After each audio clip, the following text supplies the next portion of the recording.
thunderstorm that hadn't brought rain for a week suddenly engulfed the sky. Xia Heng Hai had just lain down when all of humanity on Earth vanished from the cities. Traffic was at a standstill on the streets, the mall lights were still bright, but the magnificent city was devoid of any living people, as if humanity had never existed. Xia Heng Hai was originally just a transmigrator without any special abilities, living a comfortable life off his parents' inheritance.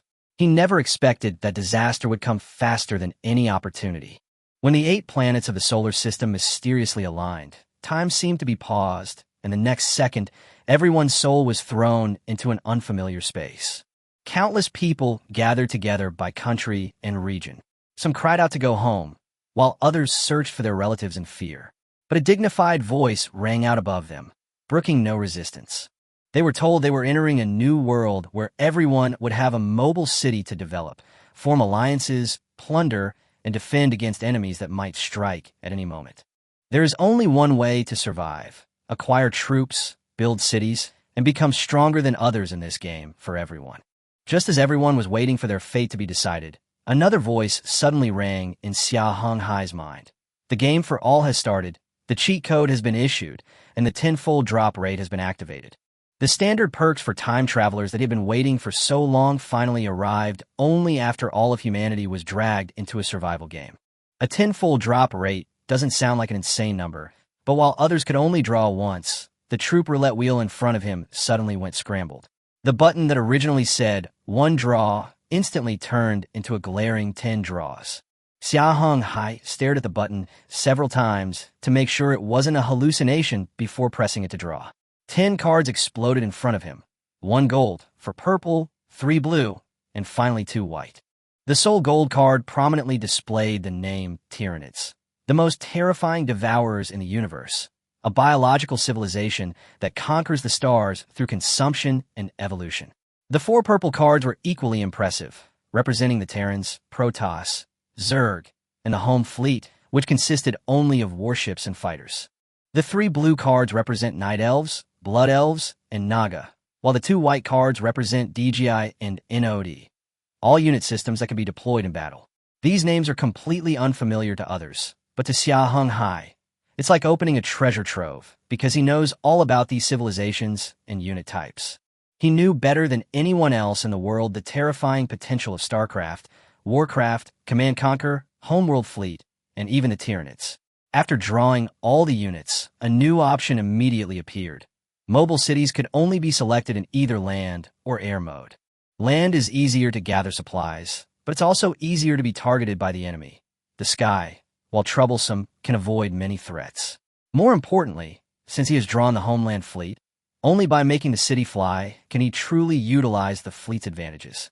Without hesitation, Xia Heng Hai selected Sky Mode, and 6 new information panels immediately appeared before him. His personal attributes appeared first.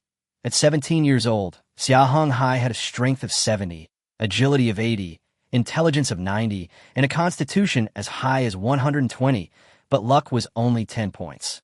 This value was clearly abnormal, but before he could think about it further, the city panel and the trading panel were already grayed out, meaning they could only be opened after officially entering the game.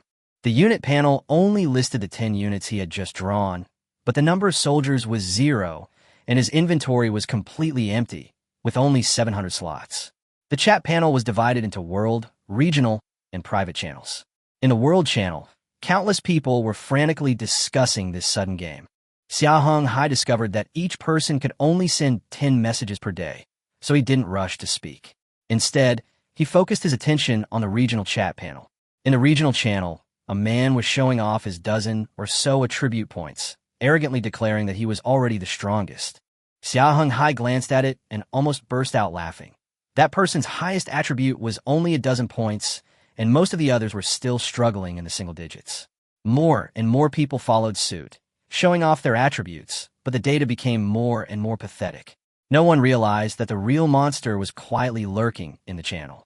Xia Heng Hai's attributes had already been completely outmatched by the tenfold drop rate, and at least among this group of survivors, he was likely already at the top. However, he didn't reveal his stats, because in this unfamiliar game, those who exposed their trump card were often the first to die. While diving, he pieced together the rules from fragmented information. The number of backpack slots was directly linked to his strength attribute. This meant that the higher his strength, the more resources he could carry, and his backpack also benefited from this cheat-like advantage. The channel quickly erupted into another argument, with some debating whether to choose a ground city or a sky city that could float in the air. Xia Heng Hai seized the opportunity to probe further and discovered that the vast majority of people chose the ground city, while only a minority actually opted for the sky city. What bothered him even more was that although the channel had a built-in language translator, many foreign survivors still made no attempt to hide their contempt for the Chinese. Xia Heng Hai didn't argue. He simply silently noted down those offensive words. Once the game truly began, his strength would silence them. He also discovered that someone had drawn demons and lizardmen, excitedly declaring that they could build a dinosaur army in the future, and immediately a group of people in the channel were shouting for help. City lords with multiple troop types have become powerful figures admired by everyone, while the most they have ever publicly shown are only 3 troop types. But Xia Heng Hai held 10 troop slots in his hands. Once this trump card was revealed, it would be enough to make everyone redefine the balance of power. The time jumped to 11:50, and a solemn system voice suddenly dominated all channels. The game is about to officially begin, and the newbie gift pack will be distributed. 10 minutes later, all the survivors were transported to their own mobile cities, and 10 gift packs appeared in Xia Heng Hai's backpack. Some people couldn't wait to open the gift packs, which contained only food, water, wood, and basic supplies, barely enough for an ordinary person to survive for 3 or 4 days. Xia Heng Hai opened 10 portions at once, instantly accumulating 1,000 portions of food and water and tens of thousands of basic materials. This batch of resources was enough for him to have the opportunity to build his first building as soon as he entered the game, leaving others far behind who were still struggling to survive. Even more surprisingly, the 10 gift packs also contained 10 soldier recruitment cards and 1 hero card. The hero card was originally white, but when it fell into Xia Heng Hai's hands, it transformed into a dazzling gold before his eyes. He didn't know exactly how the cheat system worked, but as long as it was active, he could unleash overwhelming power from start. The countdown finally reached 0, and all the survivors lost consciousness one after another. When Xia Heng Hai opened his eyes again, he found himself in a completely unfamiliar new world. Looking around, he discovered he was in a plaza with only 2 rather simple buildings. Apart from this plaza, which remained in normal condition, the rest of the area was shrouded in mist, clearly requiring his personal exploration. He first opened the city panel, which displayed Level 0 City, Exploration Progress 1.9%, possessing a basic City Lord's Mansion and a basic City Hub.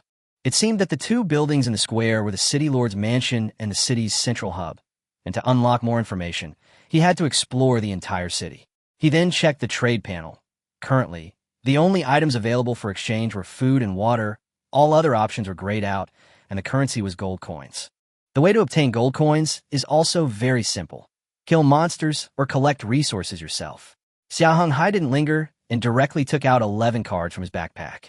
After using 10 unit cards, he gained 50 peasants, 20 marines, 2 zealots, and 1 queen insect, for a total of 73 units.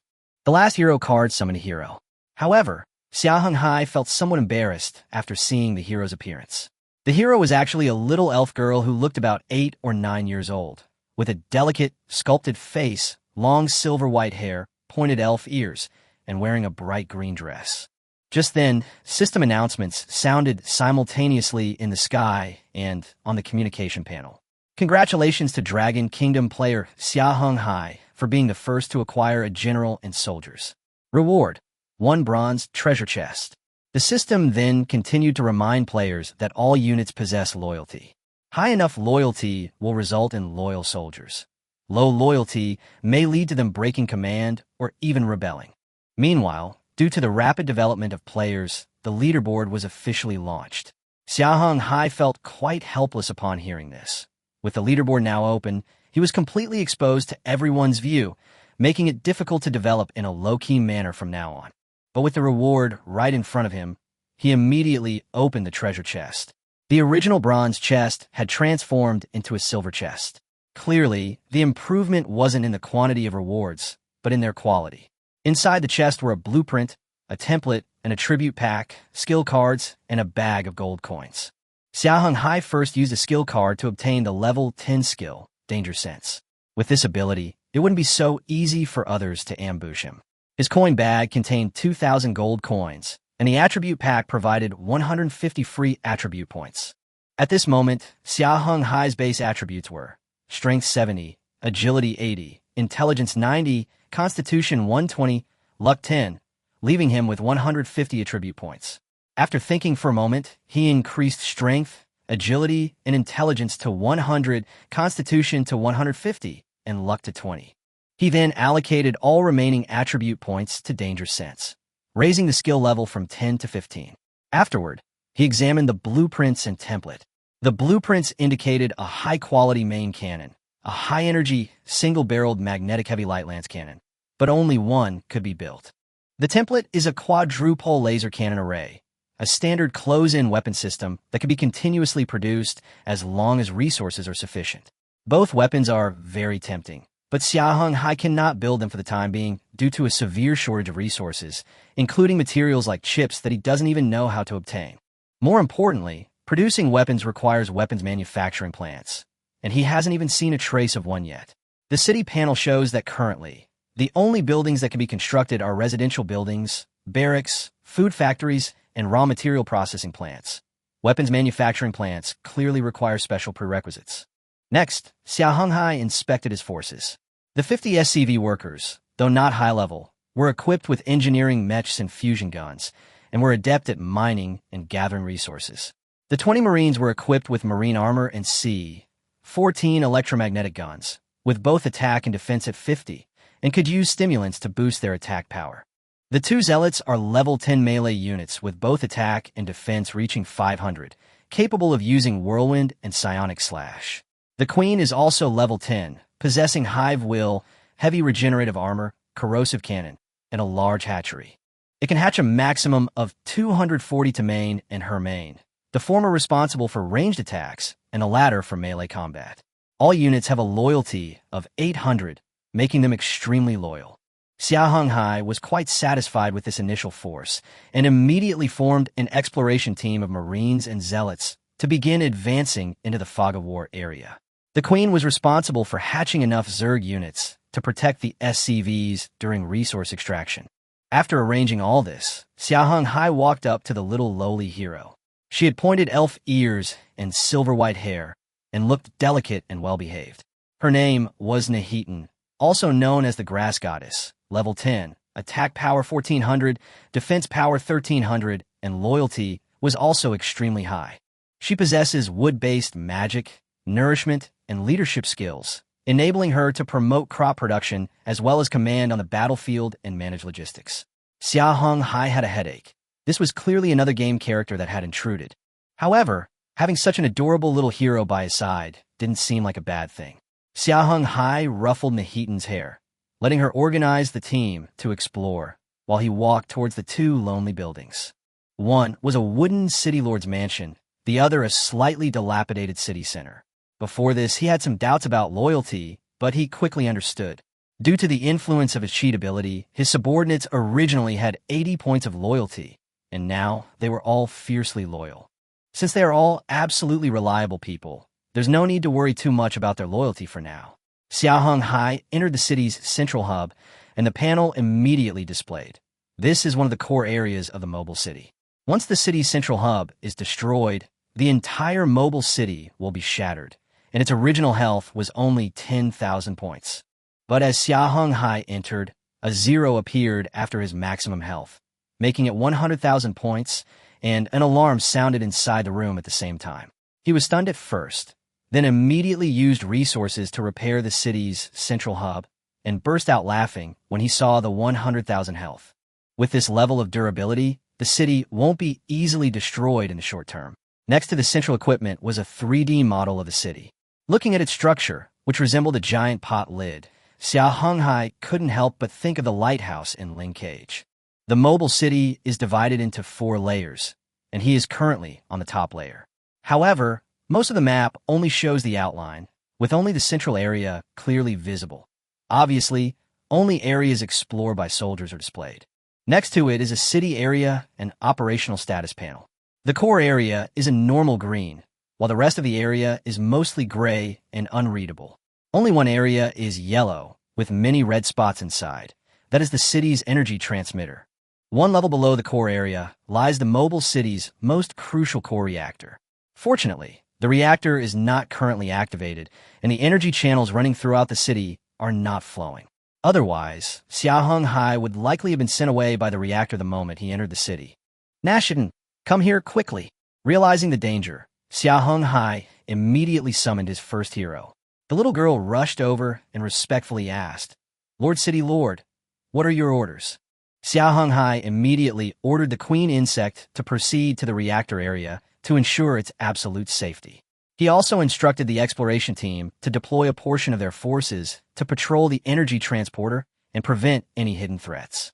After receiving the order, Nahitan hurriedly ran out to relay it. Xia Heng Hai continued to check the panel and found that in addition to the area information, there was also a countdown, exploration progress, and a leaderboard. The countdown showed that there were still more than 6 days left in the new player protection period, meaning all players had a full 7 days of buffer time. The exploration progress is 3%, clearly representing the level of exploration in each mobile city. On the leaderboard, Xia Heng Hai is prominently ranked first, while the second place only has 1.6%. The advantage of having more manpower initially became fully apparent at this moment. After leaving the city center, he happened to run into Nahitan, who was returning. The little girl, with her hands behind her back and her head tilted, reported, Lord City Lord, the mission has been assigned. Her pleading expression made Xia Heng Hai unable to resist, gently rubbing her cheeks and praising her a few times. Afterwards, he pulled Nahitan into the City Lord's mansion, where they also triggered the building's attributes. The City Lord's mansion is currently at level 0, basic level, and its health has been increased to 100,000 points. The layout inside is simple. The main entrance leads to the reception hall. The right side is the living room, the left side is the office, and the back is a warehouse. Xia Heng Hai stored all the supplies from his backpack in the warehouse, which had a capacity equivalent to 50 backpacks. Then, he sat down in his office, sipping milk tea brewed by Nahitan while reviewing the information relayed by the exploration team and a gathering force. In less than an hour, SCV had already collected a considerable amount of resources. After repairing the City Lord's mansion and the city center, he still had more than 10,000 units of wood, steel, food, and compounds. Even special resources like chips and energy stones have been accumulated to several hundred units, enough to sustain them for a while. Xia Heng Hai was fairly satisfied with this, but he knew very well that it was only temporary. Once he had explored the city, he would have to expand outwards and even be prepared to plunder resources from other players. He then looked at the kill leaderboard and the hero level leaderboard. The kill leaderboard was currently all 0, clearly indicating that no one had actually encountered any enemies yet. On the hero level leaderboard, level 10 Nahitan was ranked first, belonging to Xia Heng Hai, a player from the Dragon Kingdom. But just as he was about to close the panel, the kill leaderboard suddenly changed. First place, Xia Heng Hai from the Dragon Kingdom, with 7 kills. Xia Heng Hai gazed into the black fog outside, the faint sound of gunfire ringing in his ears. It seemed the so-called newbie protection period wasn't entirely safe. A considerable threat still lurked within the fog. He glanced back at the adorable Nashidin beside him, poked her cheek, and already made up his mind.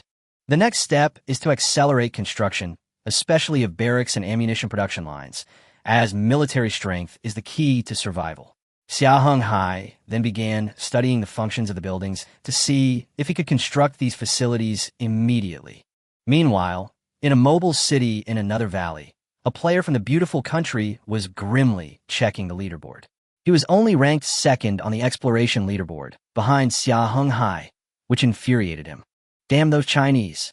Not only do they have level 10 heroes, but their exploration speed is even faster than mine. I have 5 units to assist in exploration. How many people did he bring at the start? But when he saw the changes in the kill leaderboard and discovered that Xia Heng Hai had simultaneously occupied the top spots in exploration, hero, and kill leaderboards, his face turned completely ugly. Damn Xia Heng Hai, I will never let you get away with this.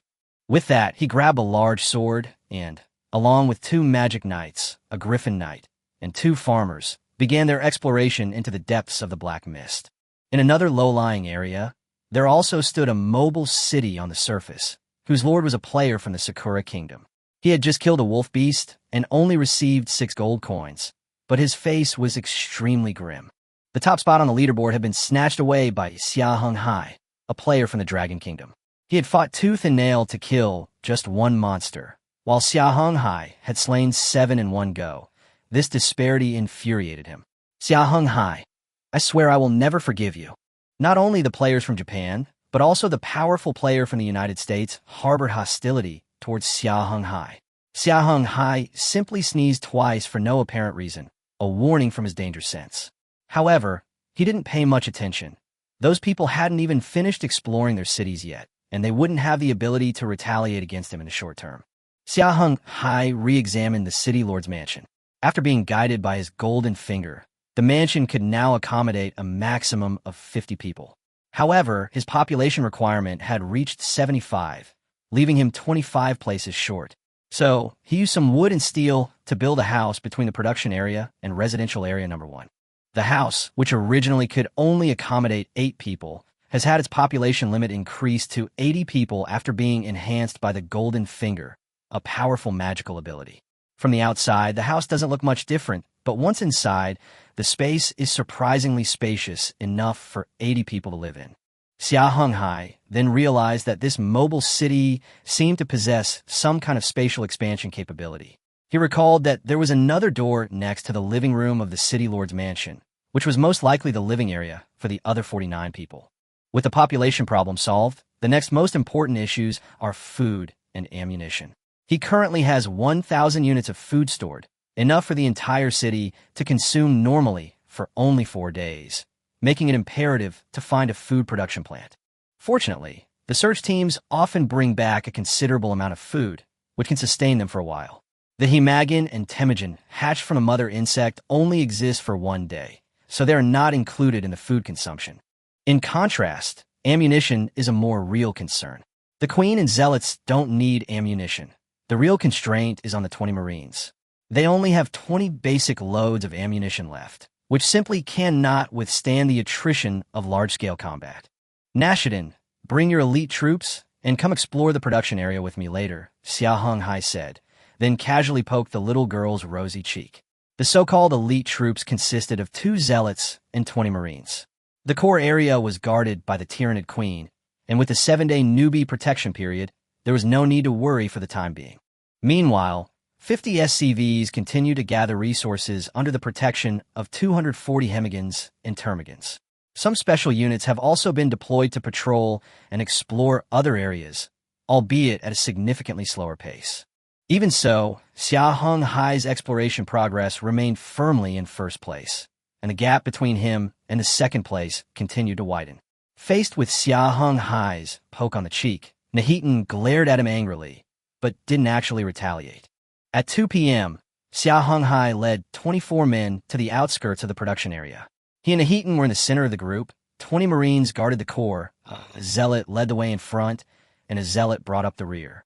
The team then stepped into the fog, officially beginning their exploration of the production area. Xia Heng Hai quickly discovered that the fog here wasn't just a simple obstruction of vision. As they moved forward, it acted like a high-powered vacuum cleaner, constantly dispersing the surrounding black fog. Within a 20-meter radius of the team, the fog will be completely cleared. Within 1 kilometer, only a thin fog remains, allowing visibility of the road and environment. Beyond 5 kilometers, it remains gloomy, and visibility is limited. As the group ventured deeper into the territory, Nahitan skipped and jumped, pointing into the distance and shouting, "Lord City Lord, there's a pile of supply, crates over there." Not far along, she spotted more crates and excitedly continued her report. "Mark them all." Xia Heng Hai poked her cheek again. Nahitan immediately puffed out her cheeks, but still diligently memorized the locations of the supplies.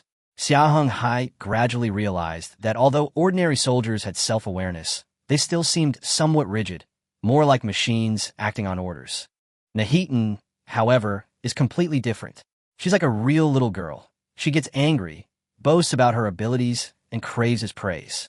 But the path of exploration will clearly not be peaceful forever.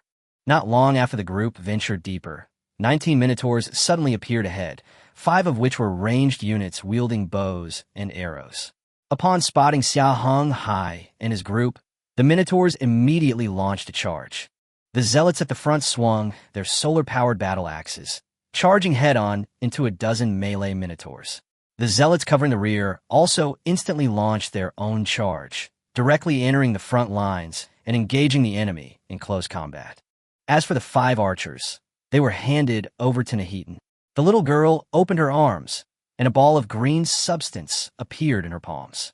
She then gently waved it, turning it into specks of green light that sprinkled towards the enemy. The next moment, all the arrows in the archers' hands transformed. Before they could even be fired, the arrows turned into ordinary tree branches. Some branches grew rapidly, binding the Minotaur's hands. Others turned into sharp wooden spikes, piercing directly at the enemy's vitals. However, one Minotaur reacted quickly, discarding its bow and arrows that had transformed into tree branches, drawing its short sword and charging forward to join its melee comrades in attacking the 2 zealots. The 20 Marines did not fire rashly. Their ammunition was limited, and since the zealots and Nahitan were still manageable, they had to conserve their fire as much as possible. The strength of the level 10 heroes and soldiers was fully demonstrated in this battle. 19 Minotaurs attacked desperately, yet they could not break through the 3-man blockade. The melee Minotaurs' weapons were as fragile as toys before the solar-powered battle axe. With each horizontal and vertical slash, the zealot almost always cleaved the enemy's weapon and body in 2. The battle ended swiftly. Before long, all 19 Minotaurs lay dead on the ground. And under the onslaught of the 2 solar-powered battle axes, almost none of them were left with intact corpses. After Xia Heng Hai and his group killed the monster, its corpse exploded repeatedly, but it didn't cause them much harm. The small whirlwinds created by the explosions instead dispersed all the black mist in the area. After the monster's corpse disappeared, only a small bag remained on the ground. Nahitan, who now serves as Xia Heng Hai's adjutant and supply statistician, immediately reported, "Lord City Lord, this time we have obtained 950 gold coins, 60 units of ammunition, and 80 portions of food." Xia Heng Hai didn't care much about these resources. With his cheat-like ability that amplified his abilities tenfold, he wouldn't lack basic supplies for the time being. What truly attracted him was a bronze treasure chest prominently displayed in the area originally guarded by the monster. Xia Heng Hai stepped forward and touched the treasure chest. The bronze chest instantly multiplied into 10, clearly triggering a 10-fold boost. The 10 chests didn't contain anything particularly valuable. Most contained ordinary supplies, but the amount of ammunition was considerable. This batch of supplies was enough for him to deploy his Marines without worrying about his troops running out of ammunition in the short term. Xia Heng Hai continued deeper into the production area, while simultaneously peering at the communication panel, discovering that other players were still struggling to survive. After all, it's only the afternoon of the first day, and most players don't have any troops at their disposal, so they can only explore their mobile cities alone. The so-called newbie protection period only protects the areas that have already been activated, and it won't cover the fog of war areas that they are currently exploring. Currently, no player has unlocked the second area. The only truly safe place is the initial core area. To expand the safe zone and gain complete control of the mobile city, it's necessary to explore other areas. Once inside the fog, the protection period expires, and everyone has no choice but to press on. After clearing a section of road, Xia Heng Hai killed many monsters and reaped a rich harvest, but he still hadn't obtained what he desperately needed. So he opened the trading panel, hoping to find the blueprints for a food factory and an ammunition production plant. The panel's homepage was still piled high with basic resources such as wood, steel, ammunition, and food. Xia Heng Hai knew this was just a temporary state during the beginner phase. The trading market will inevitably change after the protection period ends, but he currently has a lead in resources, so there's no need to worry about that. He kept searching and actually found a Chinese player named Fu Looming selling licenses for food factories and ammunition production plants. Xia Heng Hai immediately initiated a private chat. After recognizing his identity, the other party's tone was extremely excited. "You're the top-ranked Xia Heng Hai from the 3 major leaderboards?" Without any pleasantries, Xia Heng Hai directly stated, "I need a food factory license and an ammunition production plant license." What do you want to exchange for? As more players entered the fog of war, the kill count on the leaderboard fluctuated, but Xia Heng Hai remained firmly at the top, unchallenged. Fu Luming quickly made his demands. I want a melee weapon module, or the relevant blueprints. On the other side, Fu Luming's younger brother, Fu Luhan, was somewhat worried. The two had presented an auxiliary building permit, which wasn't urgently needed in the short term. However, they were demanding offensive weapons, whose value clearly far exceeded the permit, and Xia Heng Hai might not agree. Xia Heng Hai without win. He had a laser cannon array template and several weapon system blueprints, including the blueprint for the 1300 close-in weapon system. He had initially wanted to keep the blueprint, but after weighing the options, he decided to trade it, exchanging the close-in weapon system blueprint for 2 much-needed factory licenses. The deal was struck, much to Fu Luming's surprise, and he immediately confirmed the transaction with his brother. After obtaining the blueprints, Fu Luhan used the building permit on the spot to construct a 1300 close-in weapon system in front of the position. Fu Luming, accompanied by a Krieg Death Knight and 4 Krieg Death Infantry, continued their advance into the mist. Fu Luming also dispatched one of his only 2 soldiers, a powerful Astartes. Through this exchange, Xia Heng Hai also learned an important rule. Buildings cannot be constructed normally without clearing and activating the entire area. The only exception is the one-time building permit, which allows players to place buildings within an explored area. However, that area is not a safe zone and is not protected during the newbie protection period. Although the fog has been cleared and monsters no longer spawn randomly, scattered monsters will still emerge from the fog and attack buildings. The Fu Luming brothers used building permits to construct a food factory and an ammunition production plant in the exploration area. However, after the factories were completed, they were constantly harassed by monsters and desperately needed melee weapons to defend their position. Otherwise, they would be unable to continue exploring. Both Xia Heng Hai and the Fu Luming brothers had their share of gains. Xia Heng Hai mostly obtained weapon systems, while the Fu Luming brothers received almost entirely blueprints for auxiliary equipment. It was hard to say for sure who was luckier. After acquiring the 2 much-needed factories, Xia Heng Hai did not immediately request building permits from Fu Luming. He planned to continue exploring and consider construction after clarifying the situation. However, after careful consideration, the two added each other as friends, leaving room for future transactions and communication. Xia Heng Hai didn't rush to start producing building modules in this area because it wasn't safe enough yet. Once construction begins, monsters will relentlessly swarm in, forcing him to divide his forces to defend the area unless he first transforms it into a safe zone like the core. Besides killing monsters and relying on the storms from exploding corpses to dispel the fog, he felt there might be an easier way. That is to find the core of this area. Perhaps controlling that area could completely solve the security problem of the production zone. At this moment, he was leading a team to search for the core node of this area. However, it was already past 4 in the afternoon, approaching 5, and Xia Heng Hai had to speed up. He couldn't be sure what changes the fog would make at night. He had to return to the core area before 8 o'clock or successfully activate the production area to make it a new safe zone. Everyone pay attention, speed up. Xia Heng Hai waved his hand, and the 24-person team immediately advanced towards the target direction. Along the way, they cleared out several waves of monsters, opened numerous treasure chests, and acquired a considerable amount of supplies. With the ammunition production plant license, Xia Heng Hai no longer needed to conserve ammunition, and his 20 Marines were finally able to officially join a battle. But as time went by, his expression grew increasingly grim. When the clock struck 6, he realized that if he didn't return soon, he might not make it back to the core area before 8. Just as he was about to order a retreat, a black building suddenly appeared in the fog ahead of the column. Although he couldn't see its full appearance, the metal wall made Xia Heng Hai's heart skip a beat. This was very likely the place he was looking for. Prepare for battle. We may have reached our objective, or we may encounter the enemy. He then ordered Nahitan, notify the Queen Insect to send 100 Temujin to provide support. Xia Heng Hai led 24 people closer to the building and arrived at the main entrance. It was a huge double metal door with a sign that read, Production Area Node Control Room. We found the right place. Xia Heng Hai breathed a sigh of relief, but then glanced at the time. Whether less than 2 hours would be enough to resolve everything here was still unknown. Lord City Lord, 100 Temagnas are about to arrive, Nahitan reported. Then let's begin the operation. Xia Heng Hai pushed open the metal door.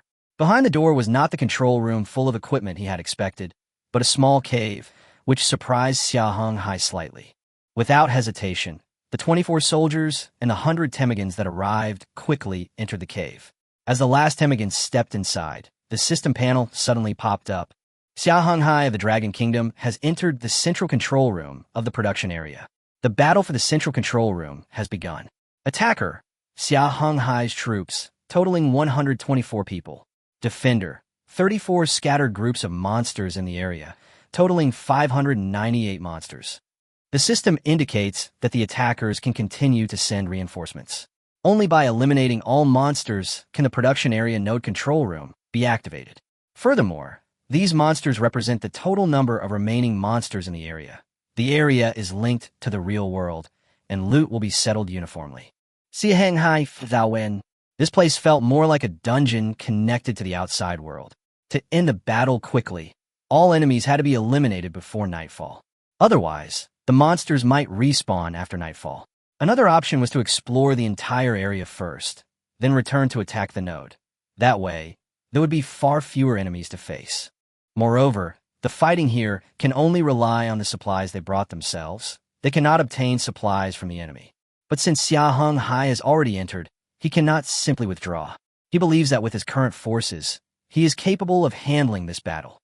He quickly deployed his forces. Zealots, you take 8 Marines and 25 Temagans and go into the left and right passages respectively. Nashidan, come with me. The rest of the Temagans and Marines all go into the passage directly in front. The 3 teams simultaneously ventured deep into the cave, encountering varying numbers of monsters along the way and clearing out more than a dozen groups of monsters. Xia Heng Hai's team eventually arrived at a small cave inhabited by 18 giant wolves, including a wolf king that was noticeably larger. Upon seeing someone trespass into its territory, the wolf king howled and led its pack to pounce on Xia Heng Hai. Attack! Xia Heng Hai swung his great sword, and Tamain behind him raised his biological scythe, charging head-on into the wolf pack. Faced with these biological weapons, the wolf pack, fighting on instinct, quickly found themselves at a disadvantage. Temagans' scythe-like arms slashed down at high speed, even instilling fear in the ferocious giant wolves. In a brief moment of hesitation, several Temagans had already sliced several giant wolves into pieces. For Marines seized the opportunity, raising their guns and firing, riddling for more giant wolves with bullets. In a short time, the wolf pack, which had originally numbered in the double digits, was reduced to single digits, and the wolf king was stunned. But it quickly made a decision to flee the scene. After all, it was still a living being, retaining the instinct to seek advantage and avoid harm. Clearly, Xia Heng Hai wouldn't let this giant wolf king go, and immediately ordered the Marines to block its escape routes. The Marines' weapons could only inflict minor wounds on the wolf king, failing to kill it instantly. Ultimately, Nahitan used wood magic to summon a small tree, whose golden branches pierced through the wolf king. Xia Heng Hai was somewhat puzzled. The fur, which even bullets couldn't penetrate, was easily pierced by a tree branch. But considering the wolf king's tough, thick fur and the unusually golden tree branch, he understood that Nahitan's attack was clearly not simple. As the teams continued their advance, the 3 squads successively killed numerous cave wolves and spiders. One of the squads even encountered a giant bear, whose strength appeared to be no less than that of the Wolf King, but it was ultimately killed by the fanatics. In this battle, Hemagen suffered heavy casualties. Of its original 100, less than 40 remained. Xia Heng Hai wasn't distressed by this. After all, Hemagen were essentially expendable resources. Whether they died in battle or survived, they would all perish within 24 hours. As long as his core fighting force, including the Zealots and Marines, remained intact, he would still be a fighting force. The 3 teams eventually converged in a tunnel, with only one final area remaining ahead, the so-called boss zone. Xia Heng Hai glanced at the time. It was already 6:45, but the advance hadn't been delayed for too long, and there was still plenty of time. He had everyone check their ammunition and physical condition, and then gave the order. Hemagen would lead the way, the Zealots in the middle, and the Marines at the rear. Xia Heng Hai and Nahitan stood on either side of the Zealots, leading the team into the final area.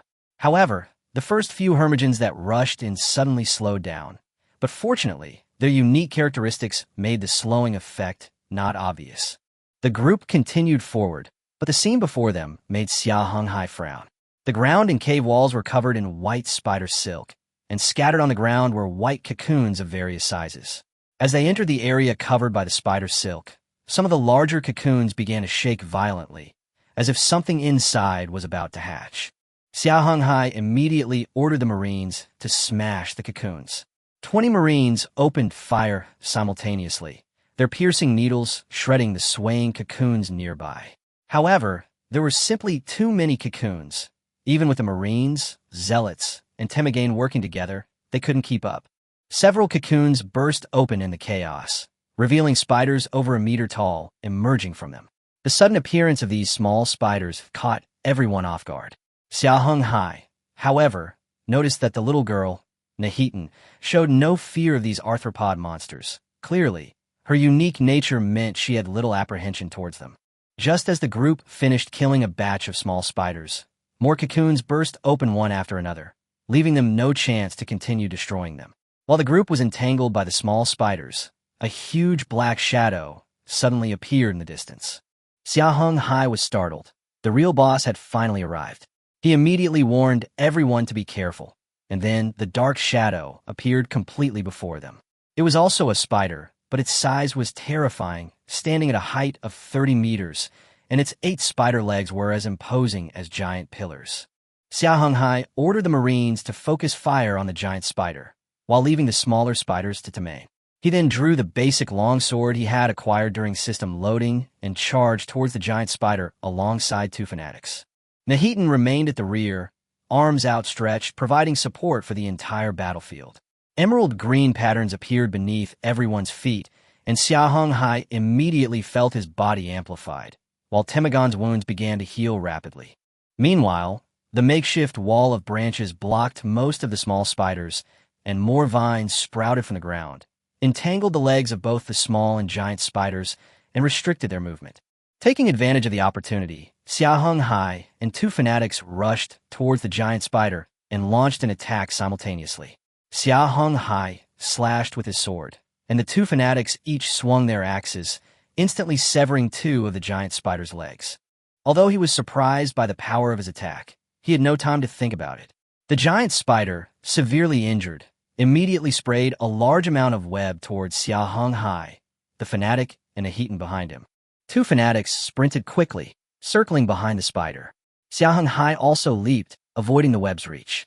However, Nahitan, who was unleashing her divine power behind them, was temporarily unable to move, as a web was already enveloping her. At the critical moment, Nahitan summoned a Termain to shield him from the attack. The spiderweb instantly enveloped the Termain, quickly transforming it into a smaller cocoon, inside which its desperate struggle could still be seen. But the struggles grew weaker and weaker until they finally stopped completely, and the cocoon began to wriggle. Another Termagin rushed over, trying to cut open the cocoon to rescue its companion, but it was too late.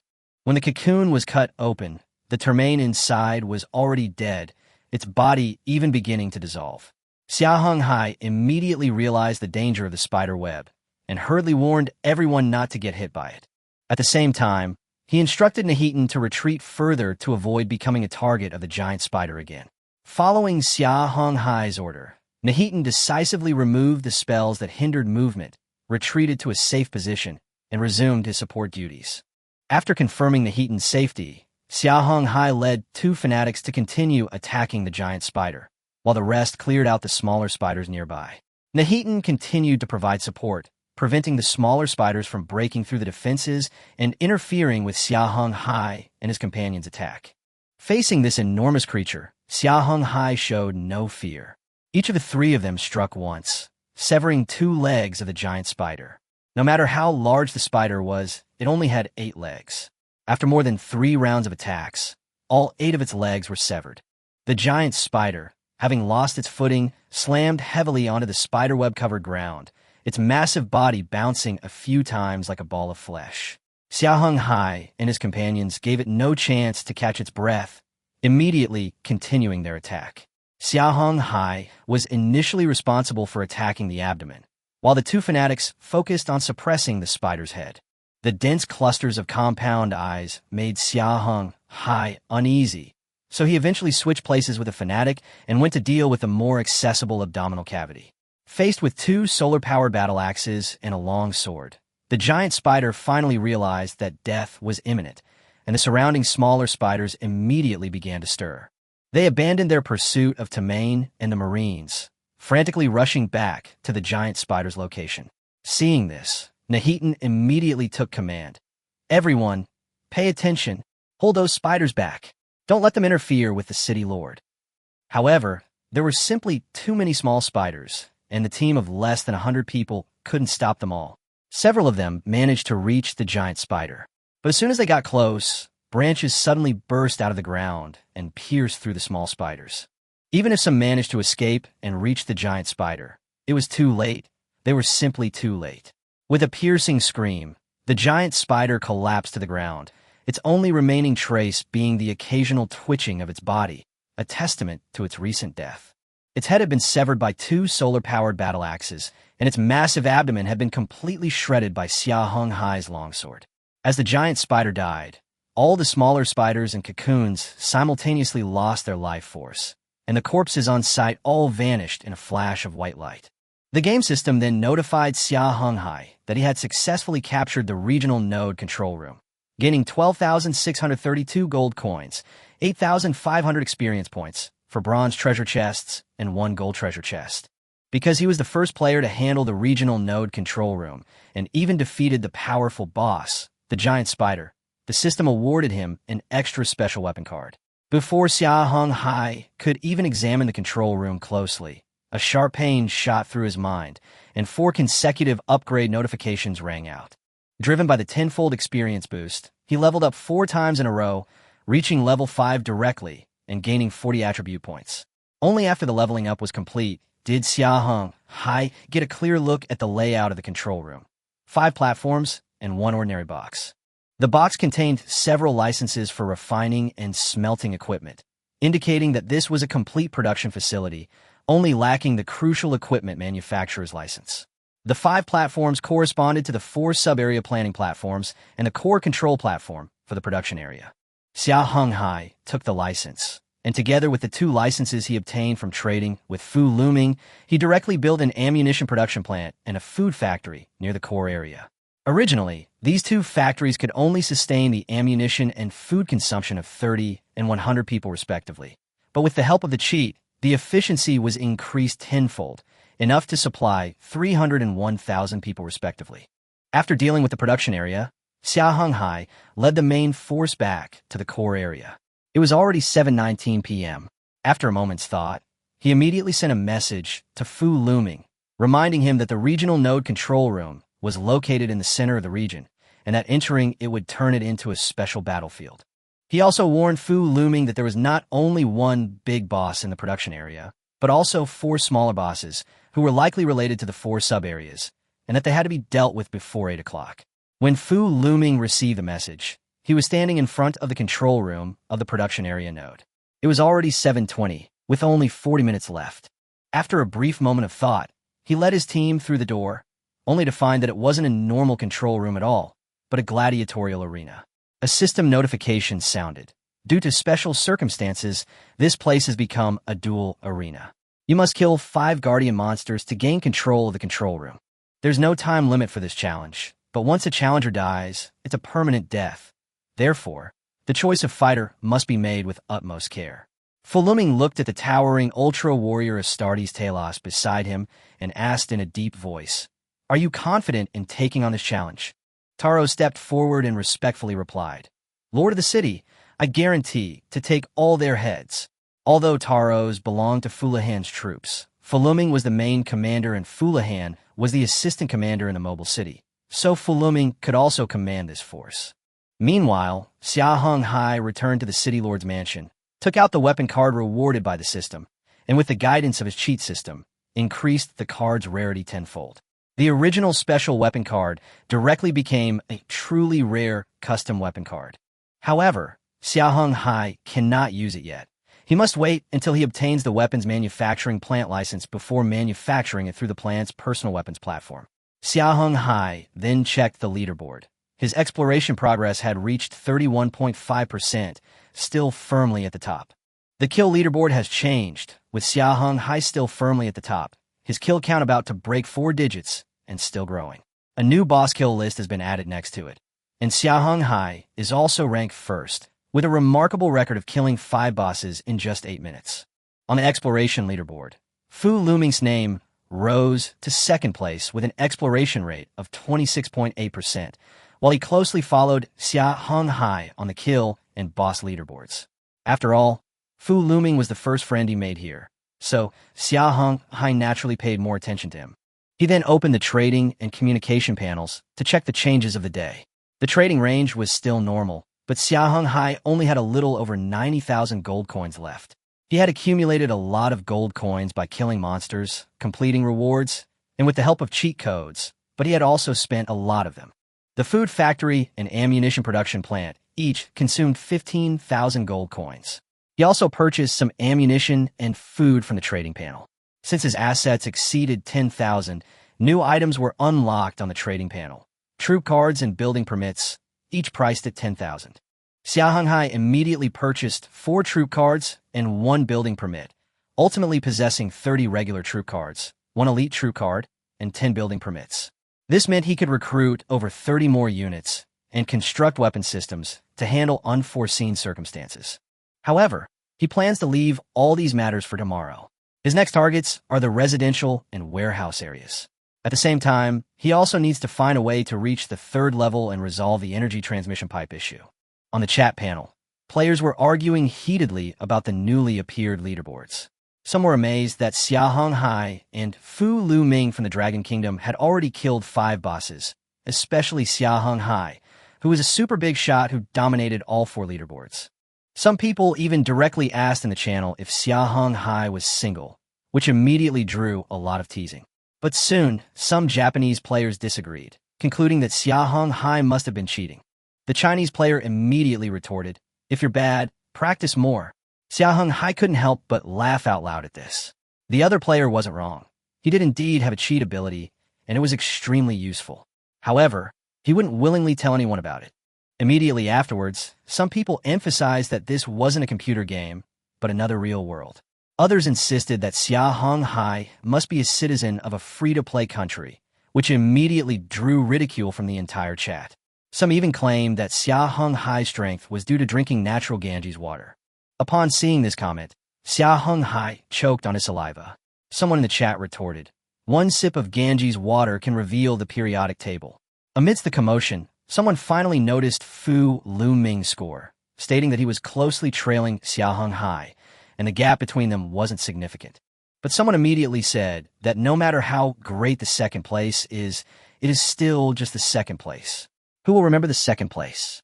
Another person directly listed the names of the world's top 10 peaks, proving with facts that the second place will also be remembered. At this point, a truly important question arises: where exactly are those bosses hiding? Some people say they have explored 13% of the area and have only encountered scattered monsters or groups of monsters guarding treasure chests, without finding any trace of the bosses. After a moment's thought, Xia Heng Hai decided to release some information.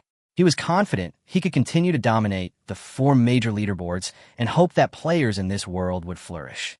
Of course, if anyone dared to cause him trouble, he had weapon blueprints, templates, building permits, and a large army, so he was completely fearless.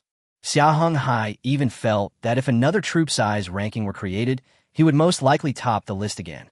So he sent a message in the channel. Each region has a regional node control room, where the boss is located. At the same time, he also sent out the notice. Fu Luming then shared the problem he encountered, and these 2 top-ranked bosses actually shared crucial information. However, both of them held back, not revealing the exact location of the regional node control room. In the mobile city of the Sakura Kingdom, Yamamoto Ichiro had just returned from outside when he saw Xia Heng Hai and Fu Luming's speech.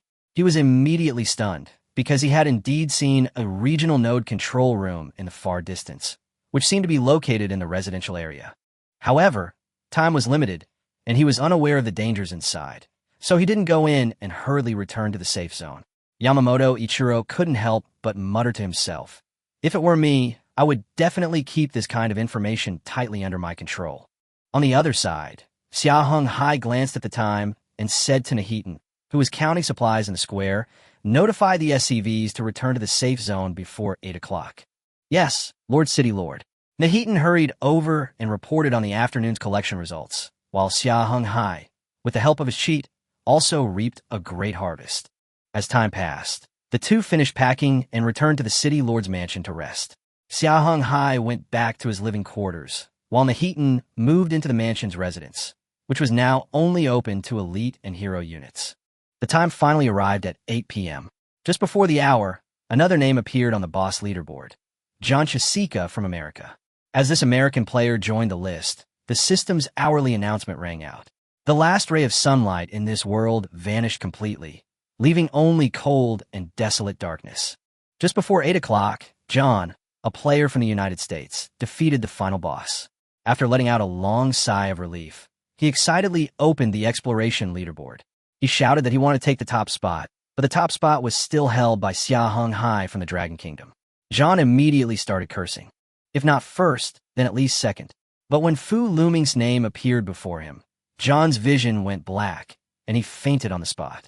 John Chasica was originally a strong man from the United States, but now his exploration speed couldn't surpass Xia Heng Hai, and he couldn't even surpass him on the new ranking. Instead, he was pushed to third place by Fu Luming.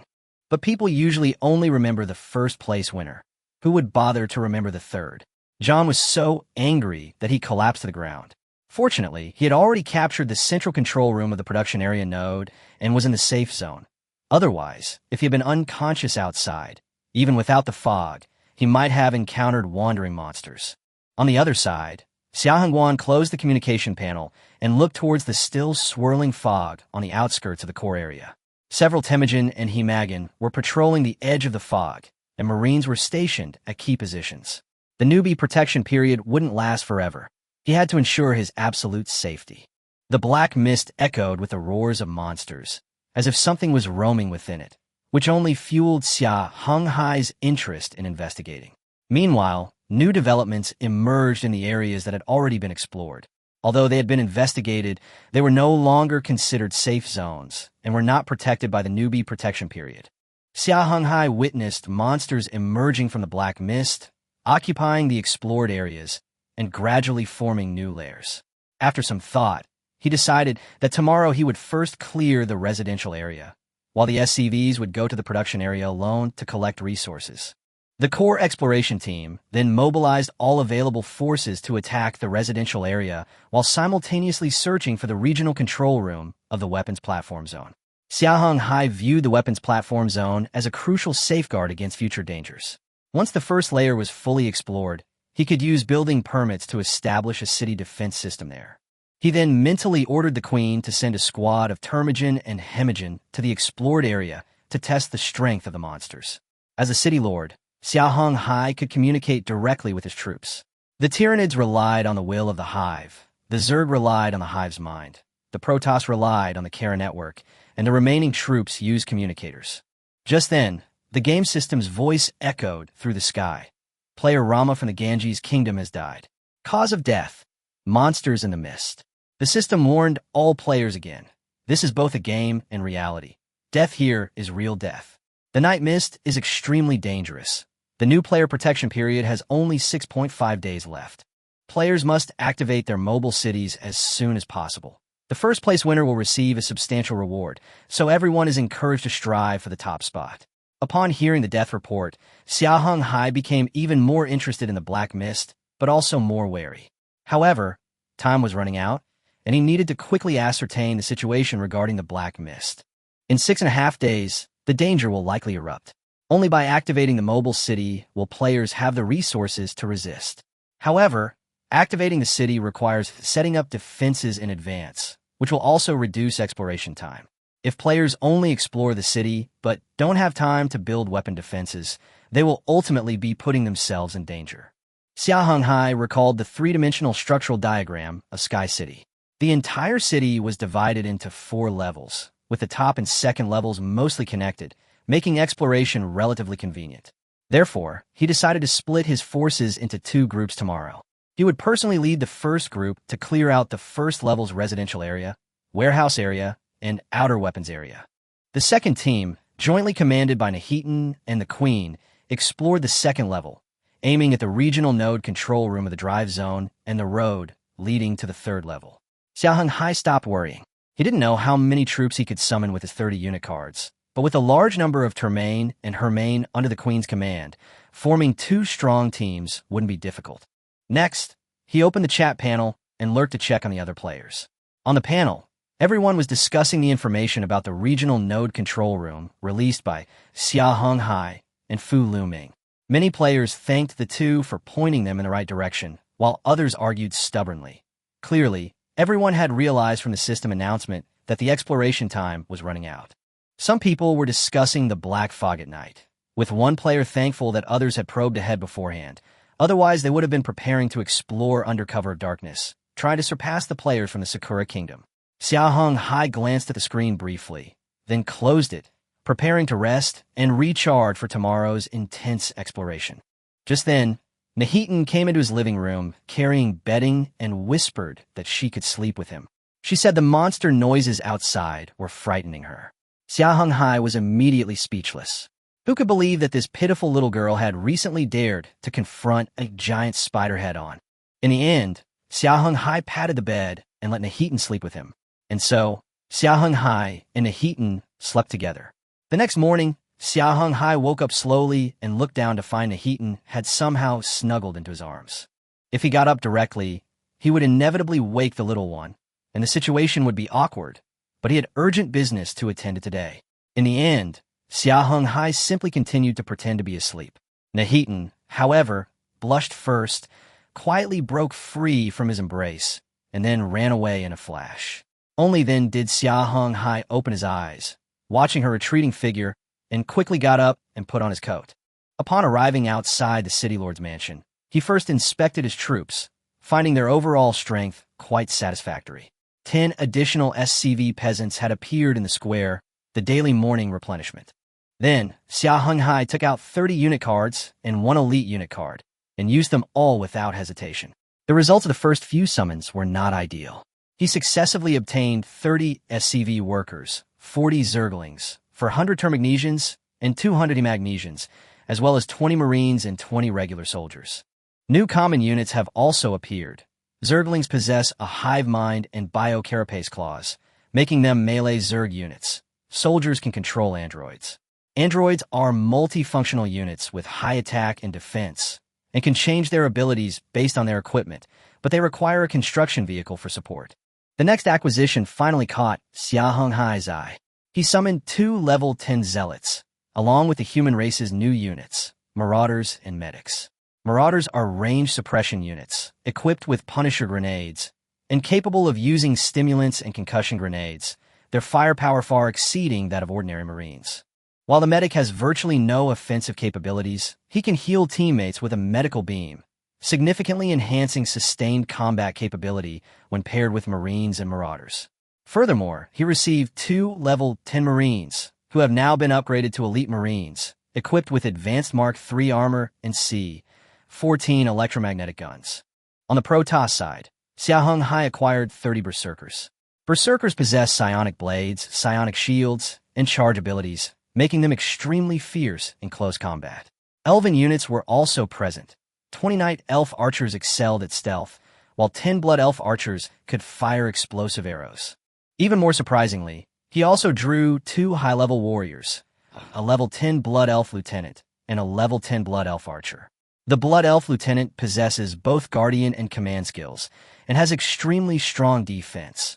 The elite Blood Elf archer's combat power is far superior to that of ordinary archers. Finally, Xia Heng Hai acquired a level 10 defense-focused base vehicle. Not only was its defense formidable, but it could also produce androids and construct defensive systems at any location. With this base vehicle, he would no longer need to expend building permits to temporarily construct weapon systems when encountering challenging terrain. Even with only 20 soldiers, it could provide a powerful defensive capability.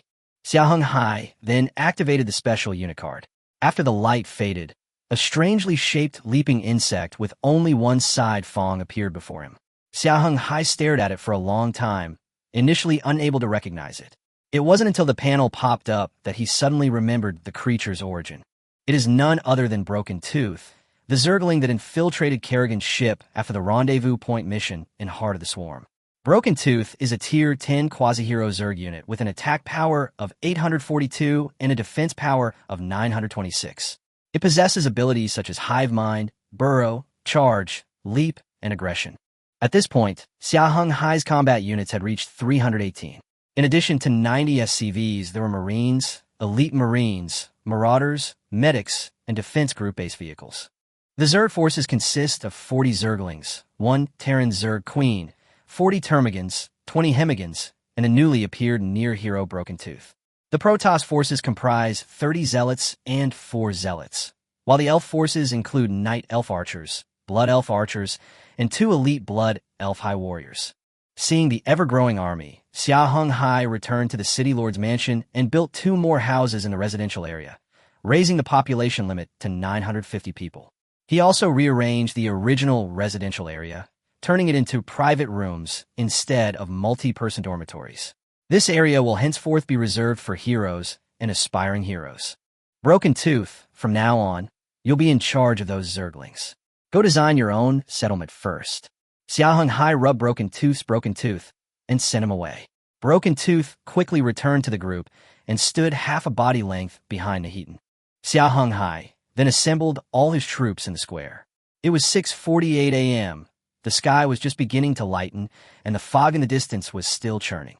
The sounds of ghosts howling and wolves wailing echoed from within the fog, clearly indicating that while daylight could suppress the monsters, it wasn't enough to completely subdue them. Now is still not the best time to attack. Because the monster was still in a berserk state, Xia Heng Hai decided to conduct pre-battle preparations first. He looked at the troops lined up neatly in front of him and cleared his throat twice. I hope you'll understand that I'm busy today. Next, I will assign tasks. In truth, these troops didn't need his special attention, but Xia Heng Hai was already used to this approach. Standing on the platform in the City Lord's Mansion Square, Xia Heng Hai began to reorganize his troops. The Terrans were divided into 2 battalions, each with 31 men, led by 2 elite Marines. The Protoss were divided into 2 companies, each with 17 men, commanded by 4 Zealots. The Blood Elves and Night Elves formed 2 squadrons, totaling 16 men, each commanded by a level 10 Blood Elf Archer and a Blood Elf Lieutenant. The Zerg forces were under the command of Broken Tooth, with the Queen responsible for Hemigen and Termigen, while the GDI forces were organized into a separate unit. In this way, Xia Heng Hai's previously disorganized forces were completely integrated, making subsequent operations easier to command. He looked around at everyone and then called out, "Nashidan, step forward." Nahitan's face flushed slightly, clearly still remembering the awkwardness of last night and this morning, but she still quickly walked up to him. Xia Heng Hai directly gave the order, instructing her to lead a squad of humans, a squad of Protoss, an elf squadron, and the Hermigen and Temujin summoned by the Mother Worm. The team's mission is to liberate the regional node control room of the 2nd level power zone and find a path to the 3rd level. As for the recruited Hermigen, Termigen, and GDI troops, they will remain to patrol the territory, protect the SCV, and clear out monsters in the explored but unactivated areas.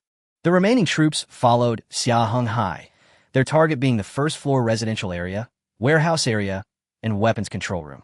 Everyone acknowledged the order in unison, and Xia Heng Hai announced they would depart at 8 a.m. sharp. They then returned to the City Lord's mansion for a simple breakfast. As dawn broke, the surrounding black fog gradually dissipated, and the time on the player panel jumped to 8 o'clock. In the chat panel, many players were discussing today's operation. Some were shouting that they wanted to take over a regional node, while others said they had discovered a strange building that resembled a control room. Meanwhile, Yamamoto Ichiro from Japan had arrived at a control room and entered first. Xia Heng Hai's team also officially set off, with both teams advancing towards their respective objectives. He personally led the team to the warehouse control room because, with the help of the cheat system, he was acquiring more and more resources, and the existing storage space was no longer sufficient. Following the information revealed by Fu Luming, Xia Heng Hai first placed a large warehouse in the warehouse area, immediately triggering the regional mechanism. Monsters began to appear, but most were drawn to the newly constructed buildings. Xia Heng Hai deployed more defense mobile base vehicles, establishing a complete defensive line nearby. Currently, the base vehicles can only activate Level 1 basic defensive structures, but that's sufficient to deal with these enemies. In case of unforeseen circumstances, there are also Heman and Tamain providing support from the rear. Soon, Xia Heng Hai and his group arrived at the regional node control room of the warehouse area, and he was the first to step inside.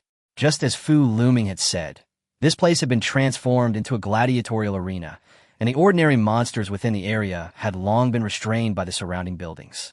Only one area boss remained in the arena, the giant bear Taro. The warehouse area only had the warehouse attribute, so only this one boss would spawn there. Xia Heng Hai didn't order his army to attack, but instead looked at Broken Tooth. Go.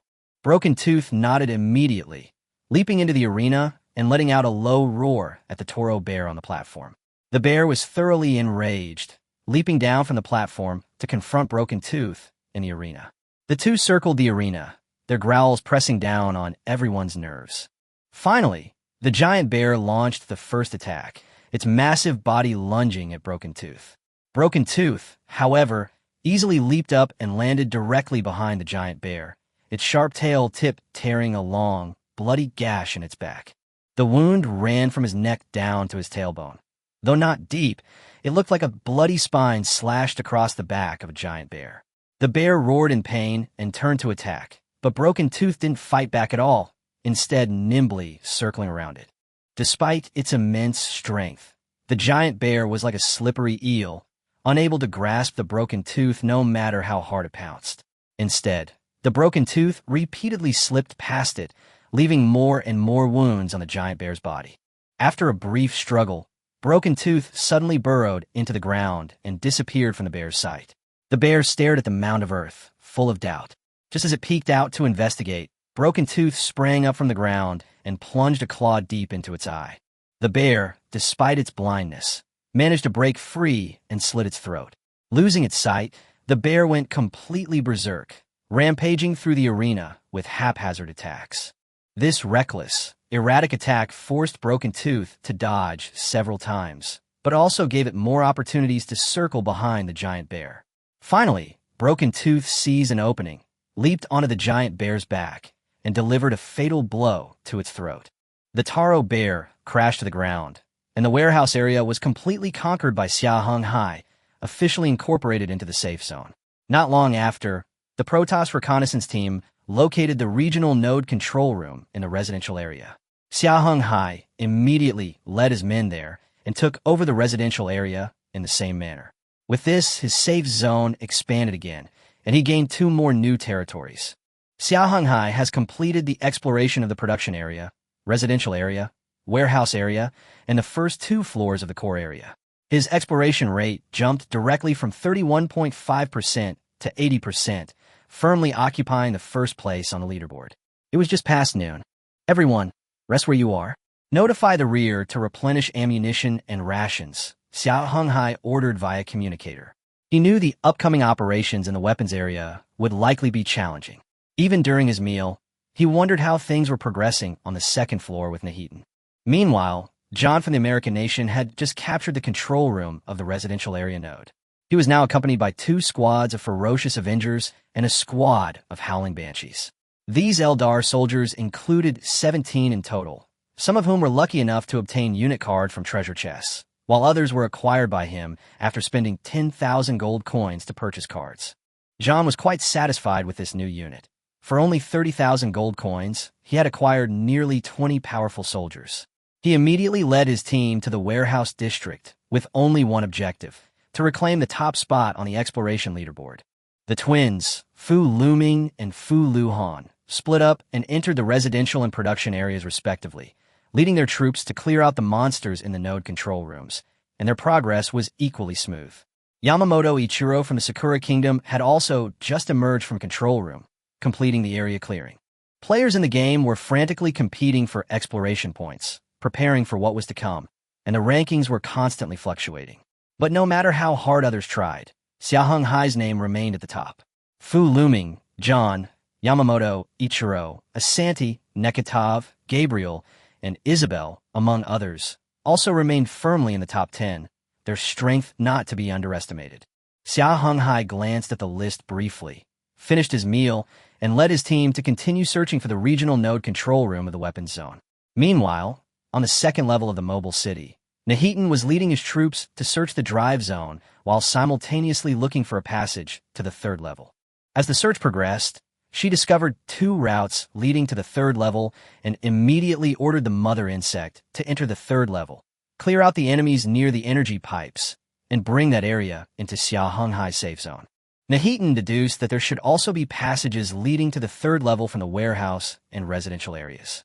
However, her most important task right now was to find the node control room in the drive zone. An elite Marine warned, "Sir, we're almost at the end, and we still haven't found the control room. Wait, that building ahead should be the target." The group immediately sped up and finally arrived in front of the building. Here they were, the drive zone node control room they had been searching for. Nahitan didn't rush into battle, but instead allowed everyone to rest, eat, and replenish their strength before entering the battlefield. Soon, the troops were ready and officially entered the control room. What greeted their eyes was a small steampunk-style town. A system notification sounded. Nahitan, a hero under Xia Heng Hai, a player from the Dragon Kingdom, has entered the control room battlefield of the drive zone node.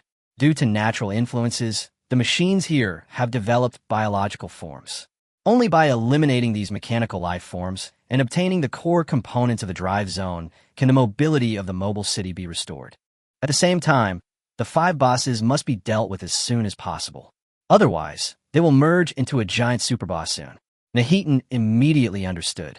The production area was occupied by spiders and wolf packs, while the drive area was mechanized and lifelike, so almost all the enemies encountered here were robots. The real trouble isn't the number of robots, but a race against time with the enemy. She must eliminate the 5 bosses before they complete their fusion, killing and absorbing them at an even faster pace. The elf troops and Tyranids will handle the regular robots. The rest of you follow me and deal with the boss. With the order given, the team quickly split into the main force and support teams and began the clearing operation simultaneously. The support team had just entered an alley when they ran into a 12-person robot squad.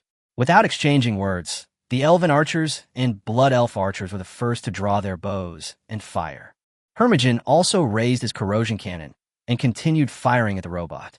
The robot immediately raised its gun to retaliate, but its firepower was quickly suppressed by the barrage of explosive arrows and corrosion cannon fire. The explosive arrows disrupted their vision and interfered with their self-defense mechanisms and internal sensitive components. The corrosive shells continuously eroded the external armor, gradually exposing the internal parts. As the barrage of arrows and artillery fire continued, the robot's components began to malfunction, and ultimately, all 6 robots were blasted into scrap metal by the support team. Afterwards, the support team moved intermittently, eliminating several robots with each engagement, demonstrating considerable efficiency in clearing out the remaining robots. Meanwhile, Nahitan also found his first target. It was an extremely large, special robot. If Xia Heng Hai were here, he would probably call it a giant transformer. Meanwhile, Xia Heng Hai had reached the edge of the 3 major areas and officially entered the weapons zone. However, a wall tens of meters high stood in front of the weapons zone, leaving only a few narrow passages wide enough for 3 people to walk side by side. Inside, it was more like a complex maze, and the regional node control room could not be found in a short time. Xia Heng Hai frowned as he looked at the arrow he had marked earlier. This place was like a maze. He couldn't find a location of the regional node control room at all. He said helplessly, "Forget it, everyone. Let's go to the right first. I wonder how things are going on with Nahitan." The camera shifts to Nahitan, where they are facing a massive robot over 6 meters tall. A control platform is mounted on the robot's chest. Clearly, this is the boss of the piloting sub-area. Nahitan immediately waved her hand and ordered, "Attention, everyone. The enemy boss has appeared. Prepare to fire." She floated into the air, and several circles of light lit up one after another, covering the warriors present with various buffs, instantly increasing their combat power by several levels. At the same time, a small, lush green tree rapidly grew behind Nahitan, eventually reaching almost the height of the robot, standing guard beside her like a protector. The tree could not only defend itself, but it could also suddenly lash out with its branches, whipping the robot's joints. The main force began to concentrate its fire, which did indeed damage the large robot, but the robot's counterattack was equally fierce. It raised its specially made large-caliber machine gun, and the dense barrage immediately made it difficult for the troops to get close, even directly threatening the lives of the soldiers.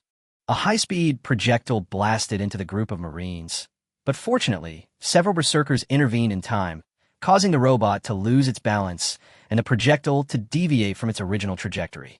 Even so, one Marine still lost a leg. The medic immediately rushed forward and, with Nahitan's assistance, reattached his severed leg, saving his life.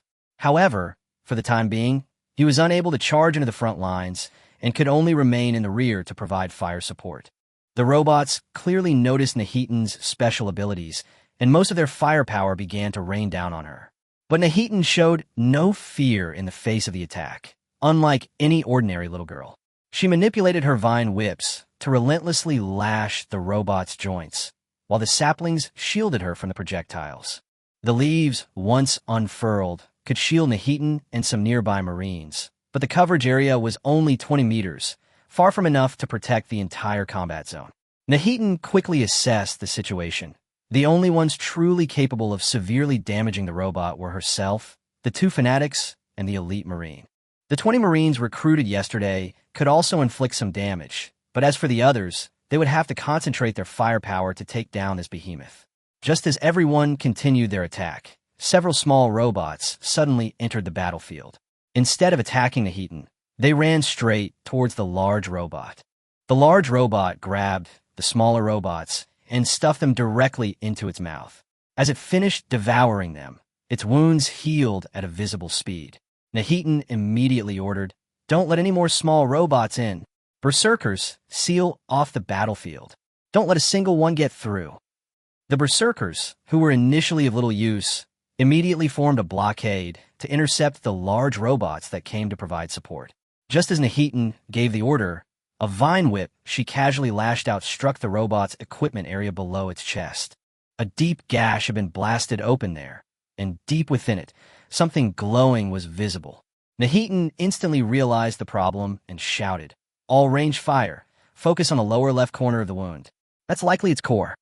A barrage of fire immediately blasted at the crack, quickly tearing it open completely, revealing a round bead about 1 meter in diameter, emitting a blue light. The object was so beautiful it resembled a treasure, and even Nahitan was tempted. But she knew what was most important right now, and could only give a haughty snort. "I'll try to charm the city lord later. Maybe I can get something even better." With that, she ordered her troops to destroy the blue orb. It turned out that it was indeed the robot's core. With its core destroyed, the large robot immediately became like a rusty, broken machine, its joints emitting constant, ear-piercing noises. With each movement, parts fell from its body. While its attacks still posed a threat, they also caused it greater damage. Finally, with Nahitan delivering the final blow, the 6-meter-tall robot was completely reduced to a pile of scrap metal. The ruins then transformed into streams of data, their volume continuously shrinking until finally leaving behind a cuboid module and a small metal box. Nahitan picked up the cuboid first, finding it lightweight and perfectly square in his hand. Immediately afterward, a panel popped out automatically. Drive Module Type 1 provides driving functionality for mobile cities, requires 230 operators. The prompt suddenly turned into snowflakes, followed by a screen full of garbled text, and then restarted loading. A few seconds later, new module information appeared again. Driver Core Special Module, unique and exclusive, can plan and control all aspects of the mobile city. As a living core, it requires no operator. As long as the city lord sets up a character, it will serve as a multi-functional adjutant for the mobile city, handling all matters large and small. Nahitan stared at the special module, a wicked idea suddenly popping into her head. But before putting it into action, she needed to test the city lord's attitude. As for the spoils in the metal box, after the cheat code's guidance, they were confirmed one by one. A large amount of resources, 40,000 gold coins, 10 true cards, and 1 elite true card. Encouraged by the defeat of the first boss, the little girl Nahitan led her troops deeper into the drive zone. Around 2 p.m., they encountered another boss.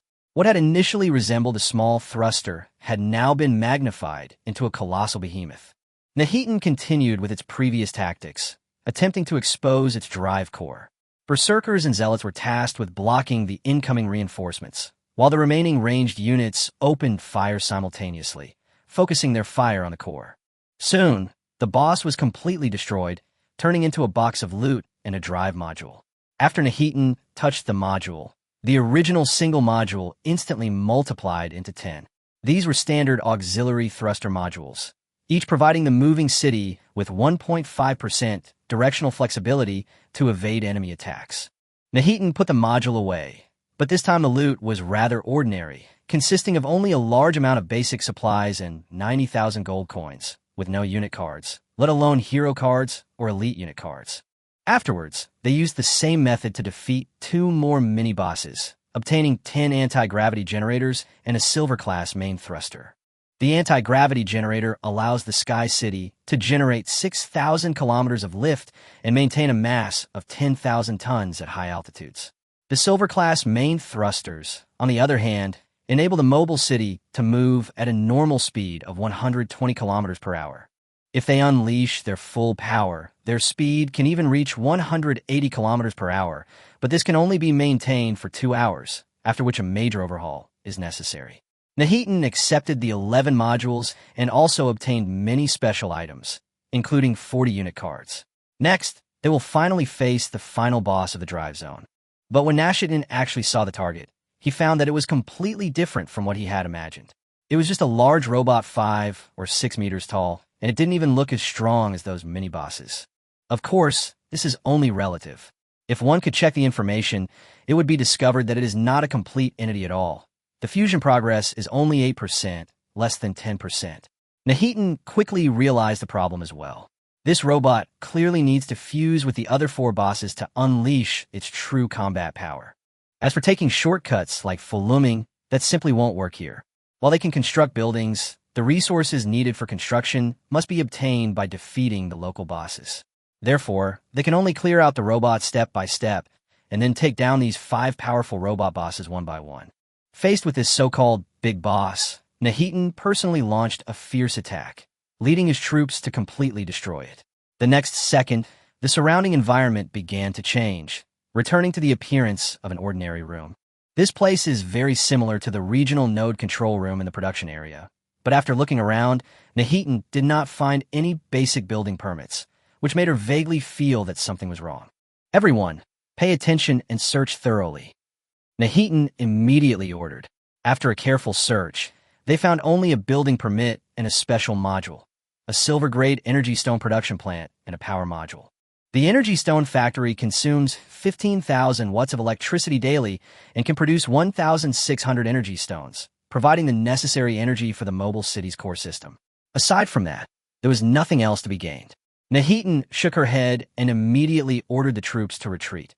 After all, it was getting late, and she still needed to fulfill a small wish for the city lord. Xia Heng Hai had returned to the core area from the weapons zone. The exploration of the weapons zone hadn't gone smoothly. He hadn't found a regional node control room yet, and naturally, he hadn't been able to activate it. Xia Heng Hai checked the time. It was already 6 p.m., only 2 hours until nightfall. I wonder how things are on Nahitan's side. With that in mind, he opened the exploration leaderboard. He was still number 1 on several lists, and his exploration level had reached 90%. Most other players were still hovering around 40%, and those at the top were only around 80%. Even players with an exploration level of 60% could break into the top ranks. Xia Heng Hai immediately understood that Nahitan had clearly solved the problem of the drive zone. Now, his mobile city only lacked the control rooms for the 2 regional nodes, the weapons zone and the dismantling zone. He looked at the leaderboard, unable to contain his anticipation. After fully exploring the mobile city, there might be some good rewards, perhaps more weapon templates, or maybe a few more hero cards. After all, Nahitan is not only visually appealing, but also incredibly powerful in actual gameplay. As for whether he'll lose first place, Xia Heng Hai isn't worried at all. Tomorrow, he'll continue searching for the control rooms in the remaining 2 areas, aiming to become the first player to complete the entire mobile city exploration and claim the first place reward. Just then, Nahitan skipped and hopped into the city lord's mansion. She was carrying a module in her arms, and a dozen or so modules and several cards in her hands. Xia Heng Hai quickly stepped forward and took the things from her. Nahitan looked like a little girl of only 7 or 8 years old, and he really couldn't bear to see her carrying so many spoils of war. However, she was extremely protective of the module in her arms, holding it tightly and refusing to hand it over to Xia Heng Hai. Xia Heng Hai could only let her be. He then checked the module's information and discovered it was a special module for driving and controlling a living being, and a unique item at that. Since the little one likes to be held, let her continue holding her.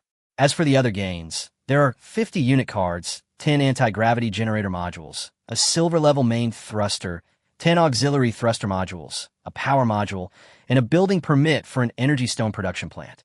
This was all the special supplies Xia Heng Hai had obtained so far. Looking at the modules before him, Xia Heng Hai felt somewhat confused. Meanwhile, Nahitan was recounting the events of the battle. Finally, his gaze fell upon the 10 anti-gravity generators and 10 auxiliary thrusters. These 2 mobile city core modules exhibited a rather peculiar form. Normally, a cheat ability would either improve the quality of items or increase their quantity. Modules and blueprints, being special items, should ideally be converted into templates for mass production.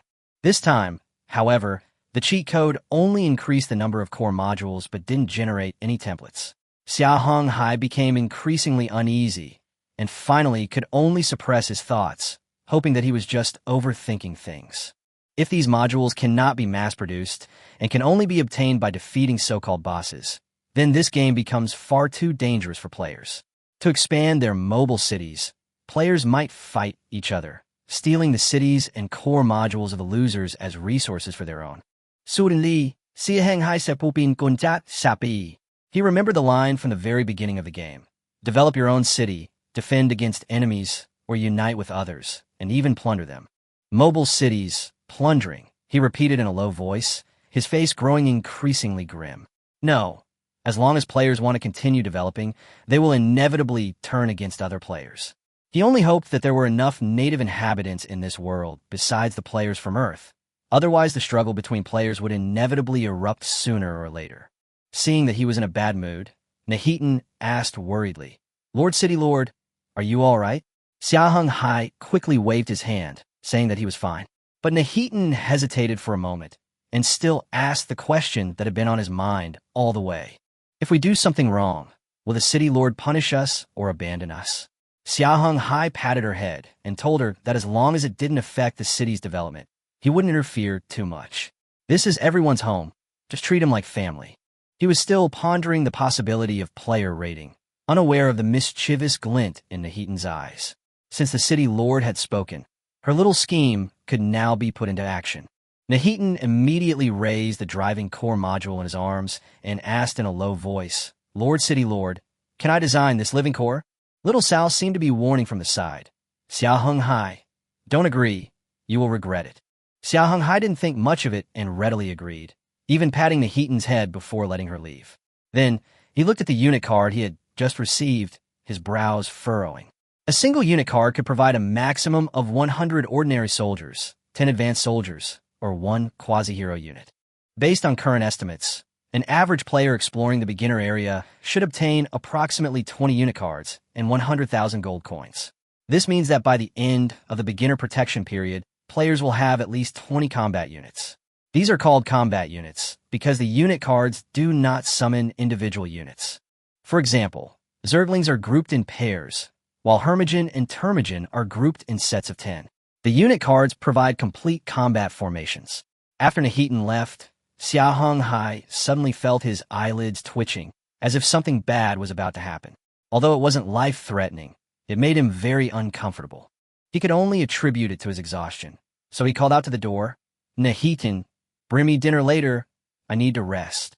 Nahitan, standing at the door, visibly stiffened for a moment, then breathed a sigh of relief upon realizing it was just dinner, and obediently agreed. Xia Heng Hai returned to his living room, lay on his bed, and opened the trading panel to see if anything new had appeared.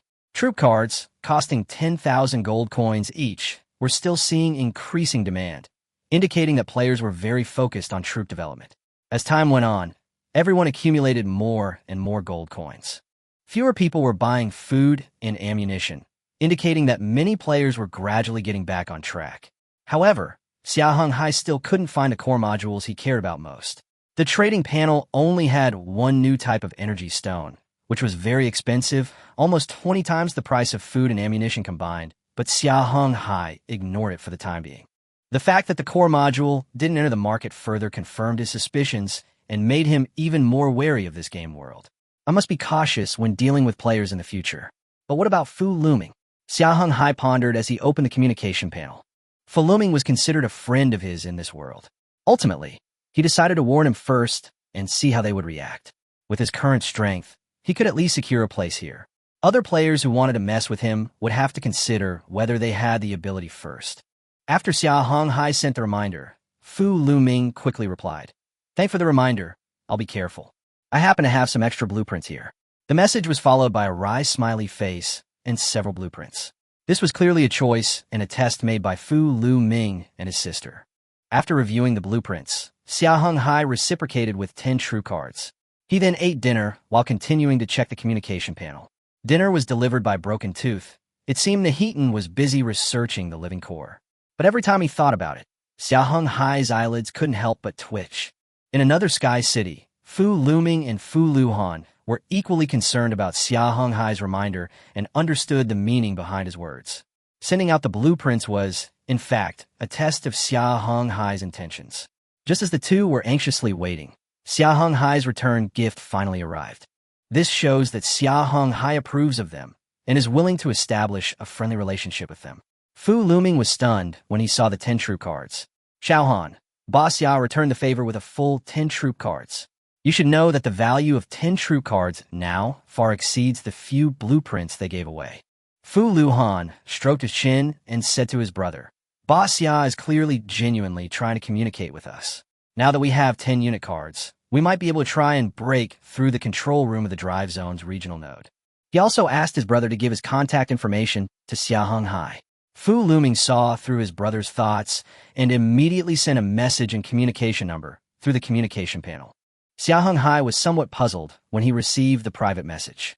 Upon opening it, he saw that Fu Luming first thanked him and then left his younger brother's contact information. However, the phrase, "Uncle Xia Heng Hai," left Xia Heng Hai speechless. He immediately replied that he was only 17. Fu Luming also explained that he and his younger brother were both 15 and should call him Brother Xia from now on.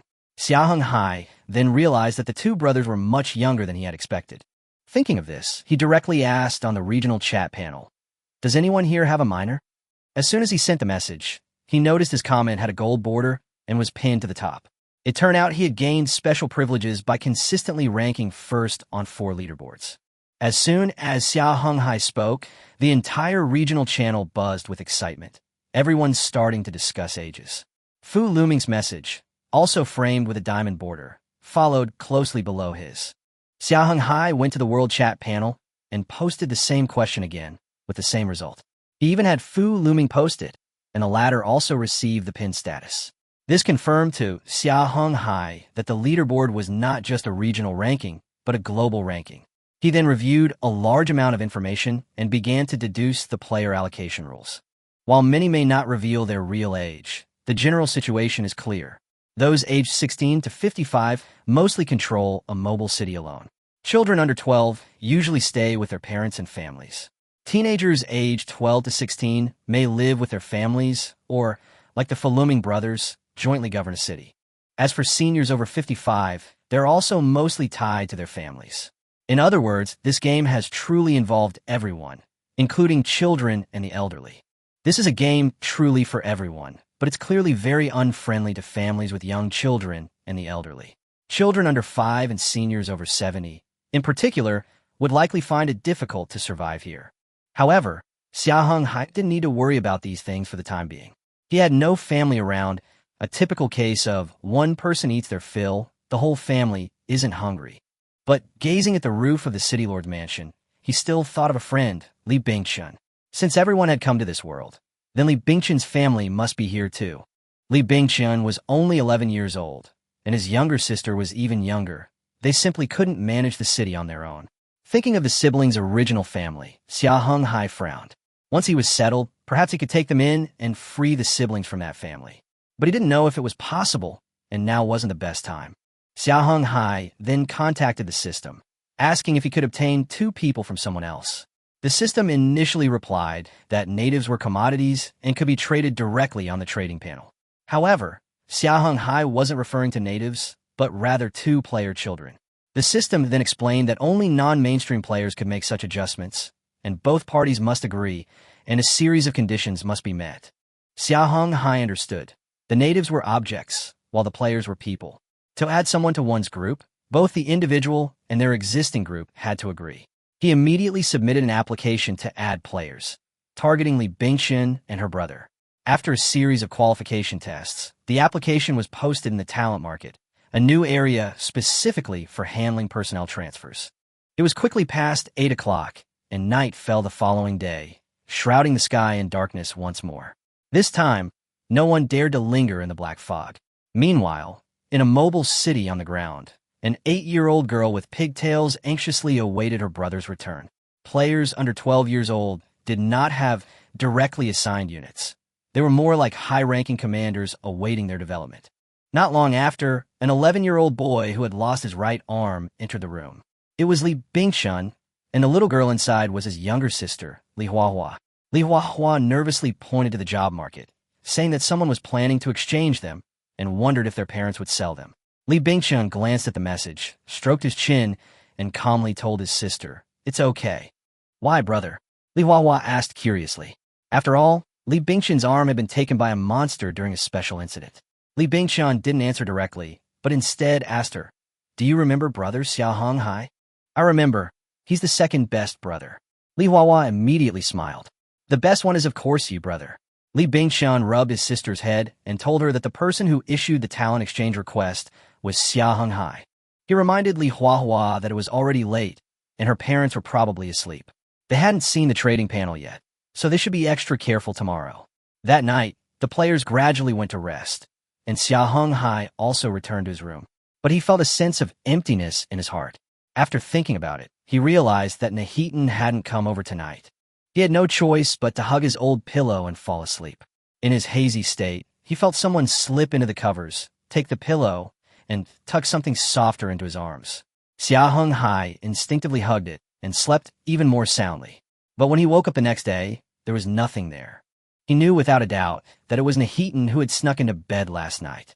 It was just that the little guy had sneaked in and then left without even putting his pillow back. It was truly baffling. Soon, Xia Heng Hai gathered everyone and issued the next exploration orders. Everything proceeded as planned. He led his team to continue exploring the weapons area, while Nahitan led his men to the dismantling area. Today, Nahitan was noticeably slow and seemed reluctant to go out. However, she couldn't refuse Xia Heng Hai's orders.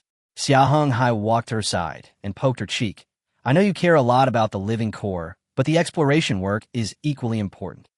Nahitan was flustered by the poking, but Xia Heng Hai felt quite pleased. It was both a small revenge for last night, and he genuinely found the little face quite pleasant to touch. He asked Nahitan if she needed help, but the little girl shook her head, her eyes still somewhat bewildered. Xia Heng Hai assumed she was worried about affecting the exploration's progress and didn't press the issue. He then ordered everyone to set off, while he began to consider the allocation of troop cards.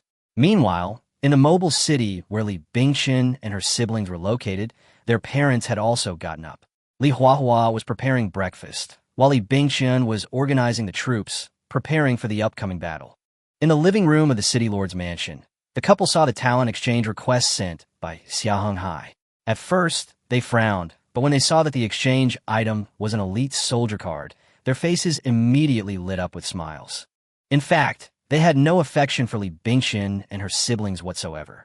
Li Huahua was merely a servant to threaten Li Bingxin and to serve them, while Li Bingxin, who had lost an arm, was treated as an elite unit on the battlefield.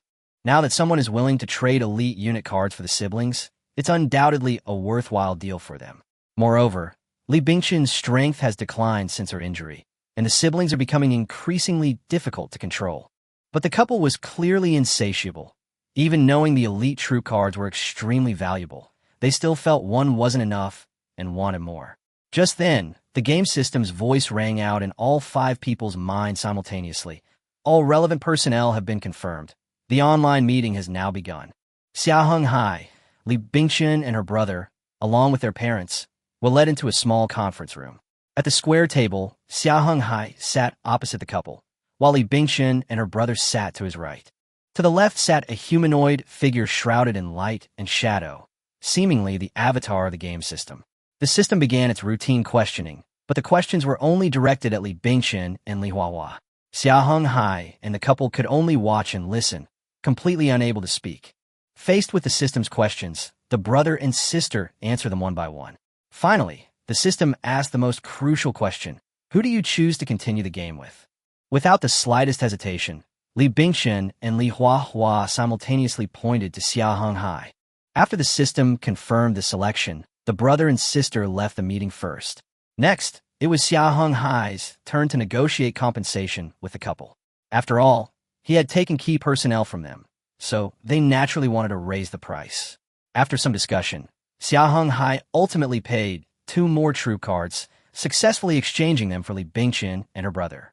Both sides were satisfied. Xia Heng Hai achieved his goal, and the couple got rid of 2 burdens they considered to be a problem. However, as soon as the couple used the unit card to summon a quasi-hero level unit and 2 combat groups, a system warning immediately sounded. Attention player, your unit's loyalty is below 60, indicating a slight tendency towards rebellion. They may disobey orders. A loyalty below 30 will very likely result in an immediate mutiny. The man's expression changed drastically, and he quickly opened the unit information panel. The unit's loyalty was a mere 55, with a permanent debuff displayed next to it. The direct commander has left, and loyalty has been permanently reduced by 30 points. It turns out that this unit had previously been under Li Bingchen's control. Now that Li Bingchen and her brother have left, the army is in turmoil. The couple regretted their decision, but the transaction was already complete and could not be changed. On the other side, after ending the call, Xia Heng Hai waited alone in the room. Not long after, 2 beams of light appeared, and Li Bingchen and Li Huahua appeared before him. Li Bingchen, long time no see. Hey, what happened to your arm? Seeing Li Bingchen's current state, Xia Heng Hai was stunned. Li Huahua, who was standing nearby, immediately started talking and told Xia Heng Hai everything that had happened back then. Xia Heng Hai shouted to the units moving around in the square, "Medics! Medics!" But faced with Li Bingchen's severed arm, the medics were powerless to help. Nahitan leaned over for a look, then, with a dart in his eye, pulled Li Bingchen away, leaving Xia Heng Hai and Li Huahua completely bewildered. Not long after, Li Bingchen returned, and from where his severed arm had grown a new arm composed of countless vines. The arm looked strange, but it had indeed become Li Bingchen's new arm. Li Bingchen stretched her arm and spoke to Xia Heng Hai. "Brother Xia, what Nahitan wants to do, I can do too." Xia Heng Hai nodded, instructing Li Bingchen to lead a unit to the 4th level dismantling area to resolve the issues there. Nahitan had likely handed over his mission primarily for the sake of that living core. The thought of that thing made Xia Heng Hai's eyelids twitch involuntarily. But the most important thing right now is exploration. He patted Li Bingchen on the shoulder, reminding him not to be reckless, as he still had a large force to back him up. Then Xia Heng Hai laughed and said, "If something happens to you and I bully your sister in the future, there won't be anyone to protect her." Li Bingchen immediately laughed and scolded, saying that if Xia Heng Hai dared to touch Li Huahua, he would definitely fight to the death. Xia Heng Hai then asked Li Huahua if her brother was just bragging. Li Huahua first nodded, then shook her head, and finally hid behind her brother, making faces at Xia Heng Hai and waving her little fists in a show of defiance. As Li Bingchen and his sister led most of the troops away, they suddenly bowed to Xia Heng Hai and said thank you. Xia Heng Hai waved his hand, telling them to give him a good massage when they returned, and added that Li Huahua could be left with Nahitan for now. Li Huahua stuck out her tongue, took Li Bingchen's hand, and led the team away. Only Xia Heng Hai and a small number of soldiers remained on the square. However, he still had a large number of troop cards, which would be perfect for replenishing his forces. But before using the troop cards, he needed to build new houses. As the cards were used, Xia Heng Hai's forces rapidly expanded, adding 40 SCVs and 10 probes. His combat units consisted of 40 Marines, 2 elite Marines, and 10 Marauders and 10 medics. The Protoss forces have gained 20 Zealots, 1 Zealot, and 20 Stalkers. The DGI soldiers have also been replenished by 60. The Zerg have gained 2 more Queens and 1 more Hive Warriors, while the Elven Archers have been added in 2 new categories, 30 and 20 respectively. The most outrageous additions were the Heman and Termain, each gaining 300 units, for a total of 600. Looking at this horde of Zerg units, Xia Heng Hai reluctantly built 2 more buildings, and realizing that 1 food factory wasn't enough, he built another. Looking at the food factory and the ammunition production plant, he frowned. The ammunition factory could continue production based on raw materials, but the food factory didn't follow the same logic. Currently, it was still under a newbie protection period, so there wasn't too much to worry about, but once that period ended, the food problem would likely be fully exposed. Xia Heng Hai immediately ordered Duanya to lead the troops ahead, while he himself ordered several SCVs to build another food factory and 3 warehouses. After the exploration was completed, he needed to begin preparing for future developments. Just then, he opened the unit panel and found that the system had given him a new prompt. Now that Xia Heng Hai has more than 1,000 troop types, the troop attribute panel has finally become more detailed. The new panel is no longer just simple numbers, but displays details such as race, quantity, loyalty, equipment, skills, attack, defense, and attack type. The Hive Warrior belongs to the Terran race, has a loyalty of 800, and is a fiercely loyal unit. It possesses heavy regenerative armor, a bone longsword, and a corrosive cannon. It can also activate command, Hive Will, War Cry, and deterrence. It has a high attack rating, heavy armor, and is effective in both melee and range combat. The probe belongs to the Protoss, equipped with a particle decomposition beam, Protoss armor, and a shield. Its specialization is resource gathering and construction. Its attack is extremely weak, its armor is light, and it can only use melee attacks with electric shocks, making it clearly more suited for logistics than the battlefield. The Stalker is also a Protoss, equipped with a particle shredder and a shield.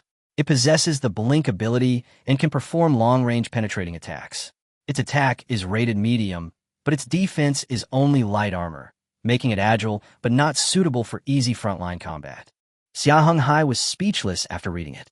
The system claimed to have become more detailed, and it did indeed categorize them by type and level, but the core concepts were still attack, defense, and attack methods. SCVs and probes belong to the same type of logistics unit, the main difference being their attack methods. One used electric shock, and the other used blunt force. Human Marines and elite Marines are not much different. They have relatively weak attack power, light armor, and piercing attacks, making them essentially cannon fodder. Marauders have moderate attack power, heavy armor, and explosive attacks. Medics have no offensive capabilities but are protected by heavy armor and shields. The DGI base vehicle is highly rated, boasting high attack power, unique armor, and a hybrid attack method, employing a mother and child attack pattern. DGI soldiers, on the other hand, are weak in both attack and defense, primarily relying on the technical support provided by the base vehicle. The Protoss Berserkers and Zealots are quite similar, both wearing light armor and possessing weak to moderate attack power. The biggest difference between them lies in their attack type. Berserkers use piercing attacks, while Zealots use blunt force attacks. The Zerglings have weak attack and light armor, making them standard melee units. The Himagan and Termagan also have weak attack and light armor. However, the Himagan excels at ranged corrosive attacks, while the Termagan is a melee unit with conventional attacks. Their uses differ. The Mother Insect is marked as a special entity, possessing extremely high attack power and special armor. Its attack methods are mixed, and its attack type is also Mother and Child.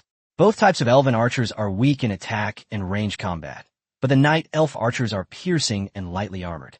The Blood Elf Archers were equipped with explosives and heavy armor, while the Blood Elf Lieutenant was also heavily armored and used piercing melee attacks.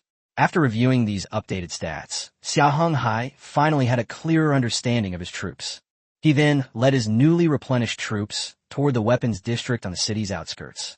He was determined to explore the entire city today, no matter what, and claim first place in exploration. As Xia Heng Hai set off for the weapons zone, Li Bingxian also led another team into action.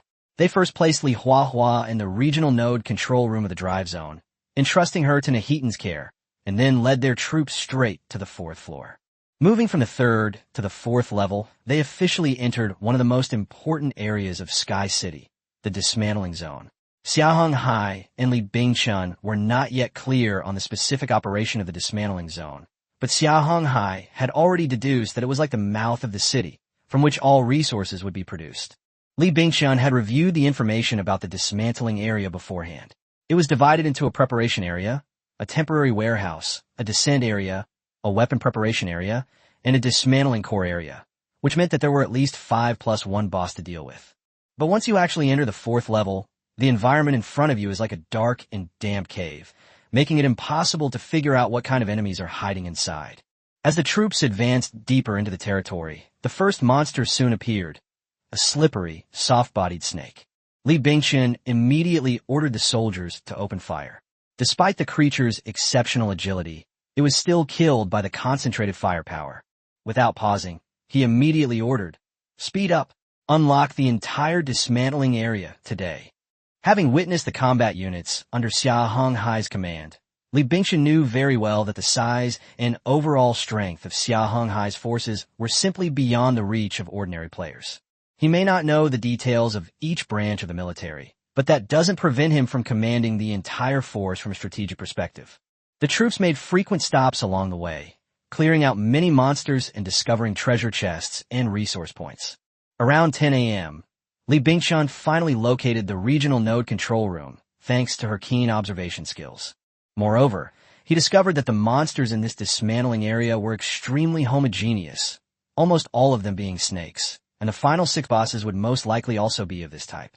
Obviously, there's no way to alleviate the pressure here, like Faluming did with special methods. The safest approach is to clear out the monsters first, then rest and regroup to face the boss in the best possible condition. Li Bingchun immediately gave the order. "Everyone, split up and clear out the monsters. You must be back before noon. After lunch and rest, go straight to the control room and start the battle." "Yes, Deputy City Lord." In Xia Heng Hai City, Li Bingchun and Li Huahua's identities have been definitively established. They have become the true managers of the city, and their lives are obviously much better than in their original city. After the order was issued, the various units quickly dispersed and began to clean up the dismantling area according to plan. On the other side, Xia Heng Hai frowned in the weapons area, noticing that the resource pile's output was different from yesterday.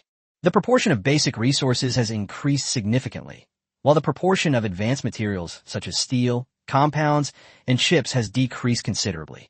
Although there is still production, the quantity is no longer as substantial. Even the food has changed. What used to be just convenience foods like self-heating rice has now been replaced by a small amount of meat products and vegetables. This suggests that after the beginner period ends, they will likely have to make their own food and find ways to obtain advanced materials on their own. Xia Heng Hai was even more convinced of his judgment, but the most important thing right now was to take over the weapons section. As he ventured deeper, he vaguely sensed that things were different here than before.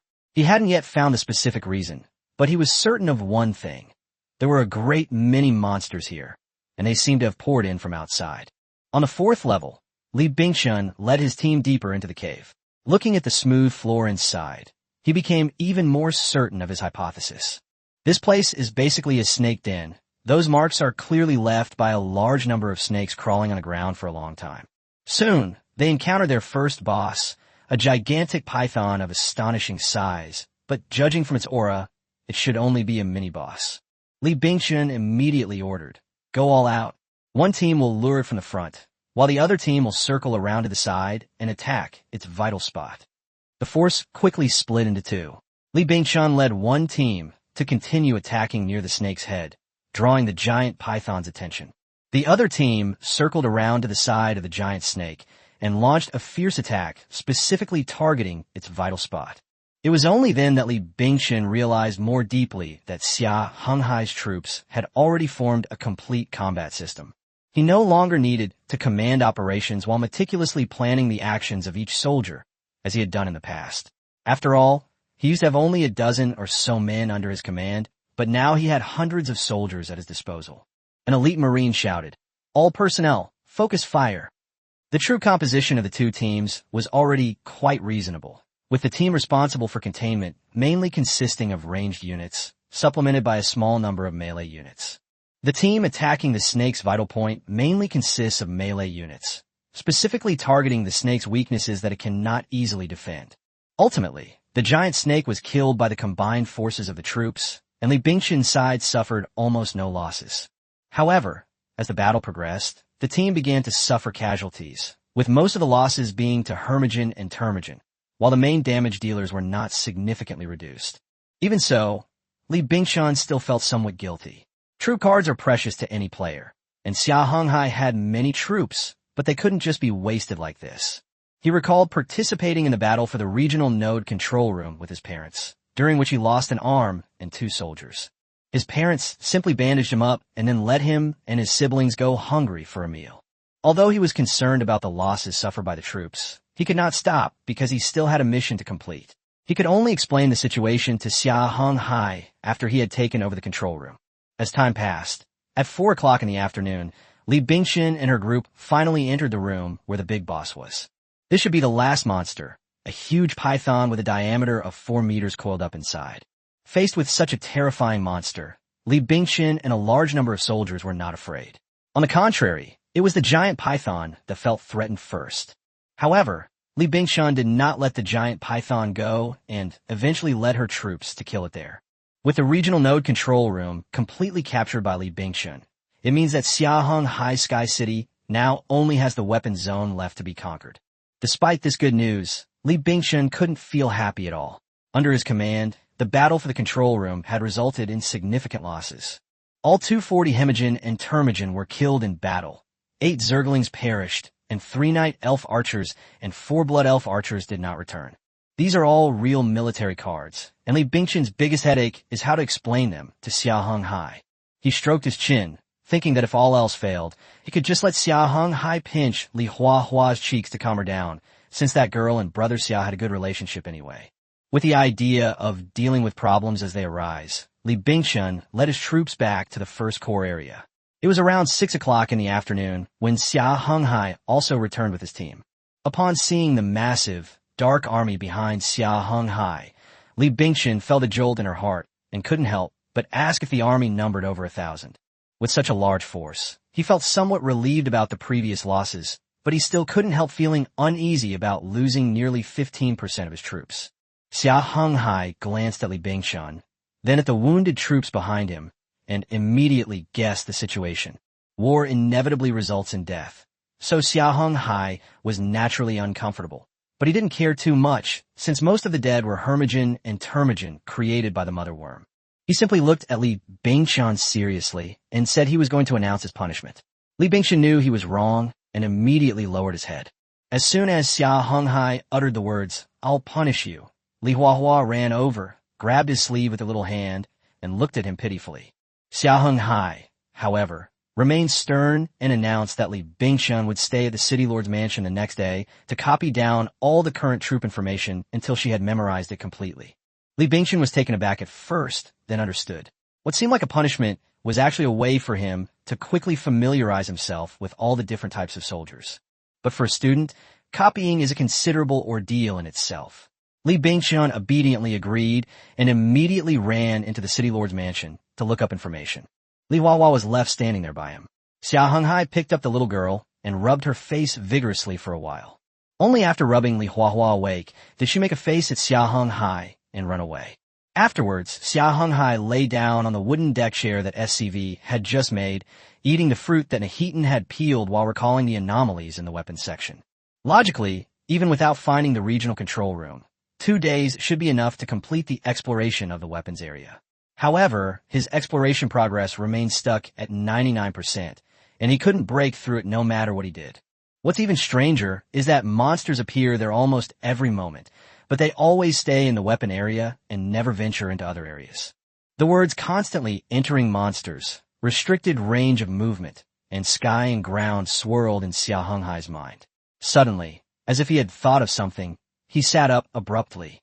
He immediately asked Nahitan about the progress of the living core. Nahitan was startled, a hint of embarrassment and blush flashing across his face, but he quickly recovered. She told Xia Heng Hai that all the work had been completed and they were just waiting for the live core to be removed from the warehouse and for final testing. It was expected to be officially launched at 10 a.m. tomorrow. Xia Heng Hai nodded, only saying that he hoped his guess was right, then lay back down and opened the chat panel to check the messages. At this point, many people were discussing whether there was a problem with Xia Heng Hai's exploration progress being stuck at 99% for a full 20 hours. Some even mocked, saying that the Chinese were indeed no good, unable to even get to the finish line, and that they still had to rely on their great Japan.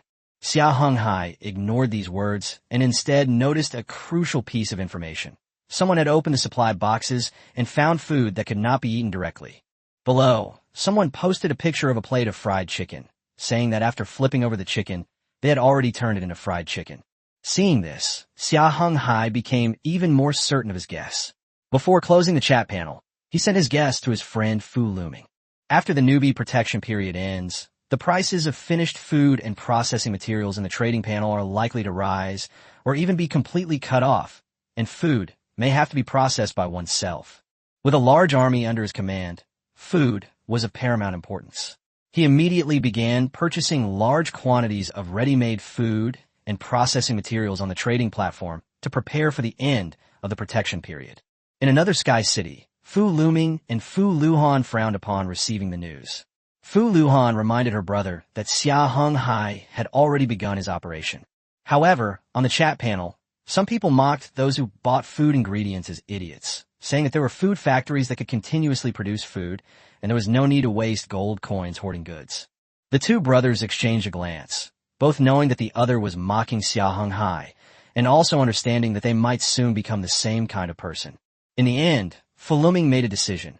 Buy 2 more troop cards and use all the remaining gold coins to buy ready-made food while buying fewer raw materials.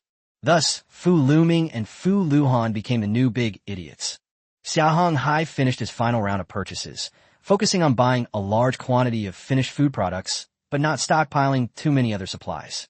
However, he still kept an extra stockpile of processing materials, such as steel, in case of need for subsequent construction and maintenance. After finishing his work, he glanced at his private messages. Fu Luming had only sent one message. Well, you and I have both become big idiots. I wonder how many are left in the game.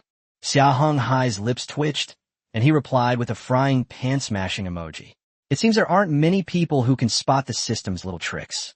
At this moment, Li Bingqian in the City Lord's mansion suddenly shouted, "Brother Xia, quickly look at the World Communication Panel. The Dragon Kingdom has issued a statement."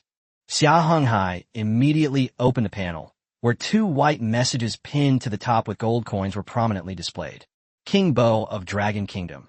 Attention all Dragon Kingdom players. Winter is coming to our north. Li Haoyang from Dragon Kingdom. Attention all Dragon Kingdom players. Winter is coming to our north.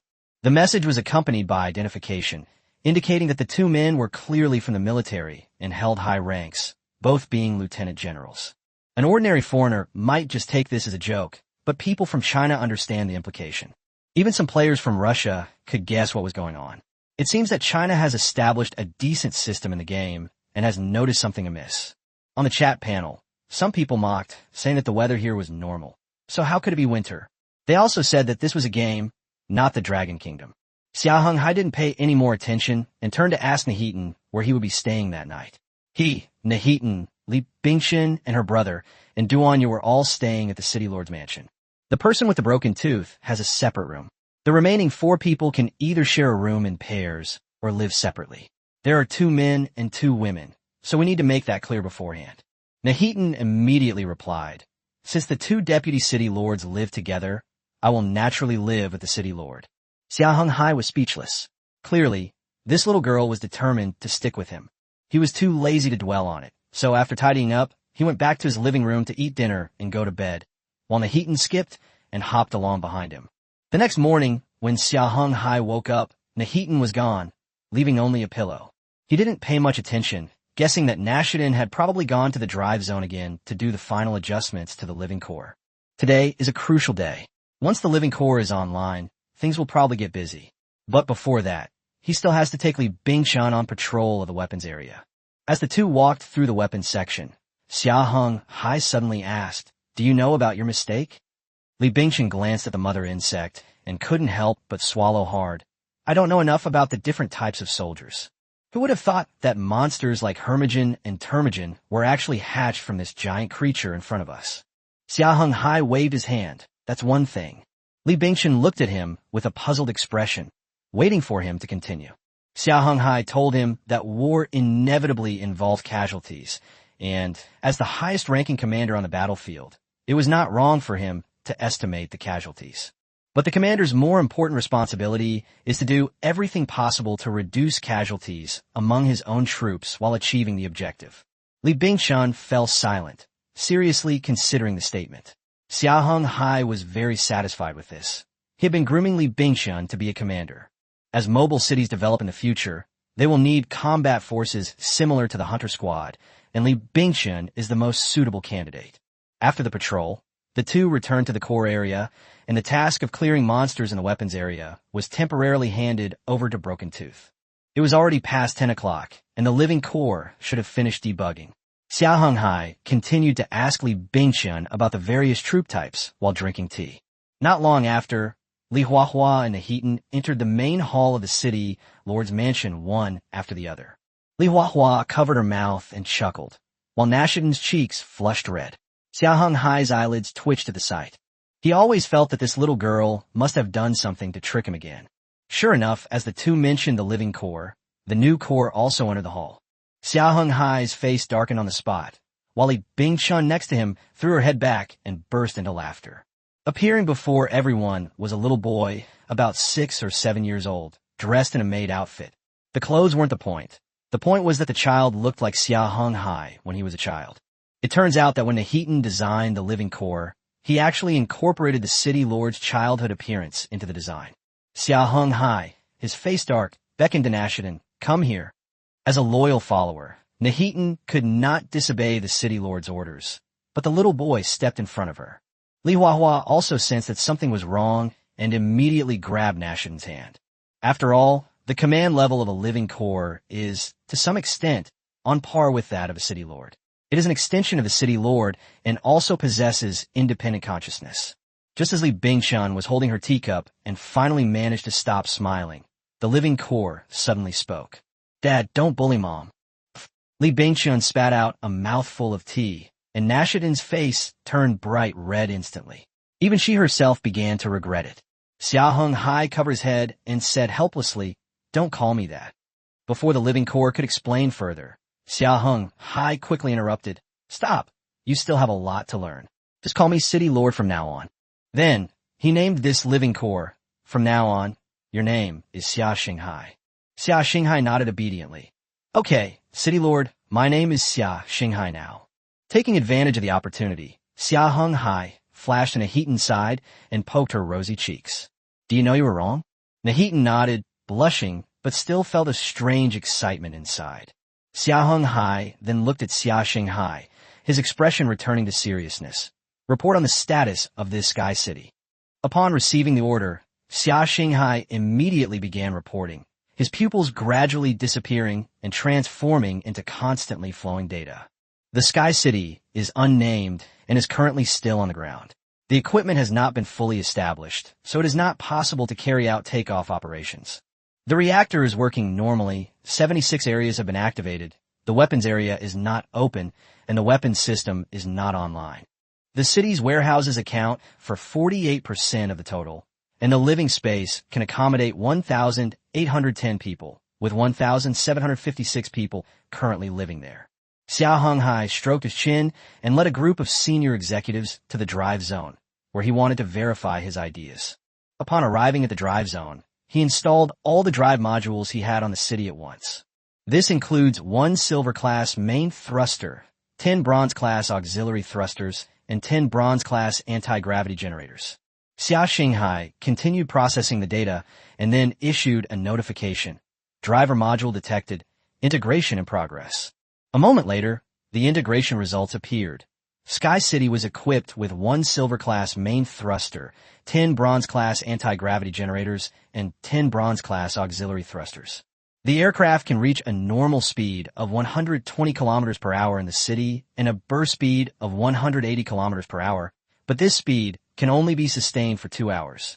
After the explosion, the main thruster must be overhauled. The maximum liftoff altitude is 6 kilometers, and the maneuverability is only 15%.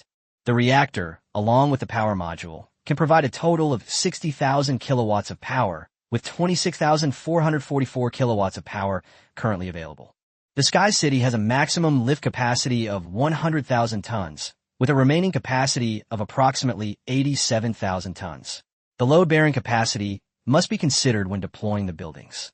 With Xia Heng Hai's detailed report as the living core, Xia Heng Hai finally gained a clear understanding of his city. The next decision is whether or not this Sky City should take off immediately. Staying on the ground allows for direct exploration, but once airborne, safety is obviously improved, although it is only relatively safe. Xia Heng Hai tilted his head and asked, "City Lord, shall we officially launch?" Xia Heng Hai pondered for a moment, then turned back to the city's central hub and issued the order, "Sky City, prepare for takeoff." Upon receiving the City Lord's order, this Sky City will initiate the takeoff operation. Xia Heng Hai then took over the citywide broadcast. "Attention all members, takeoff will begin in 10 minutes. All members, please enter your buildings and take your seats, securing your positions." After the broadcast ended, all military units quickly returned to their rooms, sat firmly, and prepared to withstand the immense pressure of the ascent and descent. Xia Heng Hai knew that only during periods of rapid ascent and descent would the city require everyone to take such precautions in advance. 10 minutes later, the announcement came over the loudspeaker again.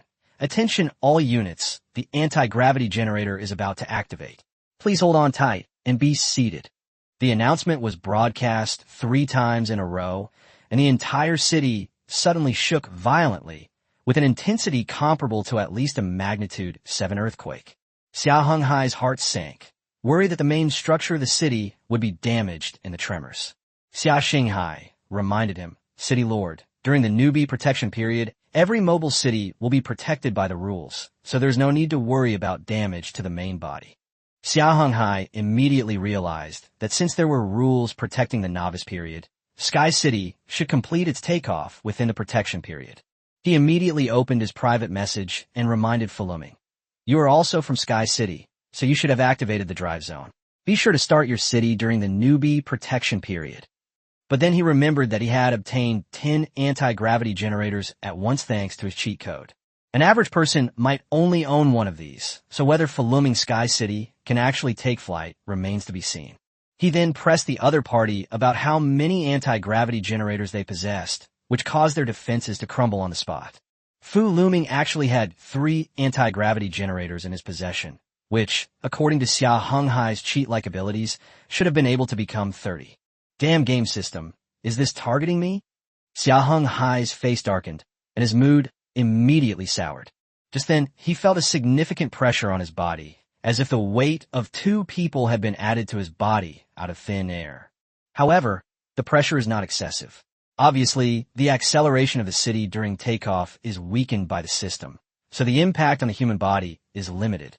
The outside world was already in turmoil. The surrounding soil was slipping away, and a huge, enormous thing slowly rose from the ground. It was a huge disk with an area of 50 square kilometers, with 3 floors of buildings suspended below it, the bottom floor of which was also 5 square kilometers. Further down are various devices and antennas, the longest of which is 120 meters long. The most eye-catching feature is a row of enormous devices, several meters in diameter, resembling terrifying meat grinders, in front of them. Xia Heng Hai and the others sat in the city's central hub and saw a complete 3-dimensional map of the entire Sky City. The map not only shows the status of each area, but also marks the danger level. Most areas are safe in green, except for the weapons area, which remains light red. As the city continues to rise, the core area and driving zone also change. The original city center has been transformed into a combination of a navigation bridge and the city center. The driver's cab in the drive area was moved from the 2nd deck to the 4th deck external attachment position, and its name was changed to the landing preparation bridge. Standing there, you can directly observe about 70% of the lower area. At this time, Xia Heng Hai Sky City had just been lifted off the ground, with the longest antenna only a little over 100 meters above the ground. This already demonstrates that this sky city has completely detached itself from the ground. As Xia Heng Hai's sky city continued to rise, the tremors beneath his feet became increasingly pronounced. Clearly, apart from the two special bridges, the entire city was undergoing changes. Once the tremors completely stopped, Xia Heng Hai examined the 3D model again, and the city before him had changed. It was still divided into 4 layers, but each layer occupied a smaller area, while the interior was further subdivided into more levels. The city's total area remains unchanged at 105 square kilometers. However, the more Xia Heng Hai looked at it, the more he felt that this sky city resembled the lighthouse in the TV series Ling Cage from his own era. In another sky city, Fu Luming and Fu Luhan finished reading Xia Heng Hai's private messages and checked their own city. Only the weapon zone remained unexplored, and Xia Heng Hai's exploration progress was still stuck at 99%. They concluded that only by officially launching the mobile city could the weapon zone be completely cleared. Fu Luming immediately instructed his brother to prepare, then opened the list of drivers' cabs in the drive zone. He filled in more than 20 farmers at once, turning them into dedicated urban drivers. With Fu Luming's command, their sky city slowly rose from the ground. However, their driving method was far less efficient than Xia Heng Hai's living core, and the integration level was also much worse. Many data needed to be collected manually, and they could only gradually leave the ground. Just as Xia Heng Hai's sky city rose to an altitude of 3,000 meters, the game system's voice suddenly resounded throughout the entire game world, and a notification also rolled out at the top of the chat panel. Congratulations to Xia Heng Hai, the player from Dragon Kingdom, for being the first to activate the mobile city and receive the basic reward, activating the barracks. Because he was the first to activate the mobile city, he will receive 3 extra spins on the barracks troop activation wheel, as well as a first-place exclusive gift pack. The moment the announcement was made, the first and second levels of the city changed dramatically, as if they were being pushed apart by countless mechanical pumps, and a massive military camp covering 40 square kilometers rose from the ground. Just as Xia Heng Hai was about to check the rewards, the system announcement came again. The player team of Fu Luming and Fu Luhan had won the second place in launching the mobile city. They also activated their barracks and received 2 spins on the troop activation wheel, as well as a second-place exclusive gift pack. Following that, the 3rd through 5th place winners were also announced. John Chasica from the United States ranked 3rd, receiving a troop-type spin and an exclusive gift pack. Wang Bo from the Dragon Kingdom ranked 4th, and Li Haoyang from the Dragon Kingdom ranked 5th. Both received the exclusive gift packs corresponding to their rankings. The system only announced the top 5. The announcements ended there. Xia Heng Hai was happy for his friend when he learned that Fu Luming had come in 2nd place. What excited him even more was that 4 of the top 5 were from China. It seemed that the 2 lieutenant generals were also formidable opponents.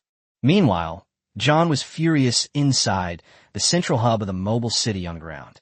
He had gone to great lengths to get 1st place, but still lost to Xia Heng Hai, who had dominated the rankings for a long time. Losing to Xia Heng Hai was bad enough, but Fu Luming actually snatched 2nd place from him, which John simply couldn't accept. But soon, he thought of another opportunity. The exploration leaderboard isn't over yet. John immediately assembled his troops and headed towards the weapons zone, hoping to take the regional node control room before everyone else and claim the top spot in exploration. Yamamoto Ichiro, a player from Japan, was equally enraged. He was the 6th person to activate the mobile city, but he received no reward, not even a single server-wide announcement. Xia Heng Hai and the other players who started in the city knew that the biggest reward they could compete for right now was to be number 1 on the exploration leaderboard. Xia Heng Hai had anticipated this. After completing his patrol of the weapons zone, he built a house in the residential area near the weapons zone and left behind a considerable number of troops, all in order to seize the initiative. However, he didn't focus on the weapons section for the time being, but instead prepared to check the rewards he had just received. Just then, the system announcement sounded again from the sky. Xia Heng Hai thought he had completed the exploration and was about to take the top spot on the exploration leaderboard. But when he opened the leaderboard, he saw that his exploration progress was still 99, and the other top players were all hovering around 90. This broadcast was clearly unrelated to the leaderboard. Immediately afterwards, the system announced new rules. Since some players have already started using the mobile city, the disaster that will occur after the new player protection period ends will be different. Please stay tuned for the specific changes. The system reminds all players to activate the mobile city before the new player protection period ends and obtain some weapons for effective defense. We wish you a pleasant gaming experience. Xia Heng Hai frowned. It seemed his guess was correct. The monsters trapped in the weapons area were the threat that would emerge after the newbie protection period ended. As for the so-called catastrophic change, it probably means that monsters from outside the city will actively attack. For Sky City, the only thing it really needs to guard against are those monsters in the sky. Hopefully, some good stuff will come out. Xia Heng Hai looked at the reward, rubbed his hands together, and kept washing them, trying to build up an aura of good luck for himself. Meanwhile, other players who had just activated their mobile cities were frantically rushing to the weapons zone. The regional node control room on Xia Heng Hai's side was left to Duanya and Nashin. Li Bingchun, the deputy city lord, had also rushed off to provide support. Xia Heng Hai didn't need to worry about that. He trusted that Li Bingchun, Nahitan, and Duanya would bring him a good result. Chapter 26, Xia Heng Hai's Prize. Come on, let me take a look at the barracks introduction first. Finally, Xia Heng Hai began to examine some core information while accumulating his luck. At present, although this so-called barracks covers an area of 40 square meters, it only contains one infantry barracks, and there is no unit that can be produced in it. Xia Heng Hai was somewhat puzzled, then remembered his other prize, a prize for players ranked 4th or lower. Was that a bit of suppression? Perhaps the trading panel held the information he wanted. Xia Heng Hai then opened the trading panel, which showed some changes. The quantities of synthesized food and processed materials were now limited, and their prices had increased, while the prices of basic resources had also risen. In addition, the troop cards that were previously used to recruit troops are now shown as unavailable for purchase on this trading panel, with a time displayed as 3D. For H, 34 minute. Xia Heng Hai clicked on this time, and it showed the time when the item will be taken off the shelves. Meanwhile, the limited purchase items also have time limits displayed, which are almost identical to this one. Additionally, basic supplies also have time limits, which are half a day longer than the other two. It seems that players will have to collect these supplies themselves. Xia Heng Hai didn't hesitate any longer and immediately ordered the construction of both a refinery and a smelter. He then saw the licenses for the chip factory and the compound manufacturing plant and purchased them. However, just as they were preparing to set them up, Xia Heng Hai spoke up. Lord, after these two buildings are built, their remaining power will not be enough to support many weapon systems going online at the same time. After receiving this information, Xia Heng Hai didn't set up the two production lines and instead looked at the remaining items. Finally, he saw a troop recruitment order priced at 10,000 gold coins, with a 10% newbie discount that applied to the same time as basic resources. In other words, the regular price of a troop recruitment order would be 100,000 gold coins. Meanwhile, the trading panel also displays a considerable number of collectible items, each with a different purchase price. It seems the game system encourages players to explore the world and search for special resources. Immediately afterward, Xia Heng Hai bought up all the restricted supplies. As for the troop recruitment orders, Xia Heng Hai decided to see how lucky he was first. First up was the first place prize pack. But when Xia Heng Hai took out the pack and opened it, the item panel immediately displayed a jumble of characters. However, in that instant, Xia Heng Hai saw a considerable number of troop recruitment orders, probably dozens, along with weapons, medicine, and 9 special items. This was an excellent reward for Xia Heng Hai, since he possessed 10 different troop types, and the more troop recruitment orders he had, the better. However, after the garbled text ended, only one special card, 9 orbs of light, and 1 silver-grade equipment card remained in the gift pack. Well, all my abundant resources were reduced to these 11 items. Xia Heng Hai suppressed his urge to curse his cheat system, and instead picked up the special card. Upon seeing the card, Xia Heng Hai's mood improved. It was a barracks card, a special high-level card that could increase the types of barracks, and it wasn't even in the trading panel. As for the 9 orbs of light, they are the core for upgrading building quality, capable of improving building quality. Finally, there's the single silver-grade equipment card, a player-exclusive card that provides a complete set of equipment. However, to Xia Heng Hai's dismay, all these items require a roulette wheel draw. The first step was to draw the barracks. It was quite simple, with only 5 types: infantry, tanks and mechs, warships, and fighter jets. However, the infantry was grayed out. Xia Heng Hai then clicked to draw. After spinning rapidly, the pointer on the dial pointed to the fighter jet. Xia Heng Hai was quite satisfied with this result.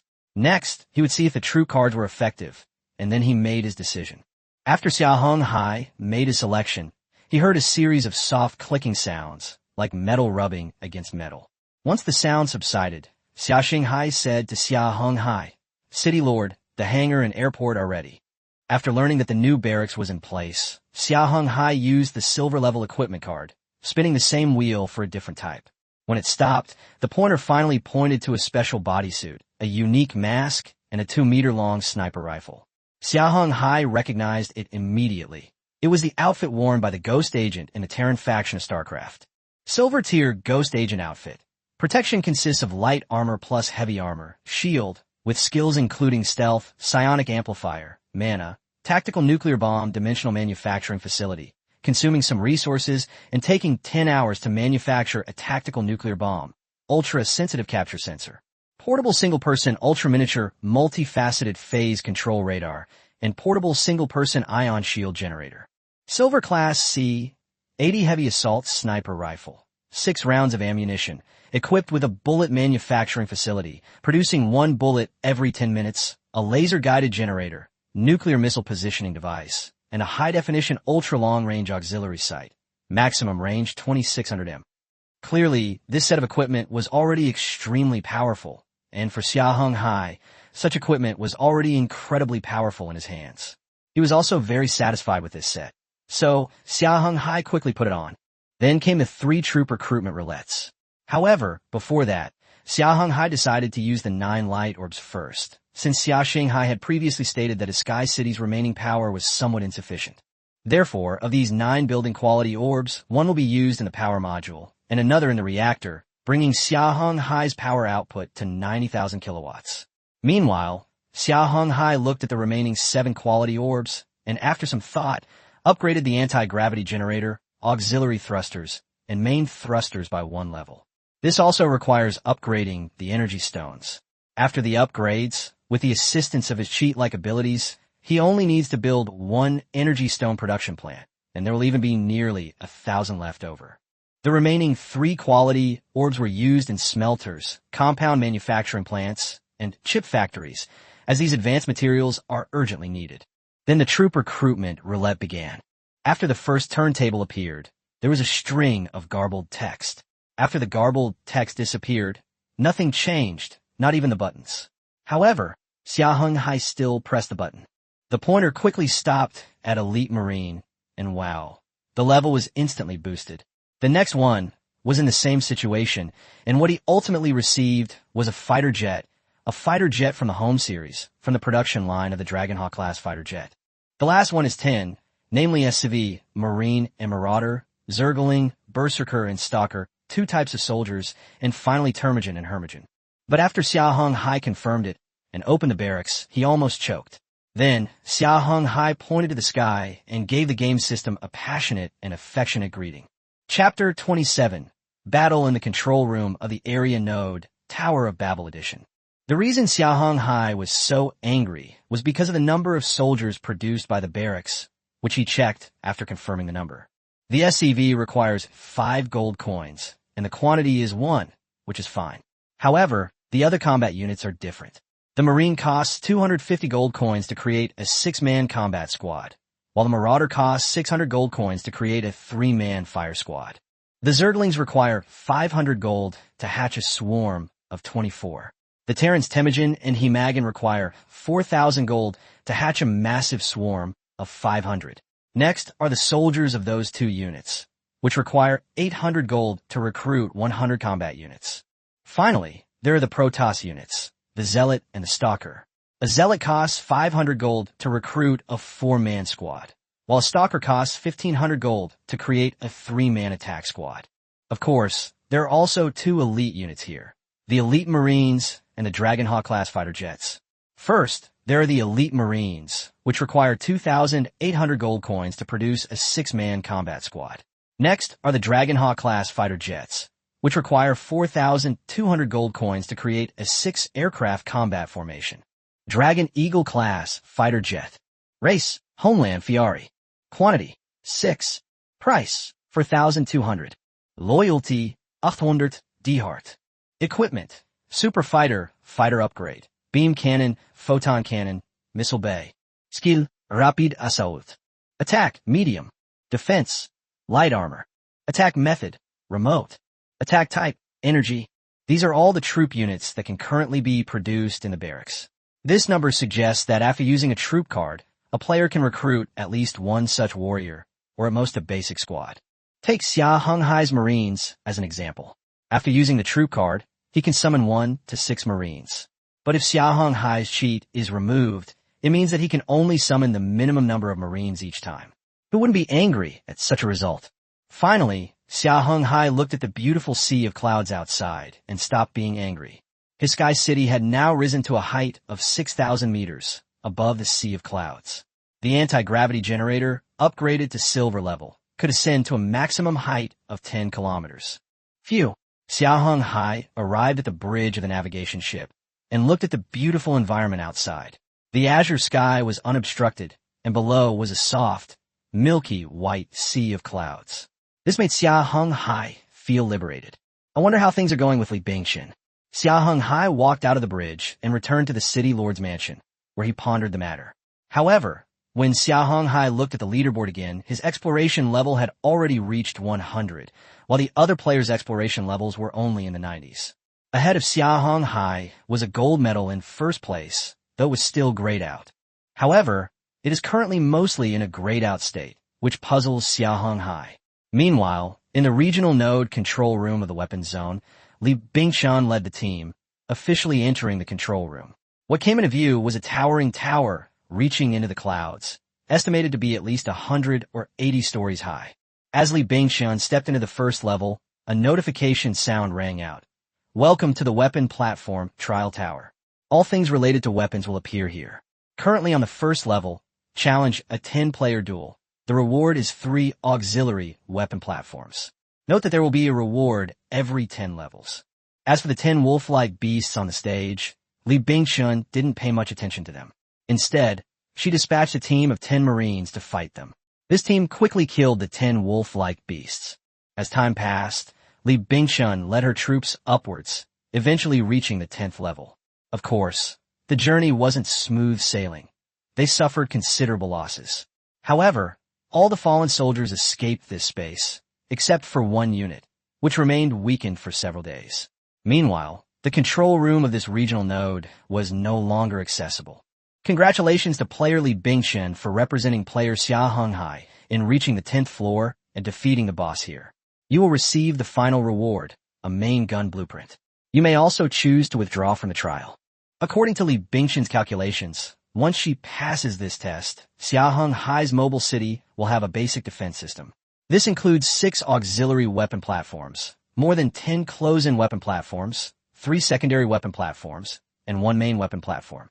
In addition, there are several blueprints for various weapons. And now, there's also a blueprint for the main weapon system, which can be used to build a decent combat platform. At this moment, they were facing an ordinary boss. Li Bingxian sent out the Hive Warrior directly. This powerful Hive Warrior was extremely strong and was quickly killed. The powerful Hive Warrior quickly defeated the boss, thus obtaining the special prize. Then the system voice sounded again. Player, wish to continue climbing? I will continue. After pondering for a moment, Li Bingxian glanced at the troops behind him, and after further reflection, finally gritted his teeth and said, I will fight to the last man. Clearly, Li Bingxian believed that these weapon platforms and blueprints were more important to Xia Heng Hai than the so-called first place. As for the first place reward, it could be obtained later, while the increase in combat power would likely be relatively small. The system then asked again for confirmation. Li Bingxian nodded in agreement. She then led her troops to continue their ascent. Meanwhile, Xia Heng Hai said to a night elf archer, You withdraw alone and report the situation here to the city lord. At this moment, Li Bingxian was somewhat uneasy. After all, Xia Heng Hai had maintained the top spot on the exploration ranking for so long, and now he was going to abandon this number 1 spot because of Li Bingxian's choice. No one would feel good about this situation. In fact, Li Bingxian was prepared to accept the punishment. However, Xia Heng Hai had a secret he didn't tell Li Bingchun. At the same time, Xia Heng Hai was also unsure whether Li Bingchun, also a player, would be bound to his cheat system. However, the soldier who voluntarily withdrew was carrying a weapon platform module and a considerable number of weapon blueprints. Clearly, Li Bingchun, as Xia Heng Hai's subordinate player, wouldn't be affected by his cheat-like abilities. But once Xia Heng Hai himself, or Xia Heng Hai, made contact with Nahitan, these resources would change.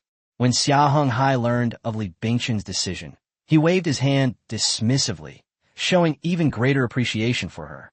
Li Bingchun now understood how to maximize her own interests. With this change, Xia Heng Hai felt she was fully capable of handling things independently. Chapter 28 Ranking Changes. After being reassured about Li Bingchun's situation, Xia Heng Hai went to the upper level of the navigation bridge, where there was a special observation platform from which one could see the entire Sky City. Here, Xia Heng Hai could feel the vastness of the world. His Sky City had transformed into a colossal ship sailing above the sea of clouds. Meanwhile, around his Sky City, several Dragon Eagle-class fighter jets soared and swooped through the clouds, like flying fish leaping out of the water. Such a scene is indeed quite pleasing to the eye. Yes, Xia Heng Hai has already begun producing his own troops, and the current scale of his ground forces is quite decent. However, as a Sky City, its air power is somewhat lacking, so Xia Heng Hai only spent some gold coins to produce 4 Dragon Eagle-class fighter squadrons from the airfield. 6 hours have already passed, and Xia Heng Hai now only has 2 Dragon Eagle-class fighters at his disposal. Xia Heng Hai also noticed some differences between units produced by the barracks and those recruited through troop cards. While the units produced by the barracks were cheaper, they required a considerable amount of time to produce. Troop cards, on the other hand, allowed for direct recruitment, which was much faster. However, for those who had successfully activated their mobile cities, these troop cards were now invalid. Brother Xia, the exploration ranking has changed. At this moment, Li Huahua came to Xia Heng Hai's side and tugged at his sleeve.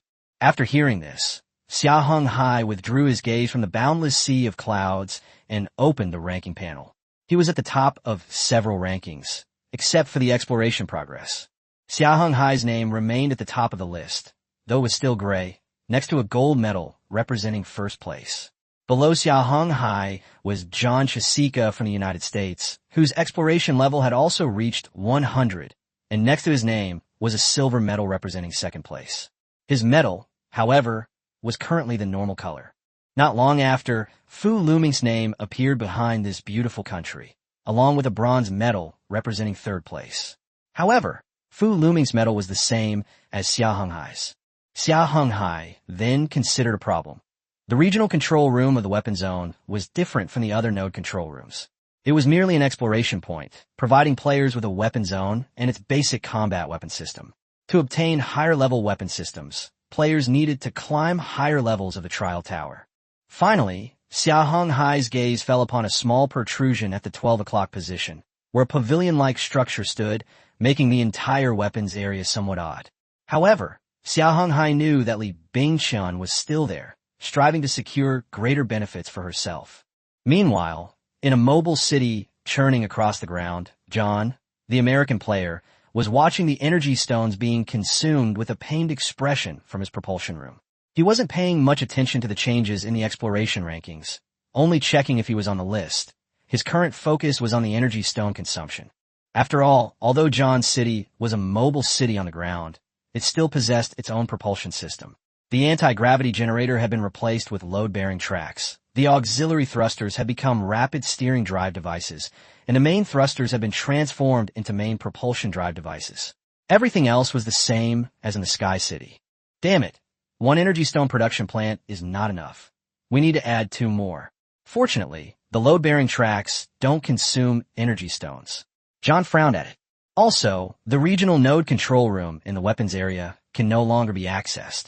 It turned out that John also knew that the weapon platform and weapon blueprints were important to him. Therefore, John only climbed to the 10th floor before leaving the trial tower, thus completing his exploration. He was initially annoyed to find himself in second place, but then he thought about the trial tower again. When John rushed to the location, he plopped down on the ground. He discovered that the special trial tower had sunk below and was no longer visible. Just then, something happened that made John retract his anger. Just then, an alarm sounded in the mobile city. John frowned, then quickly ran to the driver's cab to ask the staff there. Lord City Lord, we currently don't have enough energy stones to support both drive systems, one of the drivers said. Clearly, this situation made the driver somewhat nervous. After all, the mobile city had already started operating, so it was best for it to continue moving. If it stopped, it would affect the drive system, requiring major repairs. In fact, Xia Heng Hai and Fu Luming Sky City faced the same problem. Once the mobile city was activated, its thrusters could not be shut down. For Sky City, the thrusters shutting down meant the drive system shutting down, and it needed to be restarted within a certain time. Otherwise, its anti-gravity generator would become ineffective, causing Sky City to crash. Of course, this is not a problem for Xia Heng Hai. Although Xia Heng Hai only has one energy stone production plant, he can still have some surplus with the help of his cheat system. While John was racking his brains over the production of energy stones, in the Sky City where Fu Luming was located, Fu Luhan stood outside the trial tower. Fu Luming, who had always been in second place, had now fallen to third. However, looking at the gray name, Fu Luhan knew its meaning. Meanwhile, Fu Luming Sky City was already operating normally. Fu Luming had established 4 energy stone production plants, which were fully capable of sustaining the entire Sky City with a surplus. This clearly indicated that Fu Luming had obtained some building upgrade cards, allowing him to upgrade some core buildings by 1 level. However, Fu Luhan was very worried about her brother, Fu Luming, who had been inside for several hours. Finally, the clock struck 5 o'clock, and Fu Luming appeared at the entrance of the trial tower. However, Fu Luming was somewhat weak at this time. The trial tower door displayed 2 numbers, 57 and 50. This indicated that Fu Luming had challenged to the 57th floor, and the reward was for the 50th floor. The difference was that because he had not broken through to the next floor, his reward was limited to the 50th floor. This allowed Fu Luming to acquire a considerable amount of valuable items, including over 100 weapon platforms for main weapon platforms, 8 weapon blueprints, and even a 1130 close-in weapon system template. Clearly, Fu Luming had achieved a commendable result. Within that leaderboard, the exploration leaderboard is currently in a countdown to closing. There's also a brand new leaderboard, not yet fully operational, but its contents are already displayed. This is clearly the real-time leaderboard for the mobile city, only it hasn't officially started yet. Xia Heng Hai. Meanwhile, in another mobile city, Yamamoto Ichiro of the Sakura Kingdom was staring blankly at the rankings. After all, according to him, he should be second, and the 2 gray-colored figures shouldn't be on the list at all. As time passed, around 7 p.m., at Xia Heng Hai's location, the altitude had risen to 7,400 meters. Here, the first level was completely above the sea of clouds, while the lowest level, the dismantling area, remained within the sea of clouds. As night fell, Xia Heng Hai noticed that the sky was still quite bright, and the sea of clouds was no longer white but had begun to turn red, a scene that was still very beautiful. At this moment, Xia Heng Hai saw that the trial tower had disappeared, indicating that the little guy Li Bingchun had already completed the challenge. However, Xia Heng Hai was unaware of exactly how much benefit Li Bingchun had gained for him. Brother Xia, we're back. We've cleared the trial tower. Li Bingchun and Nashin arrived at Xia Heng Hai's side together, and then Li Bingchun added, however, I see there's still more floors up, but we can't climb any further. We also can't climb many more floors. Xia Heng Hai tallied up everything he had acquired this time, including the effects of the cheat system. He found 2,561 weapon platforms, 70 of which were main weapon platforms, and even one extremely unique one. He didn't have many weapons, only about 10, but he mainly possessed these 8 weapon templates, including the previously existing laser close-in weapon system, CIWS, array template. There's also the 1130 CIWS template, missile launch platform template, lightweight railgun template, particle beam cannon template, lightweight light spear template, particle shield generator template, area deflection shield generator template, and finally, a super orbital acceleration particle cannon template. As for the weapon blueprints, Xia Heng Hai didn't examine them much. After all, there was only one type of blueprint, and all 10 were identical. As for these blueprints, Xia Heng Hai planned to sell them. Just as Xia Heng Hai was about to examine the weapon templates and their detailed information, A system voice suddenly sounded from the sky. Ding! The exploration leaderboard has ended. The last two leaderboards, the mobile city leaderboard and the population leaderboard, will be activated. The rewards for the exploration leaderboard will be announced tomorrow morning. Upon hearing this, Xia Heng Hai immediately opened the leaderboard panel. In fact, there was no need for the system to announce it. Xia Heng Hai was still in first place on the exploration leaderboard. John was in second, and Fu Luming was in third. Xia Heng Hai didn't pay much attention to this. What he was focusing on were the two brand new leaderboards. One is the population ranking, where Xia Heng Hai's name is at the top. Although there is no exact number, it shows a population of over 1,000. Another ranking is the mobile city ranking, where Xia Heng Hai is again at the top. This time, it shows that Xia Heng Hai's mobile city is at the quasi-silver level 1, followed by another number, which is 1132 for Xia Heng Hai. Xia Heng Hai found this very strange. He then opened his mobile city, which showed that he could name it. Xia Heng Hai also knew about the levels. To upgrade to the true silver level, he needed 100 mobile city core fragments. After learning that the upgrade required moving city core fragments, Xia Heng Hai stopped thinking about the problem and instead checked the 9 weapon templates. However, before that, Xia Heng Hai gave his Sky City a name of his own. Our Sky City will be called the Sacred Judgment. It will judge all enemies. After Xia Heng Hai named it, he waved his arms towards his first target. His troops, along with Li Bingxian and her siblings in the Heaton, also waved their arms, proclaiming the birth of a powerful aerial city. Laser close-in weapon array. Weapon type, close-in weapon, quantity, 4 triple-mounted, caliber, 24 millimeters, quality, bronze, effective firing range, 2.6 kilometers, ammunition type, energy. 1130 close-in weapon system.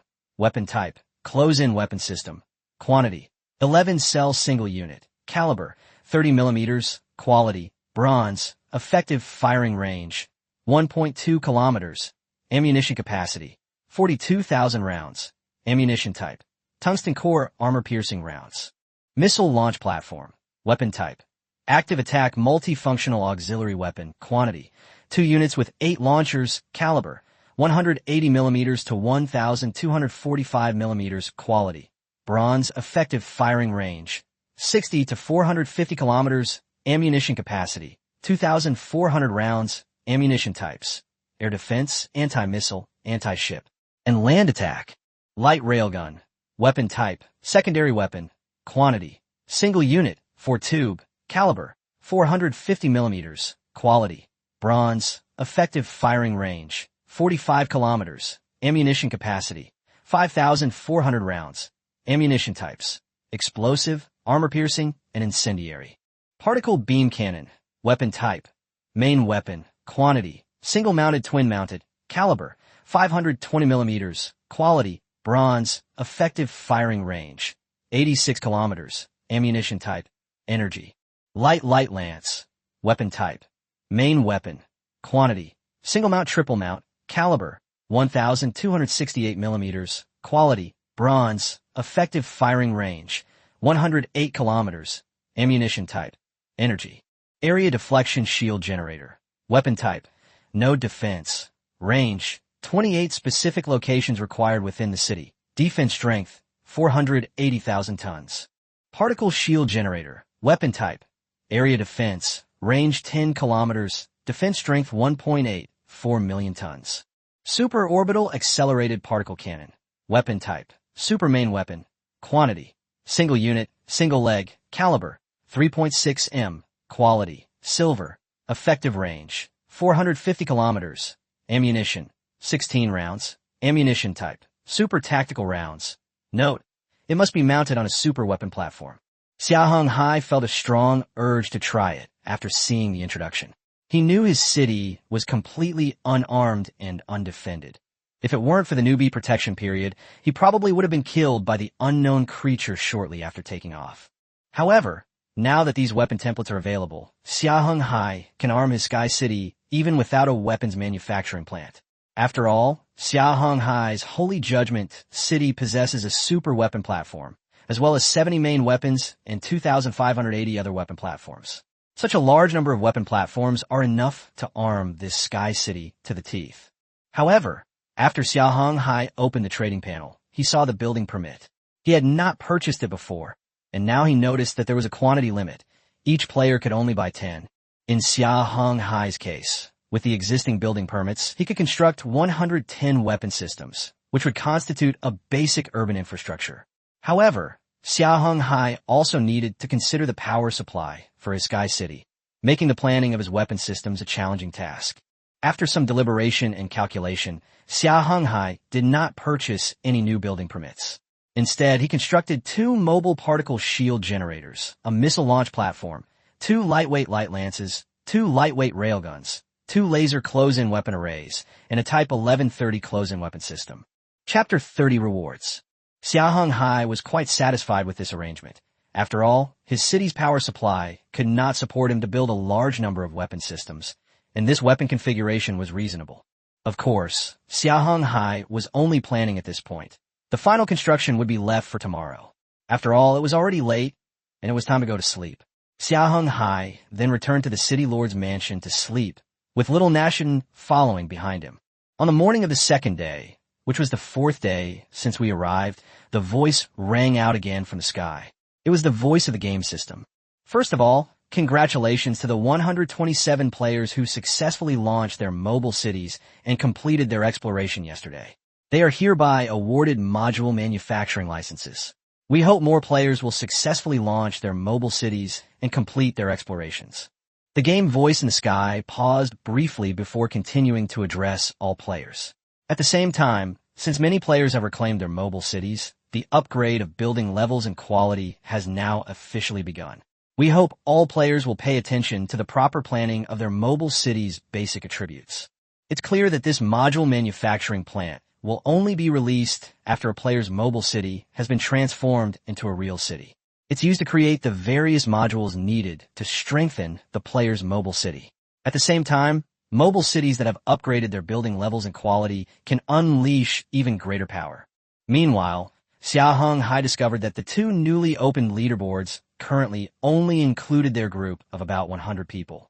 It seemed these leaderboards were exclusively for players like them who had already activated and explored the mobile city. Then the game system in the sky sounded again, this time announcing the so-called leaderboard winners. However, before announcing the list, it explained the exploration ranking mechanism. Just as Xia Heng Hai had thought, the regional node control room in the weapon area was only an exploration point. Entering it meant that the area was now lit up, but one still needed to explore the rest of the area. Furthermore, whoever was the first to reach 100 exploration points was the number 1.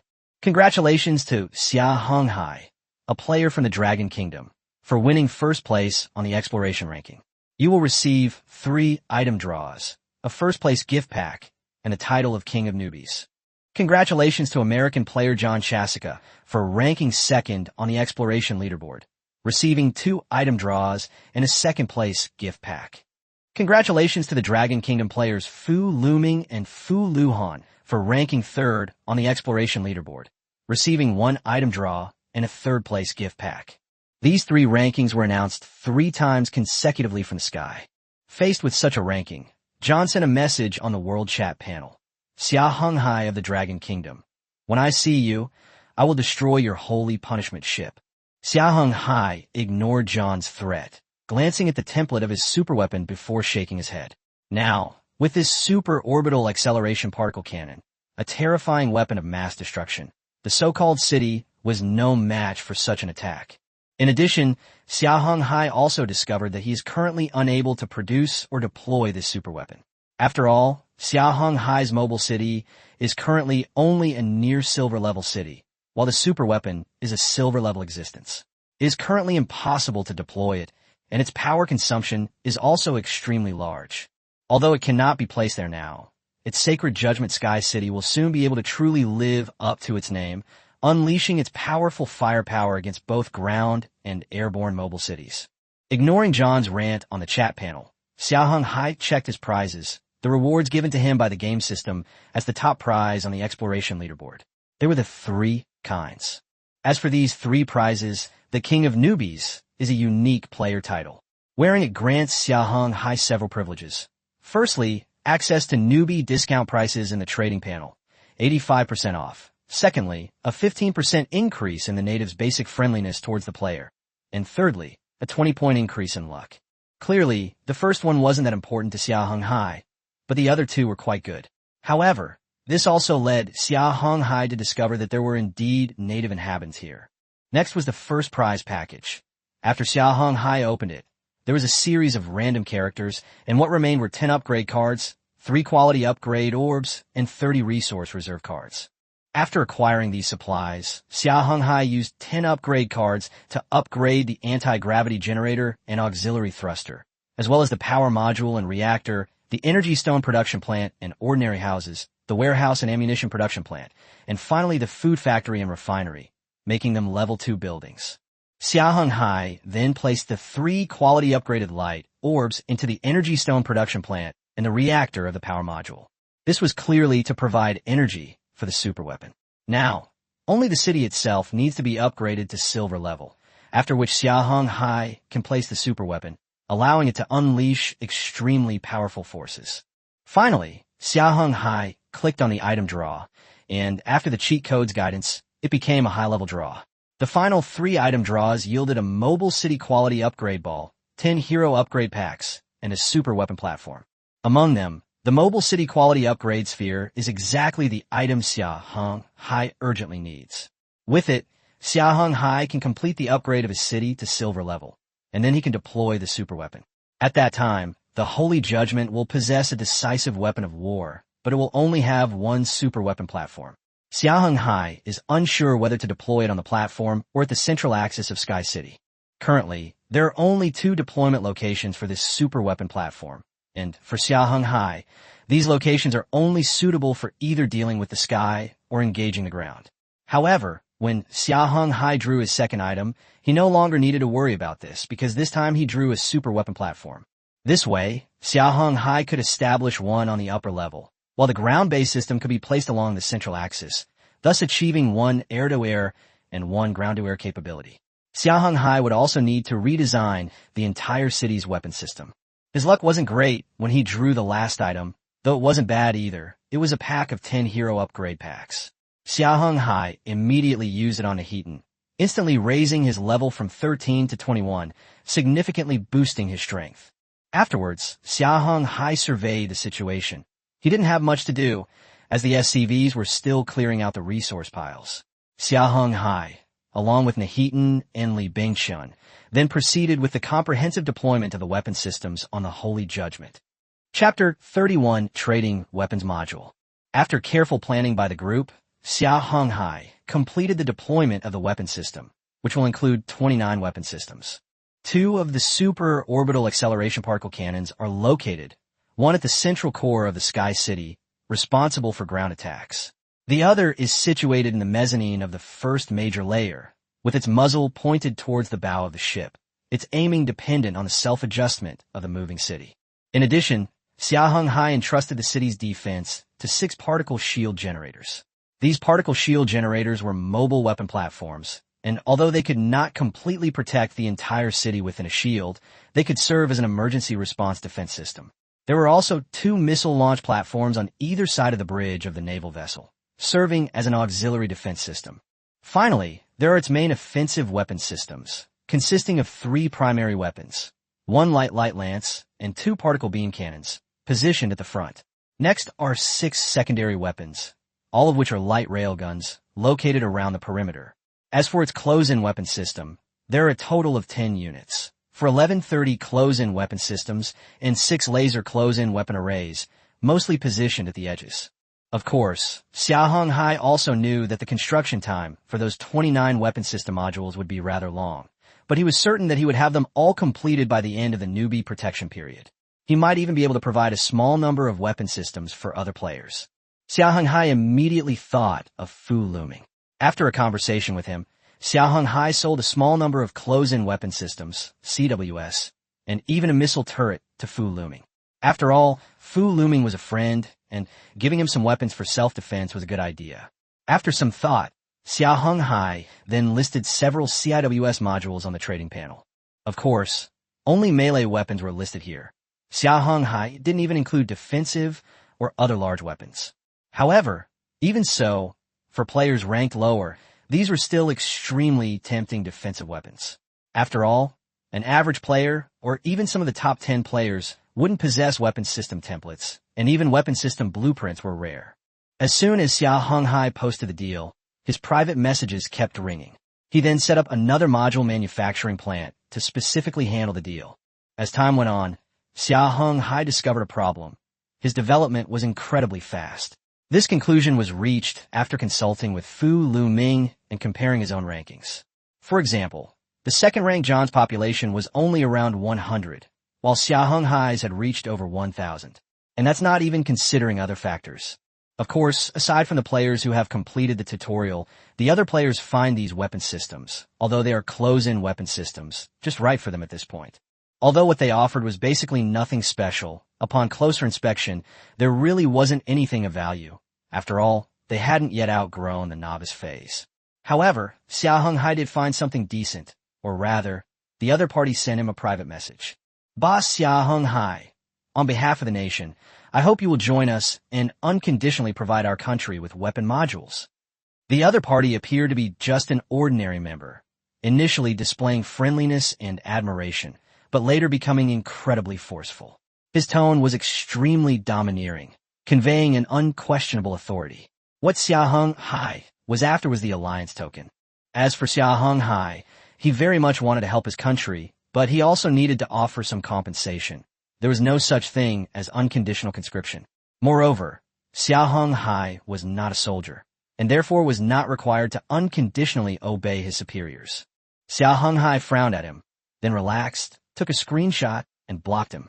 He then sent the screenshot to Wang Bo and Li Haoyang via private message, with an additional message below, Lieutenant General, I don't know what's going on. I hope for an explanation. At the same time, it's not that I don't want to contribute to the country. I hope Lieutenant General will speak to me with someone else. Xia Heng Hai then continued browsing his private messages. Ultimately, he traded 10 sets of 1130 close-in weapon modules to those players, acquiring a pet egg and a special stone tablet.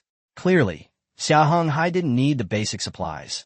The special items were what he truly desired. However, Xia Heng Hai discovered that after purchasing these two items, his cheat ability did not work, which might be due to issues with their quality or level. Pet egg, status, unhatched, time unknown, race unknown, attribute unknown. Clearly, this pet egg is largely unknown, and Xia Heng Hai bought it to obtain a small pet. He doesn't care what kind of creature it is. He can't very well treat Nahitan as a pet. Dragon Transformation Stone Tablet. Status. Damage, grade, gold, quantity, unknown, effect. One-time Dragon Transformation. Increases all attributes of the user by 500 points. Duration. 1 hour. Note. Collecting all Dragon Transformation Stone Tablets will make it a permanent skill. In fact, the original seller was only trying to save his own life. Seeing Xia Heng Hai selling weapon system modules gave him hope, so he eagerly listed all his resources to try and survive. Xia Heng Hai only took some basic resources and the 2 special items, and ultimately gave the seller 10 1130 close-in weapon modules. For that player, the pet egg was optional, while the special stone tablet was a pity. However, compared to their own life, it was insignificant. Xia Heng Hai was very satisfied with the 2 items. He first paid him 4 weapon system modules, and the remaining 6 were eventually delivered with the full support of the 2 module manufacturers. After Xia Heng Hai sent out, he checked the time and realized it was already past 6 p.m. At this point, Xia Heng Hai checked how many players had successfully passed the beginner stage.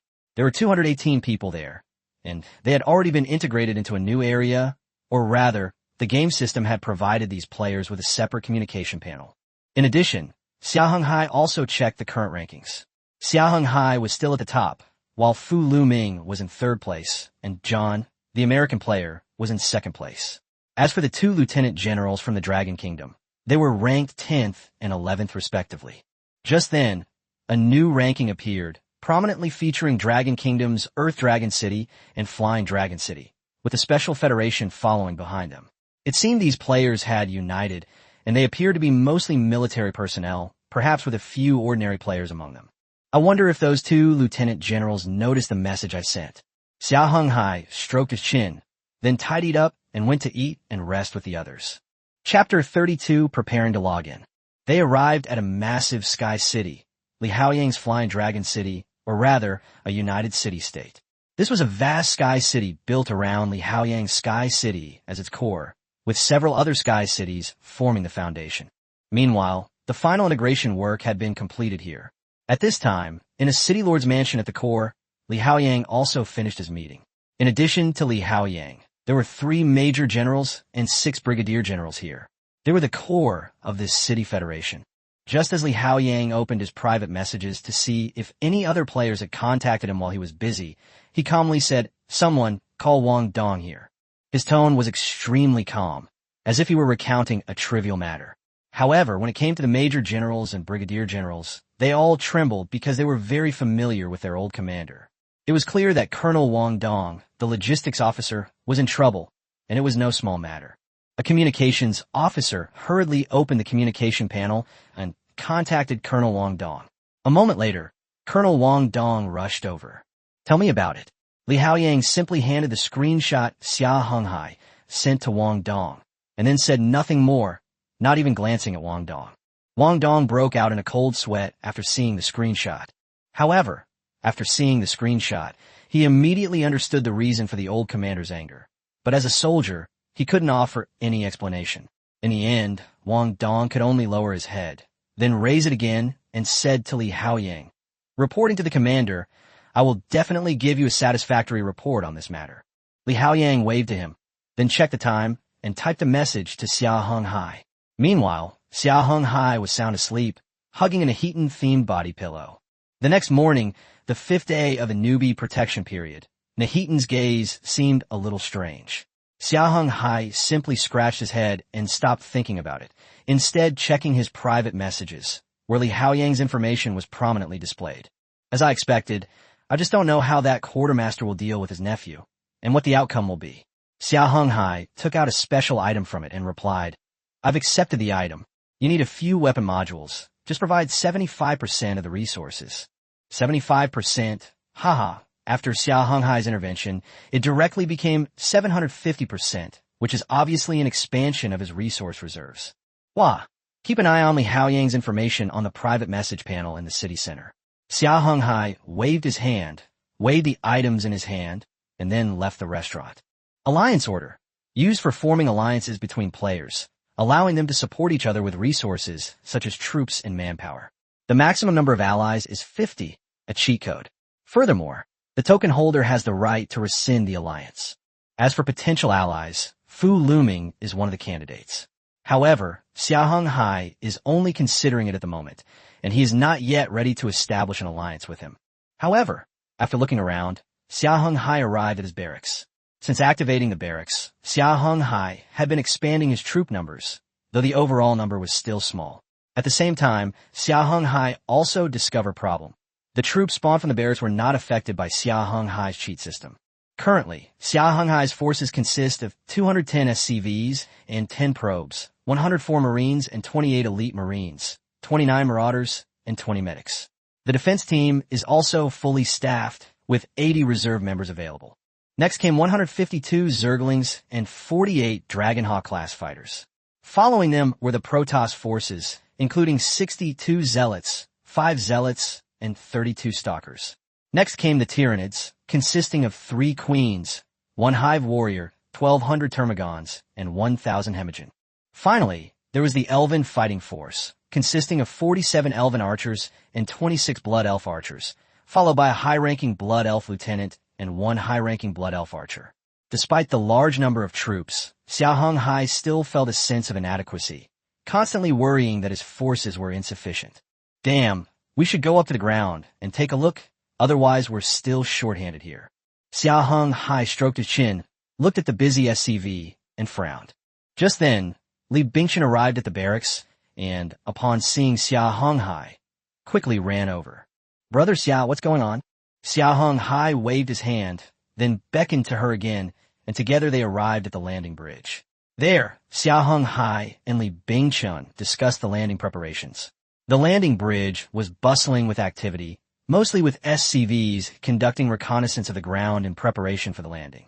At this moment, the landing bridge was situated beneath a sea of clouds, with endless clouds above and a vast land below. However, Xia Heng Hai and Li Bingchun didn't pay much attention to this beautiful setting. Of course, Xia Heng Hai wasn't the only one interested in going to the surface. Other high-level players also showed some interest. However, most of these players were still contemplating it and hadn't taken any action yet. Currently, only Xia Heng Hai, John from the United States, and the two generals from China were preparing to take action. Brother Xia, this will be our first operation, and I'm sure the game system wants us to do it this way. Only by conducting this necessary exploration of the ground can we obtain more information and basic supplies. Li Bingchun put the observation goggles in his hand and said to Xia Heng Hai, I think our city is still in the newbie protection period, so this landing operation should ideally involve all troops to gain a comprehensive understanding of the surface. This is my idea, Xia Heng Hai interrupted Li Bingchun, then offered his own thoughts. After all, the city is our basic guarantee, and, at the same time, due to the newbie protection period, we still need to make all the necessary preparations. Then, Li Bingchun asked with some doubt, as the sacred arbiter of the Sky City, its flight altitude is extremely high, allowing for extensive observation of a large area of the surface. I hope to find a suitable landing site, somewhere nearby, with some special circumstances. After we land, most of our personnel will move around the landing craft and conduct various investigations.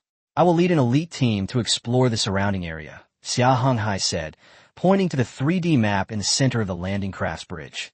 By the way, Brother Xia, we also need to get back to the city at night, and it would be best if we took off again. Li Bingchun said thoughtfully, looking at the ground. I agree with that, Xia Heng Hai nodded. Chapter 33 Landing on the Surface.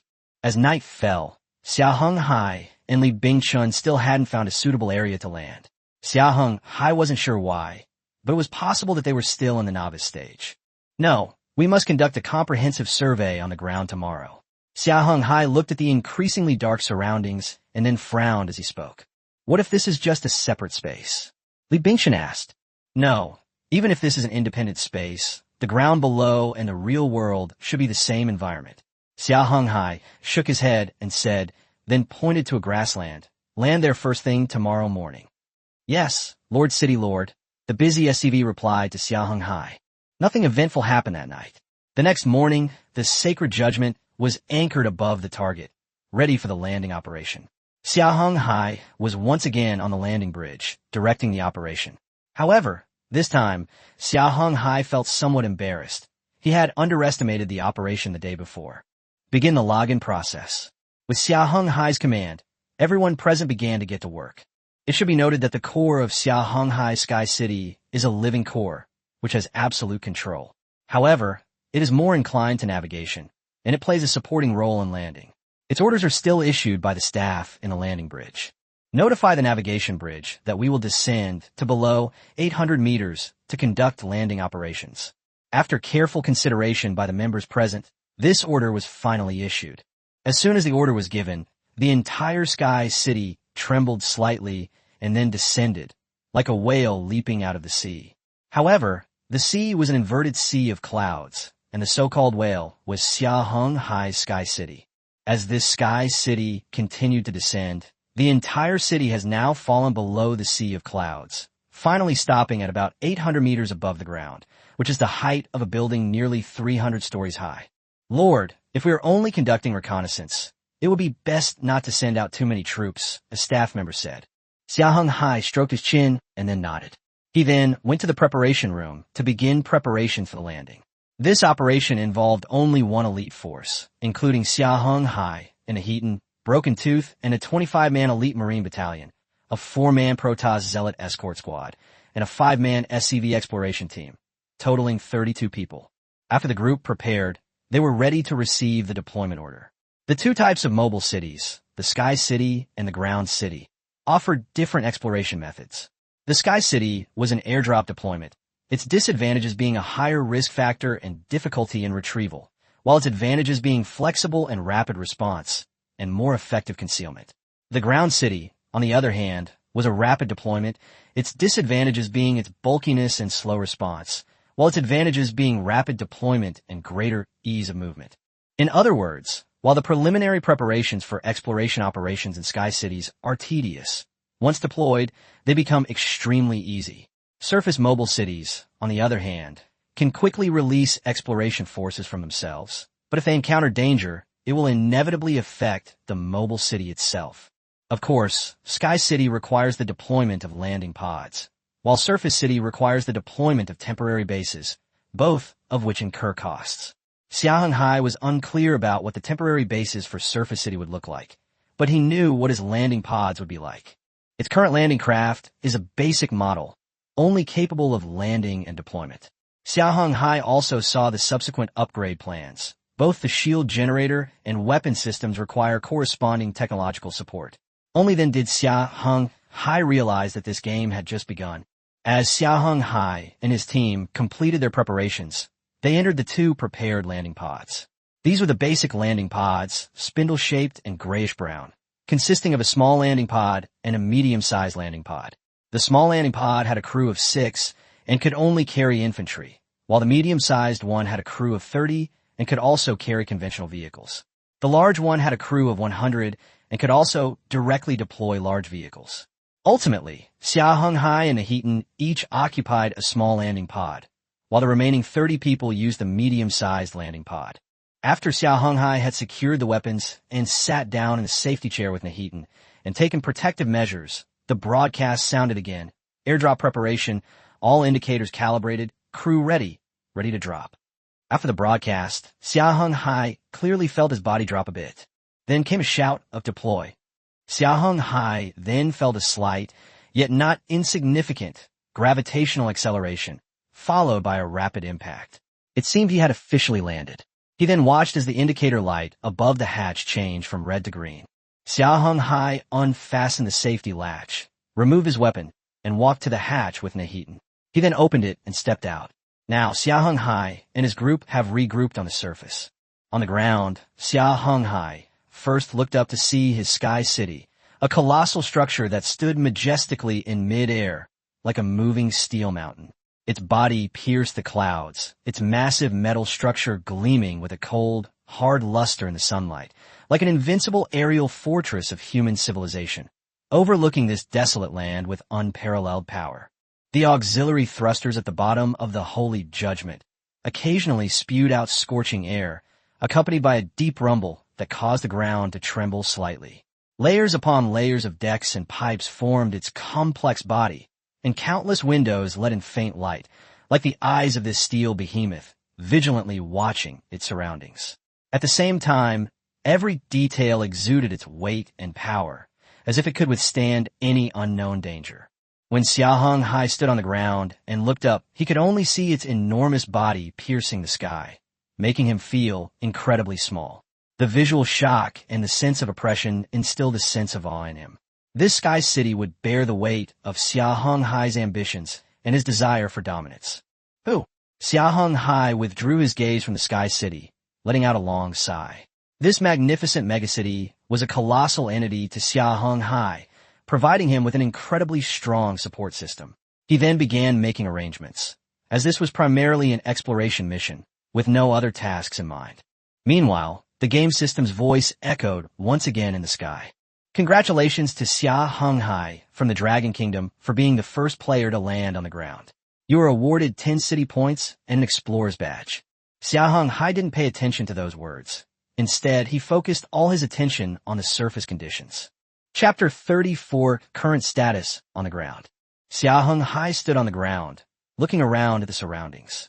It was somewhat strange, yet also beautiful. But most importantly, Xia Heng Hai wanted to know if he could survive here. Then Xia Heng Hai looked at the Sky City floating in midair. It was a silver-gray city armor, with several hemispherical energy shields in some areas, and runes swirling around the outermost edge, though these runes were now somewhat dim and lifeless. This was clearly the rule, the so-called newbie protection period, and that period was about to end. At the same time, Xia Heng Hai knew that his personal safety was no longer protected by the newbie protection period. The rule only protected the mobile city, not the city lord. Xia Heng Hai then looked around at the surroundings and asked one of the SCVs, check the structure of this place. Nahitan organized some people to set up a simple defense. Xia Heng Hai then looked at the two landing pods behind him, which were also a way for their group to return to Sky City. Although SCVs are classified as farmers in the original game, actually space engineering vehicles, they've been given many functions in this game, including driving cities and possessing the abilities of an engineer. The SCVs accompanying the team are there to handle these problems. However, they're still engineers, or rather, multi-talented individuals, but they are not proficient in any of these roles. As Nahitan issued his orders, a simple defense system was completed. Xia Heng Hai didn't plan to embark on any so-called expedition this time. He simply wanted to gather information on the ground before returning to Sky City to peacefully complete his so-called newbie protection period. Lord, after testing the atmospheric composition, the oxygen content is 22.5%, the nitrogen content is 67.75%, the carbon dioxide content is 3.45%, and the content of other gases is 6.3%. This is consistent with human living conditions and even has some health benefits for the human body, the SCV said to Xia Heng Hai after checking the atmospheric composition. In fact, all of Xia Heng Hai's current forces, including his biological units, can function normally in space. However, Xia Heng Hai still hopes that this place will be a habitable environment for humans. In that case, Xia Heng Hai believes that the enemies here might be beings he can accept. Next, an SCV conducted necessary tests on the surface and collected some samples for detailed study later. However, Xia Heng Hai frowned. He sensed something unusual about the plants here and felt a sense of dread. The plants gave him a strong feeling of danger, as if they weren't plants at all, but some terrifying monster.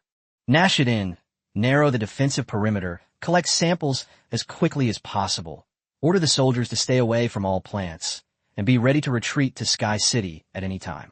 Xia Heng Hai trusted his intuition. After all, he possessed a sense of danger. While Xia Heng Hai was carefully dealing with the unknown threat, on the other side of the Sakura country, Yamamoto Ichiro's mobile city came to a stop in a strange place, where there was a building that looked like ruins. This filled Yamamoto Ichiro with excitement, as no other player at this stage of the game had yet collected such a vast amount of resources. However, when Yamamoto Ichiro prepared to dismantle the entire ruined city, the landing bridge displayed a message indicating that life forms were present there, and the system determined that dismantling operations could not proceed at this time. Yamamoto Ichiro frowned at him, then waved his arm and gave new orders to his soldiers. Damn it! Order the preparation troops to be cleared out. We need to eliminate all survivors in that building ahead. Yamamoto Ichiro held the undead, a race with two types of units, both undead, one terrestrial and the other a space-based technological version.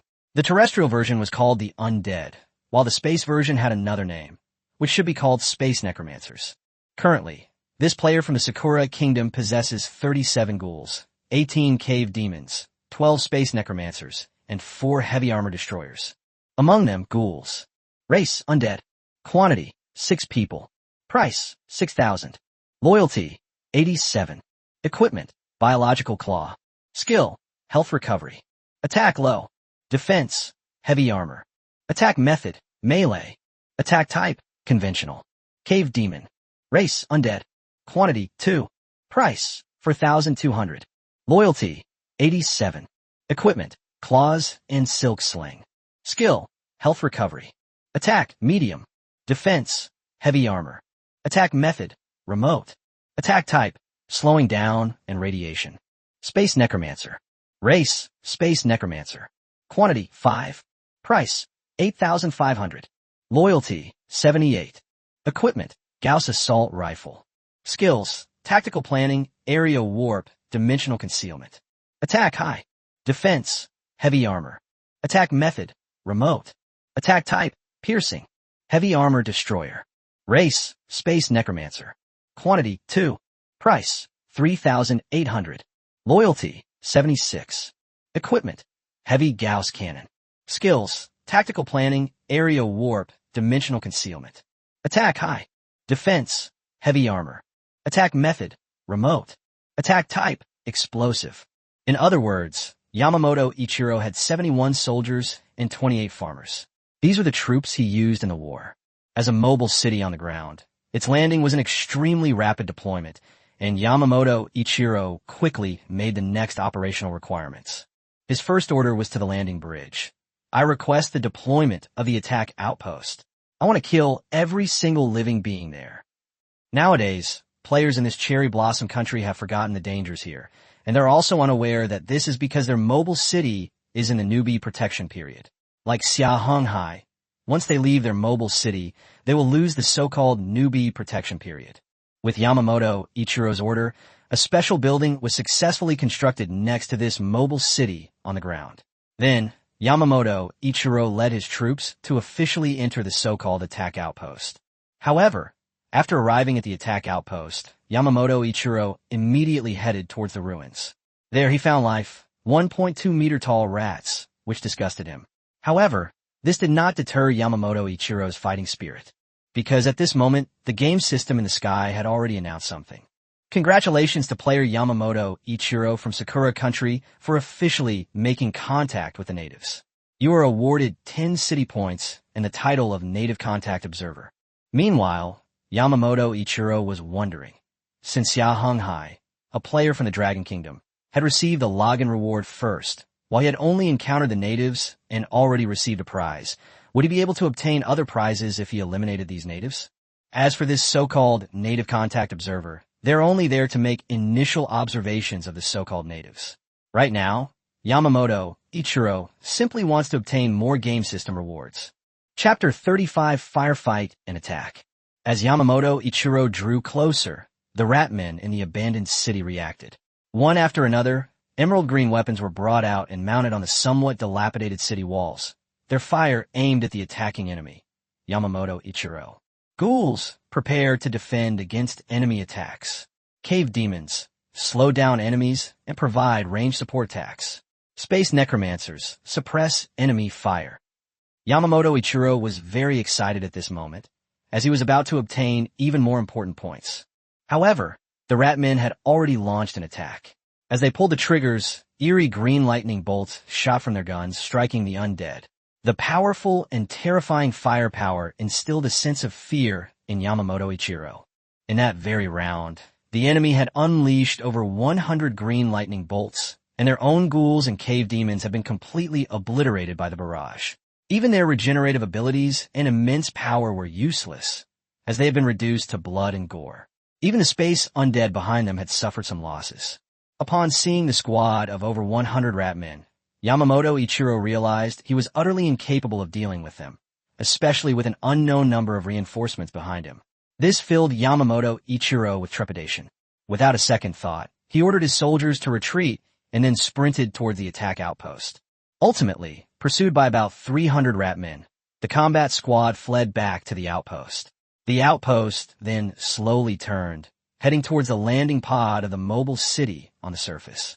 However, the ratmen relentlessly attacked the Colossus, while Yamamoto Ichiro watched the building's durability steadily decline, his heart filled with bitterness, which ultimately coalesced into a series of Bakayuru, idiots.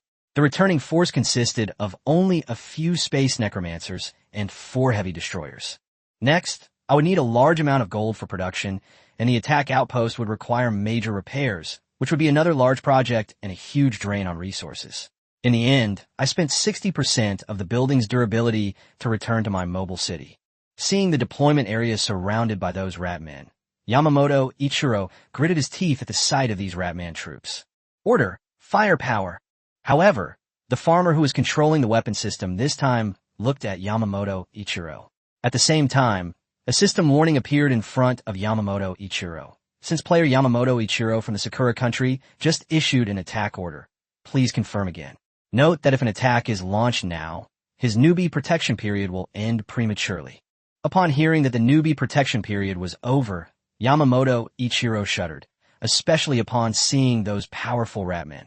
He ultimately abandoned his plan and hurriedly drove away in his mobile city. However, before leaving, he didn't forget to look at the ratmen one last time. And this time, Yamamoto Ichiro was wearing his newly acquired title. This time, Yamamoto Ichiro clearly saw the loot left after the kill.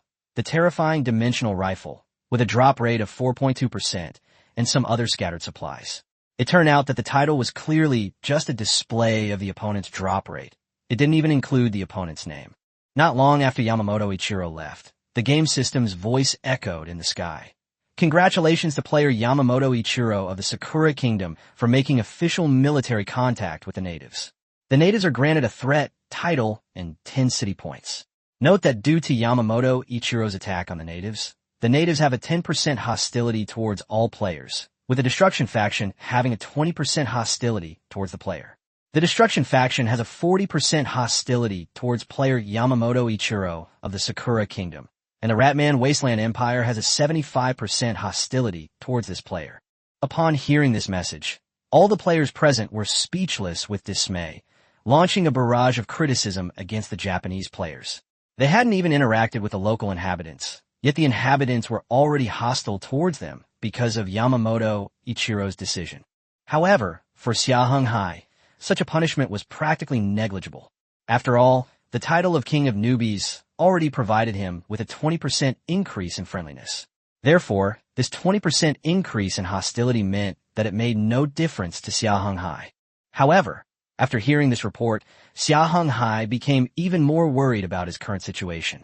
Since the natives were divided into factions, different factions would have different levels of favorability towards players. If some factions harbored natural hostility towards players, then they would also harbor hostility towards him. However, as Xia Heng Hai pondered this, he clearly saw that the plants on the ground seemed to be moving. Although the movement was slight, Xia Heng Hai could clearly sense the threat posed by them.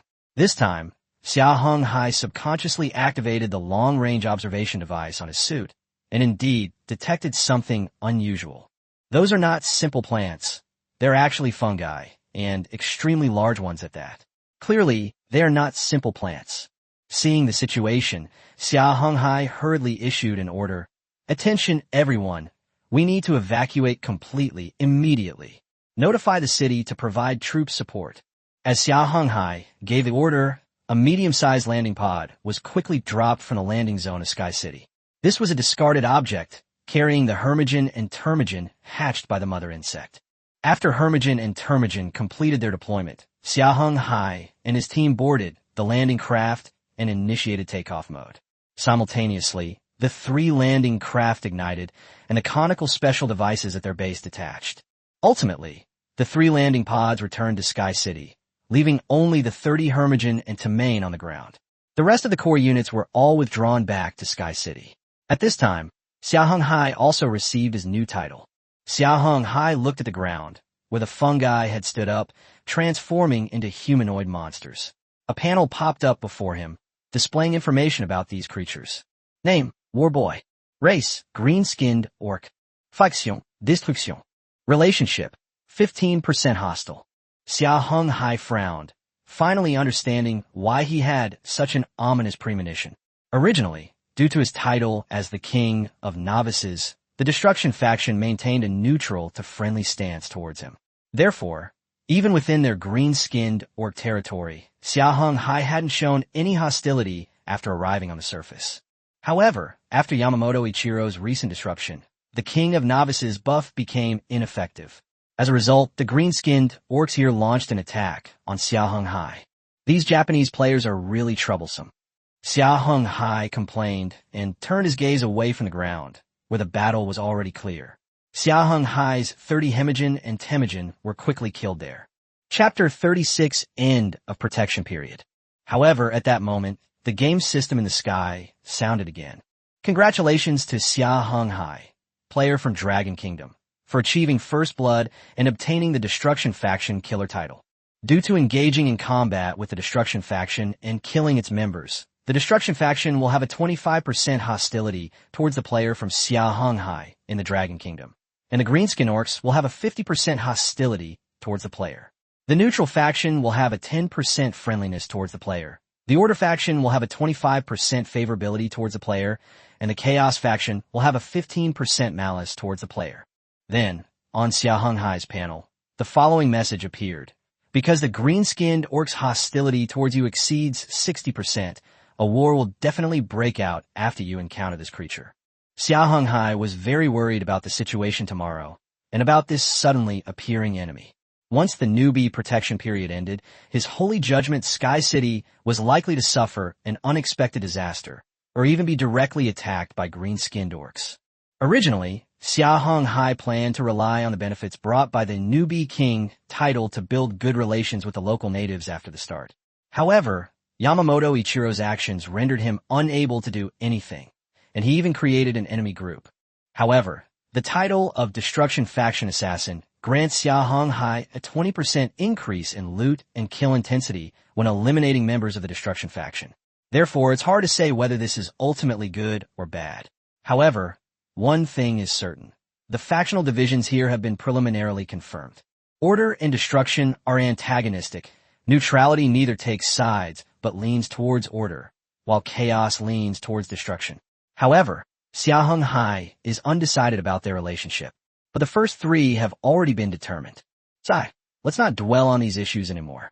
Xia Heng Hai shook his head, then went to his barracks to check his remaining gold coins and supplies. By this time, Xia Heng Hai had finished processing all the supplies, and each post was staffed. Among the special resources are 820 energy stones and 10 building permits, followed by over 30,000 units of wood, over 15,000 units of iron, over 8,500 units of carbon, a whopping 4,500 units of silicon, and over 5,400 units of food. The finished products include over 6,000 units of food reserves, over 8,500 units of steel, over 2,000 compounds, 850 chips, and finally, over 50,000 gold coins.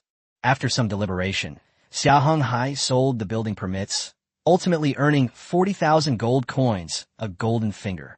Looking at his accumulated 90,000 gold coins, Xia Heng Hai began to secure his future. First and foremost is air power. After all, his mobile city belongs to the Sky City, so it needs sufficient air power. Xia Heng Hai still felt that 48 Dragon Eagle class fighters were not enough, so he wanted to increase them to at least 108 to form a fighter combat group, so as to ensure the airspace security of the Sky City and also provide temporary support for ground operations. This would cost 42,000 gold coins. As for the ground combat forces, Xia Heng Hai didn't make many adjustments. Firstly, he reserved some funds as a reserve, and secondly, he didn't currently need many ground combat units. However, Xia Heng Hai did make some adjustments to the troops. The Terran forces were divided into elite squads and combat squad 1, while the Zerg and Protoss also formed 2 combat squads. The GDI formed a separate combat system, and the Terran Zerg were organized into a combat regiment. After some simple calculations, Xia Heng Hai believes that with the current production status, all weapon modules and soldier production can be completed by 11 a.m. tomorrow, which is also the end of the newbie protection period. However, Xia Heng Hai cannot predict what the situation will be like for the players and the natives at that time. After Xia Heng Hai returned to the City Lord's mansion, it was only noon. After lunch, Xia Heng Hai had nothing much to do. After all, Xia Heng Hai had prepared everything he needed to, and now all that was left was for time to pass before he could complete all the arrangements. In the end, that was it.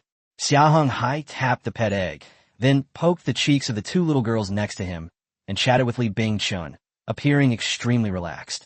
Meanwhile, on the other side, Yamamoto Ichiro, a player from the Sakura Kingdom, relaxed somewhat upon seeing that the Ratmen weren't giving chase. However, after facing the Ratmen's attack earlier, he thought, what kind of natives are these? Where would a so-called native get an energy weapon? No, I still need to go further away. Yamamoto Ichiro frowned. This is all for His Majesty the Emperor. However, things are not so simple. Lord of the City, due to the high-speed operation just now, the main drive needs major repairs, which will take 18 hours, that is, around 11 a.m. tomorrow. Then, a bucket of cold water was poured on Yamamoto Ichiro's head. However, in reality, Yamamoto Ichiro didn't need to worry about this problem, because these natives couldn't see the moving city wrapped in countless ruins. Immediately, Yamamoto Ichiro began to check his resource reserves.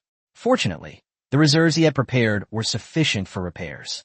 Next came the relatively small amount of gold coins, which would allow him to expand his troops as needed, although the amount of expansion was still a drop in the ocean for Yamamoto Ichiro.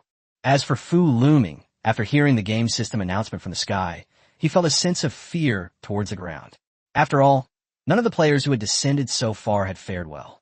Xia Heng Hai was hostile to the Greenskins, while Yamamoto Ichiro was hostile to the Ratmen.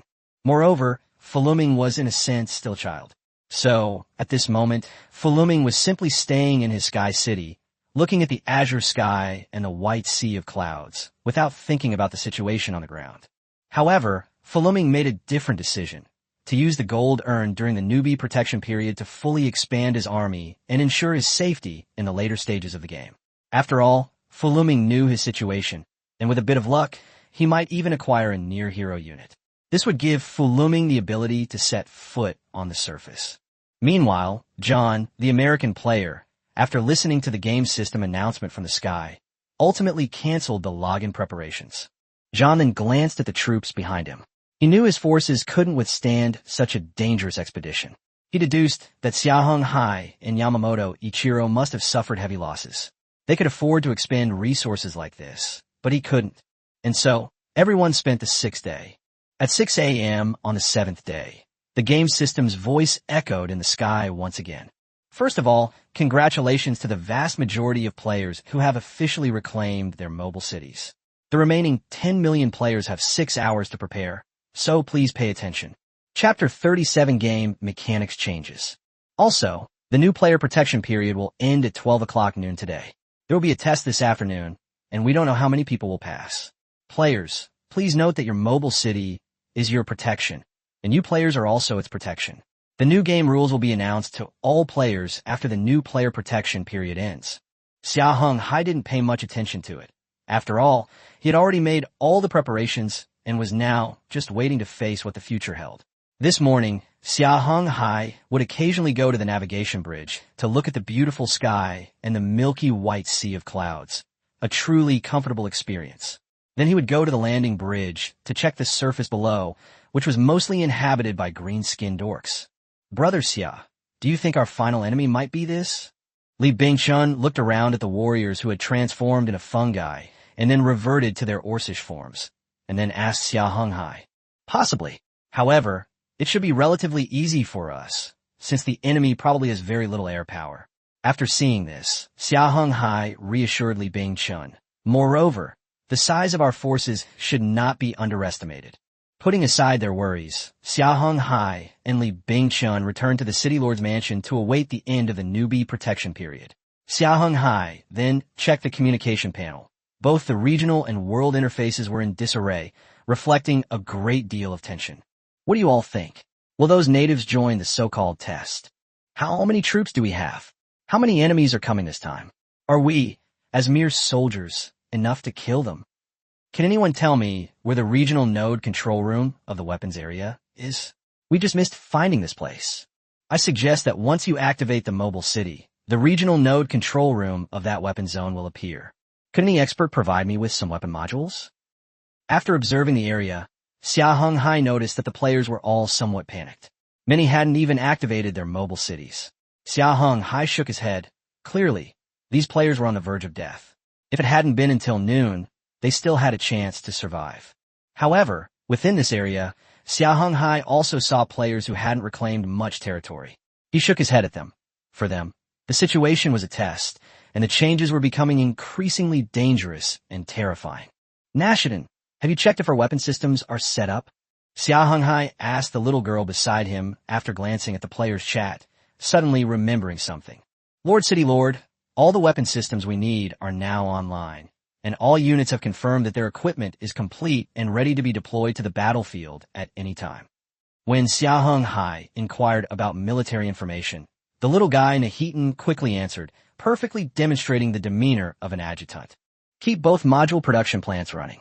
I plan to sell some weapon modules. After some thought, Xia Heng Hai decided to start selling weapon modules. Of course, Xia Heng Hai only planned to produce close-in weapon systems. He did not intend to sell main guns. Xia Heng Hai then submitted several weapon modules to the trading panel, receiving a large amount of gold coins and a small amount of resources in return. After Xia Heng Hai listed his close-in weapon modules, they were gradually purchased by other players. This earned Xia Heng Hai a considerable amount of gold coins, and seeing his assets back to over 90,000 gold coins, Xia Heng Hai frowned. Clearly, he was unsure of what the next test would bring. He could only wait for the game system to announce it. As noon approached, the game system officially announced the end of the new player protection period and also explained some game changes. Congratulations to the 6.8 billion players who have officially reclaimed their mobile cities. The new player protection period has now ended, and the challenges will randomly appear before 6 p.m. We hope all players will participate actively to obtain great rewards. Regarding the so-called changes to the game, many new player activities will be disabled due to the end of the new player period. Please be prepared. Here is an explanation of the service shutdown. Upon hearing this, Xia Heng Hai and the other players all pricked up their ears to listen carefully. After all, this would involve many things and might even change the way they dealt with the upcoming challenges. Firstly, the exchange rates for various resources and the gold coin drop rate will be restored. Secondly, change the way cities operate and eliminate factory automation. Thirdly, activate the learning mechanism. Fourth, activate building levels. Note that each trial is the best opportunity to upgrade the building itself. Fifthly, more products will be available on the trading panel. Sixth, such tests will be conducted once a week. I hope all players have fun and get through this first test safely. After hearing these things, Xia Heng Hai sorted out the problems he faced. The first issue, the consumption and acquisition of gold coins, didn't affect him much since he had a so-called golden finger that allowed him to ignore it easily. As for the fourth issue, his Sky City was already at the silver level. Regarding the last two issues, Xia Heng Hai wasn't entirely clear on them. What worried him most now was the change in the second issue. This will bring about extremely terrifying changes to the entire Sky City. First of all, the sparsely populated manpower and the small number of players will likely be unable to control their own mobile city, let alone buildings such as factories. Therefore, Xia Heng Hai now needs to conduct a comprehensive inspection of the Sacred Judgment, and his first question is about the status of the living core. Xia Heng Hai, what is the situation there now?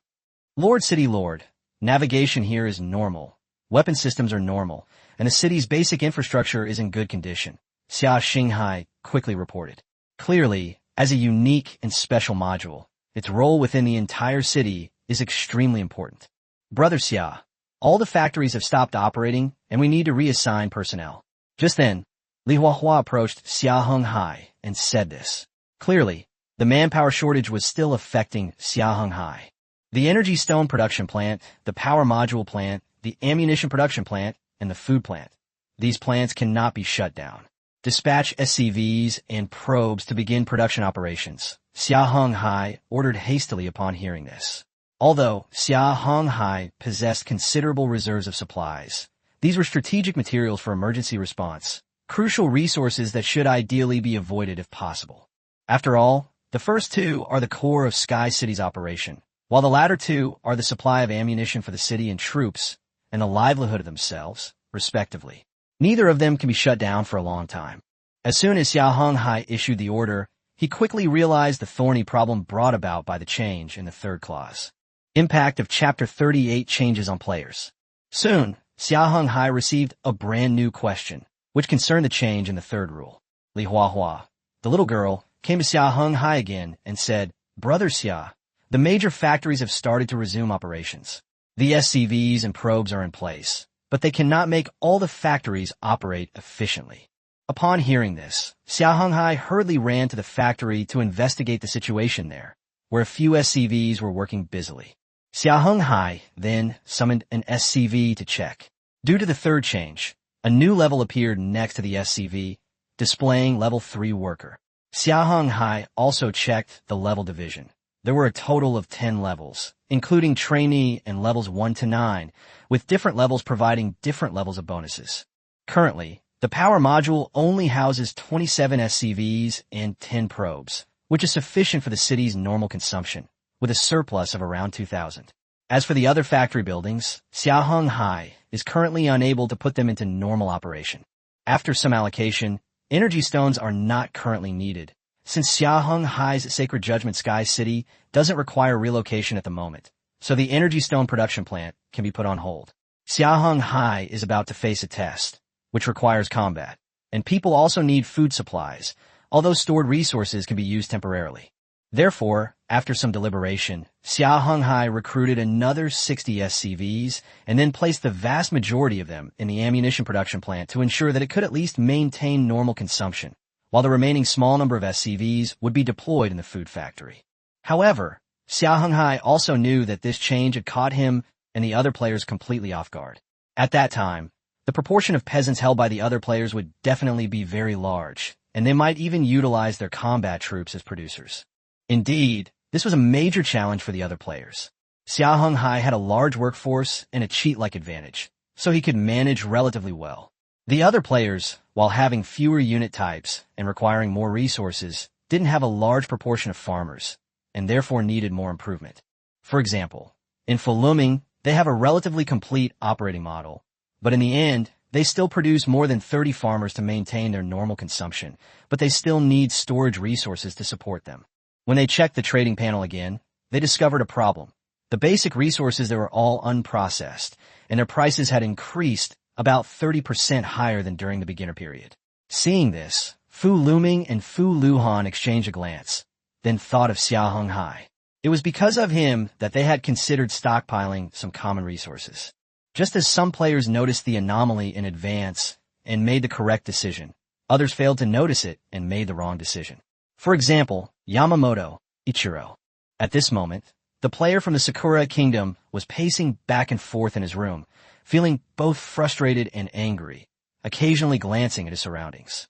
After all, in all the mobile cities on the surface, the Lord's mansion was located on the highest floor, offering a complete overview of the entire situation. The main reason for Yamamoto Ichiro's current anxiety and unease lies in the fact that his troops suffered heavy losses in the previous battle against the Ratman, and he later spent a large amount of gold coins to restore his fighting strength. Now, he is short-handed and has run out of gold coins. He had previously mocked Xia Heng Hai and Fu Luming, those players who hoarded resources. Now, Yamamoto Ichiro can only grit his teeth and swallow his anger. However, Yamamoto Ichiro's forces have recovered to their previous size and are even stronger than before. At that point, he can only react to each situation as it arises. Currently, Yamamoto Ichiro can only maintain a basic level of survival. His mobile city is currently operating at low capacity, with its infrastructure operating at only about 20% capacity. Having addressed his urgent need for manpower in the factory, Xia Heng Hai had, while not completely resolving the issue, ensured the normal operation of all functions, though the SCVs required constant rotation. However, Xia Heng Hai also noticed another problem. The SCVs and probes were steadily improving their performance levels through work and training within the factory, albeit at a relatively slow pace. Moreover, according to Li Huahua's calculations, a very surprising figure was obtained. Xia Heng Hai's Sky City would require more than 20,000 people to operate all its buildings normally, and even if all SCVs and probes were used, it would still require nearly 3,000 people. It was obvious that Xia Heng Hai couldn't spare that many people, but considering the job level, he produced another 130 SCVs to bring the food factory's workforce to a balance. However, Xia Heng Hai also knew that this couldn't be more than that. Any more would affect its overall combat effectiveness. However, Xia Heng Hai had initially solved this problem. Although he had a large number of people, he also possessed a considerable amount of gold coins, enough to support a decent group of farmers. The other players, however, were in a more difficult situation. The lack of enough farmers prevented their buildings from functioning properly, and their limited gold coins were insufficient for both purchasing food and recruiting farmers. Damn it, those factories and equipment have all shut down. Ammunition and food production have stopped. How are my hundreds of men supposed to survive? I'm out of food and ammunition. Can anyone help us? The trading panel has food and ammunition, but these basic supplies are too expensive. Does anyone have some gold coins to help me recruit some farmers? After reviewing the players' conversations, Xia Heng Hai frowned. Clearly, he realized this would be a significant shock to the players, a disguise test. If this situation wasn't fully resolved, the real test would follow, and he estimated it would be difficult for them to pass. After dealing with these matters, Xia Heng Hai made his own decision and prepared to face the so-called test ahead.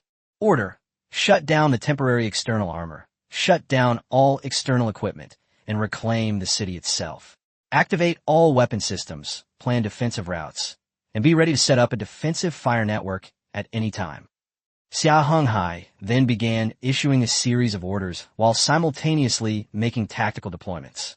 Nashidin: organize manpower for area patrols.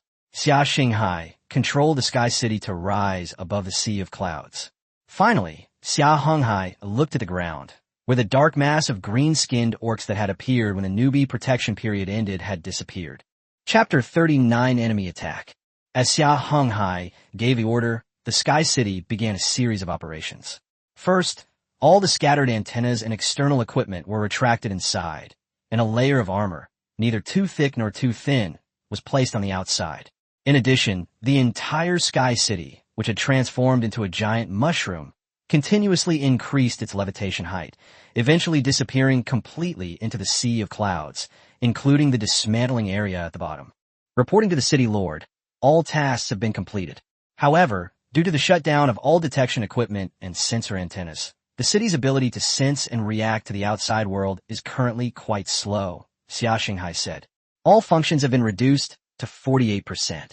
Will it affect the upcoming battle? Affects fire aiming, reducing power by 24% and aiming rate by 8%. Then activate the radar and antenna, and have a shield generator provide protection. Report. The troops have been deployed and are ready to meet the enemy's attack at any time. As time went on, around 4 p.m., people began reporting on the chat panel that they had encountered a large number of enemies, all in a black mist form and in vast numbers. Many players were now facing a series of threats, and some had even been killed by these monsters. Moreover, Xia Heng Hai discovered that those currently being attacked by monsters were primarily the ground-based mobile cities, while players in the Sky City were rarely being attacked. Looking down at the dark sea of clouds and the setting sun, an idea popped into Xia Heng Hai's mind, but he remained uncertain about it. Finally, as night fell and the last ray of intense sunlight faded, the gleaming new armor of Xia Heng Hai Sky City above the sea of clouds ceased to shine. At the same time, the star-studded night sky was but a fleeting moment. Then, plumes of black mist surged upward from the depths of the sea of clouds, like a colossal, pitch-black beast, opening its terrifying maw and swallowing the massive Sky City whole. Countless black creatures floated and sank within the black mist, including the agonizing ghosts of humans, bizarre and strangely behaving monstrous phantoms, and even bloated green-skinned beings. It could be said that the black mist contained the souls of almost every living being, and each one was an extremely terrifying creature. As for Xia Heng Hai Sky City, its silver-white outer armor resembled ink drops on a blank sheet of paper, with jet-black vines constantly growing from that ink. It was like a piece of drawing paper scribbled on by a child. However, Xia Heng Hai and the others inside Sky City were not clear about the detailed situation outside, but they had a general understanding of it. Now, inside the entire Sky City of the Holy Judgment, red alarms and piercing sounds are everywhere, and all soldiers are armed and ready to meet the approaching enemy. Lord City Lord, the outer armor has been contaminated, and an unknown substance is moving. The outer armor has been attacked by an unknown force and is losing its protective function, Xia Heng Hai said to Xia Heng Hai as he approached him. Order. Close in weapon systems. Set up defensive fire nets and attack those unidentified substances simultaneously. Secondary guns. Probe the large objects within the black fog. Main guns begin charging, lock onto those large objects, and be ready to support the battlefield at any time. Xia Heng Hai looked at the radar screen on the bridge of the ship, where there were 8 large red dots and countless smaller red dots, representing the enemy. Finally, Xia Heng Hai added, "How are our fighter jet units doing right now?" Xia Heng Hai had a feeling that this black fog might be quite uneasy about this, especially since it was mixed up with the unit. Reporting to the city lord, the last Dragonhawk-class fighter has returned to the hangar, Nashitan said to Xia Heng Hai after checking the signal. As Xia Heng Hai issued his orders, the Sky City began its operation. The laser close-in weapon arrays formed a relatively complete blockade network across the entire Sky City, interspersed with several 1130 close-in weapon systems. The remaining 1130 close-in weapon systems pointed their muzzles at the armored surfaces, attacking the organisms there. The dense black mist continued to churn near the Sky City, and strange, black ghostly figures emerged from it. These were not transparent like normal souls, but rather a substance similar to the black mist. At this moment, they let out a silent shriek in the air, and then these monsters rushed towards the outer armor of the Sky City. Obviously, they no longer waited, but launched an attack on Xia Heng Hai Sky City.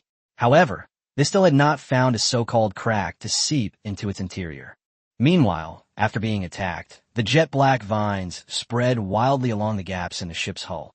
while their surface continuously secreted a strange liquid that corroded the entire outer armor, providing a path for the Black Phantoms to enter.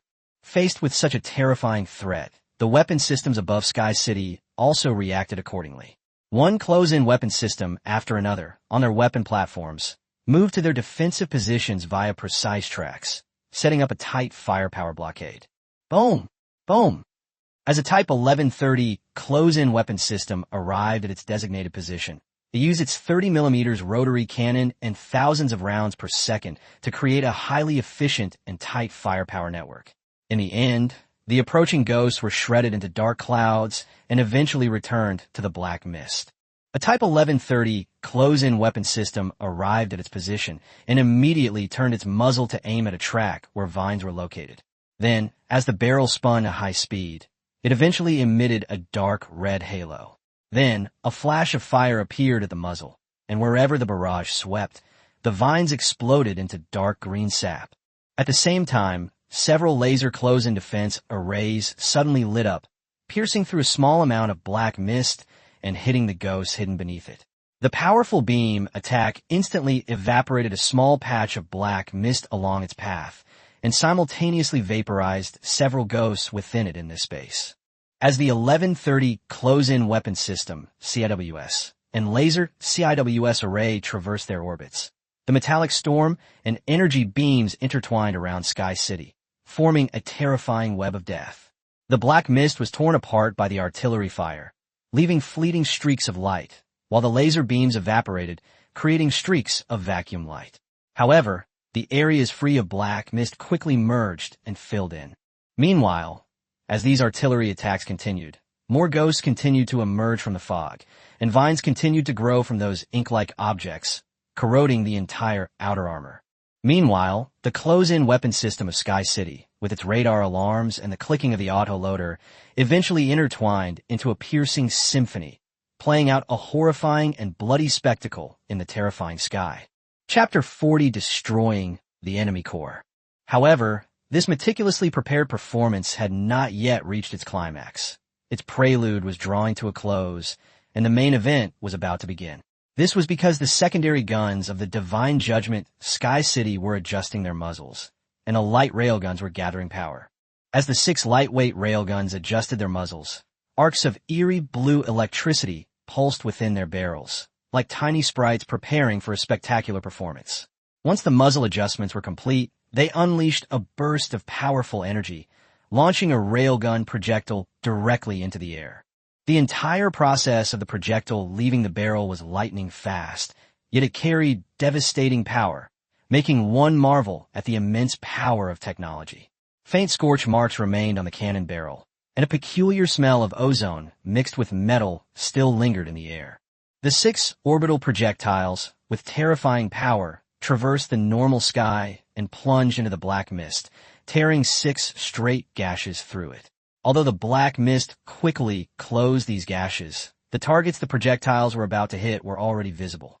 The target was none other than several enormous, dark, floating islands formed by a thick, black mist.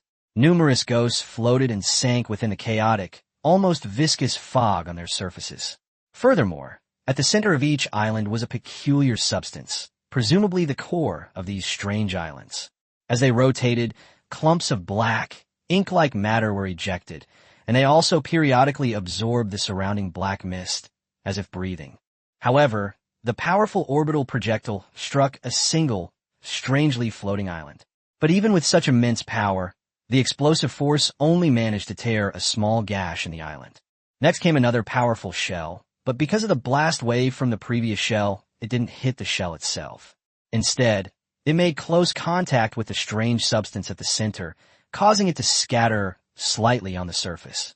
Faced with the loss of its own body, the special substance hurriedly began to move. Upon closer inspection, one could see that there were many tiny threads connecting some scattered matter within the gap, but very little of the matter returned to its source. However, Xia Heng Hai and the others were unaware of this. At this moment, they only knew that their secondary guns had failed to penetrate any of the large dots in a single salvo. Main guns ready. Secondary guns, focus fire.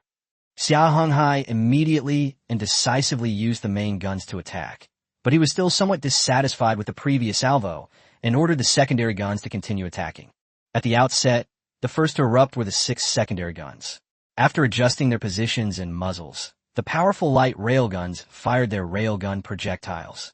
Accelerated by the railguns, each projectile streaked across the sky and struck the bullseye, its immense kinetic energy shattering the unique island into several pieces. The strange substance at the center remained unharmed. Although its island had been fragmented by the cannonballs, it hadn't been destroyed. However, this affected its movements. It stopped projecting the ink outwards and instead focused its energy on stabilizing the island's overall structure. Even after transforming into strange chains, it still couldn't restore it to its original form. The situation on the island was also evident to Xia Heng Hai. On the radar screen, the red dot of the island that had just been hit grew larger while also dimming slightly. Order. Secondary guns continue firing. No need to change the muzzle position. Xia Heng Hai immediately issued the attack order. As Xia Heng Hai gave the order, the second round of shelling began. The powerful kinetic energy pierced through the connecting black mist, forcing it to lose control of the fragments. The strange substance still tried to pull the island fragments back, but the secondary cannons didn't give a chance. The third round of shelling from the secondary cannons directly affected the shattered islands, causing them to break into even smaller pieces, making it impossible to hold onto more fragments. What Xia Heng Hai saw was the red dot on the radar screen, which had enlarged and then faded, eventually shrinking considerably, though its brightness returned to normal. Clearly, the target had suffered significant damage. The loss of a large area of island land had also altered the strange substance. Primarily, the intervals between its projections of black ink had become much longer. However, this scene made Xia Heng Hai fall into deep thought. Order the main gun to adjust its target and lock onto the target's core. Xia Heng Hai finally realized that the strange red dot in the fog might have its weakness in their core area.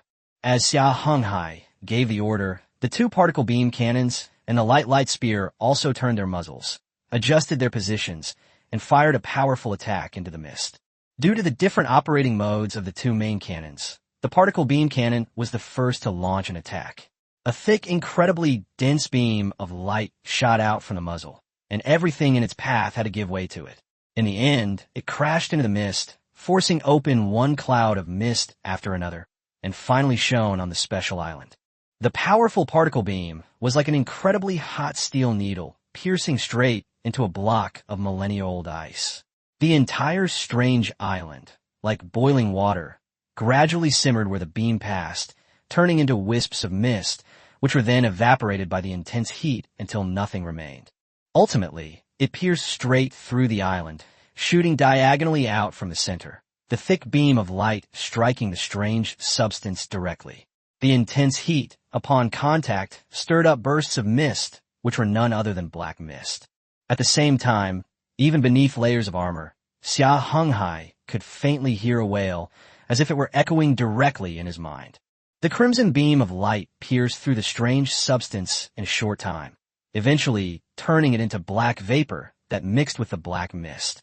The wailing continued in Xia Heng Hai and the others' minds for a long time before finally stopping.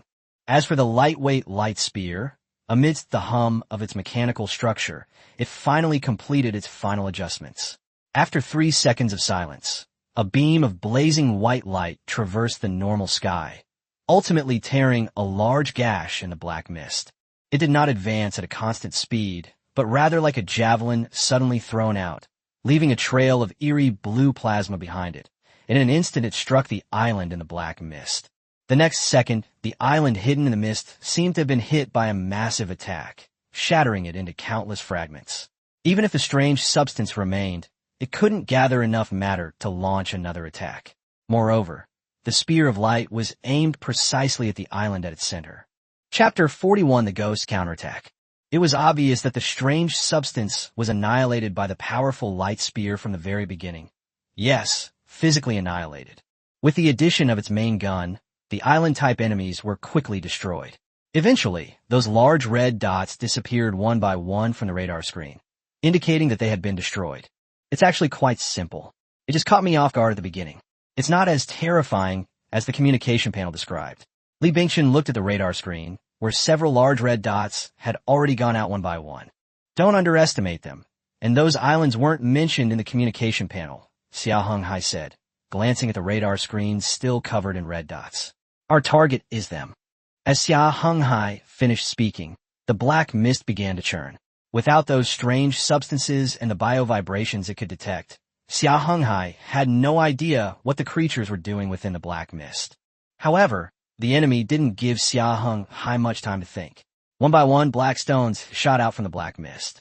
Faced with such unusual objects, the missile launchers, acting as auxiliary weapon systems, reacted quickly, launching specialized missiles to attack the incoming island fragments along with the two types of close-in weapon systems.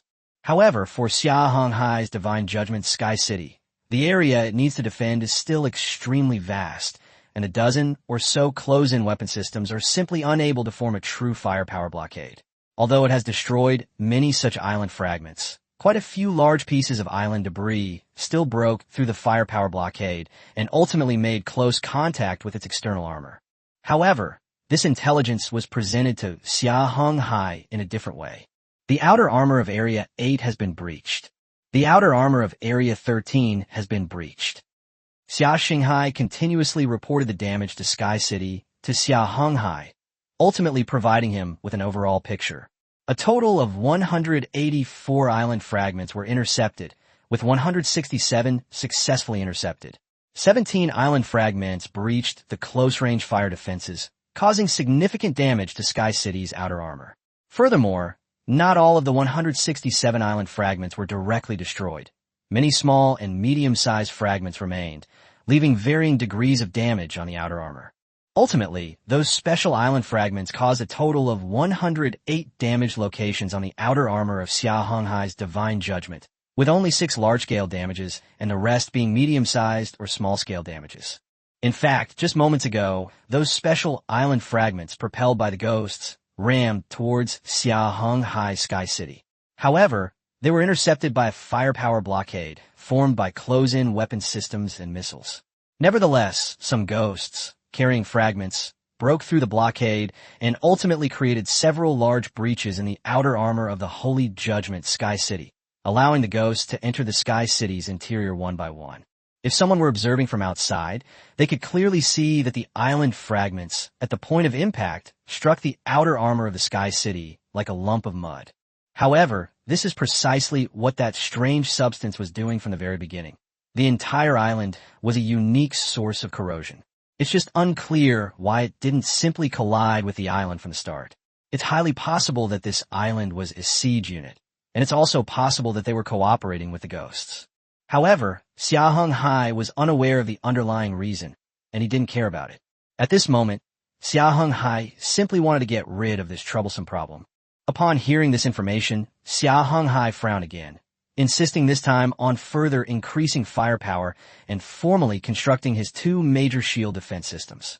This way, the Sky City could be effectively protected. Looking at the breached areas, Xia Heng Hai gave orders to Nahitan and Li Bingchen. You two hurry up and make preparations. The threat we are about to face has only just begun. Yes, Lord City Lord. Yes, Brother Xia. As the two departed, a large number of troops began to move, their target being the damaged locations. Meanwhile, within the internal detectors, various fluctuations began to appear in that area. The very fluctuations of those strange, ghostly entities. Attention! Enemies have appeared in Warehouse 23. To reiterate, enemies have been discovered in Warehouse District 23. We request permission to launch an attack. This is a 6-man Marine combat squad. Exhaustion authorized. After Xia Heng Hai gave his approval, the Marine squad immediately raised their guns and opened fire, and the powerful piercing needles posed a significant threat to the ghosts. As the 6-man Marine squad approached the enemy's territory, they found cover and began their powerful attack. Attention all members, weapons loaded, piercing needles ready, fire. The captain's command rang out over the squad's communicator. In the next instant, the muzzles of the 6 Marines' weapons erupted with streaks of blue light, tearing through the tranquil space. Simultaneously, the sharp crack of bullets filled the air as piercing needles, traveling at incredible speeds, traversed hundreds of meters to strike the ghosts there. However, there were no screams in the air, only sounds like tearing cloth. At the same time, agonizing howls echoed in the minds of the soldiers. Clearly, the ghosts were directly affecting their minds. However, they were not fatally injured. However, a second wave of piercing needles followed, this time aimed at their still eerie heads.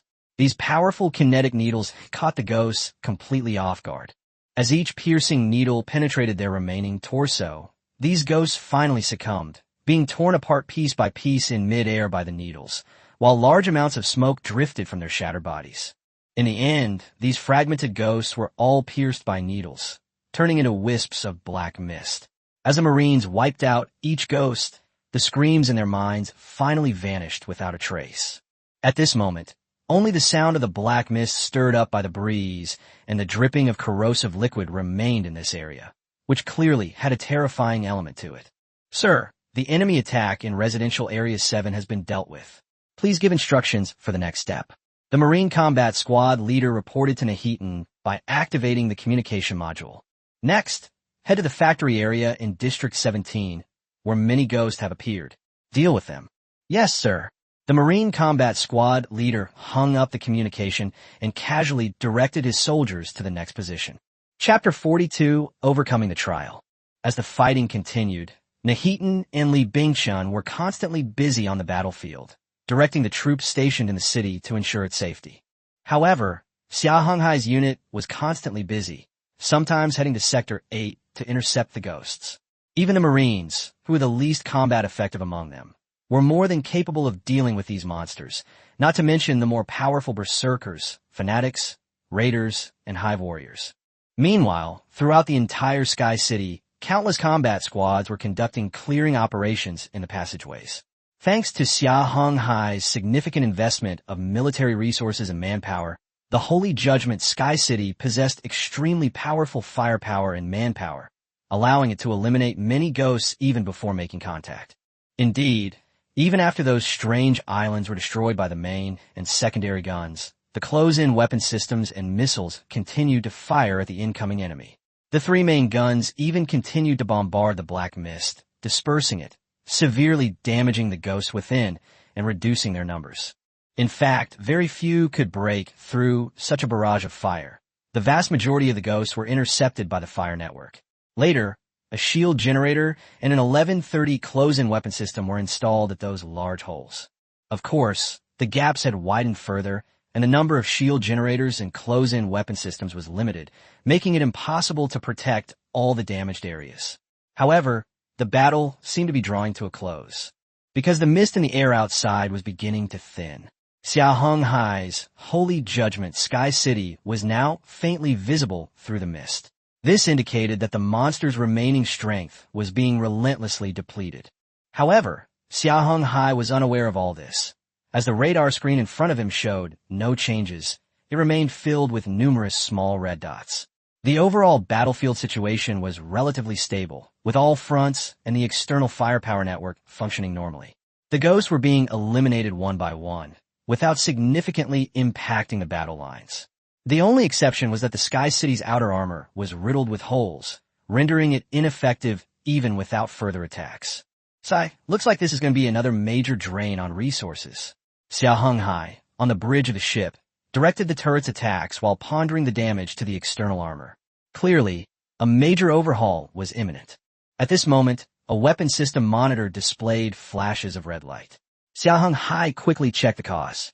After all, the entire outer perimeter of the battlefield relied on these turrets for attacks. If they became ineffective, it would bring a catastrophic crisis. Xia Heng Hai then investigated the cause. Fortunately, it wasn't a problem with the weapon system itself, but it was still a huge issue: insufficient ammunition supply. In other words, the current ammunition production line simply couldn't support a large number of soldiers and the high-intensity firepower of these Sky City weapon systems. Order: open the ammunition depot. After a moment's thought, Xia Heng Hai gave the order to Xia Heng Hai beside him. They couldn't stop firing at this point. They just didn't know how long their current ammunition reserves could last. If all else fails, Xia Heng Hai could abandon the entire external defenses and concentrate his troops to fortify the internal structure. However, in that case, he would have no way out and would have to fight to the death, which would be his last resort. At the same time, Xia Heng Hai glanced at another screen, then picked up the communicator beside him and said, "Li Bingshun, be careful over there. Don't go any deeper. Wait for the reinforcements to arrive." The screen Xia Heng Hai was looking at displayed a soldier's roster, showing the vital signs of all the troops under his command. Just moments ago, another 24 soldiers had died, which puzzled Xia Heng Hai. After all, since the ghosts infiltrated Sky City and the combat troops were deployed, soldiers had been dying one after another, but these were usually just a few deaths. This was the first time he had seen double-digit deaths at once. Understood. Li Bingchun glanced at the corner not far away. Just now, he had sent 24 zebra flies into that corner. Now they were all dead. Have the number 3 queen in the rear send out several teams of termigen to conduct a comprehensive reconnaissance of the front, Li Bingchun said to the hive warrior beside him, stroking his chin. It's important to understand that currently, only Nahitan and Li Bingchun are commanding the battle on the battlefield. Nahitan, as a hero, is in top-tier combat strength, while Li Bingchun is somewhat lacking. Therefore, as a high-end fighter of the Tyranids, her hive warriors are accompanying her. As time went on, Li Bingchun gained a better understanding of the situation there, but he still dared not act rashly. There were simply too many ghosts there. His current forces were far beyond their capabilities. Meanwhile, in the navigation bridge where Xia Heng Hai was located, there were bursts of red alarms. Lord of the City, District 29 is severely damaged, and shield generator number 3 is damaged and cannot function properly. Xia Heng Hai frowned, because that was the exact spot where Li Bingchun had been. He then directly gave orders to Li Bingchun and Nahitan. Bingchun, hold the line and await reinforcements. Nashidan, lead the main force to provide support to Li Bingchun. Broken Tooth, the task of clearing out the remaining scattered enemies is now yours. It was obvious that Xia Heng Hai had already realized that the ghosts might be using the huge breach as a breakthrough point for their final assault. And what about the safety of this place, Lord City Lord? Aren't there still the mother insect, and some hermigen and termigen here? Xia Heng Hai patted his chest. Having acquired a set of silver-grade equipment, Xia Heng Hai could be considered a near hero, and his combat power was not to be underestimated. Furthermore, on the radar screen, a large number of red dots were moving towards the gap. Currently, there were almost no red dots outside, only a few scattered enemies. Looking at the few remaining red dots, Xia Heng Hai knew that this was about to end. Lord City Lord, all troops are in position. Order. Consumable hemigen and temigen to be at the front of the troops, Protoss warriors in the second rank, and the rest of the soldiers to retreat to the rear. After seeing that the main force had completed its deployment, Xia Heng Hai immediately proceeded to further plan its deployment. Lord of the City has completed the deployment. A few minutes later, Nahitan's voice came. Xia Heng Hai, readjust the missile parameters, change the target lock, and change the target to Area 29. Lord of the City, that is the main structure of the Sky City. If it is attacked, the cost of repair will increase. Understand and make the changes. Please grant official authorization, Lord of the City, to change the missile target. Authorization. Authorization approved. Modifications to some missile trajectory parameters are underway. Chapter 43, the trial ends and detailed changes. In fact, Xia Heng Hai was well aware of the dangers involved. This time, his reasons were twofold. First, to strike the monsters and launch a missile barrage across an area. And second, to test the completeness of the weapon systems, especially the missiles as a unique attack method. After all, other weapon systems were almost impossible to hit, while missiles were different, capable of striking Sky City itself. After this test, Xia Heng Hai felt relieved. For weapons like missiles that could threaten the safety of the main body, temporary authorization from Xia Heng Hai, the main city lord, was required. However, neither the Living Corps nor the 2 deputy city lords could obtain such authorization. This ensured Xia Heng Hai's absolute rule as the main city lord. As Xia Heng Hai gave the order, missile launchers located on both sides of the aircraft carrier's bridge ejected missiles one after another. After flashing red light on their sides, they returned to green, indicating that they had completed the final adjustment. As the missile was ready for launch, the latest information was transmitted to the bridge of the navigation ship and reached Xia Heng Hai. The target has been confirmed as the city's external framework. Please confirm and authorize again, Lord City Master. Authorize fire. Xia Heng Hai immediately gave the order. With Xia Heng Hai's authorization, the missiles were ignited and launched, their tails trailing brilliant plumes of flame. These missiles sped across the sky at Mach 3, their surfaces igniting with a bluish glow from air friction. Then, they completed a 360-degree spin a short distance away, ultimately striking Sector 26 directly, where a mushroom cloud rose. Beep, beep, beep. District 26 has been severely damaged. Please restore normal operations as soon as possible. Xia Heng Hai ignored the alarm and immediately gave Nahitan the order. Nahitan, after the explosion is over, lead the men in to clear it out. Nahitan was on the front lines of the battlefield, looking at the billowing smoke around the corner and the charred remains of the Hermogen and Termogen, who were the front line, expendable units used to withstand the impact and flames. As time passed, and the flames were mostly extinguished, Nahitan led his troops into the area to carry out the final extermination of the remaining monsters. Upon entering, Nahitan discovered that there were practically no corpses here, only some strange gaseous substances that appeared to possess some lifelike characteristics. Perhaps these were the severely injured ghosts. He simply hadn't expected that the intense heat would inflict such terrifying damage on these ghostly monsters. Nahitan showed no mercy, instead targeting those half-dead individuals and eliminating them one by one in the area, giving them a perfect exit. After the troops killed the last ghost, the game system broadcast another voice message from Sky. Congratulations to player Xia Heng Hai from the Dragon Kingdom for being the first to pass the newbie test and receive the basic rewards, Research Building and Data Room. The first place exclusive rewards include: the Research Building is upgraded to a high-level double Research Building, a 30% increase in research speed, and a first-place gift pack. Since one player has already successfully passed the beginner's test, new rules and a new world are unfolding. Now you can explore them on your own. Upon hearing this report, Xia Heng Hai was certain that the battle here was finally over. A while later, another sound rang out from the sky. Congratulations to John Shasika from the United States for being the second player to pass the beginner's test. In addition to the basic rewards, you will also receive a 20% research speed bonus, as well as the big gift package for second place. As for the third place, it belongs to Nekatov from the Russian Bear Country, who received a 10% speed boost and the third place bonus. For Xia Heng Hai at this moment, the reward wasn't in a hurry. What mattered was restoring the entire Sky City and checking for any changes. However, before doing so, Xia Heng Hai recounted his discoveries to his close friends. According to Xia Heng Hai's understanding, the Fu Looming brothers had already retreated to the core area, leaving only the ammunition production plant and the core area there. They relied on a few Astartes to attack the enemies by wielding chainsaw swords. At the same time, Xia Heng Hai was also aware of the current situation of all the players. The surface-based mobile city, while lacking the strange island, would face an earlier attack and become increasingly dangerous. The situation in the air was the same as that Xia Heng Hai possessed. However, players like Xia Heng Hai, who can keep all enemies out, are still extremely rare, practically non-existent. Most other players can only ensure the safety of the core area.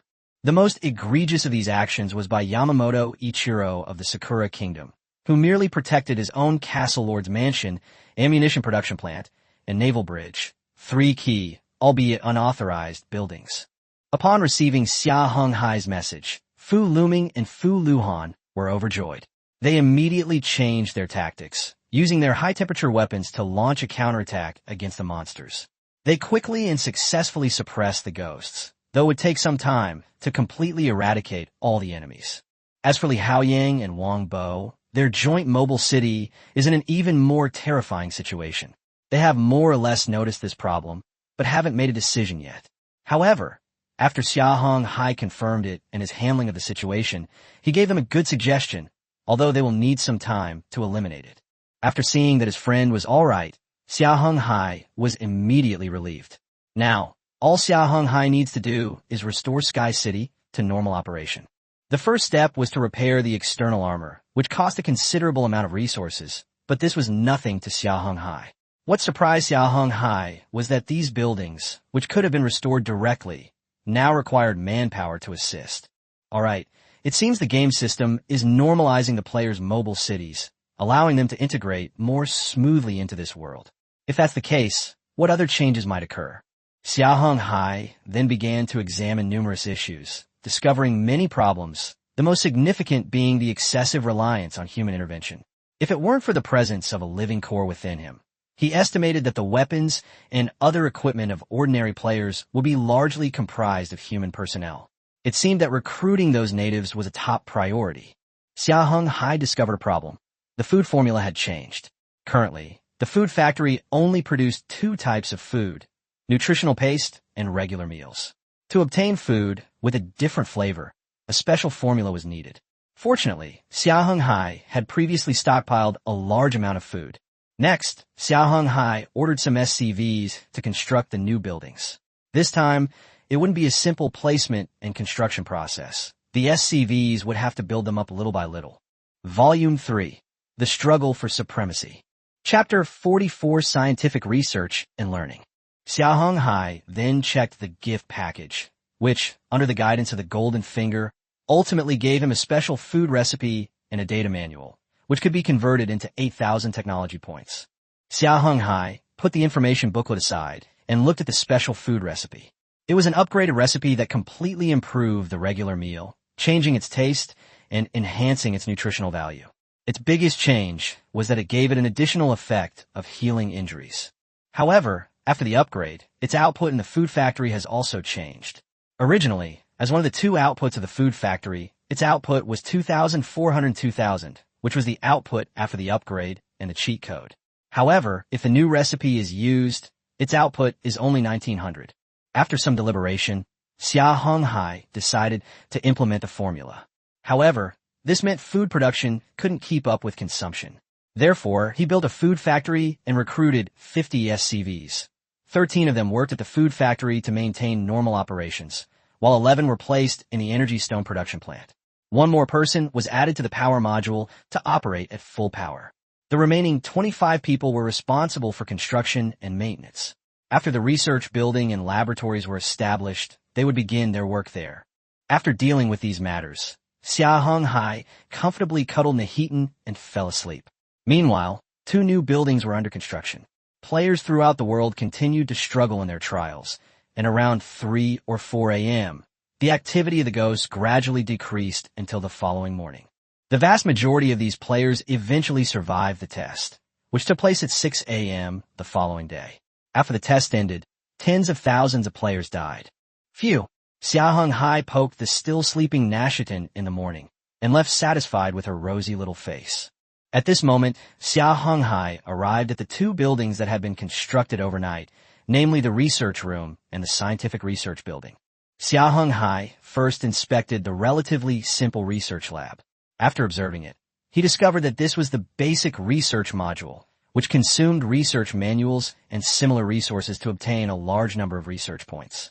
However, even with the conversion rate of SCVs placed in it, and considering the top ranking during the beginner phase, as well as Xia Heng Hai's special abilities, the conversion rate was only 95%, meaning it could only produce 950 research points per day.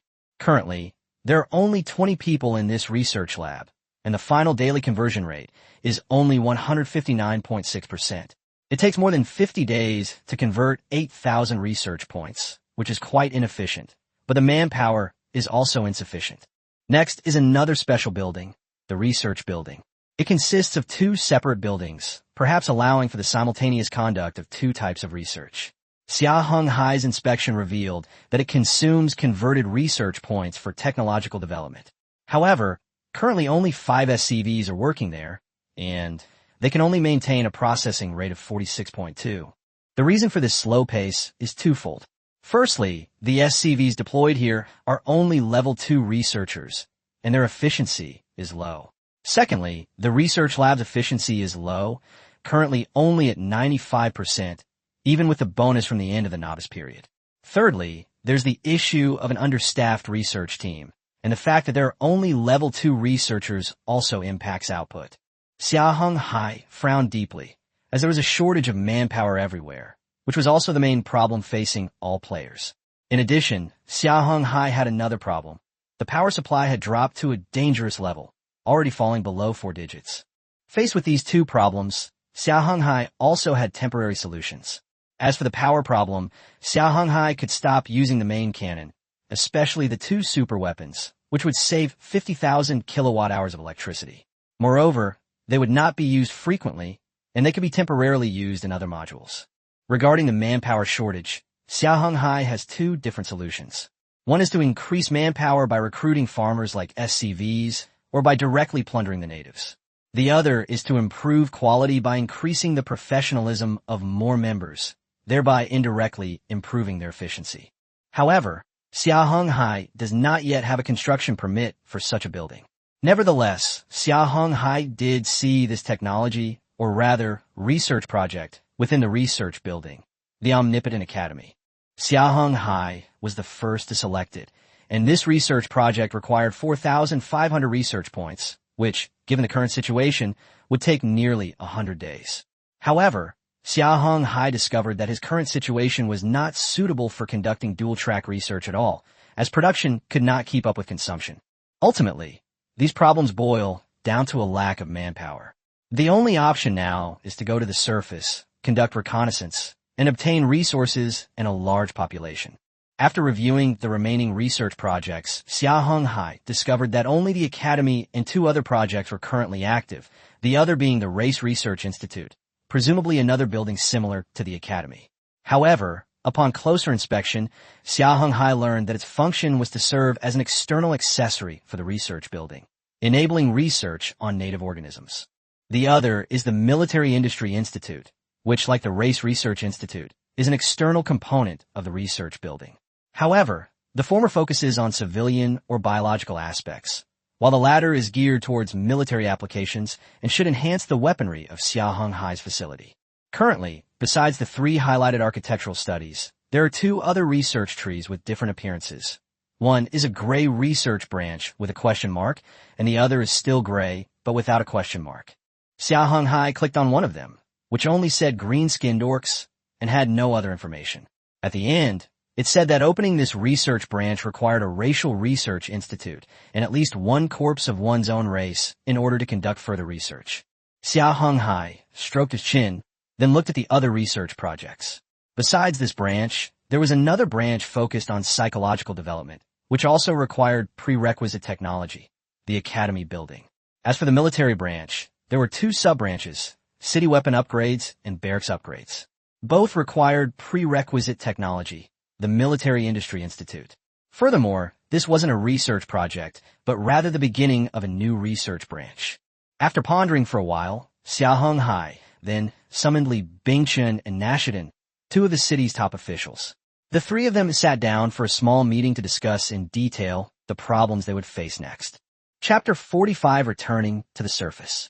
After a detailed discussion among Xia Heng Hai, Nahitan, and Li Bingchen, Xia Heng Hai decided to return to the surface. This time, he would lead his elite troops to land directly on the surface, while also preparing a reserve support force to be ready to provide support at any time. The objectives this time are threefold. First, to capture a green-skinned orc, preferably a living creature. Second, to explore the surface and create a simple map. And third, to find a large number of human survivors. Of course, these three tasks cannot be completed in a short time. Next came the deployment of his forces. As for yesterday's losses, Xia Heng Hai had already made up for them. This time, Xia Heng Hai expanded the size of his first landing force, which included 24 elite marines, 6 raiders, 8 medics for fanatics, 18 berserkers, 3 hunters, and finally Xia Heng Hai and Nahitan, for a total of 65 warriors. The second batch of support troops will deploy a GDI Defense Group mobile base, along with a Mother Worm and 400 Hermogen and Termogen. However, Xia Heng Hai needs more troops, and he can also replenish his forces. Finally, there's the choice of landing method, or rather, whether to build their own temporary camp on the surface. If they do, there will be a range restriction on their exploration and movement, but they can stockpile a large amount of supplies. If they don't build a camp, the exploration team can explore freely, but there will be some trouble when returning to Sky City. Regarding this, Xia Heng Hai felt that if he had units capable of rapid transportation, things would be relatively more perfect. However, that would be a matter for the future, and for now, Xia Heng Hai could only choose one landing method. Nevertheless, Xia Heng Hai still possessed a powerful air force, which could guarantee effective air power. Therefore, Xia Heng Hai could consider directly deploying temporary surface outposts. With these issues resolved one by one, preparations were then made for a formal return to the surface. This time, however, Xia Heng Hai planned to find a suitable landing site for the landing operation. Xia Heng Hai, descend below the sea of clouds. Let's find a better landing spot, Xia Heng Hai said to Xia Heng Hai, while poking the Heaton's little cheek. Of course, Xia Heng Hai was already ignoring the Heaton's sullen appearance. Xia Heng Hai and the Heaton, along with others, arrived at the landing bridge to select a site on the surface. Xia Heng Hai frowned as he watched the busy people. Clearly, his holy judgment Sky City was still severely understaffed. Now that the battle is basically over and the demand for ammunition has decreased, Xia Heng Hai has withdrawn some of the SCVs from the ammunition production plant and reassigned them to other positions, such as the 2 research modules, thereby improving their work efficiency. The Academy's current technology can be completed in about 17 days. Meanwhile, 5 crew members are also needed to operate the landing bridge. However, the SCV's transfer from the factory did not have much of an impact. As the lower dismantling area of Sky City broke through the sea of clouds again and returned to its original state, Xia Heng Hai was observing the specific situation on the surface. Below was still the territory of the green-skinned orcs, as it still contained those fungi and other scattered creatures. Xia Heng Hai examined them. It is a new kind of organism. Name, Goblin Archer. Race, Goblin, subordinate to green-skinned orcs. Faction, Destruction. Relationship, 80% hostile. Upon seeing this relationship, Xia Heng Hai frowned deeply. He was surprised to find himself harboring 80% hostility towards the green-skinned orcs, a fact that left him feeling somewhat bitter. This location is good. There are relatively few enemies here, and the flat terrain makes it a good place to build a temporary stronghold. Nahitan pointed to a spot on a small plain. While it was the best defensive position, it was also a good location for a base. Xia Heng Hai prepared to descend from that position and conduct a surface bombardment. We'll land there afterward, Xia Heng Hai said to Xia Heng Hai. Support troops, go down first and establish a stronghold defense system. As Xia Heng Hai gave the order, the Sky City swiftly plunged into the sea of clouds, eventually emerging directly from beneath them and advancing towards its target. However, this operation consumed some of its energy stones. Fortunately, Xia Heng Hai still had a considerable stockpile, enough to keep the Sky City traveling at normal speed for about 5 days. With Sky City in place, the support force, after several rounds of bombing raids by Dragonhawk-class fighters, was officially airdropped onto the ground to begin construction of a temporary base. Meanwhile, Xia Heng Hai, still concerned, instructed Xia Heng Hai to reposition some close-in weapon systems, CIWS, turrets above their lower armor plates, enabling them to effectively attack ground targets. After dealing with these matters, Xia Heng Hai arrived at the descent zone and led his elite troops onto a large landing craft. Finally, Xia Heng Hai led his troops back to the surface. This time, Xia Heng Hai's return to the surface was less reckless and less fraught with uncertainty. He began a comprehensive study and reconnaissance of the surface.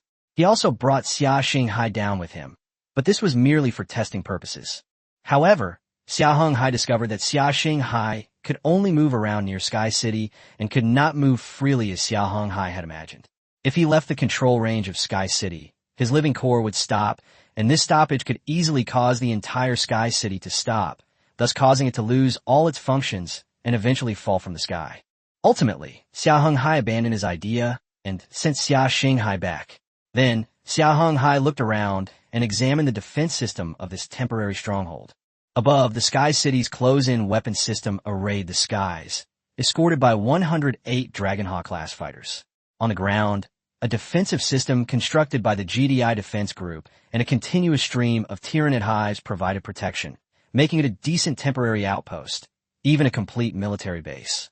However, the defensive system built by the defense group's mobile construction vehicle was not what Xia Heng Hai had envisioned.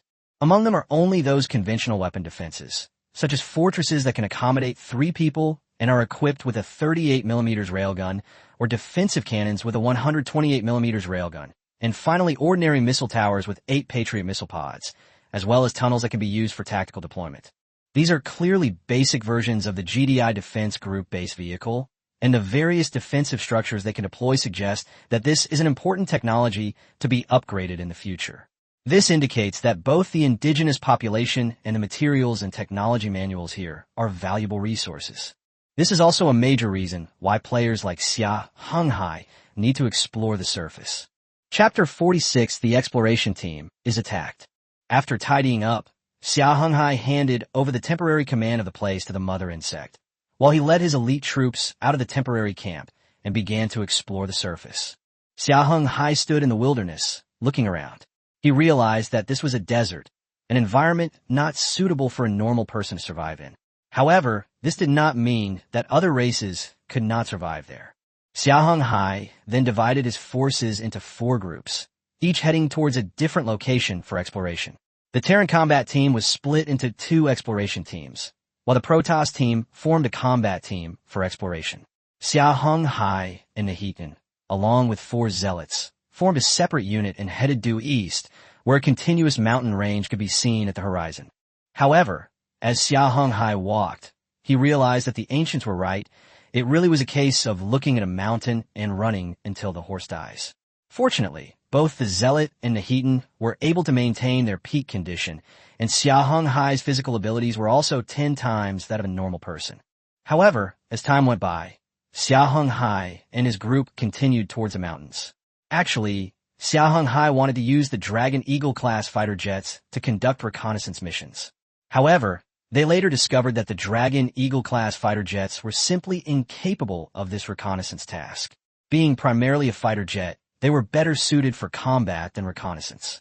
Xia Heng Hai looked towards the mountains again, estimated the distance, and was about to wave goodbye and continue forward when a squad's communicator crackled to life. Report, we are under attack by enemy forces. Repeat, we are under attack by enemy forces. Received. Order the Human 2nd Squadron and the Protoss 1st Squadron to go to support the battlefield. We will arrive at the battlefield soon. Xia Heng Hai gave the order to his troops through the communicator and then quickly headed towards the combat zone. Xia Heng Hai even breathed a sigh of relief. In a low-lying area, Xia Heng Hai's 1st Human Squad encountered a green-skinned orc army, which appeared to have just finished a battle.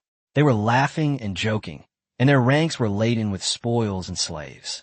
Upon encountering the human force of only 22 men, despite their strange attire, it didn't prevent these newly victorious green-skinned orcs from securing another victory.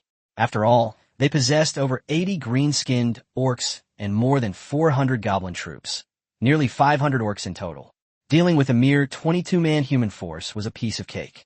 Facing the human 1st Squadron, they saw a tall orc resembling a general standing in the center of the formation, muttering something to the orcs beside him.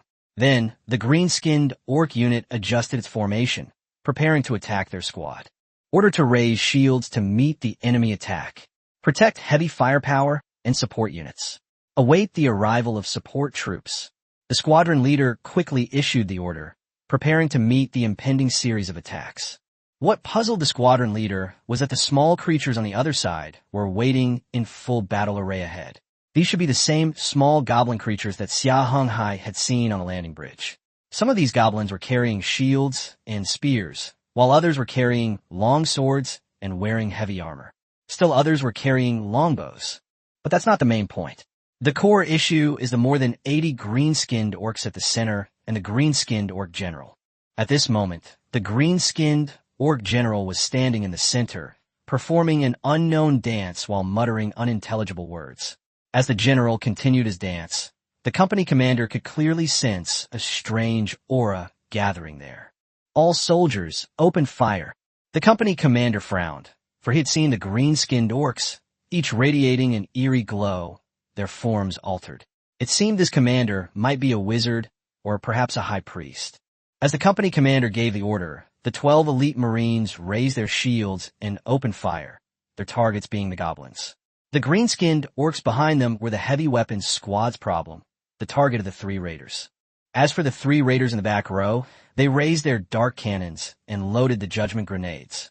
Then, 6 grenades streaked across the sky and hit the enemy's core area, striking the very center of the green-skinned orcs. However, to the squadron leader's bewilderment, the powerful grenades posed little threat to the enemy. They merely sent the enemy flying or forced them back a few steps, causing only minor damage. Meanwhile, Runic halos surrounded the enemy, providing direct defense. Attention, attention, target that orc general. Ignore the rest of the orcs for now. After seeing the situation, the company commander immediately gave the order to change targets, while he himself continued to command the elite marines to attack the goblins. In fact, for these human combat units, the piercing needles are quite effective against these goblins with their relatively low defense. Even if the opponents have shields and armor, they all meet the same fate in front of the piercing needles. However, as its firepower increased, the goblin's frail body simply could not withstand its terrifying piercing power. For example, right now, the 400 goblins, brandishing their weapons and under the command of the orc general, roared as they charged towards the 12 elite marines. However, the goblins were pierced one by the piercing needles fired by the piercing hands, and even those with shields and armor could not escape the threat of death. Meanwhile, the humanoid shield constructed by the elite marines remained motionless in its original position. Under the crimson light, the silver-blue power armor seemed to be enveloped in divine light, appearing extremely sacred. Faced with the barrage of arrows from the goblins, all it could do was create bursts of fire on the surface of its power armor, which combined with the holy light, made it seem as if it had acquired divine armor. However, as these elite marines continued to pull the trigger, they were sending the goblins to their deaths. Their splattered green blood and mangled limbs danced in the air. The powerful firepower, combined with the intense sunlight, created what appeared to be holy armor. This scene, however, caused the already demoralized goblins to waver. With their attacks proving ineffective and their comrades dying, their morale was utterly shattered. Consequently, the remaining less than 200 goblins slunk away from the battlefield. At this point, only 22 human warriors, over 80 green-skinned orcs, and a large amount of spoils and slaves remained. Meanwhile, reinforcements arrived on the battlefield. Chapter 47. Defeating the shaman and saving the human survivors.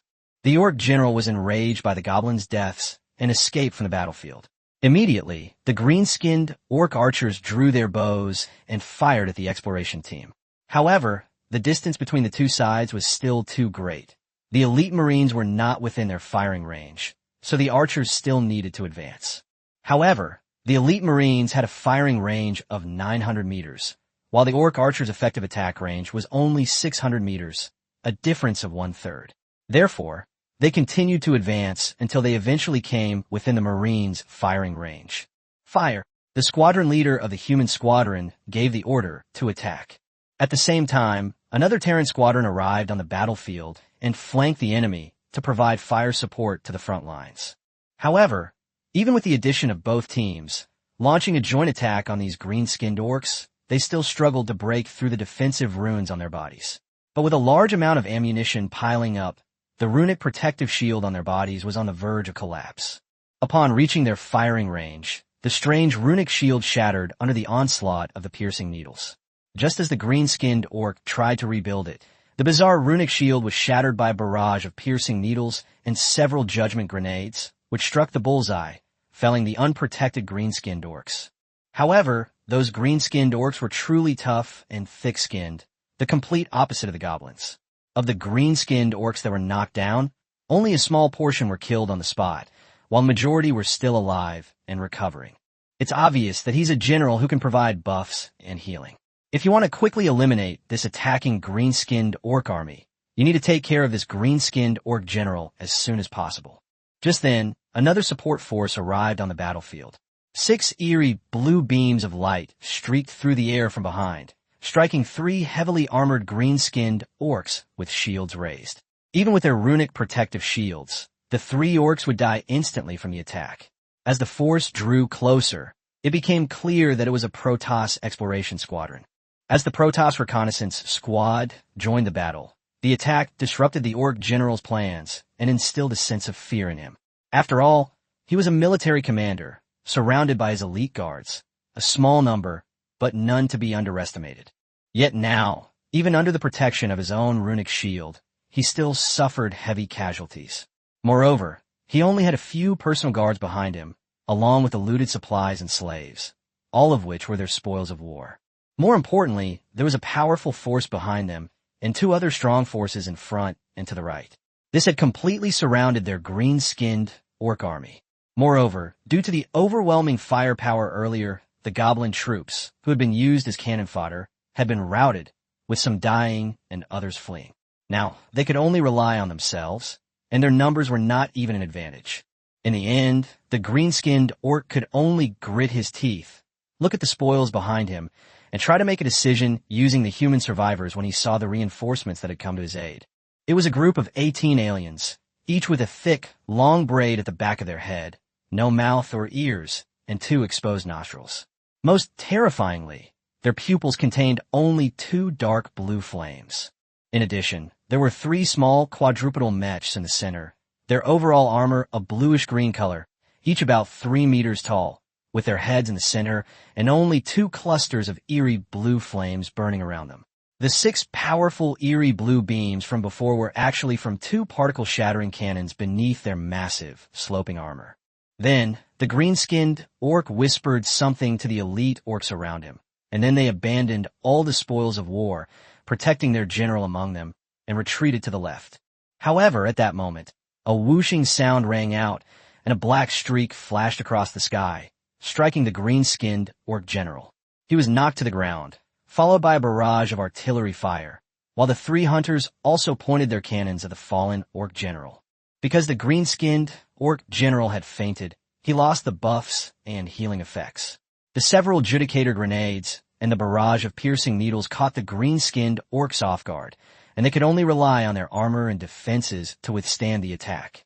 However, their technological level was still not as high as Xia Heng Hai's, so they could only helplessly lie on the ground, fall asleep peacefully, and go to find their mothers in heaven.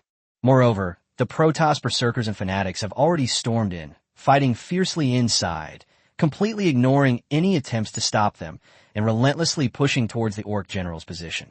They're wielding their blades and battle axes, providing the orcs with a perfect, quick way to fall asleep.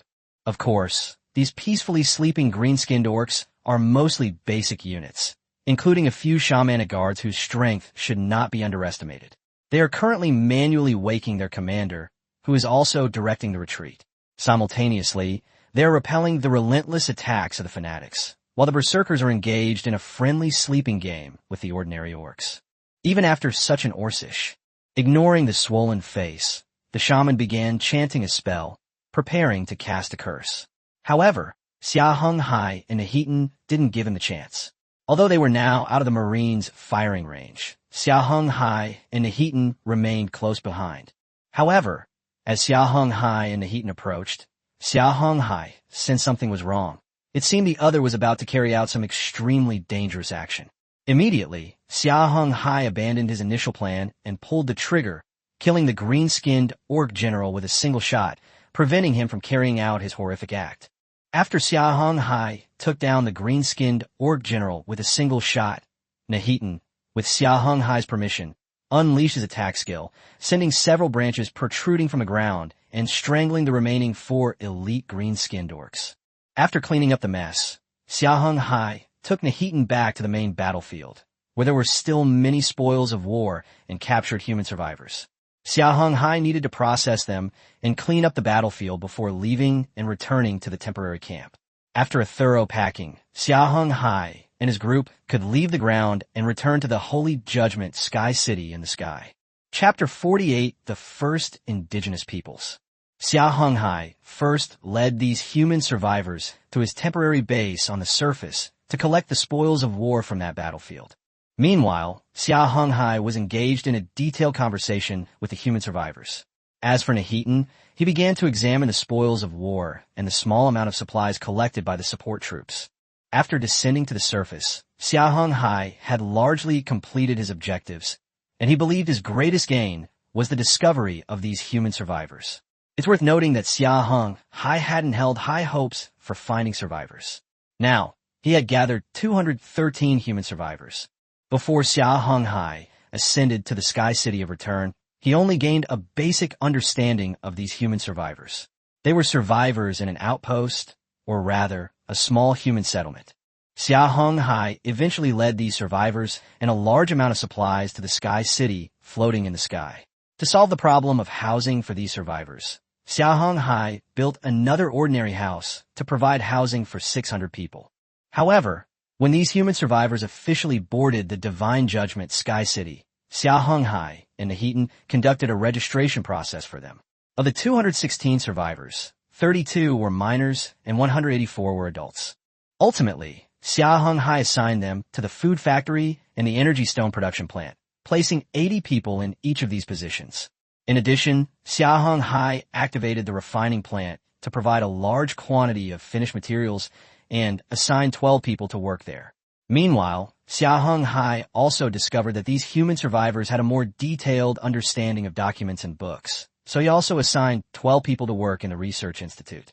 Meanwhile, due to changes in personnel configuration within the Research Institute, its SCV, Self-Directed Learning Center, was reduced to 25 people, with the rest joining the research building, thus increasing its research speed to 369.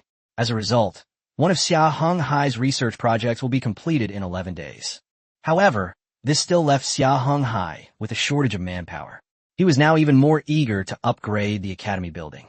Ultimately, Xia Heng Hai decided to prioritize technological advancement, which would require a significant number of personnel, and he couldn't spare any for other positions.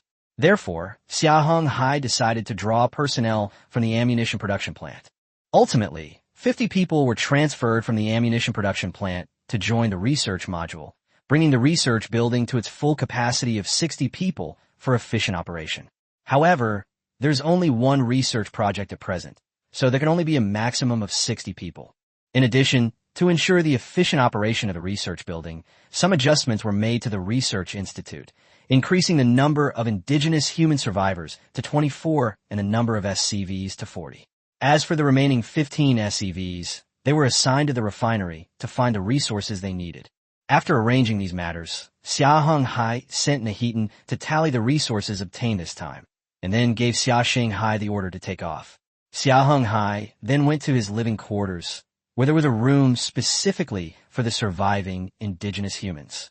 Meanwhile, the human survivors, at Xia Heng Hai's request, were working in their respective positions, leaving only the minors at home. Looking at the children playing and frolicking, Xia Heng Hai couldn't help but sigh. This is the real time. When the little ones saw Xia Heng Hai arrive, the less than 20 children ran to his side one by one, calling him brother repeatedly, which put Xia Heng Hai in a good mood. "Brother City Lord, how does this city fly in the sky? Is it guided by angels?" The little ones chattered excitedly around Xia Heng Hai, telling him about what they had seen and heard, as well as their aspirations for the future. It was clear that these little ones were very hopeful about the future. Xia Heng Hai expressed his satisfaction with the little ones and comforted them, while also reiterating the precautions to take. He also introduced his current forces, especially the Protoss, Tyrannid, and Zerg races, as these non-human beings posed a significant threat to the human survivors. As for the remaining units, there were elven soldiers and ordinary human soldiers. In fact, these human survivors didn't feel the same intense fear of the Protoss warriors. However, they did experience some fear when facing the ferocious Zerg units. Faced with these ferocious Zerg units, the adorable children watched as the Zerglings and Hive warriors approached. The 18 children initially took a few steps back, but then, seeing Xia Heng Hai beckoning and stroking the carapaces of the two Zerg units, the little ones tentatively touched them as well. Faced with the children's touch, the jumping insect was as docile as a large dog, allowing the children to pet it at will. As for the Hive warrior, when the children approached, it first poked their little hands with its clawless fingers. Then, Xia Heng Hai looked at it, seemingly showing a look of enjoyment. What this guy did next left Xia Heng Hai speechless and helpless. It turned out that this powerful Hive warrior actually withdrew almost all of its biological weapons, exposing its internal carapace, and then turned itself into a playground for children, letting them play freely on its body. Who would have thought that this giant creature playing with human children is a ferocious Hive warrior of the Tyranids, a ruthless battlefield Hive commander? And according to the game's lore, the entire Tyranid race is known as the Devourer of a Universe in Warhammer 40,000. Now I'm being told that the creature that transforms into a giant children's slide is a high-ranking commander within their ranks. Moreover, based on Xia Heng Hai's understanding of the Hive warriors, their internal carapace is, in a sense, the Hive warrior's skin. Although its defensive capabilities are also considerable, is still considered part of the hive warrior itself, containing nerve endings. Clearly, this had shattered Xia Heng Hai's preconceived notions. However, Xia Heng Hai could also sense the joy within the hive's will. Xia Heng Hai didn't know what it was thinking, although he could trace the reasons within the hive's will. However, Xia Heng Hai was unwilling to do so. He considered these units as companions. Big guy, I'm leaving. What about you? Xia Heng Hai asked the insectoid warrior. Xia Heng Hai saw the little boy poke his face with his paw, then shake his head at him. It seemed the boy really liked this place. Xia Heng Hai could only shake his head helplessly, then headed to the food factory to learn more about these human survivors. However, before leaving, Xia Heng Hai noticed that the insectoid warrior was very interested in an 11 or 12-year-old boy. Chapter 49, The Story of the Survivors. On Xia Heng Hai's way to the food factory, Nahitan, having finished tallying all the supplies, came to Xia Heng Hai's side and gave him a report, which mainly consisted of finished product materials and a considerable amount of food. What surprised Xia Heng Hai the most was the presence of a small number of books and manuals. These technological data, within the Research Institute and with the help of the cheat system, can ultimately be converted into 4,560 points, enough to keep the Research Institute running for several days. Nahitan and Xia Heng Hai continued their conversation as they made their way into the food factory. Meanwhile, Xia Heng Hai gained a general understanding of the various resources he currently possessed. However, the exact quantity he had obtained would only be known after the refinery had finished processing the materials. Upon arriving at the food factory, Xia Heng Hai found a boy who was about 14 or 15 years old. There were 14 teenagers who were over 12 years old but had not yet reached 18. Although Xia Heng Hai was somewhat reluctant, this place was essentially an apocalypse, and he desperately needed manpower. Therefore, Xia Heng Hai still mobilized the teenagers, but he didn't assign them to dangerous positions. Instead, he had them work in the food factory. Hey, come here for a second. I have some questions to ask. Xia Heng Hai beckoned to a boy who was about half a year old. The boy put down his work, first looked at his mother, then at Xia Heng Hai, and finally his gaze fell on Nashidan, who was standing next to Xia Heng Hai. The boy's eyes brightened. Little Sal, Xia Heng Hai, someone is trying to steal your Nahitan. However, after thinking for a while, the boy trembled and then lowered his head, looking like a good boy. Little thrall, it's all right now. Someone's developed a fear of your Nashdan. Don't be nervous. I just want to ask you some questions. Xia Heng Hai sat on a rest chair and waved to the boy. What's your name? Ouyang Jinhua. What do you want to do in the future? I want to be a general. After saying this, the little guy looked at his mother not far away. Clearly, his family was not willing for him to take the risk. You will definitely be a good general in the future. Xia Heng Hai chuckled and patted the little guy's head. Then Xia Heng Hai began his formal questioning, some of which were answered by the woman. Ultimately, Xia Heng Hai learned from them about the general situation of the world they lived in, and even this region, which gave Xia Heng Hai, as a player, a relatively complete understanding of this world. For example, Xia Heng Hai Sky City is currently located above the Land of Death, an area primarily inhabited by orcs and goblins, as well as some skeletons. To its north lies the Barren Lands, to its south the entire Southern Lands, to its west the ocean, and to its east the world's Roof Mountain Range. According to the survivors, the mountain range should run from north to south, traversing the entire world. Xia Heng Hai didn't care much about the situation in other places, but focused his attention on this Land of Death. As for the background of this world, it has already been initially damaged by the Destruction faction, so much so that the forces here can only build mobile cities to carry out normal activities. However, there's still not many forces with mobile cities. There are still many small forces that do not have their own mobile cities and usually live in cities from the old era. Meanwhile, several factions across the world also harbor their own agendas. The Order faction is striving to restore the world to its original state. The Neutral faction hopes to maintain the status quo, while the Destruction faction desires to utterly destroy the world.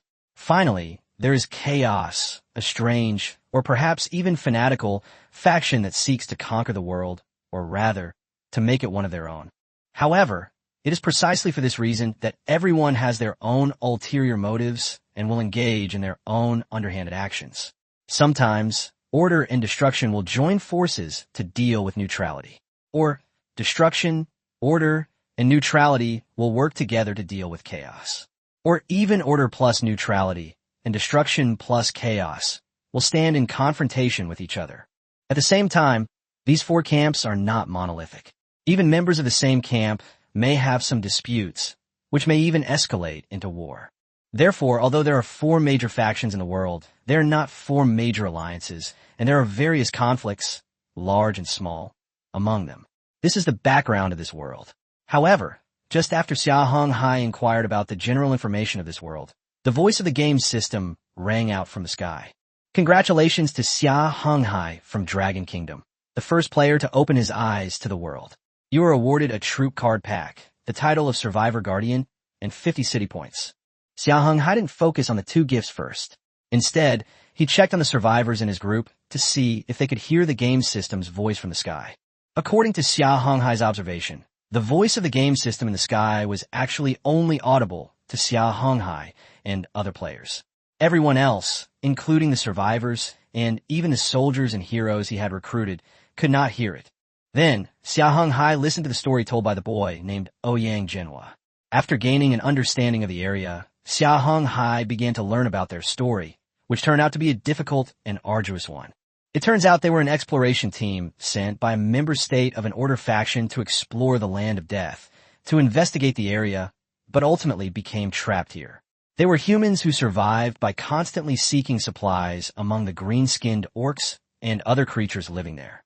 They eventually established a base here and continued to reproduce. However, just recently, a green-skinned orc army actually found their hidden stronghold and destroyed it. After eliminating all the resistors and military forces, only the 200-plus survivors remained, and they eventually became the spoils of war of the green-skinned orcs. If Xia Heng Hai hadn't appeared and rescued them, the outcome would have been quite tragic. But now all that is gone. These human survivors are now residents of Xia Heng Hai's Holy Judgment Sky City.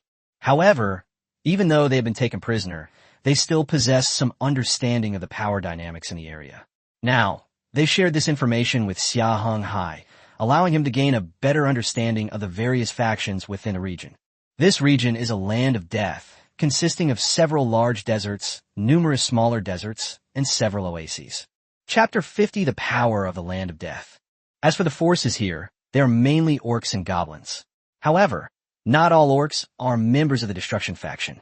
They are further divided into natural orcs and corrupted orcs.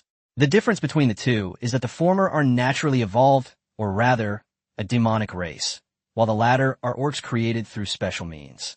Currently, they are mainly manifested as these fungal-type green-skinned orcs. According to the survivors, the two types of orcs belong to two different factions. The former were of the Order faction, and the latter were of the Destruction faction. It was precisely because of this that the two factions fought each other, allowing many small, scattered groups to survive in the area. They possess two capital-level cities, the Four Symbols Mountain City, controlled by the Orcs demon race, and the city of Gauga, the capital of the green-skinned orcs. There are fundamental differences between the two. The former is a solitary city standing alone within the only mountain in this land of death, thousands of meters high. The latter, however, is a mobile city on the surface, with a basic area of over 1,000 square kilometers, a colossal entity. However, according to rumors, the two sides are evenly matched in strength. Although both sides know the location of the capital, neither can take the other's capital, and they can only confront each other in other places. Besides these two major orc races, there are other races, but the only ones capable of contending with them are the neutral skeletons. However, most of them are hidden deep in the desert or buried under the sand. No one knows the location of their capital. Then there are the goblins tied to the greenskins and the dwarves hiding in the mountains. However, these small factions are still relatively weak and can only rely on other larger forces. Now that Xia Heng Hai had a general understanding of his area, he checked the time and saw that it was already evening and the survivors should be resting. Xia Heng Hai didn't leave, however, as he still planned to take the Hive warriors with him. Nahitan returned to the city lord's mansion, where he continued updating the 3D map. However, much information remained incomplete, and the human survivors were unaware of it. Xia Heng Hai currently only knew the location of the Four Symbols Mountain, the area of activity of Gauga City, some ancient ruins, and a few small orc strongholds. All of this information would be added to the 3D map. However, when Xia Heng Hai and the other survivors returned to their residential area, the parents of the survivors with children were all nervous. But seeing the children's happy mood and the way the insectoid warrior was enjoying itself, it seemed that he had no intention of harming the children. However, not everyone was relieved. Ouyang Jinhua and his mother were the only two who were worried, because at that moment a little boy was sitting on the head of the insectoid warrior. At that moment, the little boy's tiny foot was right next to the hive warrior's mouth. Every time the hive warrior opened its mouth, they feared he would become its dessert. However, it was clear their worries were unnecessary. The hive warrior did not harm any of its children. However, Xia Heng Hai also discovered another problem. Only the little boy could sit on the top of the hive warrior's head, but the other little guys could not. After seeing Xia Heng Hai and the group of survivors arrive, the hive warrior brought the group of little ones along. The little boy on top of the hive warrior stopped his antics and transformed into a ball, resembling a human hat, perched atop the hive warrior's head. The remaining chicks, at the urging of their parents, eventually left the hive warrior and returned to their parents' arms. They even waved to the hive warrior, indicating they wanted to visit it the next day.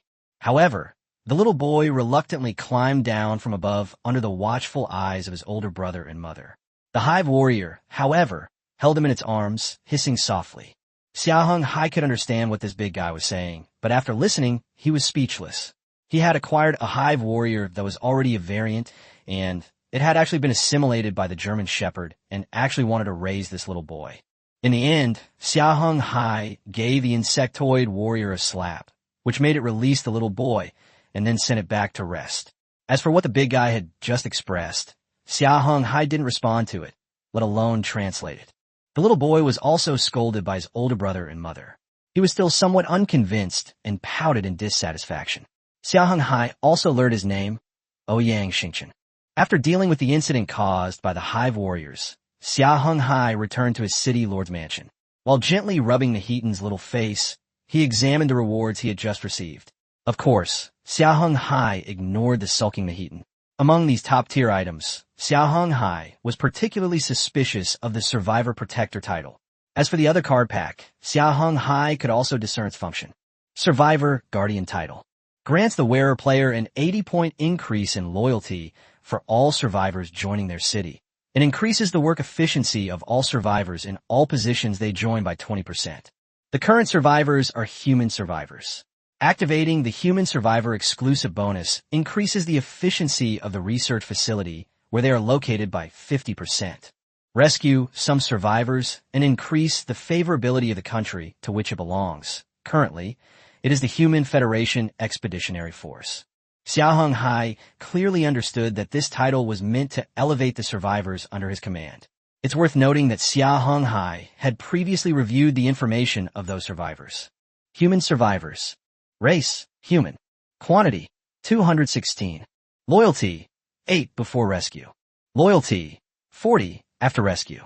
Favorability, 80. It's clear that these survivors, upon joining Xia Heng Hai's Holy Judgment Sky City, didn't meet the required level of loyalty to him, nor were they affected by any special abilities. They likely still have a strong sense of belonging to their former countries, but this doesn't diminish their positive feelings towards Xia Heng Hai. However, now that they have the title of Survivor Guardian, and with the help of the cheat code, their loyalty has increased by 800, turning them into die-hard loyalists. As a result, Xia Heng Hai no longer has any reservations about using them. Moreover, after receiving guidance from the Golden Finger, these survivors gain twice the work efficiency, while also increasing the efficiency of the Research Institute by 5 times. At the same time, Xia Heng Hai also noticed a note. The title is divided into 5 levels, each with different numbers and different bonuses, and is obtained according to the order in which survivors are rescued. Currently, Xia Heng Hai has obtained the only level 5 title, and there are still titles at levels 2 to 4, with their numbers decreasing in that order. As for the lowest level, Xia Heng Hai believes it's standard for players, offering a slight bonus. The most valuable titles are undoubtedly the 156 high-level titles, and the highest level has now become Xia Heng Hai's prize.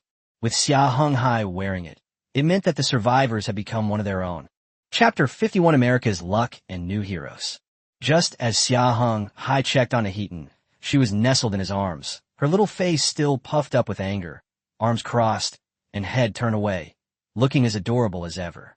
Finally, She retaliated against Xia Heng Hai's poke, biting him and causing him to scream. It was a hard bite, but there wasn't even a tooth mark, yet it still hurt Xia Heng Hai quite a bit.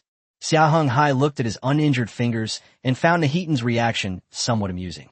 He then tossed the card holder, which had been guided by the golden finger, into Nahitan's arms. While the little guy looked down to examine it, Xia Heng Hai used both hands to vigorously rub and knead Nahitan's rosy cheeks. "Oomph. The city lord is a big bad guy." Nahitan pouted, showing signs of crying. This prompted Xia Heng Hai to quickly comfort the little guy. Under Xia Heng Hai's reassurance, Nahitan showed no signs of crying. However, Xia Heng Hai made a promise in return, a somewhat naive promise. But perhaps elsewhere, there would be such an environment, a place where one could stand atop a tree and touch the divine judgment sky city. After Xia Heng Hai made this promise, Nahitan ignored him and continued to rub his little face. However, Nahitan, the grass god, was quite lucky. This time he only got 1 card and 3 tokens. Then, Xia Heng Hai opened the card, which was a hero card, while the other 3 tokens were elite-level troop recruitment orders. Just as Xia Heng Hai was about to use the 4 cards, the game system's announcement rang out again from the sky. Congratulations to player John Chasika from America for successfully finding a gold mine and obtaining the gold miner title, unique, and a resource gift pack. Meanwhile, in a mountain range, John, a player from the United States, put down his binoculars and listened to the game system announcement from the sky, feeling a little bitter.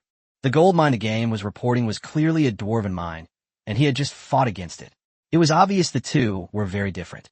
The American mine had fewer units, but their forces were extremely elite. The dwarves, on the other hand, had a numerical advantage, but their units were mainly basic, primarily miners. However, after the two sides clashed head-on, John discovered a problem. The enemy's armor was simply too thick. As a result, although he managed to capture the gold mine after a series of battles, the fight was not very successful, and 2 of his Eldar high-ranking warriors, Black Reaper, were killed in the firefight. However, he eventually secured the gold mine, and after that, he could quickly expand his army by trading with the game system through the trading panel.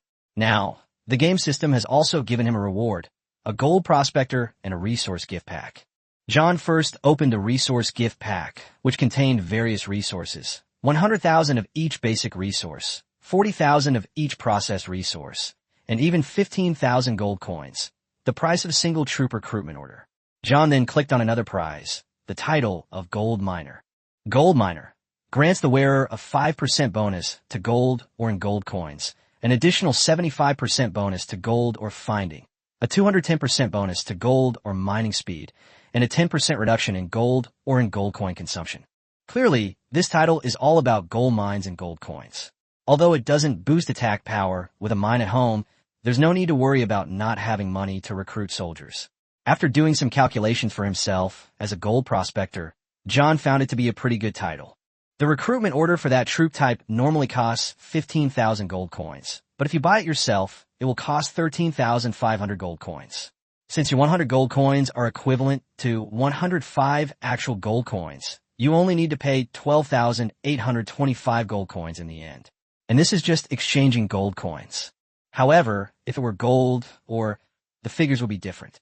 In the trading system, 1 kilogram of gold can be exchanged for 150 gold coins. John would need to give the game system 85.5 kilograms of gold, but in reality, he only needs to submit 81.225 kilograms. Furthermore, there's a 10% discount, so he only needs to pay a little over 73 kilograms. Ultimately, this is equivalent to spending 11,000 gold coins to obtain a troop recruitment order, saving him over 4,000 gold coins. However, all of this depends on whether he could defend this large gold mine, since it is dwarven territory. Moreover, after this exchange of fire, John has developed animosity towards the neutral faction. Currently, 45% of the members of the neutral faction are hostile toward John, while the dwarves are 95% hostile. They are now mortal enemies. Damn Japanese players. Just as John was complaining about Yamamoto Ichiro, Xia Heng Hai, high above, rested his chin on Nahitan's silver-white hair, smelling the fragrance of flowers, and sighed at John's luck. As expected of the beautiful country, they always managed to grab important resources. After his initial exclamation, Xia Heng Hai began using the hero card he had just acquired. It immediately emitted bursts of golden light before him, eventually transforming into several dark blue light screens that swayed back and forth for a long time. This scene was very familiar to Xia Heng Hai. It was the light screen phenomenon produced when the Protoss warped. This means that the one who appeared this time was a Protoss hero. Who could it be? High Priest Artanis, or Dark Lord Zeratul? Finally, after the warp screen dissipated, a Protoss hero appeared before Xia Heng Hai. He was 3 meters tall, somewhat heavier than typical Protoss warriors, and possessed 2 mechanical arms. At his feet was a miniature probe. This was none other than Carix, the phase technician from the Protoss down faction. Name, Kyrax. Race, Protoss. Quantity 1. Level, 10. Population, Heroes 1. Loyalty, 800, Dhart. Positions, phase technician, scientist, deployed in the research building, increases research rate by 50%. Architect, deployed in the residential area, enables probes to construct Protoss buildings. Note, requires tech support. Templar, battle quartermaster, deployed on the battlefield, reduces combat casualties by 45%. Garrison commander, deployed at the landing point, increases defense by 60% and can construct Protoss defensive buildings. Equipment, Protoss technician armor, energy shield, auxiliary mechanical arm, mini probe. Skills, radiant energy field, 185M, create temporary defense system, photon turret, guide solar beams, requires prerequisite technology. Attack high. Defense, heavy armor. Attack method, remote manufacturing. Attack type, energy. After seeing this information, Xia Heng Hai looked at Nahitan. Since he had only glanced at the little guy's panel at the beginning, he had not opened Nahitan's personal panel again. Chapter 52, 3 New Units. On Xia Heng Hai's lap, Nahitan was lying on the table, fiddling with a 3D model out of boredom. Suddenly, he felt as if he had been seen naked. He turned around and saw that Xia Heng Hai was checking his panel. Name, Nahitan. Alternative name, Grass God. Race God. Quantity 1. Population, Elite 1. Level, 27. Loyalty, 800, Dhart. Affection level, 100, like admire. Positions, City Lieutenant. When deployed alongside the City Lord, grant a 5% production bonus to the production buildings under their management. City Steward. When deployed within the City Lord's mansion, grants a 5% efficiency bonus to all buildings. Battlefield Commander. Deployed to the battlefield, they will effectively plan the battlefield and command combat. Nature Deity. When natural plants are present on the battlefield, they increase Nahitan's divine power by 15%. When no natural plants are present, they increase Nahitan's combat power by 5%. City Lord's Attendant. Serving alongside the City Lord activates all positions, improving personal mood and morale. Humanoid Pillow. Serves as the City Lord's accessory, increasing their work efficiency. Equipment. Grass God's Robe. Skills, wood-based spells, nourish, healing aura, life spells, water-based spells. Attack high. Defense, light armor. Attack method, remote. Attack type, spell. After looking at Nahitan's profile, Xia Heng Hai was somewhat amused and exasperated by her job titles. The first few were fine, but what was the meaning of the last two? What was this City Lord's follower and human-shaped body pillow? And what about that so-called favorability rating? Well, this Nahitan is quite the hypocrite among the little girls. Although Xia Heng Hai didn't pay much attention, he could now bully this little grass god more freely and boldly. Those rosy, tender little faces felt really nice to need. Then, Xia Heng Hai closed Nahitan's interface and began the 3-stage troop selection process. Come here, my little grass god. Xia Heng Hai poked Nahitan's little face. Since he got the attribute point during the beginner period, he hadn't had it again. However, although his luck was also relatively high, it was still significantly lower than Nahitan's. Nahitan's face flushed red. He could no longer hide his thoughts, as his interface had completely exposed them. Then, blushing, Nahitan activated the unit wheel. Before that, Xia Heng Hai arranged for Kyrax to stay in the research building so that he could complete the Academy's research by tomorrow morning. After the Academy's research was finished, he could then devote the research to the Military Research Institute and the Racial Research Institute, but that would leave him with insufficient research points. It seemed he would still need to go down to the surface and conduct the necessary search. With the rotation of Nahitan, 3 new unit types were quickly developed, although the transport ships that Xia Heng Hai desired were not among them. These 3 new units improved the forces of both the Protoss and Tyranid races. These 3 different unit types were the Tyranid Hive Guard and Tyrant Guard, and the Protoss Motivator. Name: Hive Guardian. Race: Tyranid. Quantity: 3. Population: Soldiers 6. Level: 10. Price: 8,100. Loyalty: 800 D-Heart. Equipment: Bio-Heavy Regenerative Carapace, Tearing Claws. Skills: High-Speed Regeneration, Berserk Guard. Attack: Medium. Defense: Super Heavy Armor. Attack methods: Melee, Shield Guard. Attack type: Piercing. Next up is another type of Terran Zerg unit. Name: Tyrant Guardian. Race: Tyranid. Quantity: 2. Population: Soldiers 6. Level: 10. Price: 6,800. Loyalty: 800 D-Heart. Equipment: Bio-Heavy Regenerative Carapace, Piercer Cannon. Skills: High-Speed Regeneration, Berserk Guard. Attack high.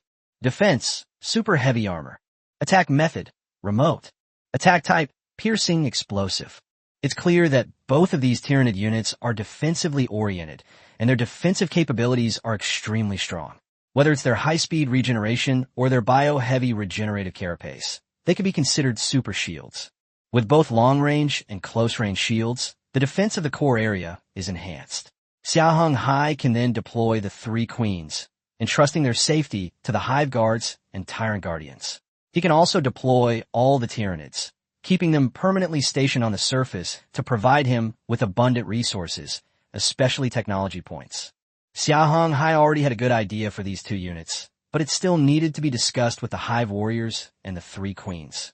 After all, Xia Heng Hai was not yet familiar with the Tyranid combat system, and he needed to hear the advice of the Tyranid command before directly forming a Tyranid landing force. After all, Xia Heng Hai can now produce Imagan and Termagan as the basic units for the Terran Zerg, as well as elite Hive Guards and Tyrant Guards. In addition, with the 4 Terran Zerg commanders, they can already form 4 complete combat units. And next up is the last unit, which is also a support unit of the Protoss race. Name: Motivator, Sentinel. Race: Protoss. Quantity: 4. Population: Soldiers 2. Level: 10. Price: 1,600. Loyalty: 800 D-Heart. Equipment: Protoss Shield, Protoss Armor, Cleanse Beam.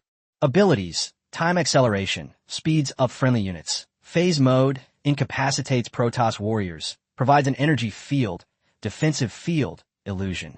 Attack weak. Defense, heavy armor. Attack method, support. Attack type, support.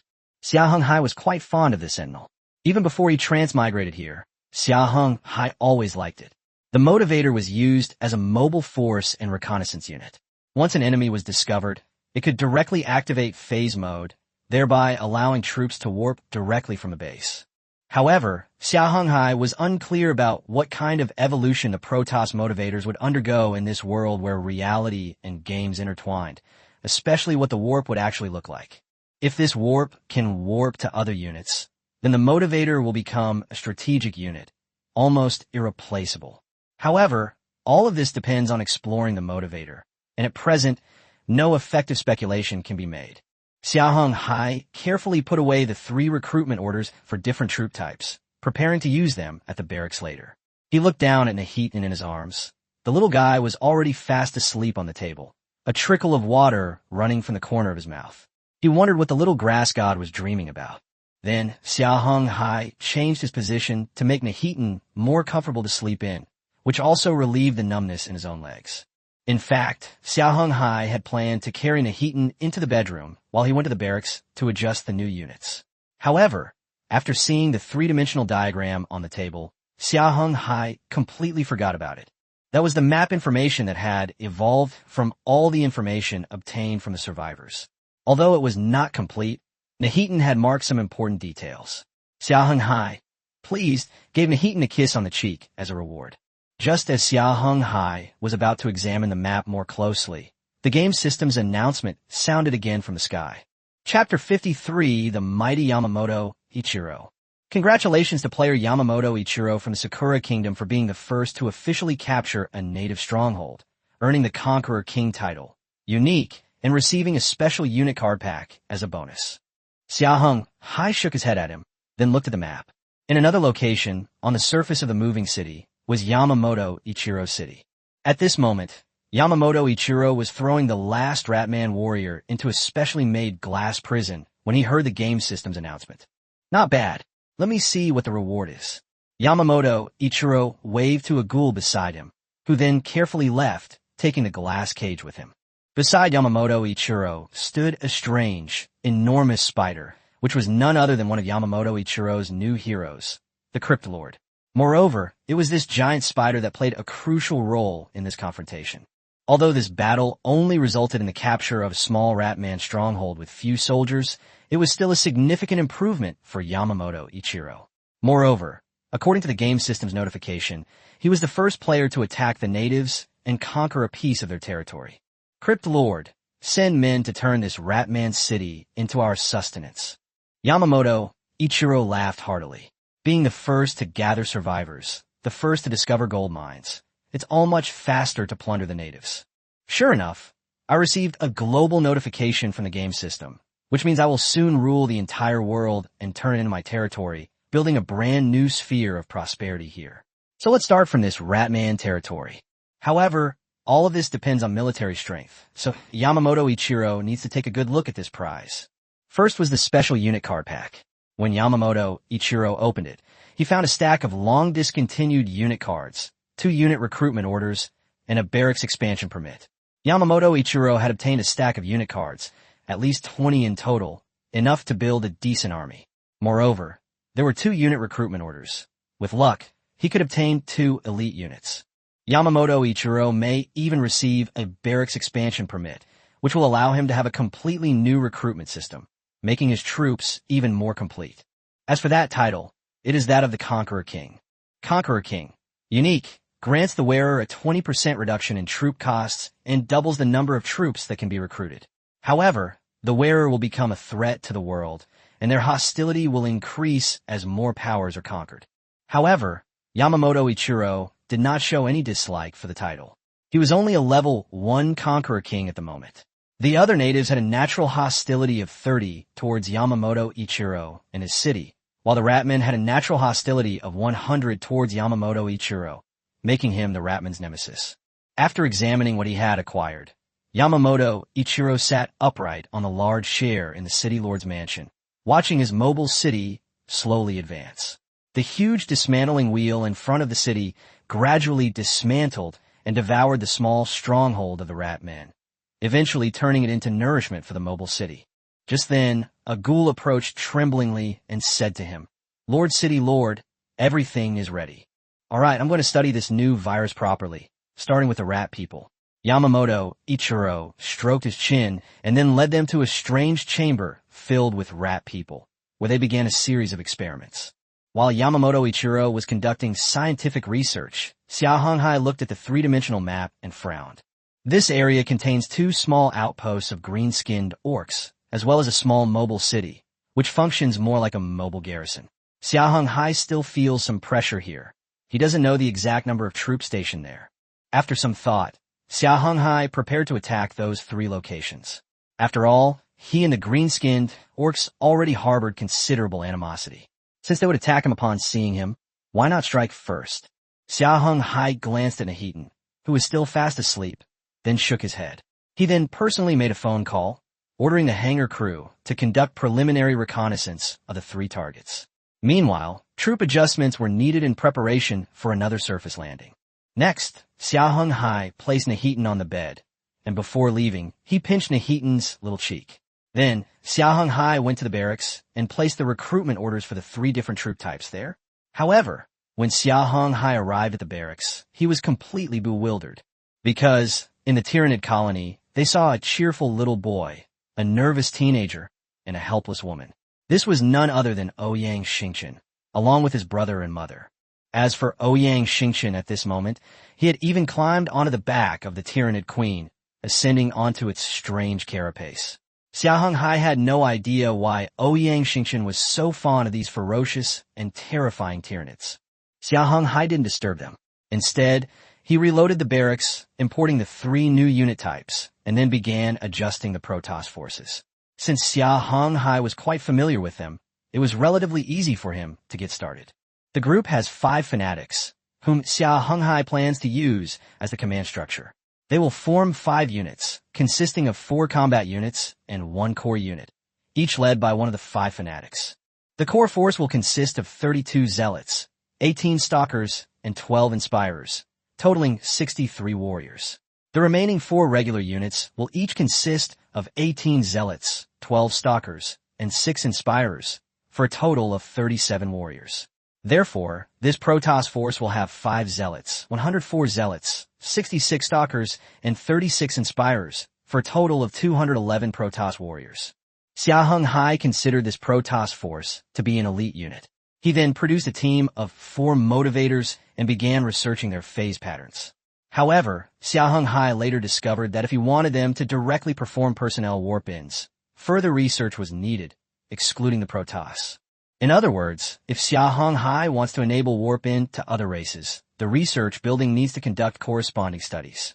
Fortunately, with the addition of Kyrax and the help of the Survivor Guardian title, the Academy can complete the research by tomorrow afternoon. Although the Motivator did not fulfill Xia Heng Hai's fantasies, it will certainly become his main support unit in the near future. Now, Xia Heng Hai needs to discuss the Terran Zerg combat system with the 3 queens and the Hive warriors. Chapter 54, The Green-Skinned Orcs Reaction. As the Protoss forces were being built, Xia Heng Hai returned to the Tyranid base. However, Ouyang Xingqian was still holed up with the Hive warrior, while his older brother Ouyang Jinhua was riding on Hemagen. After discussing with the 3 Queen Zerg and the Hive warriors, Xia Heng Hai discovered that the Terran Zerg were similar to the Zerg in StarCraft, both being races that relied on numbers to win. To enhance their combat power, Xia Heng Hai ultimately provided each squad with 1,000 Imagen and 1,000 Ermagen, along with 4 Tyrant Guardians and 12 Hive warriors, meaning each Terran Zerg squad would have 2019 Terran Zerg units. Once these units are assembled, Xia Heng Hai will have 7 fully deployed units, including a GDI defense group-based vehicle and an elite human force. Xia Heng Hai can now directly deploy 4 to 5 units to the surface. All that remains is for the units to be assembled and for the exploration of the 3 Orc territories to begin. With all preparations complete, the 3 Dragonhawk-class fighter jets in the hangar were ready to take off, with ammunition and fuel on the runway. As the suspended terminal building above the ceiling appeared, a 3-dimensional Xia Heng Hai inside issued the takeoff command to the 3 fighter jets. Following Xia Heng Hai's instructions, the hangar doors extended along the runway, and the 3 Dragon Eagle-class fighter jets ignited their engines, launched from the runway, and soared into the sky towards their targets. Although it is not suitable for reconnaissance as a fighter jet, it can still temporarily fill in the role. On an oasis nestled in the sand dunes, there was a camp of moderate size, the territory of the green-skinned orcs. Although the green-skinned orcs disliked the natural environment and were unwilling to place their strongholds on the ground, preferring instead cities atop massive, rumbling machines, they were a different story. However, for the green-skinned orcs, they had no choice but to build so-called surface outposts to gather the vast majority of resources in a region. Currently, the outpost where this small green-skinned orc tribe was stationed was not one they had built themselves. It was a camp of natural orcs, which they had seized from them. Clearly, this area once provided a natural habitat for the orcs, but has now been destroyed by those green-skinned orcs who have established a completely new territory. In the process of wiping out this new territory, they also seized a large amount of supplies and captured many orcs. The tribal chief of this green-skinned orc is now holding a roasted thigh in one hand, eating this food from the natural orcs, while using his other arm to tease the other food in the cage. The cage was mostly filled with natural beastmen, but one prisoner was different. He was kept in solitary confinement and was severely injured. This special prisoner was a boy of only about 14 years old. What made him special was that, unlike the other natural beastmen, demons, he resembled a human. Only his fox ears and tail retained his beastman appearance. The rest of his body had evolved into that of a human child. At this moment, these green-skinned orcs were muttering amongst themselves. Note, the following is a description of the green-skinned orcs speaking. Player Xia Heng Hai has not yet deciphered their language system. Damn it, what on earth is the 5th squad doing? They haven't returned for so long. The green-skinned orc chieftain put down his food and scolded a goblin boy beside him, kicking him as he did so. Go and check it out properly. If you delay the higher-ups' time, I'll hold you accountable. Finally, the green-skinned orc chieftain glanced at the special slave still in the cage, swallowed hard, and left. This special prisoner was far too tempting, yet it was not something he could touch. It could only ultimately be a gift, something to be offered to the High Chieftain. Yes, in the eyes of the green-skinned orcs, these natural orcs are different from them. They're more like commodities and food than intelligent species of the same level. As time passed, the goblin boy returned to the green-skinned orc chieftain and told him what he had found out. You mean, when the 5th squad was out there, they encountered a human exploration team's outpost, wiped them out, and then encountered a mixed multiracial force, which they wiped out as well. The green-skinned orc chieftain grabbed the goblin boy from the ground. Then, to the goblin boy's horrified surprise, the green-skinned orc chieftain shoved the goblin into his mouth. Amidst the boy's terrified and resentful cries, he swallowed the goblin whole. All of you assemble. The green-skinned orc chieftain checked the time and then commanded his tribe's warriors to go out and search for the 5th squad. It's important to understand that this orc tribe isn't large, with only about 600 orcs, of whom only about 400 are trained as warriors. The rest are mostly miners. As for the goblin army, they are essentially consumables, though they currently number over 6,000, but they aren't considered part of the core force. This means that the tribe only has 5 combat squads that can be organized, and now one of them has been lost without explanation. This is a heavy blow to the green-skinned orc tribe. What's more, its leader was a shaman, the tribe's only shaman, making this an even greater loss for the entire tribe. With the green-skinned orc army finally assembling, only about 260 warriors remained, the entire fighting force that the orc tribe could currently muster. After all, this stronghold was still useful, and it contained a large amount of spoils and slaves, all of which were crucial for gaining favor with the higher-ups. Therefore, it couldn't be lost. Losing it would mean all their efforts over the past few days had been for nothing. Consequently, a force had to remain there. Then, the green-skinned orc chieftain stood at the gate of the stronghold, looking down at the 4 green-skinned orc generals, the green-skinned orc warriors behind them, and even the short goblins. Then the green-skinned orc chieftain began his pre-battle speech, in which he likened the enemy who had ambushed his 5th squad to a despicable villain. The orcs locked in cages scoffed at the green-skinned orc chieftain's impassioned speech, though they could only curse him silently. However, there was one exception, the special little prisoner held in solitary confinement. At this moment, the half-grown fox demon was muttering curses in his cage. The green-skinned orcs responsible for security in the prisoner area could only ignore his cursing. As soon as the tribal chief finished speaking, he led 3 teams toward the location where the 5th team had been attacked. Chapter 55, Fighter Jet Reconnaissance. Report to Command Center. Airspace in Zone 5 is clear. Prepare for low-altitude reconnaissance. In one of the Dragon Eagle-class fighter jets, the pilot checked the situation and then sought further instructions. Approved. At this moment, Xia Heng Hai was on the landing bridge, waiting for information from the 3 Dragonhawk-class fighters.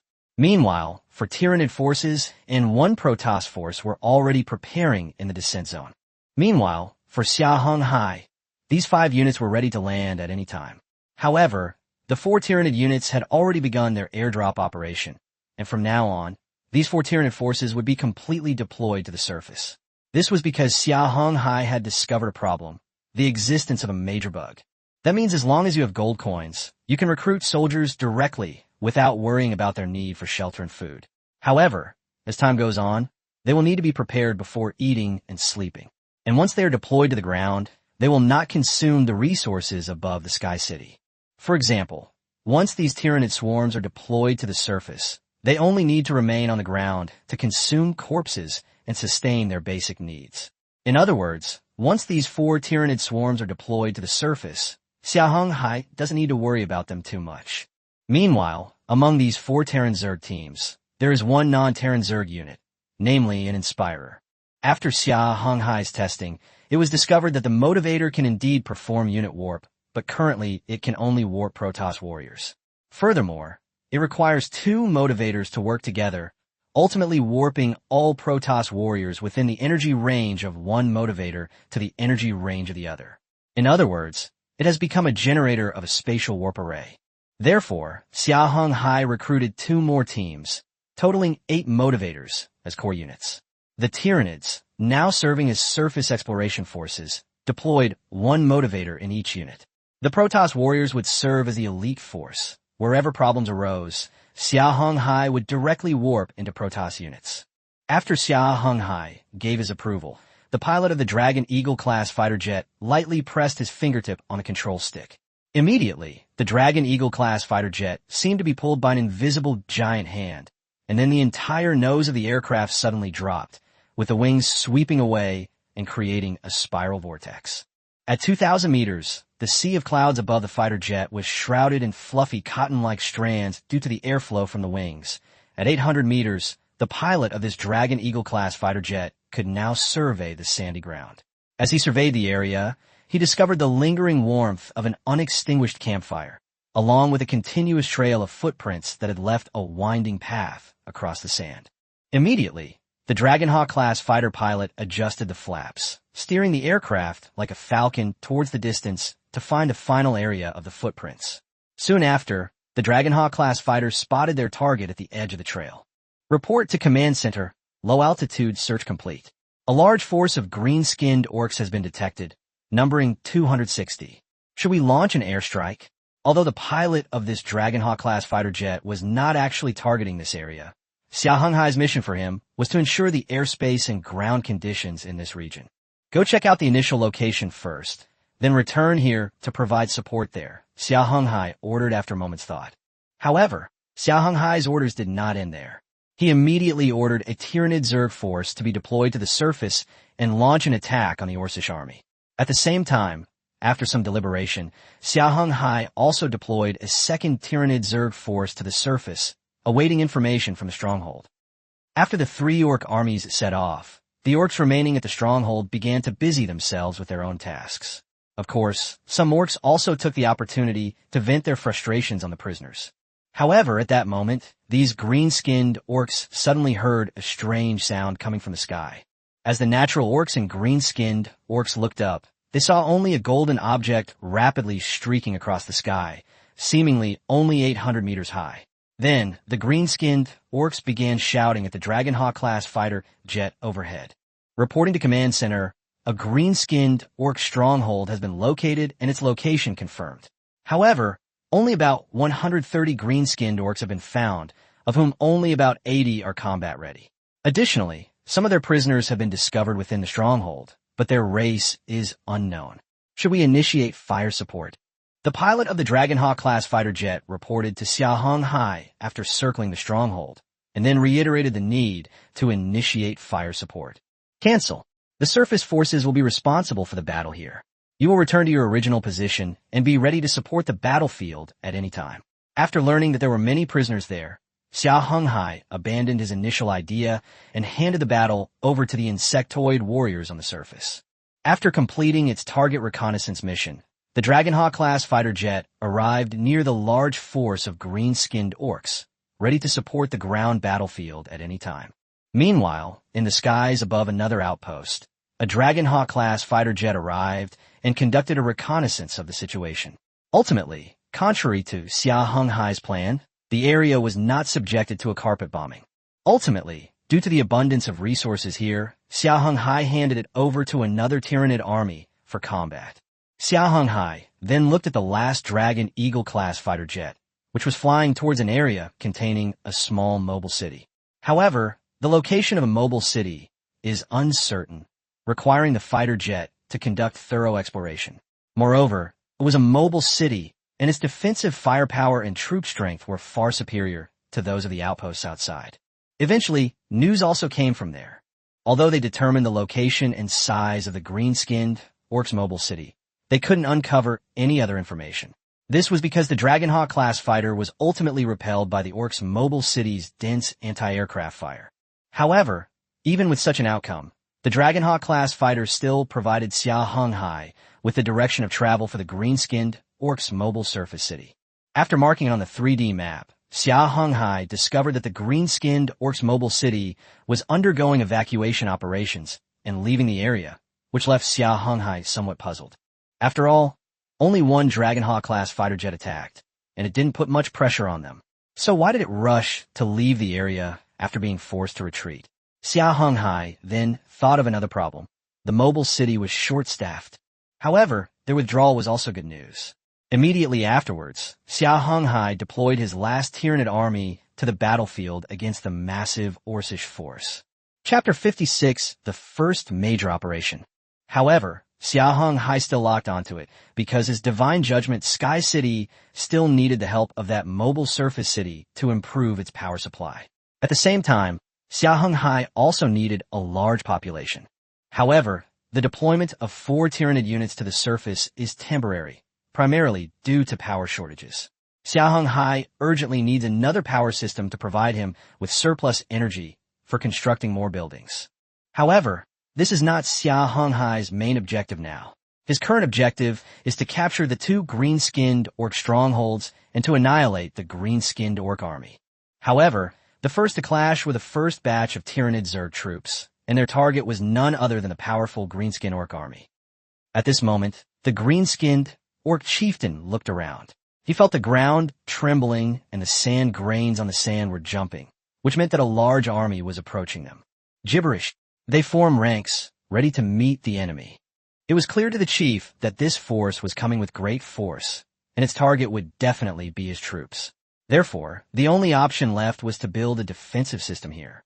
Soon, a standard defensive formation was set up.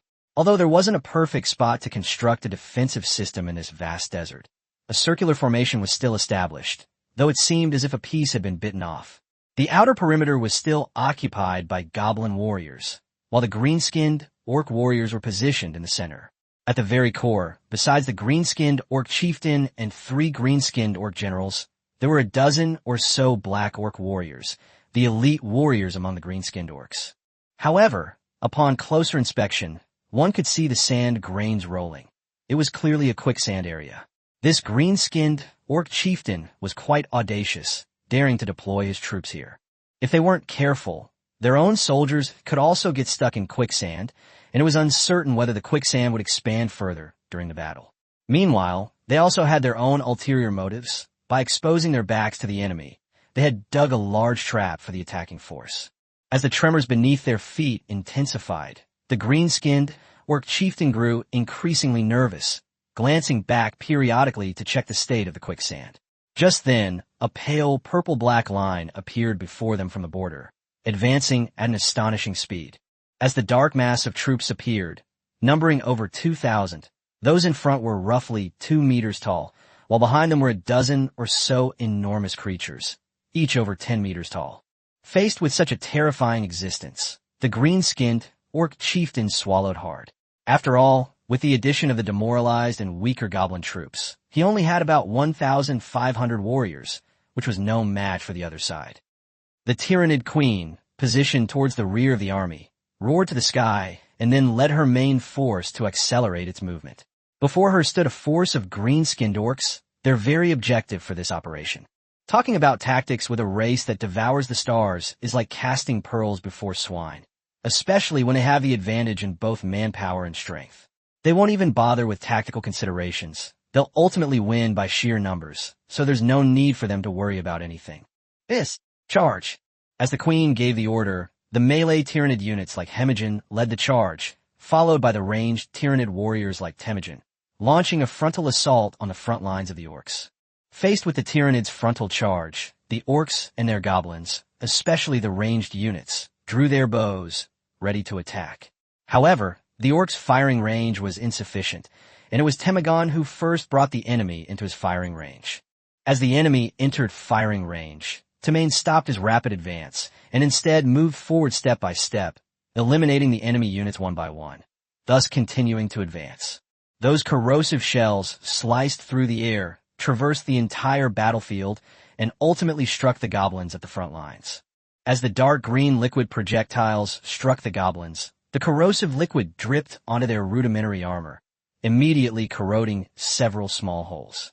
This was only the result of being hit by a single corrosive projectile. It merely corroded part of the armor and did not damage the goblins themselves. However, many goblins were still caught in the crossfire of several corrosive shells, and their fate was horrific. Large amounts of corrosive liquid splattered onto their bodies. The powerful corrosive force gradually eroded their armor, leaving only their bare bodies. Without the protection of armor, when the goblin's skin came into contact with the corrosive liquid, the chemical reaction became extremely rapid. The powerful corrosive liquid would cause wisps of blue smoke to rise from the skin as soon as it touched it. Eventually, the fire burned through the goblin's skin, and then the subcutaneous fat churned beneath the ruptured skin like boiling water. The fire eventually spread to the goblin's internal organs, and the corrosive liquid, while diluting the fat and flesh, actually increased its volume. Even after being diluted, this corrosive liquid, upon reaching the chest and abdomen, still caused violent reactions there. Ultimately, the corrosive gases were too immense for the tattered skin to release completely, causing it to inflate like a balloon and eventually burst. The corrosive liquid, diluted by the flesh and blood, splashed onto the other goblins, but the corrosive power was weaker then, only managing to corrode a portion of their armor. However, as the corrosive shells made contact, the goblins that were corroded screamed in terror and pain. But they still could not escape their fate of death. In fact, if it weren't for the threat from the green-skinned orcs behind them, they would have been forced to maintain their lines, but their fighting strength would have been significantly reduced, their morale would have plummeted, and they would have even considered fleeing. However, they also knew that this was not an opportunity to escape. Behind it lay quicksand, while in front and all around were hordes of ferocious enemies, leaving it with absolutely no room to escape. Moreover, there were hundreds of green-skinned orcs inside, making it impossible for it to truly flee the battlefield. However, as both sides continued to approach, or rather, the Tyranid melee forces rapidly closed in on the Orcish forces. And as Hemingen drew closer, the Orcish archers and goblins officially brought him into attack range. Chapter 57: The Devastation of the Green-Skinned Orcs. The numerous arrows eventually coalesced into a formidable barrage. This scene undeniably boosted the morale of the green-skinned orcs and goblins. After all, they were facing a massive rain of arrows, including armor-piercing arrows, explosive arrows, and so-called poison arrows. Despite the terrifying rain of arrows, the Hemingen remained fearless and continued their charge towards the enemy.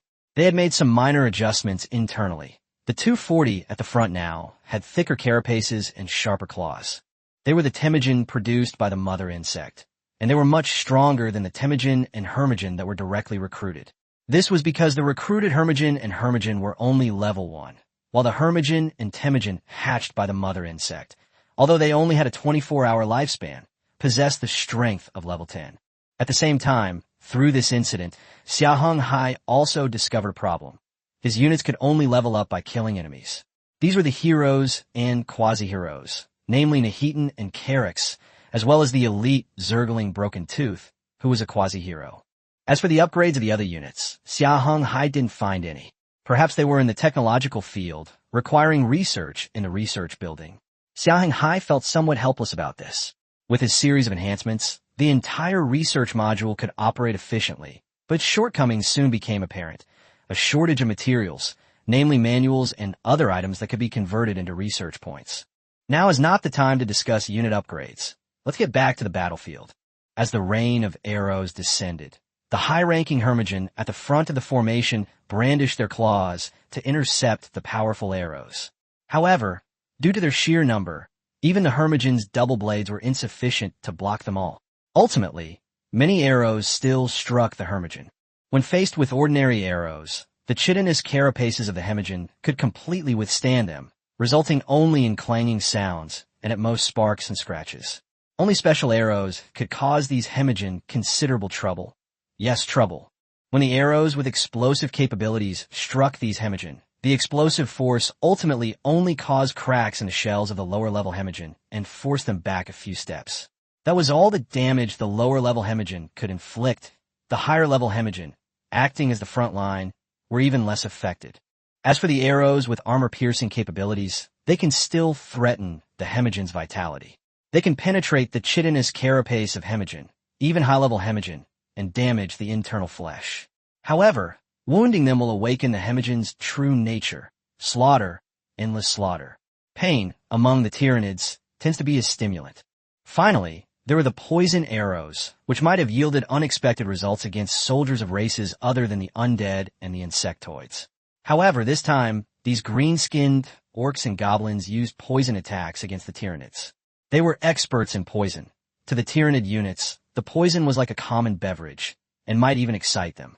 Therefore, this rain of arrows, which resembled a shower and included various special arrows, failed to stop the Hermogen, and even caused them to unleash even greater power. However, even with this disadvantage, the green-skinned orc chieftain realized that the explosive arrows and armor-piercing arrows could threaten Hermogen. Gurgle switched to explosive arrow and armor-piercing arrow.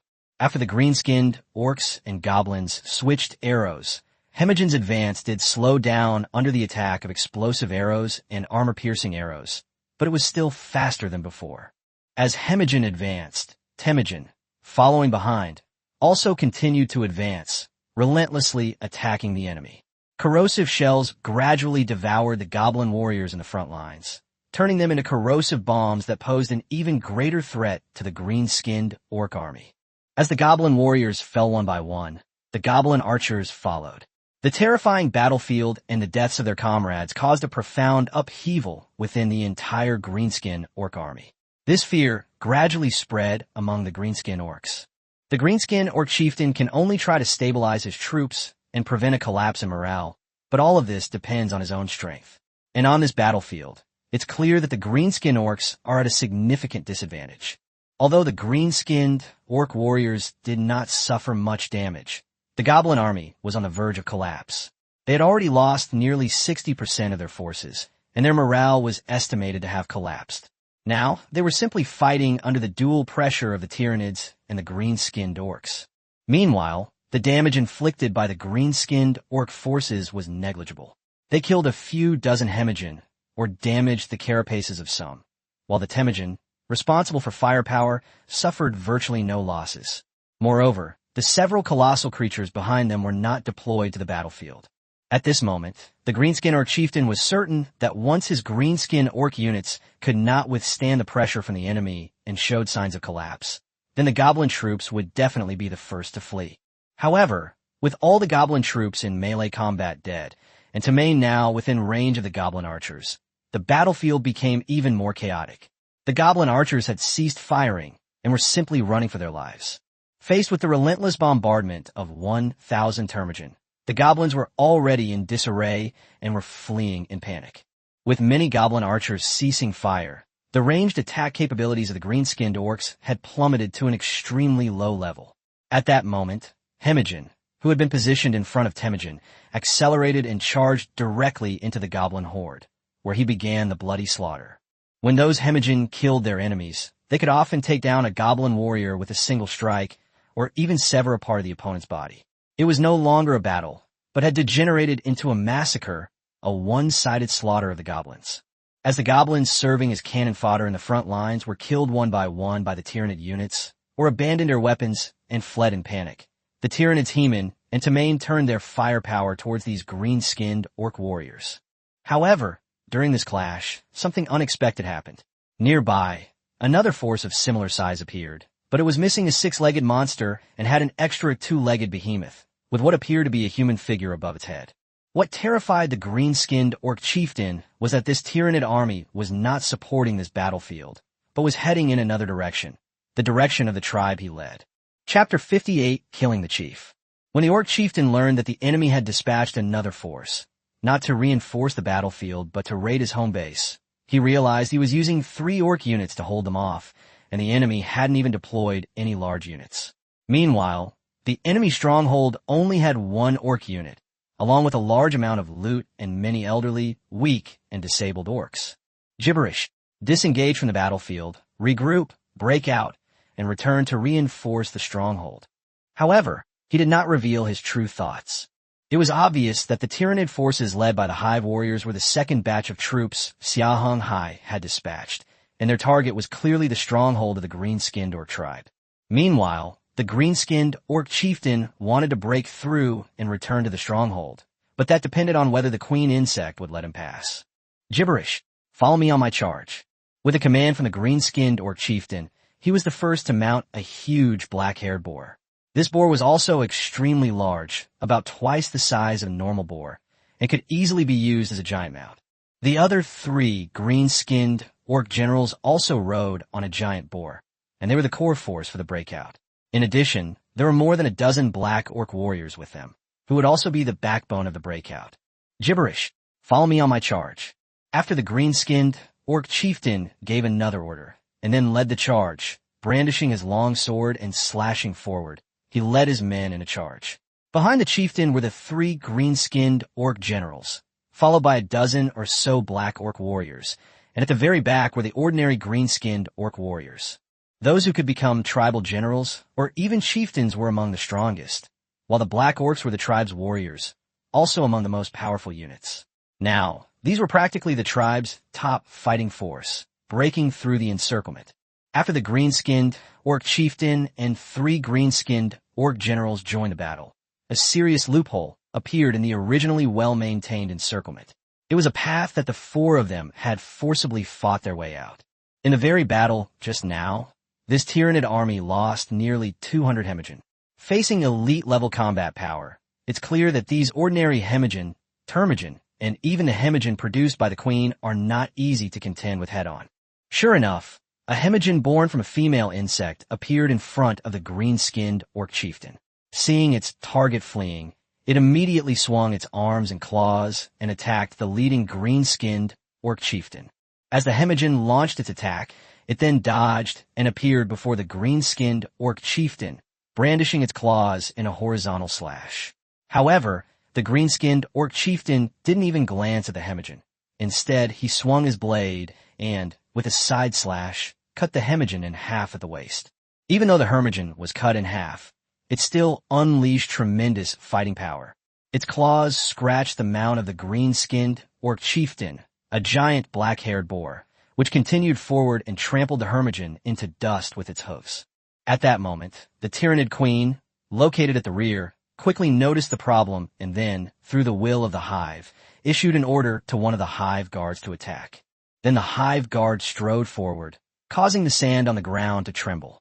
This tyrant guardian was a colossal creature, one of the largest in the world. What? After the green-skinned orc chieftain finally killed a Hemagen, they officially broke through the encirclement. However, this breakout came at a heavy price for the chieftain. Almost all the ordinary green-skinned orc warriors perished on the way, and even 2 of the black orc warriors died. However, they eventually broke through the encirclement. But just as the green-skinned orc chieftain was celebrating, a giant shadow appeared before him. The hive guards had already been deployed. Roar! After arriving at its battle position, the hive guard swung its tearing claws and attacked the leading green-skinned orc chieftain. Upon hearing the roar of the hive guard, the green-skinned orc chieftain froze for a moment. Only after hearing the explosive sound of the claws slicing through the air did he react and manage to dodge. However, the hive guardian was quick-witted. Its tearing claws changed direction and locked onto the green-skinned orc chieftain's mount, the giant black-haired boar. However, faced with the tearing claws that came with a gust of wind, the black-haired boar was frozen in terror, an unidentified liquid oozing from beneath it. Its fate was simple. It was torn in 2 by the hive guards. The green-skinned orc chieftain fell to the ground, looking up at the eyes of the hive guards, several pairs of scarlet insect eyes that instilled fear. However, the green-skinned orc chieftain suppressed his fear, quickly stood up, and roared orders to the green-skinned orc generals and black orc troops behind him. Gibberish! I order you to block him. I will kill him on the spot. The command from the greenskin orc chieftain roused the terrified greenskin orc generals and black orcs. Driven by absolute obedience to their chieftain, they fearlessly charged towards the hive guards, launching a fierce attack. However, seeing that the hive guards were entangled by these green-skinned orc generals and black orcs, the green-skinned orc chieftain turned and ran in another direction. Only tribes with mobile cities possess the strength to contend with such terrifying monsters. Only the largest of them could truly crush them. As the orc chieftain fled, the hive guards prepared to shoo away the reckless swarms of thugs before attacking their primary target. However, a voice echoed in their minds, causing them to abandon their original mission and focus their attention on the thugs. Then a streak of emerald green light swept across the battlefield, instantly appearing from the rear of the Tyranid army in front of the green-skinned orc chieftain and blasting him to pieces. turning him into a cloud of blood mist in an instant. Only then could a strange sound of a cannonball being fired be heard. Those were the terrifying shells fired by the piercer cannon from the Tyrant's Guard. With the death of the green-skinned orc chieftain, the remaining black orcs and green-skinned orcs seemed to have lost their fighting ability. However, the Hive Guards also stopped attacking him at the Queen's request. At this point, only one green-skinned orc general and 6 black orcs remained as survivors. At that moment, a problem arose with Xia Heng Hai, and a message entered his mind. Chapter 59, Taking the Outpost. Ding, your Tyranid Squad number 1 has completed the mopping up of the orc tribe in the Deadlands. The battle rating is slightly above average. Please make your choice. At the same time, a system panel popped up in front of Xia Heng Hai, displaying the losses of his own Tyranid forces and the enemy forces during this attack. His Tyranids lost 468 Hemagen, while the enemy lost 987 goblins, 248 green-skinned orc warriors, 18 dark orc warriors, 4 green-skinned orc generals, and 1 green-skinned orc chieftain. It was clear that only a small number of goblins had been captured by the Tyranids, while the green-skinned orc warriors and black orcs had all been killed here. Below this loss ratio is the collection of spoils, mainly the acquisition of gold coins. Xia Heng Hai obtained 3,455 gold coins this time. After gaining a slight advantage, he received a 40% bonus, adding 4,837 gold coins. With the blessing of the Golden Finger, he finally had nearly 50,000 gold coins in his hands. Then there are 4 different options. One is to replenish troops, which can replenish the health of your own troops, but cannot replenish manpower. The second is to kill prisoners, which can increase the morale of the troops in the next battle. Another is to sell prisoners, to sell to the system in exchange for a large amount of gold coins, and you can choose the number of people to sell. And the last is to imprison prisoners. To imprison prisoners and make them your spoils of war. How to use them is up to you. And note that they also consume population and food while they're alive, but the consumption is 1/5 of the normal consumption. Xia Heng Hai looked at the 4 conditions. While replenishment was described as such, it only restored health and didn't actually replenish personnel. For Xia Heng Hai, this wasn't a necessary replenishment method. As for morale, the Tyranid forces didn't need morale boosts because they had none. In fact, the morale of Xia Heng Hai's entire force was already quite high. The next step is to imprison prisoners, which is a good idea as it can provide Xia Heng Hai with relevant racial research, but this requires the establishment of a racial research institute. As for the last step, selling prisoners, that's a means of trading with the game system. After some deliberation, Xia Heng Hai chose to sell prisoners, ultimately obtaining 379 gold coins from the game system. Since there were only goblins present, and not a single green-skinned orc, he ultimately gained 52,160 gold coins with the help of the cheat system. As Xia Heng Hai made his choice, the goblins captured on the battlefield vanished one by one under the beam of light. The Tyranid army, under Xia Heng Hai's orders, turned its attention to another stronghold. After all, no troops were stationed there, and Xia Heng Hai feared a Tyranid force wouldn't be sufficient. Moreover, it was already 3 p.m., and they needed to speed up the war. Xia Heng Hai was unwilling to engage in combat with the natives here at night, especially to attack their strongholds. With the death of the green-skinned orc chieftain, the green-skinned orc general in the stronghold had a strange feeling. How did I become a chieftain? The green-skinned orc general frowned, because he knew what this phenomenon meant. It was the power of the chieftain's change, and now he was the new chieftain. There are 2 possible scenarios for this situation. One is that the previous chieftain dies naturally and is elected by the entire tribe. The other is that the chieftain dies suddenly and the strongest person in the tribe is appointed as the new chieftain. The green-skinned orc general in this case is the latter. However, as this new green-skinned orc chieftain paced back and forth, scratching his head, he saw rolling yellow sand at the edge of his vision, and a massive army was approaching, including more than a dozen enormous creatures over 10 meters tall. One of these monsters was even taller. It appeared to have a human figure perched atop its head. Everyone move out and defend. The new green-skinned orc chieftain hurriedly deployed his forces throughout the stronghold. However, at this moment, the only available troops were the 80-odd green-skinned orc warriors and over 1,000 dispensable goblin soldiers. The rest were the old, weak, and disabled. As for using those prisoners as hostages, that's a terrible idea. It's obvious that this group isn't connected to the natural orcs. We're about to reach the battlefield. Charge! Ouyang Xingchen, who had secretly followed, stood atop the hive warriors, clad in his self-made paper armor, brandishing his wooden longsword and issuing commands to the Tyranids. It was as if he, Ouyang Xingchen, was the commander of this force, and the hive warriors beneath him were his mounts. Of course, Ouyang Xingchen's orders were still being given to the entire army by the hive warriors. As the large army of Tyranids arrived at the stronghold's entrance at an extremely fast pace, the defenses of the green-skinned orc stronghold were not yet fully in place, still having numerous loopholes, and the orcs were also outnumbered. However, this very outpost, riddled with weaknesses, was an undefended line of defense against the Tyranid forces. It was an outpost that Heman and Tamain could easily capture with a single charge. And so, Ouyang Xingchen, this cute little human boy, stood atop the insectoid warrior's head, swung his wooden sword forward, and shouted, "Charge! Flatten this monster stronghold!" As soon as Ouyang Xingchen finished speaking, the hive warriors roared, and Hemagen and Tima lowered their bodies and charged towards the stronghold. Hemagen remained in the front line, while Temujin provided firepower, attacking the green-skinned orc warriors and the goblin lads. However, as Hermogen and Termogen advanced, the corrosive shells fired by Termogen unleashed a barrage of attacks on the enemy, who remained in their positions. Even when the enemy took cover behind wooden bunkers, the powerful corrosive shells could still penetrate the wooden defenses and harm the enemies behind them. As for the Hermogen, they stormed into the stronghold through a gap in the defenses and then wreaked havoc within it.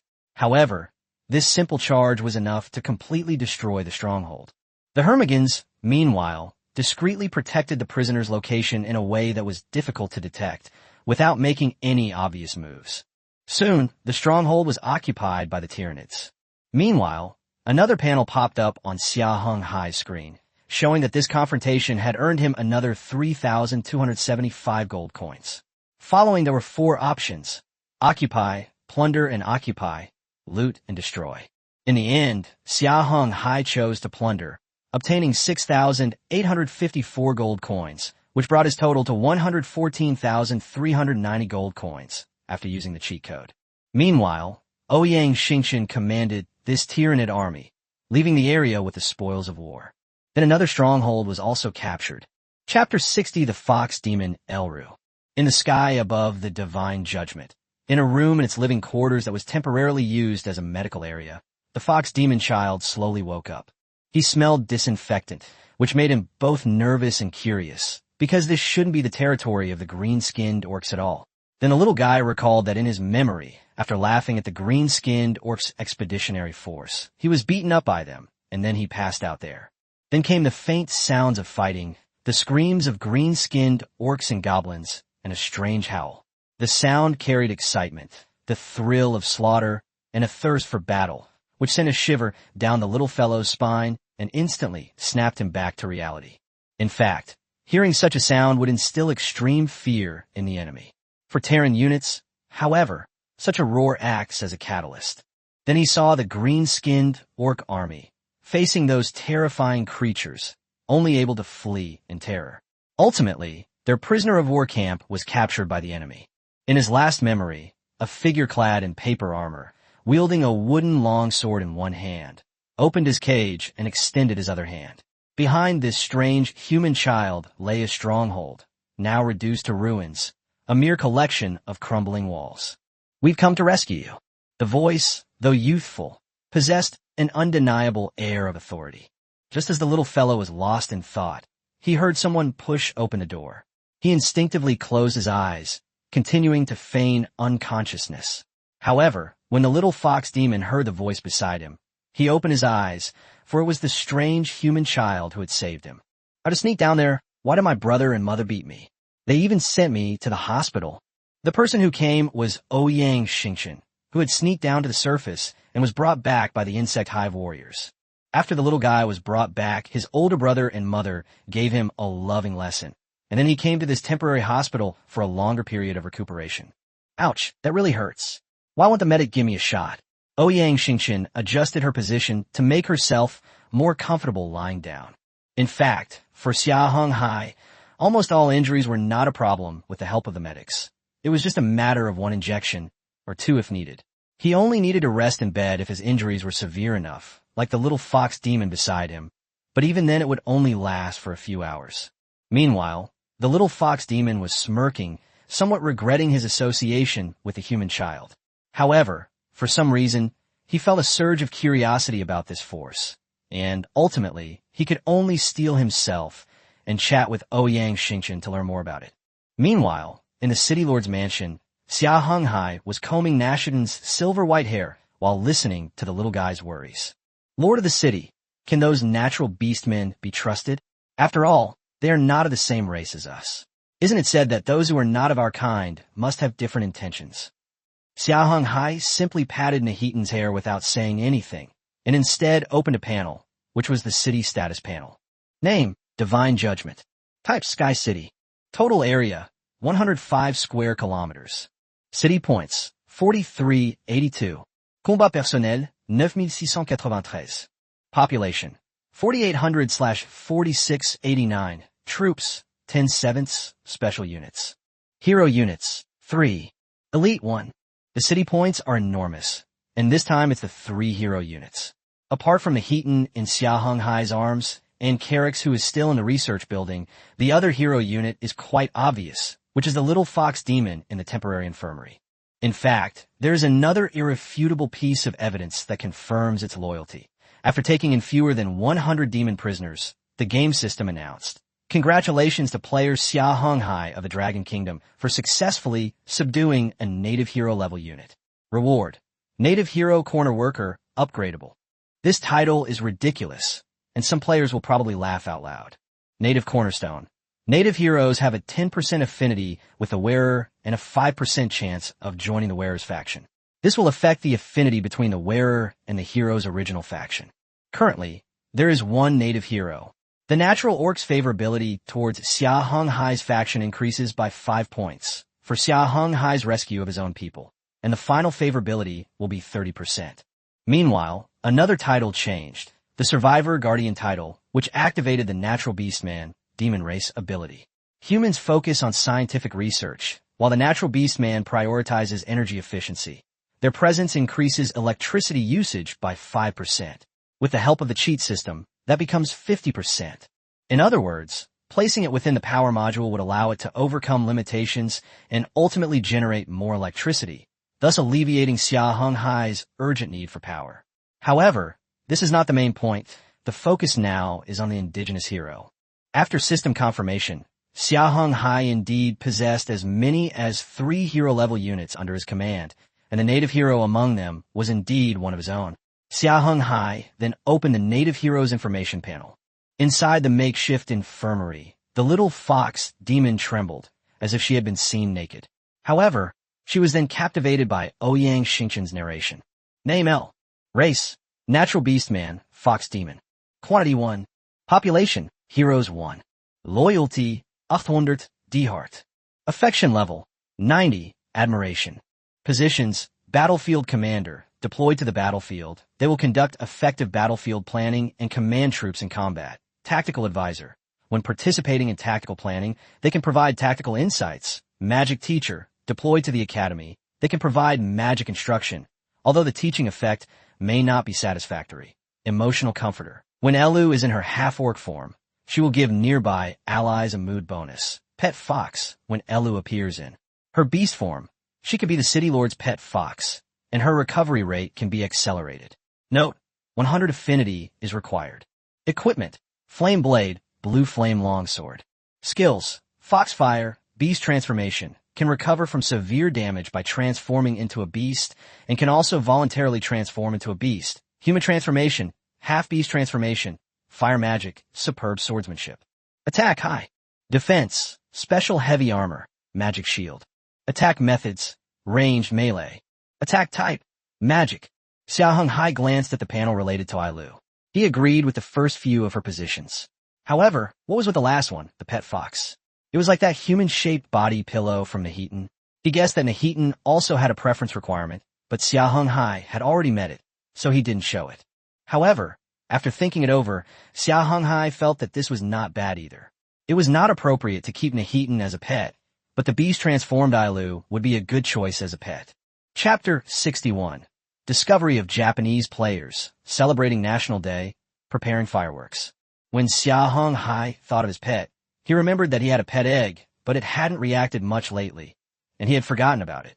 Just then, as Xia Heng Hai was about to close Ailu's interface, its favorability rating rose from 90 to 100, and its status changed from admiration to reverence and worship. Xia Heng Hai was unclear about this matter, and since he couldn't figure it out, he stopped thinking about it. However, after closing the Ailu panel, just as he was about to close the city panel, he discovered another problem. His population was incorrect. His panel now displayed 4,800/4689 troops and October 7th special units. Among the special units, the population that should be the City Lord's mansion can accommodate, as well as heroes, players, and elite units. In other words, Xia Heng Hai can recruit 3 heroes or elite units, or taken players. As for the troops, they hadn't reached the so-called maximum capacity.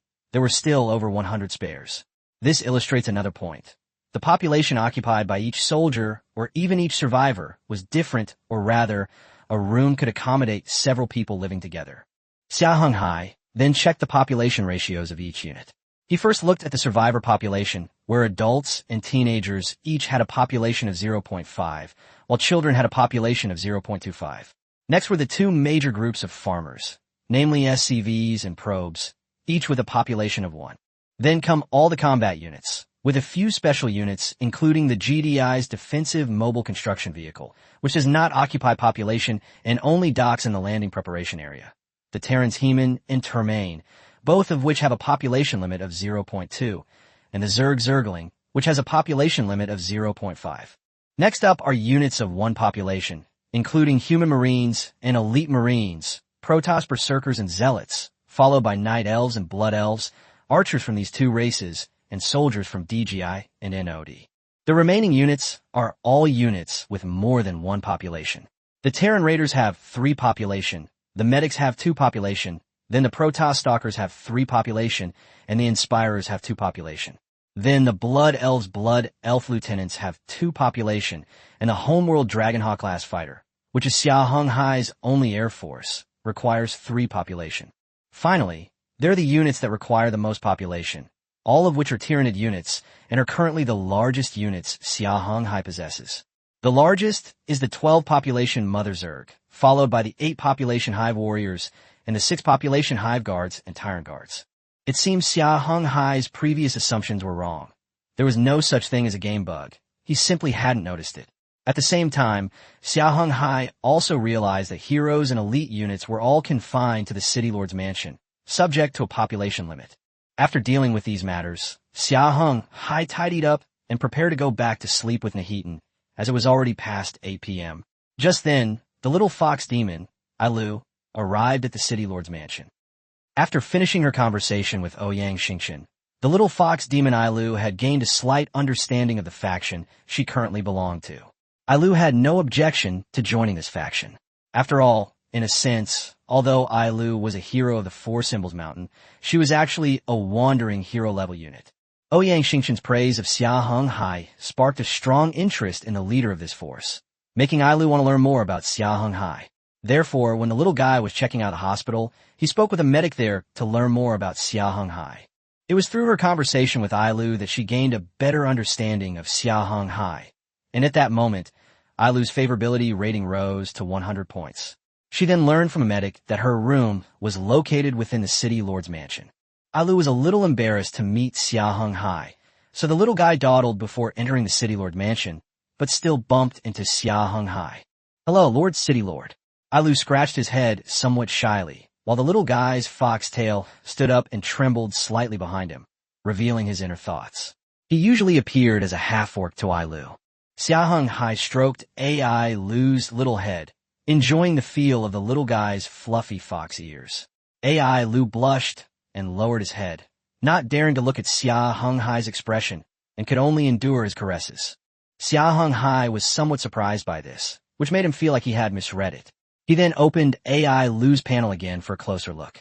After seeing that there was no problem, he finally guessed that it was Ailu's emotions. "Little fox, don't be afraid, I won't hurt you." Xia Heng Hai pinched AI Lu's fox ears again, and seeing the fox tail swinging more vigorously, Xia Heng Hai thought that it was somewhat frightened, so he comforted it. Then Xia Heng Hai realized something was amiss. Why would Lu, a natural beast man, speak human language? So, Xia Heng Hai asked her, Lu, why can you speak human language? In fact, the languages spoken by players like Xia Heng Hai on Earth are somewhat complex. However, for this game system, they're all classified as human languages, which allows all players to communicate with each other.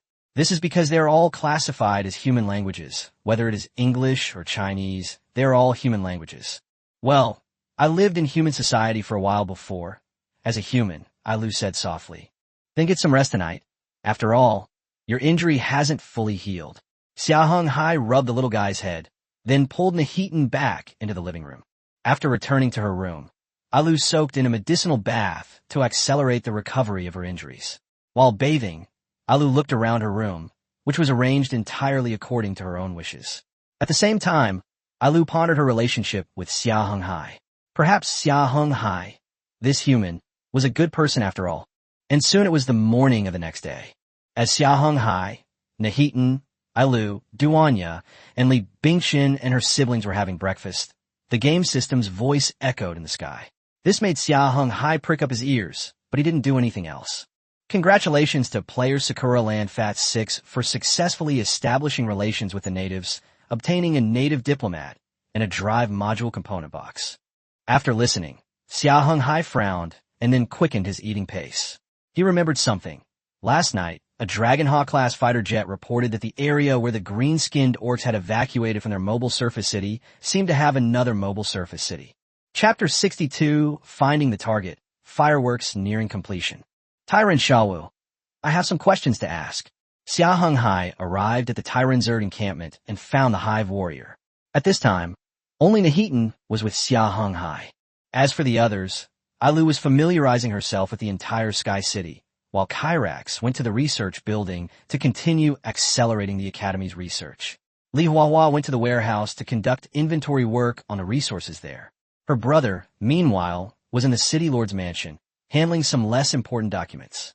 Xiao Wu, I remember last night that green-skinned Orcish mobile city on the surface. There's another mobile city on the surface there. Xia Heng Hai looked at Ouyang Xingchun, who was dragging his broken body, and he was still here. This, Lord City Lord, Xiao Wu said yes. After Ouyang Xingchun finished speaking, he looked at the insect hive warrior beside him. Seeing the warrior nod, the little guy felt very happy. Xiao Wu, I don't need a translator here, just speak. Xia Heng Hai flicked Ouyang Xingchun on the forehead, then said to the hive warrior, I seem to remember that I ordered the Tyranid forces to monitor that place. Yes, after some rest, only I returned to the city with the wounded Tyranid warriors. The other 3 Tyranid forces remained deployed on the surface, monitoring the 2 mobile cities. The hive warrior replied to Xia Heng Hai after a moment's thought. Upon learning this news, Xia Heng Hai drew a picture of the Japanese flag and asked, does the other side have a city with such a flag flying over it? While Xia Heng Hai could potentially merge into the Tyranid hive's will and enter the mind of the main hive, currently, he can only exert strong control over the army. He cannot directly descend upon every individual Tyranid unit. This likely requires further research. The larger of the surface-moving cities has a flag like this flying over it, Xiao Wu, the hive warrior, said after looking at the flag, giving Xia Heng Hai a definitive answer. As for Xia Heng Hai's sacred judgment, Sky City, its Dragon Kingdom flag was hung on a lower mast, much like a street lamp is hung during a festival. Xia Xinghai, get ready. Follow Xiao Wu's instructions and head to that location. Xia Heng Hai stroked his chin before preparing to attack the Japanese player. Although he wasn't sure if it was Doyu, it wasn't a big deal. We need to thoroughly investigate the deployment of troops and weapon systems in those 2 mobile surface cities, especially the mobile city in the Sakura Kingdom. After dealing with the issues at the barracks, Xia Heng Hai returned towards the City Lord's mansion. At the same time, through the will of the insect hive in his mind, he instructed the 3 Tyranid forces still deployed on the surface to conduct a comprehensive reconnaissance of the 2 mobile surface cities. Xia Heng Hai also has an idea this time, which needs to be discussed with Li Bingxin and his sister, and may even require some changes. Next, Xia Heng Hai adjusted the work arrangements, with the biggest change being in the power module. He removed everyone and replaced them with the adult demons. After all, placing them in the power module was an excellent solution, and ultimately, 19 people were accommodated there, while simultaneously generating 60,000 units of electricity. As for the remaining survivors, Xia Heng Hai only kept 30 human survivors in the research institute.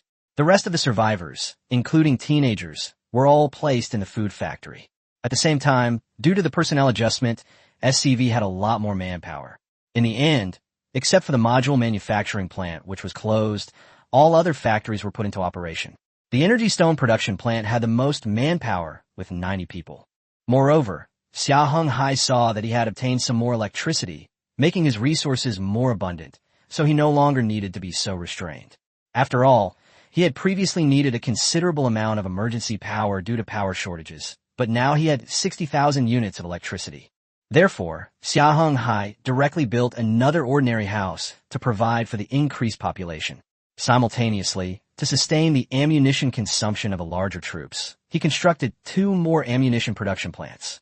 For the extra jobs, Xia Heng Hai recruited 620 SCVs and assigned them to various positions. Ultimately, the infrastructure of the Holy Judgment Sky City was back on track, meeting Xia Heng Hai's normal operational needs. While Xia Heng Hai and his sister Li Bingchan were discussing their idea in detail, elsewhere, within the range monitored by the Tyranids, 2 mobile cities, one large and one small, were traveling side by side. Meanwhile, in the city lord's mansion within that larger mobile city, Doyu Roku disconnected from the chieftain of the green-skinned orc tribe.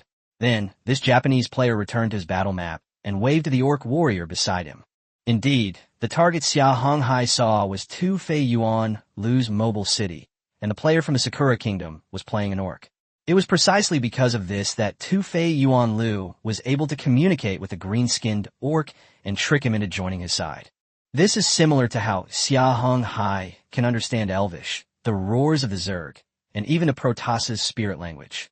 This is all because he has soldiers of these races by his side, and the game system assumes that Xia Heng Hai has already completed his basic research on these races. A silver-white armored superfighter jet with red stripes and a Chinese flag on it. It seems to belong to a Chinese player. Tafiyuan Lu finished his conjecture, moved away from the holographic projection, and focused his gaze back on his battle map. I need to speed up the invasion, at least starting with this mobile city of the green-skinned orcs. Once I control it, I'll have 2 mobile cities on the surface. This way, I can obtain more resources and combat power from the green-skinned orcs. In fact, his title of native diplomat granted him an additional 80 points. Although it seemed simple, in diplomacy, such a bonus, if combined with the skills of a skilled diplomat, could even turn a sworn enemy into a nominal alliance. Once I've gradually convinced the green-skinned orc forces in this area, I'll become the dominant player here. At that point, even Xia Heng Hai from the Dragon Kingdom will be nothing more than a nobody polishing my shoes. After shaking his head, Tafiyuan Lu continued to examine the battle map, which already had various markings of different sizes on it. The mobile cities and strongholds of the green-skinned orcs were clearly marked on it. The next step is to develop tactical plans to accelerate the invasion, and Doyu's first target is the mobile city next to him. Chapter 63 Probing, Testing the Purity of Explosives. By crossing the desert from here, we can reach the holy city of Manga, the sacred land of the green orcs. After looking at the entire map, Tafiyuan Lu finally focused on the 2 super mobile cities of the green orcs, the green orc capital, Gauga City, and the holy city, Mauga City. Just then, an orc warrior hurriedly ran into the city lord's command center. Lord City Lord, something terrible has happened. Enemies are attacking. Order, mobilize all firepower. Kill all the enemies here. Doyu Roku angrily slammed down his command baton, unleashing his fury on the orc troops. As the orc warriors moved, the entire mobile city began its troop movement. Among them were also a considerable number of gullah beasts, resembling shark-like beasts, who adjusted their positions in the passageways, preparing to meet the approaching enemy. This was another unit system of Tafiyuan Lu combat units from the Star Alliance. It was only because these gullah beasts were too annoying that Tafiyuan Lu didn't have any guards around him. However, he still had a team of elite guards by his side. On that desolate wasteland, in the midst of the vast, yellow sands of the desert, squads of Hemagen appeared, their target the two mobile cities. However, their operation this time was not intended to attack these two surface-based mobile cities, but rather as a testing tactic. At this point, the three Terran Zerg queens needed to assess the firepower distribution and unit deployment positions of these two mobile cities. However, this required risking lives, and could only be accomplished by relying on Hemagen to test each of the enemy's firing points one by one. On this desert swept by a sandstorm, the green-skinned orcs were the first to react when faced with a rapidly approaching human swarm. That belonged to the green-skinned orcs. The smaller mobile city, named Iron Lump, was crushing large chunks of sand with its tracks. As the Tyrannid Hemagen swarm approached, the six main weapon obsidian prism towers on the mobile city slowly rose, along with a number of other scattered weapons, totaling about 30 or so auxiliary weapons. At this moment, Grom, the green-skinned orc city lord, spat as he watched the swarm of Hemagen insects rush towards him. Then, he abruptly pulled down the steampunk-style control lever in front of him, and the 30 alchemical cannons of the bastion simultaneously spewed orange-red flames. The powerful firepower blasted the swarming Hemagen insects into dust. Report. Enemies on port. They're attacking the tracks. The goblin on the watchtower screamed, conveying his fear. As the Hemagen swarm was spotted on starboard, dozens of firing ports suddenly opened in the defensive compartment in the heart of the city. A dense swarm of green-skinned orc musketeers then emerged from their guns, raining down lead bullets upon the charging Hemagen swarm. Meanwhile, in the mobile city of Tufianliu, they also took action. However, compared to the Iron Lump mobile city of the green-skinned orcs, their city was lacking in weaponry. First of all, it lacked a main weapon and only its scattered close-range firepower. For example, there are several phalanx close-in weapon systems, while their main source of firepower is the large number of Gula beasts who are armed with small laser pistols and are launching a counterattack against the attacking Hemagen swarm. In fact, there are still significant differences between players and local forces, whether it's mobile cities on the ground or floating cities in the sky. The biggest differences lie in two aspects: population and weapon systems. In fact, most players' mobile cities are equipped with only a handful of close-in weapon systems, CIWS, and only a top-tier player will equip them with more powerful weapons. It's estimated that only the top 30 players on the leaderboard have established a basic defensive system. Most other players, like Tufianliu's mobile city, still need warriors for support. As for Xia Heng Hai, possessing extremely powerful strategic weapons, it's estimated that only he currently possesses such weapons. Even among the native mobile cities, very few have such weapons. As Hemagen drew ever closer, the Gruul beasts leaped one by one into specially designed turrets, providing effective firepower support for the mobile city. As a unit that could be classified as a high-level military unit, it possessed a unique advantage. Each unit carried its own turret. Therefore, the mobile city's defenses were not weak, especially considering that Tufianliu currently commanded over 500 Covenant troops. As the Gula beasts turned their cannons and launched a fierce attack on Hemagen, beams of purple light streaked across the sky and struck Hemagen. The powerful energy weapon beams quickly pierced Hemagen's thick chitinous carapace, killing it instantly. Its close-range firepower was undeniably terrifying. However, as time has passed, the three Terran Zerg queens, after sacrificing considerable resources of Hemagen, have gradually detected most of their opponent's weapon systems. For the Terran Zerg forces, this is now the initial reconnaissance result. After killing these Hemagen, the Terran no longer deployed any other forces, having only deployed the Hemagen produced by the Queen. Having concluded this test engagement, the Terran quietly withdrew from the battlefield. Damn it! Who on earth attacked us, and then just retreated like this? After surveying the battlefield, Doyu frowned and said to Grom, the green-skinned orc chieftain, it could be a reconnaissance team. As a player, Tufianliu knew that if he successfully wiped out that group, a results panel would pop up on his end, but there was no such result. This means that this team was just a vanguard. At the same time, Doyu Roku added, Chief Grom, I see that your close-in weaponry is still a bit weak. Do you want us to provide you with some close-in weaponry? Brother Tufei, that's great. Grom, the green-skinned orc chieftain, also saw that Tufianliu's mobile city had extremely high close-range firepower, and he himself had a great need for it. In this way, he could also lure his troops. Could you send us some more energy stones? Doyu frowned as he looked at his city panel and saw his energy stone reserves. Just now, he had drastically adjusted the city's location, causing a huge drain on its energy stones. Of course, no problem. Grom readily agreed, now only worried that the other party wouldn't make any demands. If the other party did make demands, then he would have a chance to recruit some elite troops. While Doyu and Grom were cleaning up and resting on the battlefield, Xia Heng Hai, in the nearby airspace, received news of the completion of his first technology. Chapter 64 Academy and New Technology. Xia Heng Hai then led Nahitan to the research building, where they met Carix. At that moment, this hero unit was directing the SCVs to construct the academy building. How is it? Xia Heng Hai asked him.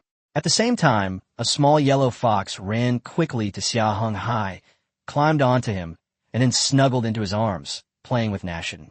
The academy is under construction and should be nearing completion. After checking the progress, Kyrax handed Xia Heng Hai a tablet.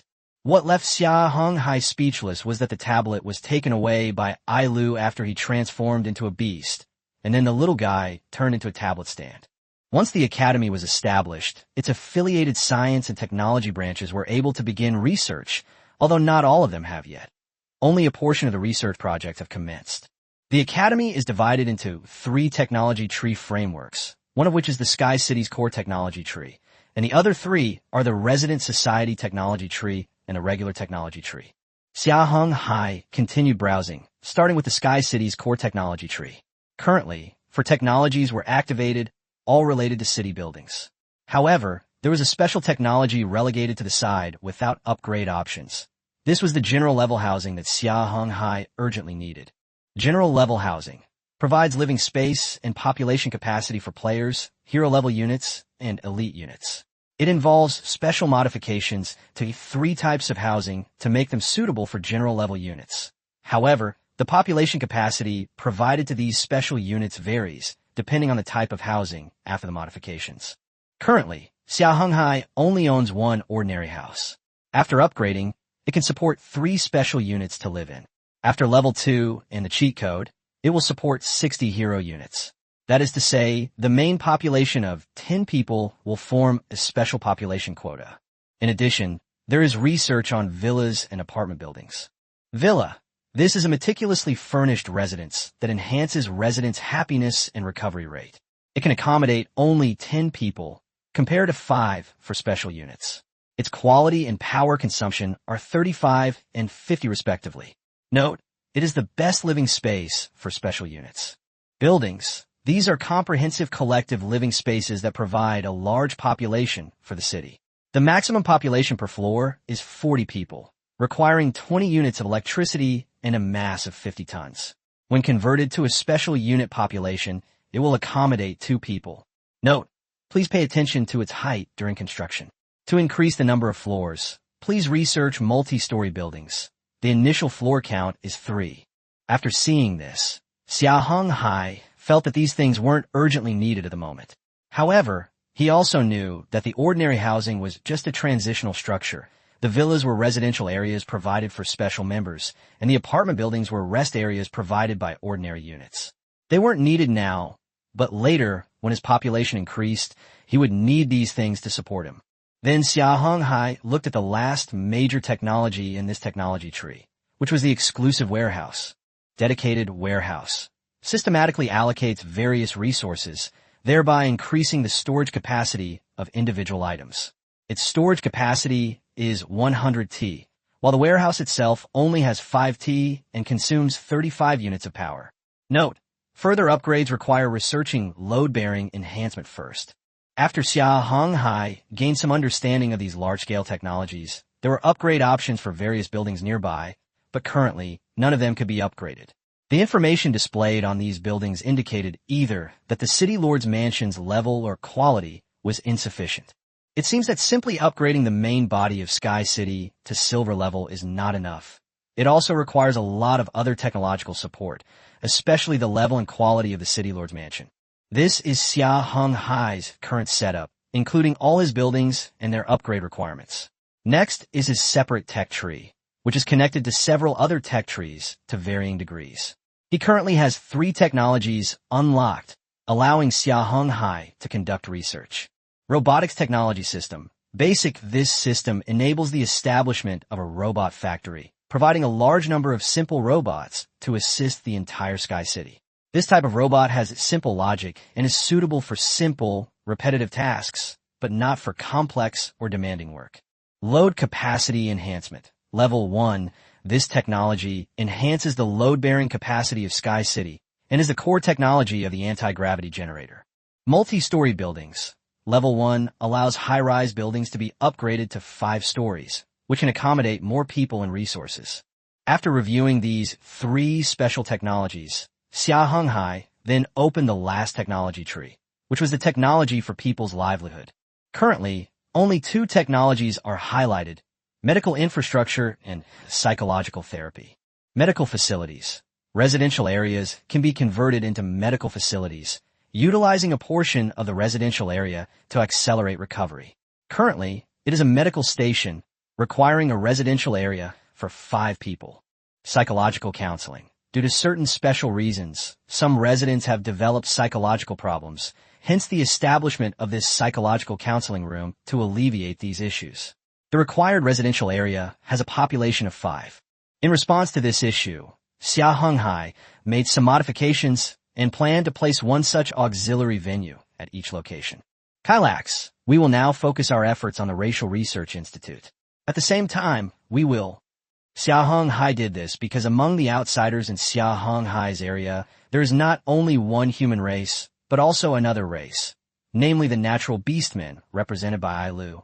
Xia Heng Hai, on the other hand, needs to conduct research on these other races to improve their disease prevention and other aspects, thereby ensuring their health and well-being. While Xia Heng Hai was researching the new technology tree, the academy was officially completed, a magnificent building resembling a cathedral. This imposing structure featured exquisite Protoss golden armor and human-made, highly mechanical, technological components. Furthermore, strange, life-giving substances clung to it, including bizarre, tentacle-like flesh and emerald green branches. In its vast plaza stood rows of sculptures: elven warriors, the Tyrannid Queen, human marines, and Protoss warriors clad in exquisite armor. It could be said that every race Xia Heng Hai encountered here had a corresponding sculpture. Even the newly joined natural beastmen now have their own sculptures. This caused the fluffy little fox demon, Elu, nestled in Xia Heng Hai's arms, to tremble. The sculpture representing the natural beastmen was none other than Elu's half-beast form. The square has become another building, no longer an annex to the college.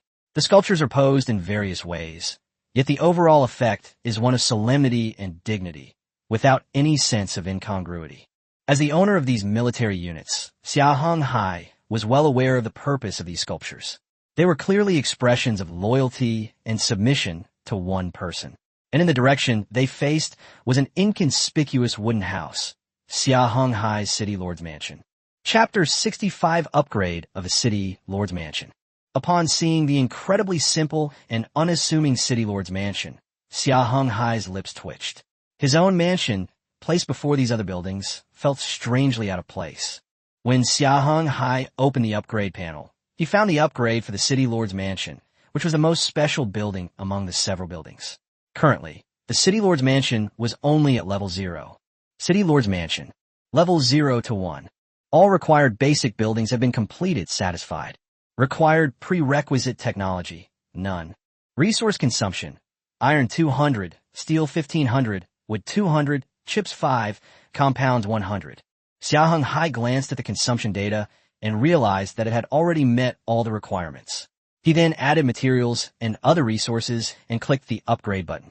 After Xia Heng Hai clicked the upgrade button, his warehouse was immediately reduced by a small amount, but compared to the mountain of resources, it was just a drop in the ocean. A peculiar, eerie blue magic circle covered the entire ground of the City Lord's Mansion, spanning several kilometers and encompassing the entire core area. Simultaneously, a vast amount of resources converged here, ultimately transforming into a dragon of resources turning into a whirlwind, even engulfing the original City Lord's Mansion. Xia Heng Hai looked at the devastating tornado and felt a little worried, but fortunately, no one was in the City Lord's Mansion. Suddenly, Xia Heng Hai remembered something about his pet egg.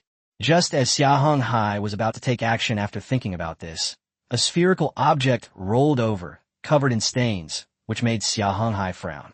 However, upon closer inspection, Xia Heng Hai realized that it was his own pet egg, and the stain looked like a little creature, crying pitifully. All right, it was my fault for not paying attention to you before. Xia Heng Hai picked it up and then started cleaning the little guy. It's possible that Xia Heng Hai failed to catch it, or perhaps the pet egg had its own ideas. The little creature slid out of Xia Heng Hai's palm and landed in Nahitan's arms, the stain getting onto Nahitan's clothes. Upon seeing this, Xia Heng Hai smirked and then stopped paying attention to the pet egg. His hands were already kneading Ailu, the creature in his arms, into a ball.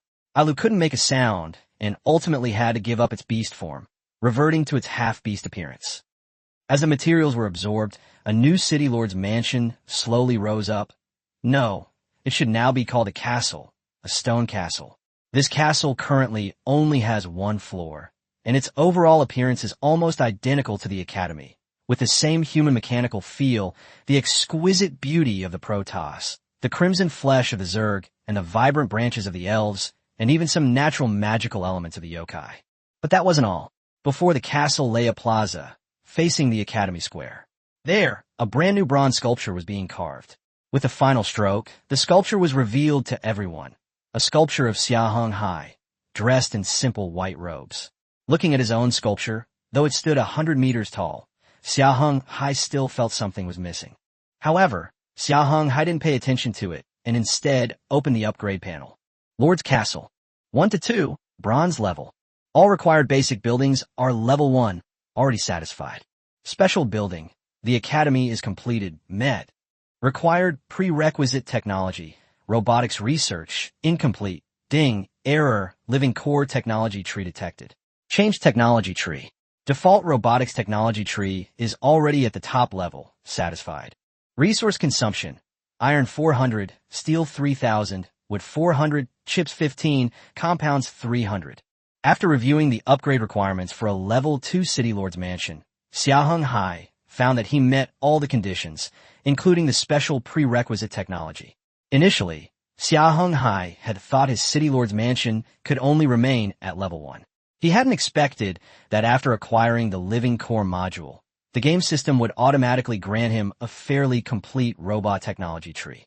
This technology tree would provide Xia Heng Hai with significant advantages, even allowing him to perform additional actions. However, this wasn't what Xia Heng Hai needed to consider right now. Upgrading the City Lord's mansion was. Then, Xia Heng Hai pressed the upgrade button again. This time, it wasn't as intense as before. It split into 2 smaller tornadoes. One was on the second floor of the castle, and the other was beneath the hands of Xia Heng Hai's sculpture. After the 2 dragons finished their transformation, a brand new second floor appeared on the castle, and a courtyard house appeared on the 3rd floor. This courtyard house was an architecture where antiquity and technology, holiness and magic, and flesh and blood coexisted. Furthermore, beneath the hands of Xia Heng Hai's sculpture, a sacred bronze sword radiates a divine aura.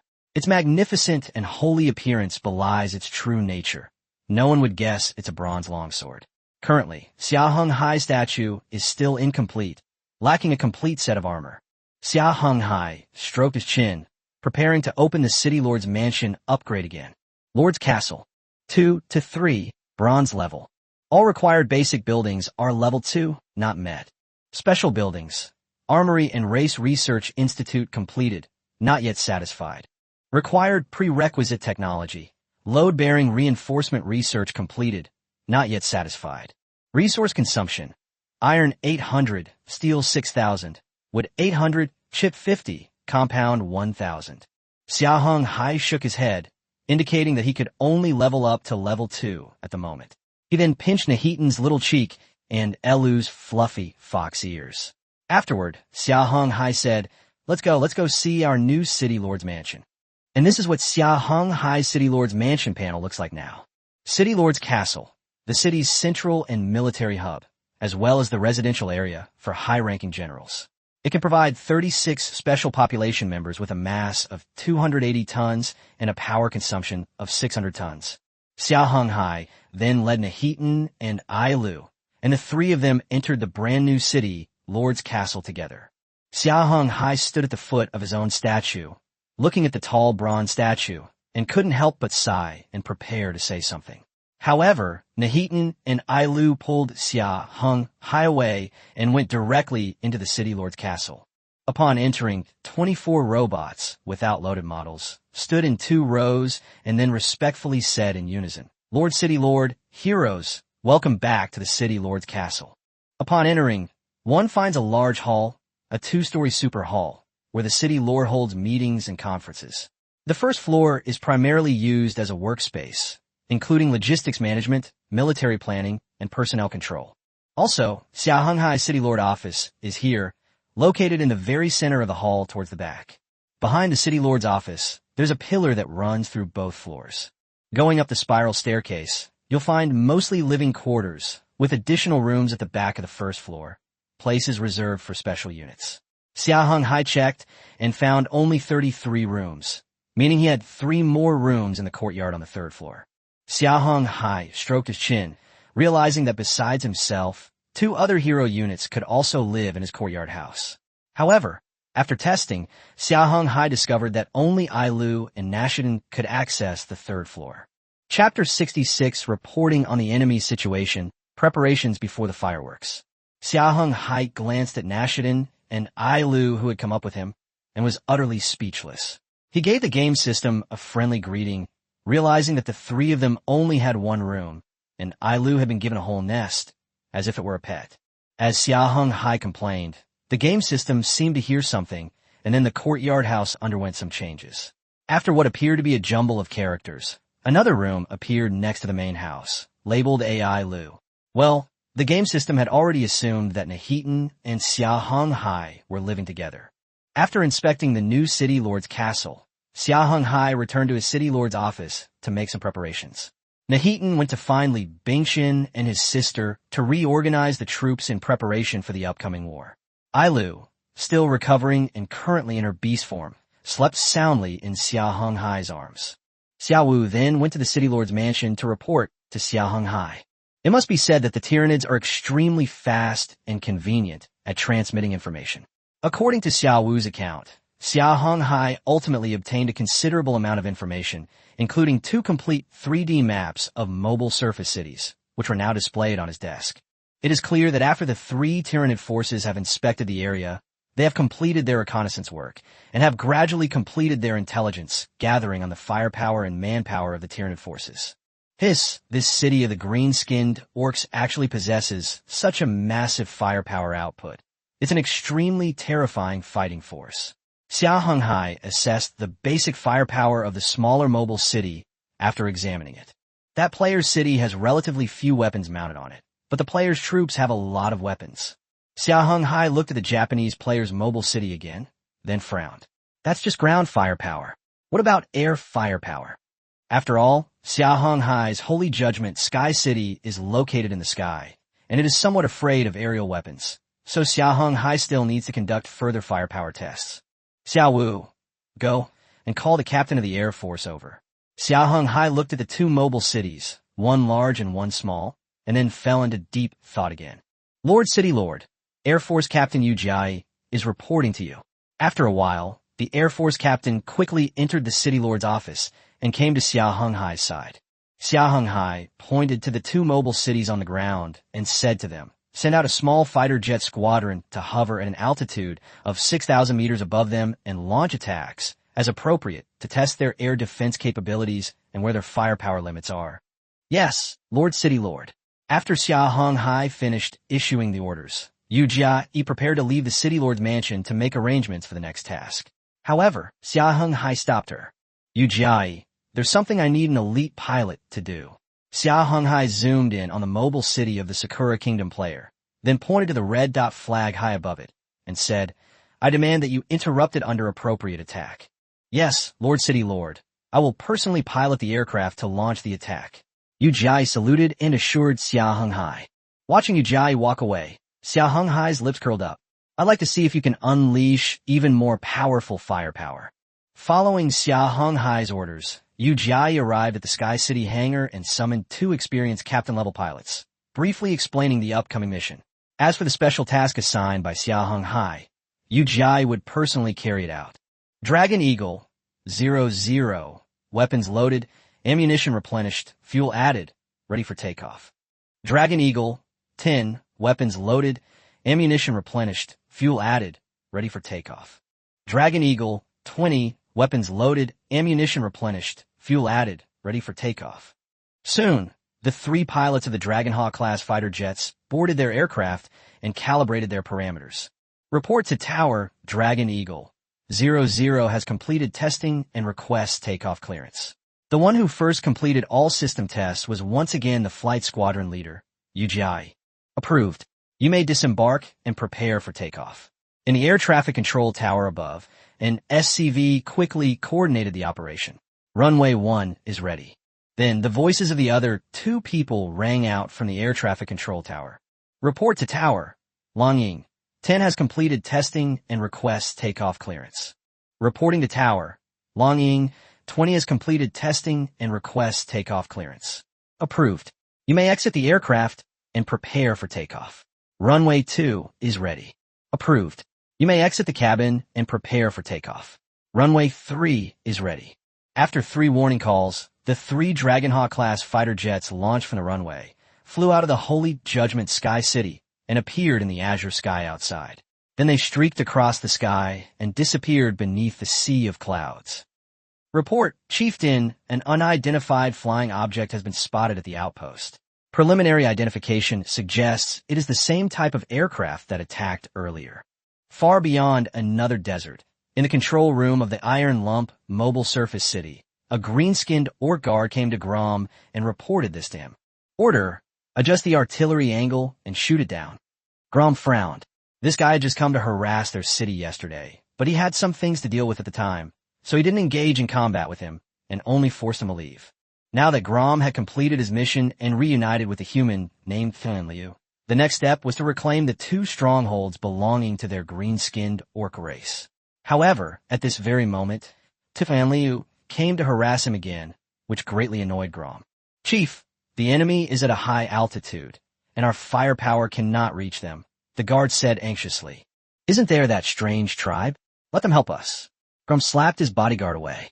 As for the other side, the Japanese player also noticed the 3 Dragon Eagle-class fighters in the sky. Go and deploy anti-aircraft guns to attack them.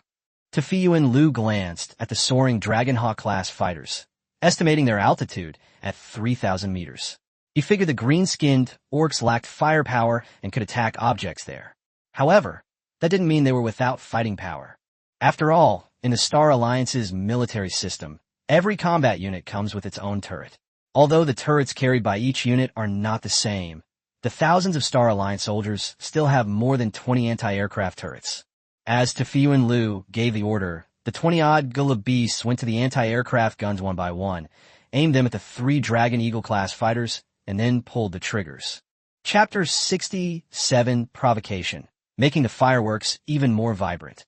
3 red and white Dragonhawk-class fighter jets, like falcons, swooped down from beneath the sea of clouds, their thick, sturdy fuselages reflecting a chilling, murderous aura. Below, the mobile city of Tafiyu and Liu and the adjacent city of green-skinned orcs were both belching thick black smoke, their steel tracks rumbling as they crushed through the yellow sand and gravel. Meanwhile, atop Tafiyu and Liu's mobile city, about 20 Gula beasts operated anti-aircraft guns, adjusting their muzzles and aiming them towards the sky. Order, dive attack, fire freely. The lead aircraft was Yu Jia's, who was issuing orders to the other 2 Dragon Eagle-class fighters on the communication channel. Then the 3 Dragonhawk-class fighters suddenly swooped down, and the energy cannons under their wings spat out tongues of fire. Beams of blazing white light poured down on the surface of the mobile city of Tafiyu and Liu. However, a few shield generators also existed atop that mobile city, and such powerful firepower had already attracted those few shield generators. At the same time, the Gulu beast reacted, pointing all its cannons at the 3 diving Dragonhawk-class fighters. However, against the rapidly flying Dragonhawk-class fighters, these Gulu beasts could only futilely turn their cannons and fire relentlessly at them. As the Gulu beasts succumbed to their inability to resist, the city's sirens blared even more shrilly, and a dozen elite soldiers in silver armor appeared on the upper deck, reclaiming control of the anti-aircraft guns from the Gullah beasts. However, the elite attacks caused the Dragonhawks considerable trouble. Nevertheless, the 3 Dragonhawk fighters skillfully maneuvered and evaded in the air, while their side missile pods opened, unleashing several missiles that streaked down with fiery exhaust plumes, accurately striking the Covenant warriors' encampment. The violent explosions hurled fragments of the Covenant warriors' bodies, weapons, and turrets into the air. However, even with such agility, one of the Dragonhawk-class fighters was eventually grazed on its left wing by anti-aircraft fire from the upper deck, instantly emitting thick black smoke. The pilot jerked the control stick, and the fighter jet climbed like a wounded raptor. However, the captain-level pilot had also locked onto the anti-aircraft gun that was attacking him. It was a strange creature clad in golden armor, just like the elites, only stronger and more elite. Faced with the fierce counterattack of the Dragonhawk-class fighter jet, it was ultimately blasted into the air by the explosion, then crashed to the ground unconscious. After a period of cleanup, Yu Jia, the captain of the Air Force, began to carry out her special mission. Yu Jia's Dragon Eagle-class fighter jet traced a graceful arc in the sky, once again arriving diagonally above the city. Then, she adjusted its course and headed towards the central square of the mobile city. Quick! Focus fire! Tu fais you shooted. Lord City Lord, there are currently no anti-aircraft guns available, said an elite soldier in gold and red armor, one of the elite forces used as the Royal Guard in the Star Alliance. Then bring me the shield generator, Doyu said, frowning. As the shield generator adjusted to protect the core area, Doyu Roku breathed a sigh of relief. However, Yu Jia's target this time was not the 6 people, including the Doyu, who were in the core area, but the Japanese flag that was fluttering in the wind. Yu Jia first ignited the flag with an energy cannon, then launched a missile at it, which hit the point where the flagpole and the shield intersected. The flagpole, which was exposed outside the shield and was more than 10 meters high, and the burning flag collapsed with a crash, eventually sliding off the shield and destroying a small part of the outer city before falling to the ground. This scene enraged Doyman Roku, who was furious that his national flag had been destroyed right before his eyes. He quickly figured out who the perpetrators were. Meanwhile, the 3 Dragonhawk-class fighters, amidst the billowing smoke, completed their tactical maneuvers and returned to the high altitude. They then formed a 3-plane formation and flew towards the distant horizon, preparing to return to the Holy Judgment Sky City. What remained was a mobile city riddled with bullet holes, and the burning remains of orcs and Covenant warriors scattered everywhere. Most strikingly, beside the mobile city's tracks, lay a burning Japanese flag, as if telling the story of the mobile city's recent devastation. Damn it! Tu Feiyuan was extremely angry. These 3 Dragon Eagle-class fighters must be troops from the Dragon Kingdom players. The reason why Tianliu was so certain was that the 3 Dragonhawk-class fighters only targeted his mobile city, while the mobile city of the green-skinned orcs was completely unaffected. And if that's the case, what other players besides those from the Dragon Kingdom could there be? In this battle, Tefeu and Lu suffered significant losses. While the losses of orcs and Gullah beasts were tolerable, the losses of anti-aircraft guns and elite troops were crippling. The loss of a single elite guard, in particular, caused him immense pain. Because, at this point, both the orc warriors and the Gruul beasts could be produced through regular means, while the drop rate of anti-aircraft cannons was extremely low for the entire Star Alliance. As for the elites, and even the elite guards, every death meant 1 less person left. There were fewer than 200 of them, and the elite guards numbered less than 20. You damned bastards, I'll never forgive you. Doyu looked at the 3 Dragonhawk-class fighters, and then began to curse in the direction they had gone. Meanwhile, inside the Sky City aboard the Divine Judgment, Xia Heng Hai held the beast-like Elru, stroking its fur while observing the slightly wobbling pet egg in a small nest on his desk. Achoo! Achoo! Xia Heng Hai sneezed twice in a row. I've caught a cold, Lord City Lord.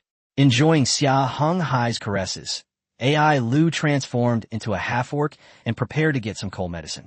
Xia Heng Hai waved his hand, then looked at a 3D stereoscopic display screen in his room not far away. It showed the 3D model of the mobile city created by the player from Japan. Xia Heng Hai then muttered to himself, "Looks like someone misses me." However, Alu didn't wave her off. Instead, she brought over medicine and hot water and forced Xia Heng Hai to take it. This left Xia Heng Hai somewhat helpless, and he eventually complied with Ailu's actions. Report. After Xia Heng Hai finished taking his medicine, AI Lu was massaging his shoulders when there was a knock on the office door, and at the same time, a soldier's voice came from reporting. Enter. Yu Jiai pushed open the office door and entered, saying to Xia Heng Hai, reporting to the city lord, the objective has been achieved. The enemy is no longer able to threaten the Sky City at 6,000 meters high. At the same time, all anti-aircraft guns have been destroyed, and the enemy's flag has been damaged. However, one Dragon Eagle-class fighter jet has been damaged and is currently being repaired in the hangar. Chapter 68, Facing Doyu, Munikika. Xia Heng Hai looked down and then checked the time. It was already past 6 o'clock, and it would be dark by then if they went to that area.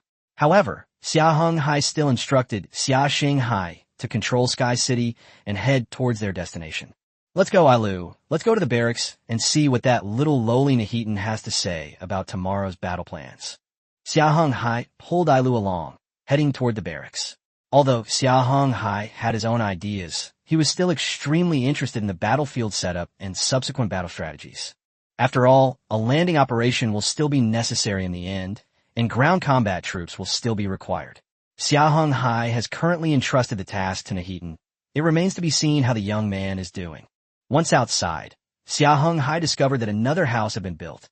At this point, Xia Heng Hai began to consider whether to start researching building technology in order to reduce the size of the residential area.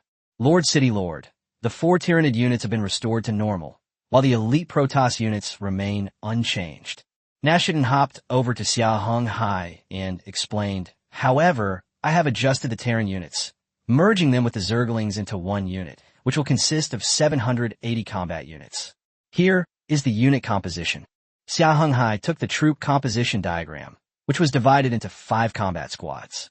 Each normal squad would have 36 Marines, 12 elite Marines, and 9 Raiders, in addition to 5 medics and 120 Zerglings.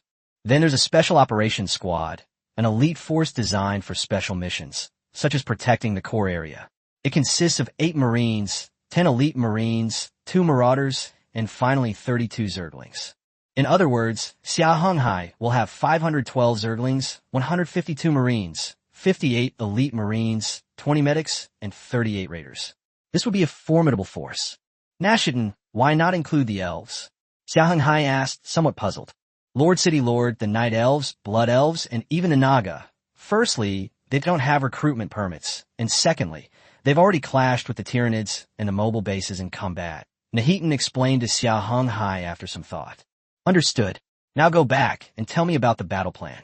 Xia Heng Hai pinched Nahitan's little cheek and then said to him. Next, Xia Heng Hai, along with Ailu and Nashidin, returned to the City Lord's castle, together with Yu Jiai, the captain of the Air Force, Xia Wu, the acting captain of the Tyranid forces, Shen Meng, the new commander of the Terran forces, and Captain Carlos of the Protoss. The 7 of them made final tactical plans for the upcoming battle. However, what they were facing was not the mobile city of the Sakura Kingdom players, but the mobile city belonging to the green-skinned orcs. What about the other mobile city? Aren't you going to prepare it? Nahitan glanced to the side, still checking the players' mobile city. I'm going to give the country a surprise. Xia Heng Hai glanced at the time. The calendar on his desk was set to Earth, and it was the next day of September.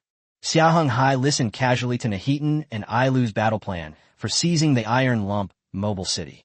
However, Xia Heng Hai believed that as long as he implemented his tactics, there was a high probability that the other side would not put up any resistance.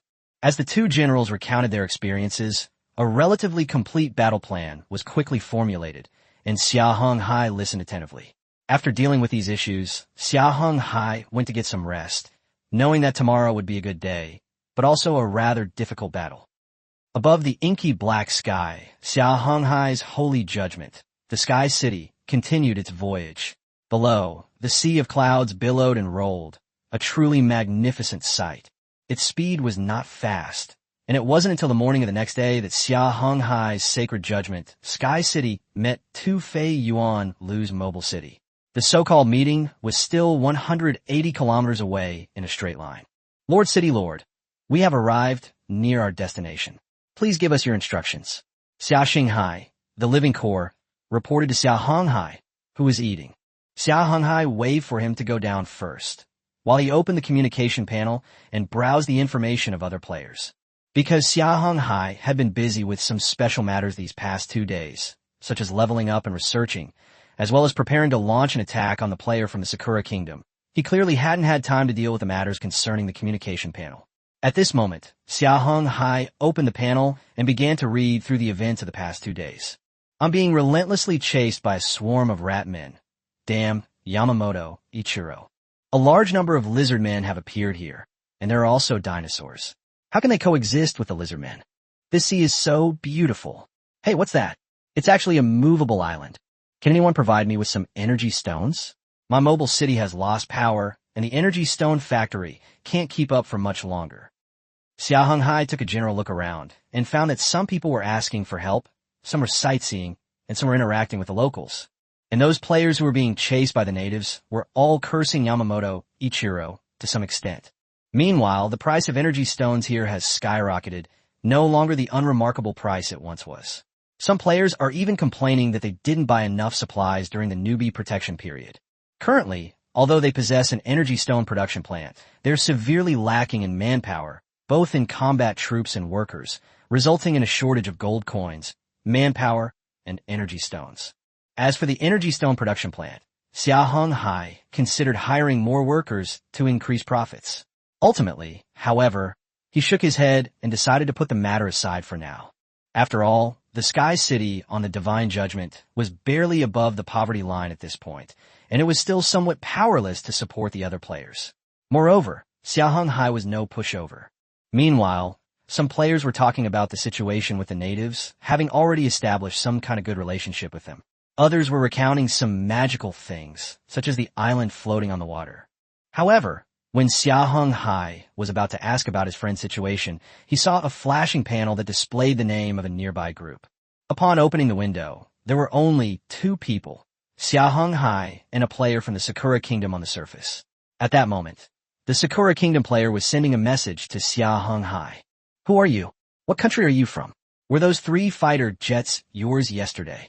Seeing how formidable you are, would you be willing to join our Greater China region? Why are you scared? Don't be afraid, we won't hurt you. That's our ally over there, a powerful tribe from the green-skinned orcs. Chapter 69 Strategic Weapon Test. Fireworks go off. Where to dig potatoes? In a potato field. Who will dig them? I'll dig. Withdraw. Dig and dig in the little garden, plant little bastards, and let little cherry blossoms bloom. You. What do you mean you? Here comes your money. After sending these messages, Xia Heng Hai closed the chat panel, no longer paying attention to questions and completely ignoring the Japanese player's taunts. You think you can make me betray my country? You're nothing. Then, Xia Heng Hai waved to Li Bingshun, Nahitan, and Ailu. You guys speed up too, be ready to launch an attack at any time. Then, Xia Heng Hai went to the bridge and said to Xia Heng Hai, we will head straight for the enemy's airspace and prepare to launch a strong attack on the enemy. Yes, Lord City Lord. Xia Heng Hai lowered his head, then raised it again. But now, in front of Xia Heng Hai was the owner, with streams of data flowing continuously. Under Xia Heng Hai's control, the entire Sacred Judgment Sky City advanced towards its target at a normal speed. Damn it, Doyu looked at the offline opponent and was furious, but he also took defensive measures. You want my life? I'd like to see if you have the strength to do so. He then summoned an elite officer and ordered, go and notify the troops to enter the highest alert level. All units are to mobilize. As time went by, Tafiu and Lu's main force was fully prepared for battle. More than 1,000 Gula beasts, more than 80 elites, more than 2,000 orc warriors, and more than 30 jackal beasts were all on high alert, ready to meet the approaching enemy at any time. Damn it! How dare you humiliate me like this? So what if you have aerial power? Although that is indeed quite powerful, I have faith in my jackal beast. Tufei Yuanlu paced back and forth in his city lord's mansion, then glanced at the high platform in the square.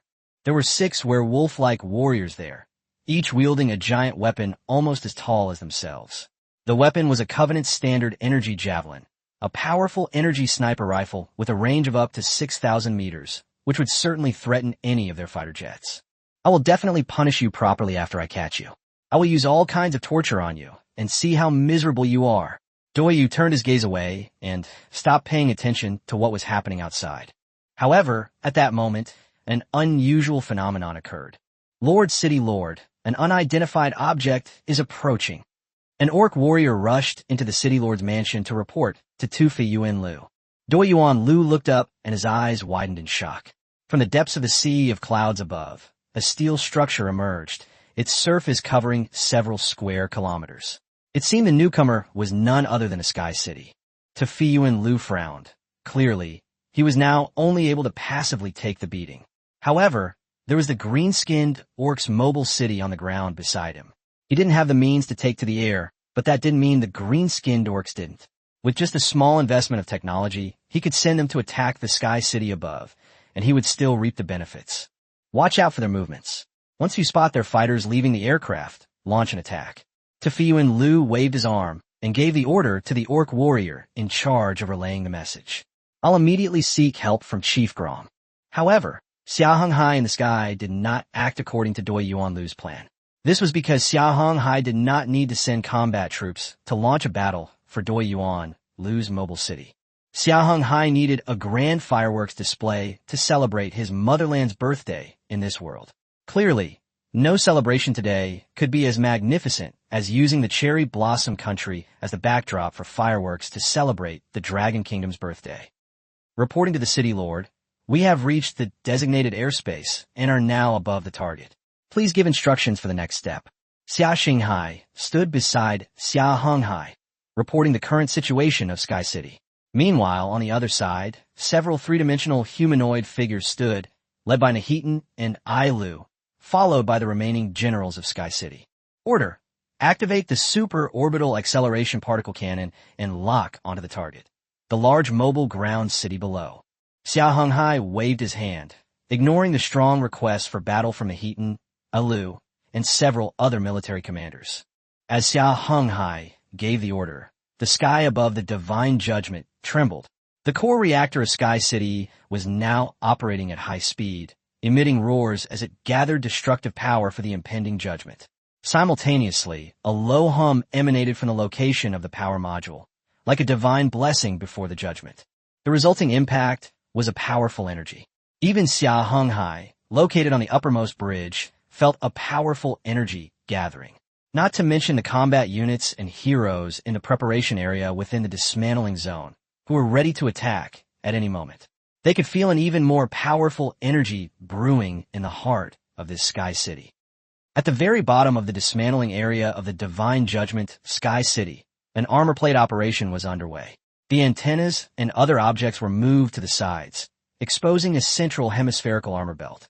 Once its external equipment was removed, the hemispherical armor belt began to move, slowly opening like a blooming epiphyllum, possessing a metallic beauty. However, it was not that beautiful metallic epiphyllum, but rather a hellish flower that brought death and destruction.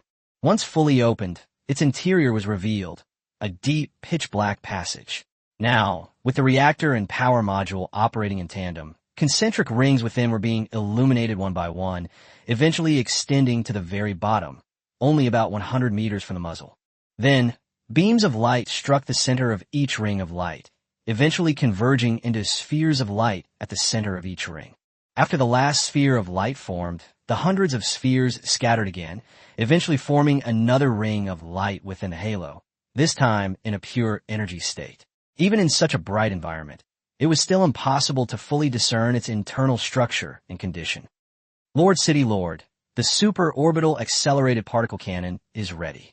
About 5 minutes after Xia Heng Hai gave the order, Xia Heng Hai reported to Xia Heng Hai on the current status of the strategic weapons of the Holy Judgment Sky City. Emission, with Xia Heng Hai's command, a specially made super cannonball emerged from the bottom of the central muzzle. With the support of hundreds of energy rings, it finally blasted towards the mobile city on the ground at an extremely terrifying speed. The mobile city on the ground belonging to the players of the Sakura Kingdom. Chapter 70: Terrifying Power. As the energy rings accelerated, after the special projectile detached from the previous energy ring, that energy ring merged into the projectile, thus giving it energy properties. This special projectile, possessing energy properties, not only has extremely powerful energy, but its speed has also increased to a terrifying Mach 6. The Doiman Roku, located on the ground, sensed danger upon seeing this terrifying attack. He hurriedly instructed his pilot to dodge as quickly as possible. However, the attack from the sky gave him little reaction time, or perhaps the mobile city was too bulky to evade quickly. As the special shell was fired, and as its powerful energy and speed tore through the clouds, a thick, dark blue streak descended from the sky. No one had time to scream, neither the Orc warriors nor the Covenant soldiers. That was from the Divine Judgment Sky City, its strategic weapon, the super-orbital accelerated particle cannon, and Xia Heng Hai's death declaration. In the end, this special cannonball, carrying an energy torrent that could pierce through heaven and earth, descended from the sky at a speed exceeding the speed of sound and pierced the core of the mobile city. First came the ear-shattering, sound barrier-breaking shriek, followed by the explosion of an incandescent ball of light within the city. The powerful explosion instantly vaporized the attached shield generator. The mobile city's thick outer armor vanished from the world as quickly as chocolate melting under the scorching sun. At the same time, under that immense power, the city's giant reactor emitted its final deathly groan. As the core of the mobile city exploded, the entire city, bathed in a blinding white light, ultimately twisted into a dark red mass of scrap metal. Within the city's pipes, the remaining coolant exploded upon contact with the heat, sending up mushroom-shaped clouds of steam mixed with the pungent smell of molten metal. 3 minutes later, after the smoke and dust dissipated, what was once Yuan Lu's mobile city was now reduced to a molten metal lake, tens of kilometers in diameter, its cooled surface still hissing and bubbling.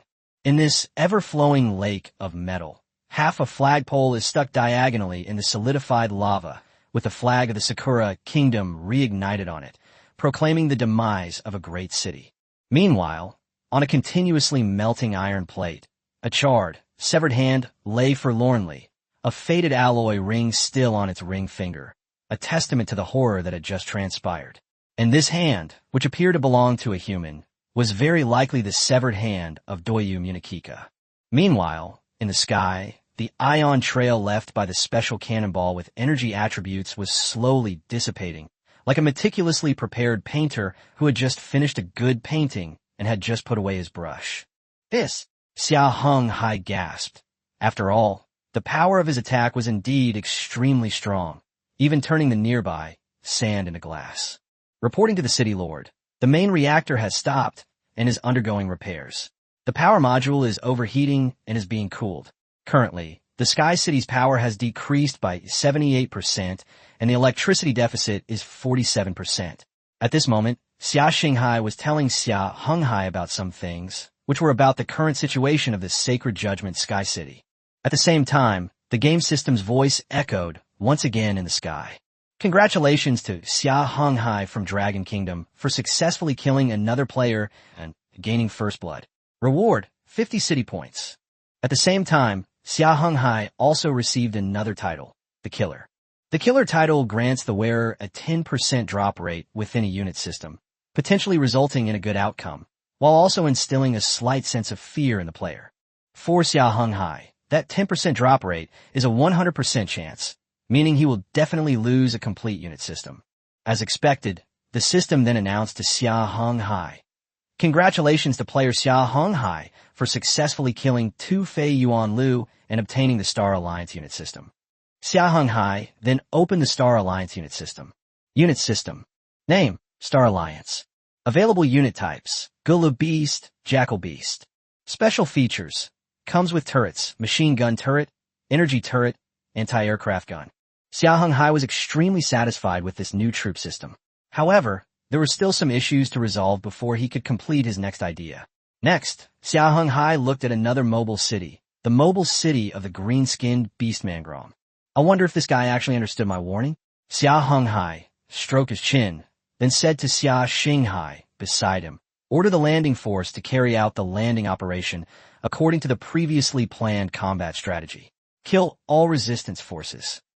When the terrifying superorbital accelerated particle cannon was fired, everyone in the preparation area of the dismantling zone of the Divine Judgment Sky City was filled with horror.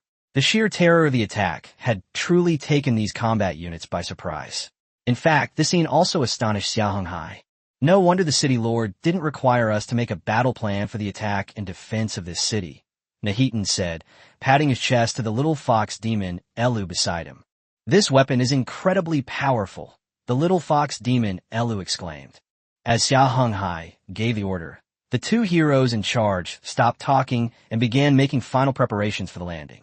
At the same time, the entire sky city trembled and finally broke through the sea of clouds, revealing itself to the people on the ground.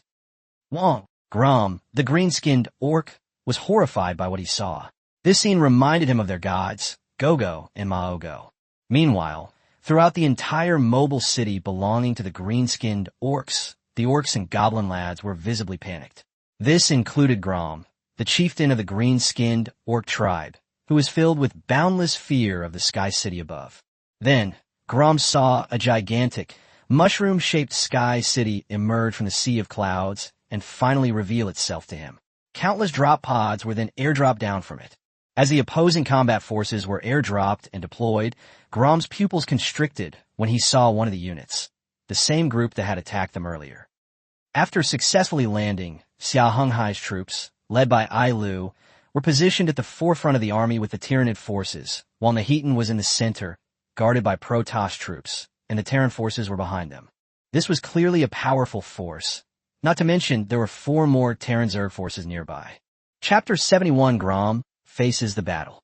After deploying its troops, the Divine Judgment Sky City ascended back into the sky, and the super-orbital acceleration particle cannon remained firing throughout the entire mission, serving as a deterrent. Meanwhile, the two heroes, Nahitan and Eru, commanded their troops to assemble and prepare to head towards the mobile city belonging to the green-skinned orcs. Kill! At this moment, the little guy Ailu, who had just landed, drew his flame blade and pointed it forward, which was aimed at Grom, whose mobile city was his army. Faced with Xia Heng Hai's powerful attacking force, Grom also took action, deploying his green-skinned orc troops and the Goblin Boy's warriors along the defensive lines. As the main force advanced, Grom recognized the little creature at the head of the group as none other than the orc boy, the little fox demon he had been hunting. He had initially intended to make him his own, but now the boy was leading an attack on them. Chieftain, what about us? Grom's personal guard captain, a green-skinned orc war leader, pointed to the sky. His meaning was simple. He was referring to the terrifying bombardment of Sky City. We need to give them a deterrent. Presumably, they won't be able to launch a second shelling in a short time. Grom glanced at the Sky City above and then frowned. Indeed, Grom's conjecture was correct. Xia Heng Hai's Divine Judgment Sky City, with its super-orbital accelerated particle cannons targeting the ground, was indeed unable to fire a second time in a short period of time. Moreover, the end of this bombardment was not simply a matter of the cannon muzzle cooling down. Since this is the first time this strategic weapon has been used, it is still operating somewhat erratically and requires adjustments to get it up and running more quickly. However, Xia Heng Hai is unsure how long this will take, as it involves the reactor requiring procedural adjustments and getting it operational again. Meanwhile, Xia Heng Hai was reviewing the spoils he had obtained after killing Doyu. He left the situation on the battlefield entirely to his 2 hero units. You have killed player Liu, whose mobile city on the ground has been completely destroyed, achieving a 100% destruction rate. You have obtained the Covenant unit system, along with various supplies, including 3 bronze-grade load-bearing tracks, 6 bronze-grade rapid steering drive units, and 1 silver-grade main propulsion drive unit. After Xia Heng Hai obtained it, with the guidance of the Golden Finger, its 3 bronze-level load-bearing tracks became 3 silver-level load-bearing tracks. The bronze-level rapid steering drive device became 60, and the last silver-level main propulsion drive device became gold-level. After studying it, Xia Heng Hai discovered that the anti-gravity generator, auxiliary thruster, and main thruster of the Sky City were the same as the load-bearing tracks, rapid steering drive device, and main propulsion drive device of the ground-based mobile city, and they could all be replaced by each other. Xia Heng Hai, convert and install these modules. Make our Sky City even stronger. Xia Heng Hai handed the modules to Xia Heng Hai. After examining the quality of the modules, Xia Heng Hai said to Xia Heng Hai, Lord City Lord, our Sky City can currently only install the 3 silver-level anti-gravity generators and the gold-level main thruster. As for the bronze-level auxiliary thruster, we are currently unable to install it. Why? The bronze-level auxiliary thrusters need to be upgraded to silver-level auxiliary thrusters before they can be equipped on Sky City. However, we are currently unable to integrate silver-level modules. The anti-gravity generator and auxiliary thrusters can only be deployed at the silver level, while the main thrusters are deployed at the gold level, Xia Heng Hai explained. Then let's not convert it yet. I need to check on the situation in that city before making any plans. Xia Heng Hai then looked back at the battlefield and asked, "What's the status of the strategic main guns now?" Reporting to the city lord, the main reactor has been restarted and has completed initial debugging. We are currently modifying the firing program of the superorbiting accelerated particle cannon. It will be able to fire again in 24 minutes. Xia Heng Hai provided a figure after some calculations. Okay. Xia Heng Hai nodded, then looked at the ground. Grom, with his troops, continued to confront Ailu directly. Clearly, that ground-targeting super-orbital particle cannon still evoked immense fear. However, the fear of that superweapon was one factor, and the second was that when Xia Heng Hai bombarded Doyuroku, although it wasn't an attack on Grom, the energy shockwave still affected their city. Its power source has gone offline, rendering it unable to move freely between cities. Furthermore, without power, the weapons carried by the city are also rendered useless. Now, Grom can only grit his teeth and confront the large forces led by L and Nahitan head-on. The reason for venturing out of the city to engage a battle was partly due to the threat posed by the superorbiting particle cannon, and partly because the city was currently unsuitable for combat. Therefore, Grom did not engage in street fighting against Xia Heng Hai's main force within the city. However, with the arrival of the 3 Terran Zur queens, a large number of Terran forces surrounded Grom. This forced Grom's orc and goblin forces to retreat further and further. Before Grom stood the furious Ailu and the roaring Tyranids, which put Grom under considerable pressure. As for Nahitan and El, they also noticed some changes during this exchange of fire, stemming from the powerful strategic weaponry. This led them to alter their battle strategy. Hive Guardians and Tyrant Guardians, charge with me and crush the enemy. The little fox demon, Ailu, pointed her flaming weapon directly at Grom. Clearly, there was something special between Ailu and Grom. Grom, seeing the terrifying Hive Guards equipped with Tyrant Guards, swallowed hard. Although they were a large tribe of orcs, they currently had no units capable of contending with these two behemoths. The large-scale unit he currently possesses is still under research, but some progress has already been made. However, Xia Heng Hai did not give the other part of that time. At this moment, the unfinished product was standing at the landing point of the mobile city, confronting the large units led by the little fox demon Elu. As Ailu led the charge, the Hive Guards and Tyrant Guards also rushed towards the defensive line formed by Grom, preparing to plunge into it and fight them. Chapter 72, The Death of Grom. 1. When Grom saw the little fox demon Ailu preparing to lead her troops in a charge, he immediately brandished his giant axe and headed towards the Tyranid forces. He had sensed something unusual. The enemy wanted to seize this mobile city on the surface. Therefore, as long as Grom stays near his own mobile city on the surface, the enemy will not use those extremely terrifying artillery attacks. At this moment, Grom's defensive line was like a high-altitude disc made of steel and flesh, protecting the super-mobile surface city that had lost all power. Or rather, the mobile surface city was using its useless body to protect these green-skinned orc warriors. At this point, the defensive line had been simply set up. With Grom's order, the green-skinned orc shrieks, mixed with the muffled sounds of battle axes chopping wooden stakes, continued to reinforce the entire defensive line. Even though this place was incredibly powerful, once the Hive Guardians and Tyrant Guardians arrived, everything became a shattered cauldron. Under their overwhelming attacks, it was gradually breached and then crushed into dust by the arriving He-Man and Termagant. Buzz! With a flash, the little fox demon Ailu landed on a Hive Guardian. The massive Tyranid unit quickly advanced towards the Orcish defenses. However, the first to attack were not the Hive Guardians with their tearing claws, but the Hemagen and Tyrant Guardians positioned half a step behind them. The low rumble of the corrosion cannon and the piercer cannon tore through the long silent sky. The dark green acid launched by the Hemagen slammed into the oak Chevaude Frise, the splinters instantly turning into charred, mushy pulp. The piercer cannon, however, was aimed at the heavy defensive structures. Its powerful penetrating force pierced through and destroyed the few remaining heavy fortifications. However, the main defensive structure of the enemy hadn't even fully deployed. Their hastily constructed defensive system had already been shattered by the Tyrant Guard's bombardment. Meanwhile, its extra attacks were directed at the troop concentrations. The massive piercers cleaved large groups of green-skinned orcs and goblin lads in one blow, turning them into huge clouds of blood that eventually coalesced into blood pits.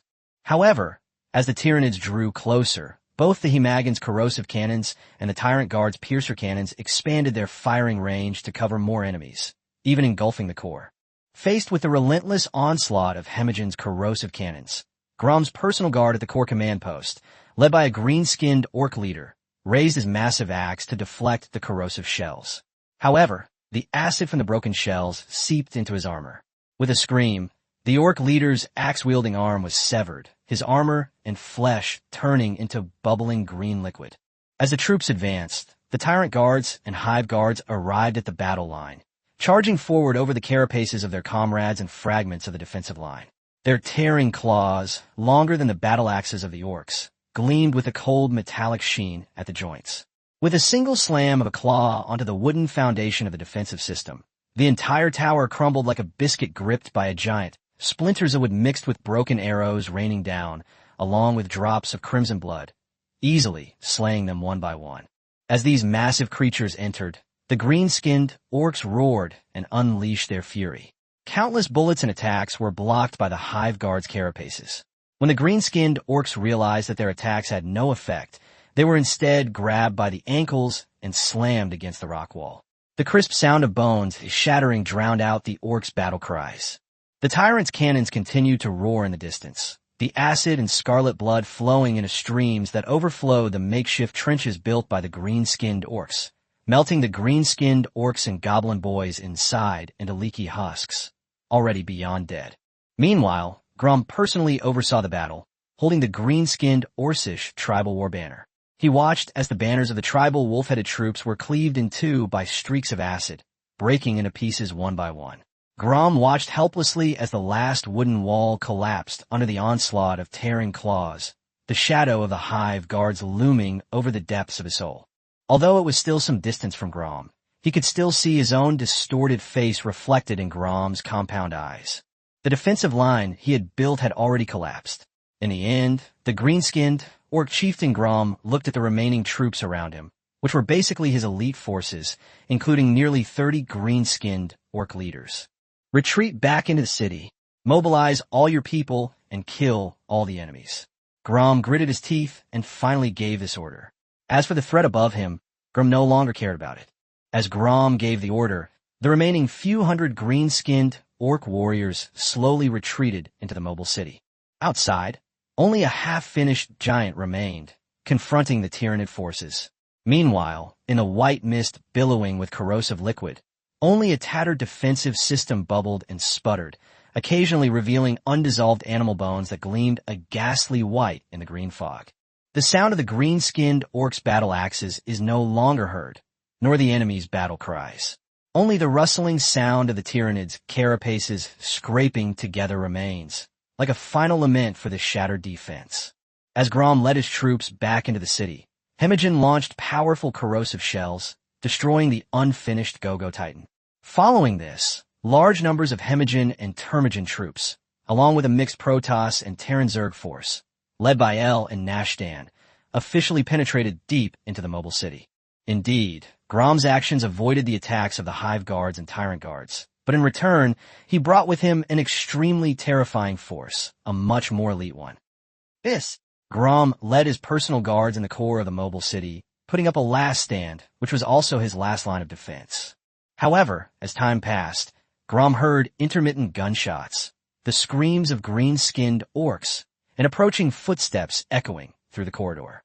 There were sounds of hooves pounding on metal decks and the clanging of metal against metal. At the same time, there was a unique sound, though not as loud as the other two, that Grom could clearly hear. It was LRU's footsteps. Sure enough, when the attacking troops stormed into the heart of the city, the one leading them was none other than the little fox demon, Elu. Hey, it's you. Grom looked at the newcomer with a bitter expression. Just now, Grom was preparing to launch another surprise attack, but the Protoss forces protecting Eru did not give him the opportunity. After just one encounter, Grom's personal guard were killed on the spot with his solar-powered battle axe, leaving only Grom, the green-skinned orc, alive. Chapter 73, Acquisition and Separation. D. Ailu raised the firewood in his hand in front of Grom and decisively and resolutely beheaded him. Seeing this, Xia Heng Hai, far away in the sky city of the Holy Judgment, shook his head helplessly. It seemed that this green-skinned orc chieftain had given the little guy, Ailu, quite a psychological shadow. Meanwhile, on the other side, Ailu shuddered, remembering something. Xia Heng Hai needed a live green-skinned orc as a subject for his experiments. I wonder what the city lord will do with me, he thought. I need to ask Nashidin, but not now. Ailu stepped forward and, after searching through Grom's headless corpse, found a broken key, which was the control core of this mobile city. When Ailu holds the broken key in her hand, a panel pops up on Xia Heng Hai's screen. Your hero Ailu has obtained the Iron Lump Surface Mobile City Control Core key, broken. After restoration, it can be integrated into the living core, thereby completing the control of the Iron Lump Surface Mobile City. Should we proceed with the repair? Yes. With Xia Heng Hai's confirmation, the broken key in Ailu's hand had been gradually restored and eventually became a brand new key. Ailu was somewhat surprised by this scene, and now the little fox demon understood what she needed to do. She then joined Nashidin in organizing the team and their spoils before returning to the Divine Judgment Sky City. When Ailu and Nahitan returned to Xia Heng Hai, Ailu, a 1.6 meter tall little boy, hid behind Nahitan, who was 1.5 meters tall. His cautious appearance made Xia Heng Hai burst into laughter. Then Xia Heng Hai waved to her, and Ailu timidly came over, her little head still hanging low. Hello, my hands are a little cold. Xia Heng Hai rubbed his hands together, without asking about Ailu's behavior at that time. Ailu's eyes lit up as she recalled Nahitan's words. She then transformed into a small fox and wrapped Xia Heng Hai's hands in her fur, warming them while they rested. Xia Heng Hai felt the furry texture in his hand, glanced at the city core key to the side, and then said to Nahitan, "My little grass god, go and call Xia Heng Hai and Li Bingchun, brother and sister." Soon, Xia Heng Hai and his two siblings, Li Bingchun and her brother, arrived at the city lord's castle office. Brother Xia. Brother Xia. Lord City Lord. Xia Heng Hai turned the beast-transformed Ailu over, stroking the little guy's white belly fur, but asked Li Bingchun, "I want you two to go out on your own, using that mobile city on the surface as the core. Are you two capable of handling it?" "Brother Xia, you mean?" Li Bingchun pointed down and then asked him. Xia Heng Hai nodded, then pushed out the key, 6 special blocks, and a contract, saying, "This is the key to the city's central hub, along with 6 unit systems and an accompanying contract. I think I can accept this mission," Li Bingchun said to Xia Heng Hai as she stood up. In fact, Xia Heng Hai had already discussed the matter in detail with Li Bingchun before deciding to kill the players from the Sakura Kingdom. This time, it was Li Bingchun who made a solemn promise to Xia Heng Hai. Li Bingchun first picked up the supplementary contract, signed her name on it, and then stood up to salute Xia Heng Hai, like a soldier meeting a general. Xia Heng Hai waved her off and pushed the rest of the documents to Li Bingchun. After seeing Li Bingchun and his sister leave, Xia Heng Hai opened his system panel. While rubbing the beast-like Ailu, he browsed through the panel information, which was a detailed panel. City Lord, Xia Heng Hai. City Zone, 2. Main cities. Gonjolo, Xia Heng Hai. Name, Sacred Judgment. Type, Sky City. Total area, 105 square kilometers plus 60 square kilometers. The urban area provided by Doihara Jinroku. City points, 5382. Combat personnel, 9693. Subsidiary unit systems, Terran, Zerg, Terran, Protoss, Homeworld Fleet. Population, 6,000/5604. Troops, 36 fifths special units. Hero units, 3. Elite 1. Subordinate cities. Construye, Libingen. Name, Iron Lump. Type, Mobile City. Total area, 85 square kilometers. Combat personnel, 956. Subordinate unit systems, Blood Elves, Night Elves, Naga, DGI, Nod Covenant. Population, 3,000/956. Military, 8 halves, special units. These are Xia Heng Hai's two cities, with the Iron Lump mobile city having become his subordinate city. This subordinate means that while it's not directly controlled by Xia Heng Hai, he still maintains absolute control over it. As for Li Bingqian's identity, he is both a player and an affiliated player of Xia Heng Hai. However, this time, Xia Heng Hai made adjustments to Li Bingqian, giving him a mobile city on the ground, thus making him a player in name only, but he is still under Xia Heng Hai's control. Next, Xia Heng Hai accessed the core data of the Iron Lump. Iron Lump. Type. Mobile city. Affiliation. Green-skinned beast chieftain Grom. Former. Dragon Kingdom player Xia Heng Hai. Direct subordinate. Dragon Kingdom player Li Bingqian. Current. Urban auxiliary core modules. For bronze-grade load-bearing tracks, 8 bronze-grade rapid steering drive units, and 1 bronze-grade main propulsion drive unit. Capacity. 40,000/28910. Electricity, 60,000/32465. Auxiliary functional building modules, bronze level 24 residential areas, 8 warehouses, 2 ammunition production plants, 3 food processing plants, 2 refining plants, 1 smelting plant, 1 compound manufacturing plant, 1 chip factory, 2 energy stone production plants, and 1 power module. Weapon systems, 6 obsidian prism turrets. Main weapons, 27 obsidian flame turrets, close combat defense, 16 obsidian energy cannons, secondary weapons. Barracks system, activated infantry, fighter jets. And this was the firepower of the Iron Lump.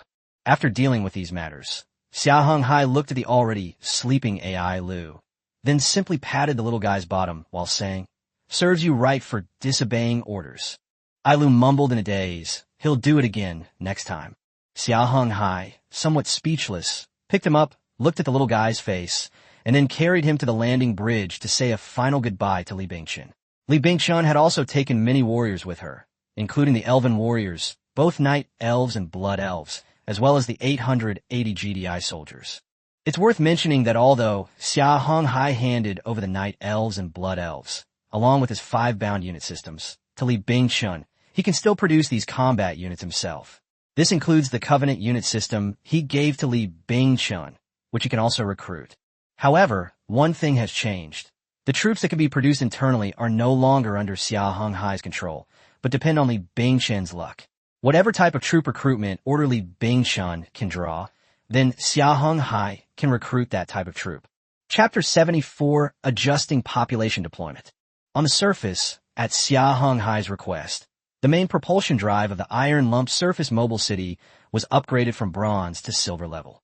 At the same time, all the core modules it acquired were handed over to Li Bingqian, and these modules will continue to be handed over to Li Bingqian until Xia Heng Hai completes the core module upgrade.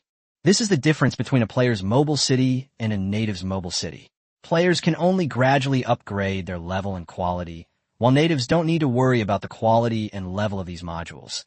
As long as they can place the modules, they can do so. Meanwhile, with Xia Heng Hai's help, they also significantly enhance their force's strength.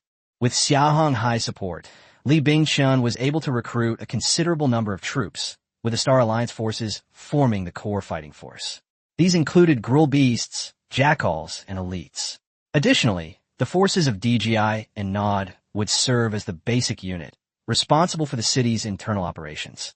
The core combat force consisted of the 3 Elven armies, including Night Elf Archers, Blood Elf Archers, and Blood Elf Lieutenants, and Night Elf Huntresses. After the final installation, Li Bingqian prepared to lead the Iron Lump while also organizing his troops and the survivors. After completing the deployment, he was ready to set off. Xia Heng Hai watched the Iron Lump ship sail away. At this moment, Li Bingqian was already leading the city towards the distant mountains to carry out the mission given to him by Xia Heng Hai. This attack on Grom's green-skinned Orc tribe and Tufi Amliu's mobile city on the surface brought him more than just those benefits. At the same time, the biggest benefit was that Xia Heng Hai collected a large number of books that could be converted into research points, as well as a considerable number of survivors from Grom. According to Kyrax's initial calculations, the technology points they can currently obtain are enough for them to complete the initial research on the 3 major systems. This will be an extremely large technology income, even exceeding the basic resources 10 times later.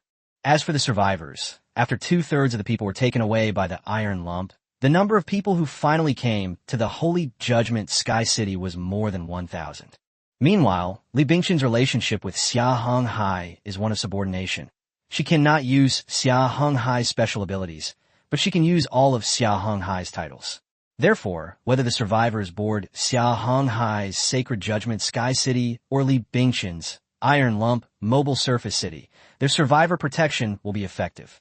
With so many survivors joining, Xia Heng Hai needs to make some adjustments to his city. However, one advantage is that he doesn't need to build new houses.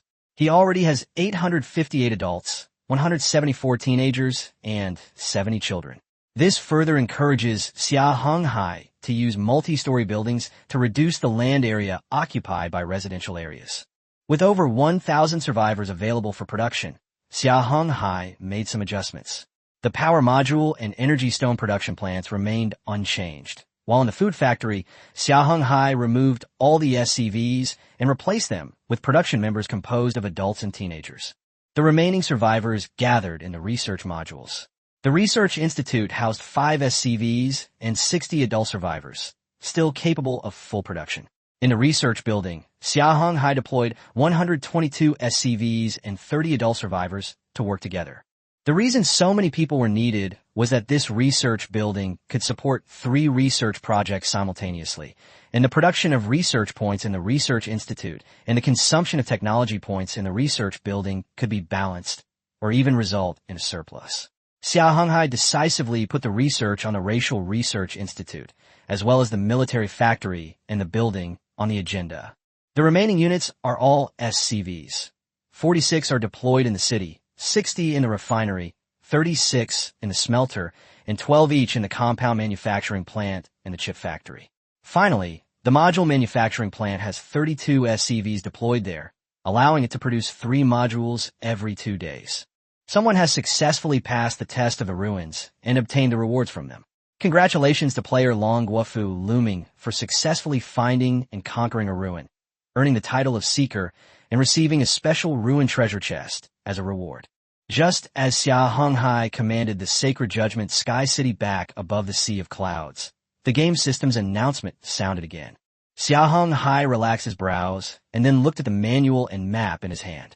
At first, when he heard the game system's announcement, Xia Heng Hai was a little nervous, or rather, uncomfortable, but when he heard that it was Fu Looming who had won, he was even more nervous. Xia Heng Hai, on the other hand, had little resistance to it and was quite satisfied with it. Xia Heng Hai possessed a map of the ruins and information about the green-skinned orcs. However, both texts were written in the green orc script, which Xia Heng Hai did not recognize and could not interpret. Furthermore, Xia Heng Hai could not translate them, as the Racial Research Institute had not yet been established, and comprehensive research on the green orcs had not been conducted. However, not everyone could read the green-skinned orcs' written records. The little fox spirit, Ailu, was one of them, able to translate the green-skinned orc script. So, Ailu, still in her beast form, was being held in Xia Heng Hai's hands as she translated the green-skinned orc information and the map of the ruins. Ailu first translated the map of the ruins. Xinghai, now you control the Sacred Judgment Sky City and head to this location. I need to go and check what this ruin looks like. Xia Heng Hai handed the map of the ruins to Xia Xinghai. Then Xia Heng Hai said to Nashidan, who was examining a pet egg, Nashidan, go buy a few troop recruitment orders and see if you can get elite units. After all, your luck points are higher than mine. Because of the departure of Li Bingqian and her brother, Xia Heng Hai had to delegate some of his authority to Nahitan, Ailu, and Kyrax to handle certain matters, thus relieving his own pressure. Nahitan responded quickly, having purchased 5 troop recruitment orders. Nahitan was quite lucky, as he enabled Xia Heng Hai to obtain 4 level 10 troops and 10 basic troops. To Xia Heng Hai's delight, Nahitan offered a surprise. A unit capable of rapid deployment from the Sky City to the ground appeared on the hangar list. There were also numerous drone systems available for Xia Heng Hai to choose from, promising even more exciting aerial battles to come. However, at this moment, Xia Heng Hai was communicating with Fu Looming to learn about the ruins. Chapter 75 Ruins. According to Fu Looming's explanation, the whole incident unfolded as follows. Yesterday, Fu Looming and Fu Luhan prepared to explore the surface of the earth, so they dispatched a team of 5 Astartes tactical space marines and 100 Krieg Death Legion to conduct exploration work on the surface. Reporting to the city lord, we have discovered a ruin. There were several heretics nearby, all of whom have been killed. However, we have detected some unusual psionic fluctuations here. Captain Astartes brandished his chainsaw sword, slaying a strange creature with a single strike. It was a sticky and ominous creature, more like a fishman living on the ground, which made the Astartes feel somewhat familiar, as if he had fought it before. Go in and take a look, Fuluming said directly to the captain. Lord City Lord, I'm afraid it won't work. We are unable to activate this psionic fluctuation, the Astartes said. You can set up camp here for now. I'll be on the battlefield shortly, Fuluming said after a moment's thought. At the same time, Fuluming glanced at the extra golden power armor beside him, an extremely magnificent Super Astartes, or rather, a member of the Imperial Guard. Not long ago, his younger brother obtained an elite unit card, which he then used to recruit this super soldier. In fact, after a series of battles, Fu Luming and Fu Luhan had already realized that these big guys were incredibly powerful. During the unified level era, they were among the top-tier units, capable of defeating opponents 2 or 3 levels higher. However, these powerful Astartes come at a hefty price, requiring not only a large amount of gold coins, but also a significant amount of materials, all normal expenses. But that's not the main point. The key point is that after the novice period ended, Fu Luhan successfully activated the Astartes recruitment permit. One of the Astartes requires an energy stone to cultivate a so-called gene seed, but its success rate is only 30%, and each cultivation requires the use of an energy stone. Currently, Fuluming only has 30 tactical space marines, 1 Guardian Astartes, and over 4,000 Krieg Death Legion soldiers. It's fair to say that Fuluming is a formidable super player in this regard. As Fulmin led 4 tactical space marine squads, along with the Royal Guard Astartes and 1,000 Krieg Death Legion soldiers, they finally arrived at the ruins in a landing pod. How's it going? Fu Luming looked at the battlefield, where strange corpses were scattered about. Many of them were killed by chainsaw swords, while the majority of the rest were killed by energy guns. Everything is normal at the moment, the Astartes captain replied, glancing at the Golden Guard before nodding. Immediately, Fuluming opened the panel to examine it, and there it was, a completely new species named Blue Fear Demon, belonging to the Tsench race, with an unknown faction and relationship. However, it appeared to be only a level 2 unit. When Fuluming entered the ruins, it was as if he received a special signal, causing the psionic fluctuations here to become extremely large. Ultimately, this affected the reality and engulfed Fuluming, 25 Astartes, 1 Golden Guard Astartes, and 1,200 members of the Krieg Death Legion. Brother Xia, that's an altar, or rather a magic circle. There are also a lot of enemies there, including some high-level troops. If it weren't for the presence of my Golden Guard Astartes, those 7 or 8 demon souls would have wiped us out, Fu Luming said with some fear in front of the panel, and Xia Heng Hai could also sense the danger. However, Xia Heng Hai felt this was somewhat unreasonable, considering that the Astartes were extremely powerful. Normally, they could easily wipe out those heretics. After Fu Luming's explanation, Xia Heng Hai could accept it. The Astartes under Fu Luming's command were only level 1 units, and the Golden Guard Astartes consisted of only 1 person, and even that was only a level 5 unit. Without the Golden Guard Astartes, the 25 Astartes, while unable to defeat the demon souls, would have been more than enough to ensure their safety. After this explanation, Xia Heng Hai was no longer surprised. It was common for Astartes to kill higher-level enemies. As Xia Heng Hai inquired about the ruins and Fu Luming explained his situation, Xia Heng Hai gained a clearer understanding of the ruins. Near the ruins, there is a considerable number of unknown troops. Their numbers are not large, but they do not belong to any particular faction. Moreover, their average level is relatively high, with most of them being level 3 or 4 troops. Only after all of them are defeated can the player's troops discover the entrance to the ruins. The player must also be present in person to activate the ruins, allowing the player and the main force to officially enter. Entering it would be like entering another world, filled with an enormous number of enemies and a considerable number of high-level troops. It was not a simple exploration of ruins, or rather, Fu Luming's place was not a simple exploration at all. Fu Luming also provided his title and details about the ruins. The so-called Seeker title greatly increases Fu Luming's chances of finding ruins. It also allows him to quickly understand the hidden nature of the ruins and enhances his knowledge of the ancient indigenous script. As for the ruins that Fu Luming explored, all that is known so far is that the ruins they explored were summoning ground, perhaps a magic circle for summoning those demon souls. However, at this moment, it has already been completely destroyed by the large force led by Fu Luming through bombardment and blasting. Finally, Fu Luming added, "Brother Xia, after we destroyed that ruin, we not only received a walkthrough message, but also a message about the destruction of a passage. However, we don't know exactly what it does. It roughly means that in the near future, a disaster may occur, or it may decrease." Xia Heng Hai was also ambiguous about this matter. It seemed he absolutely had to go to the ruins himself. Now that he had a map of the ruins, he could explore the area and see if he could obtain any new information. However, Xia Heng Hai didn't have high expectations, because he didn't know if the ruins he was about to encounter were the same as those in Fu Luming. But that wasn't what he needed to consider at the moment. Right now, Xia Heng Hai needed to take stock of his troops, the units he could take to the ruins for the mission. Before that, Xia Heng Hai could first see what kind of surprise Nahitan had brought him. Chapter 76, a diverse range of air units and brand new Terran Zerg units. Nahitan spent 5 recruitment orders to ultimately obtain 4 advanced units and 10 basic soldier units for Xia Heng Hai.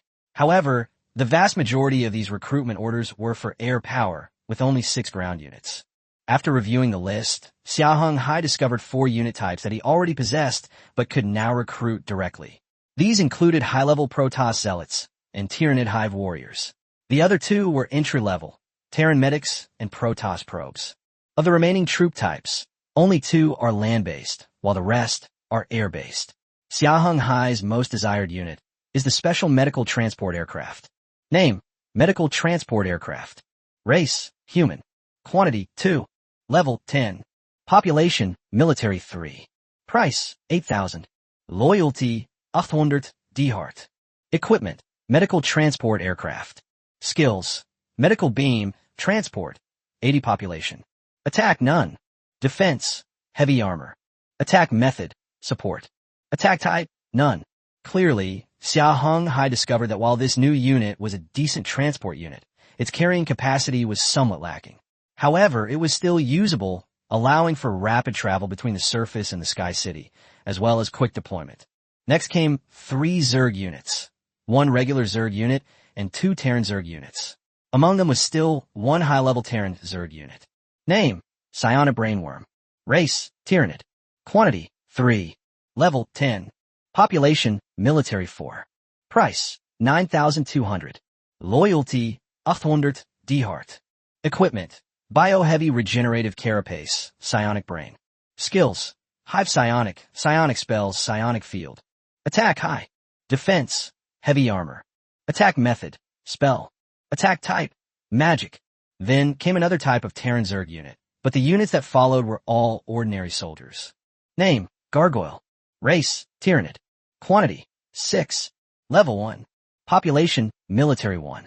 Price, 4,200. Loyalty, 800 D-Heart. Equipment, Biological Lightweight Regenerative Carapace, Flesh-Eating Gun. Skill, Agility. Attack, Medium. Defense, Light Armor. Attack Method, Remote. Attack Type, Corrosion Piercing.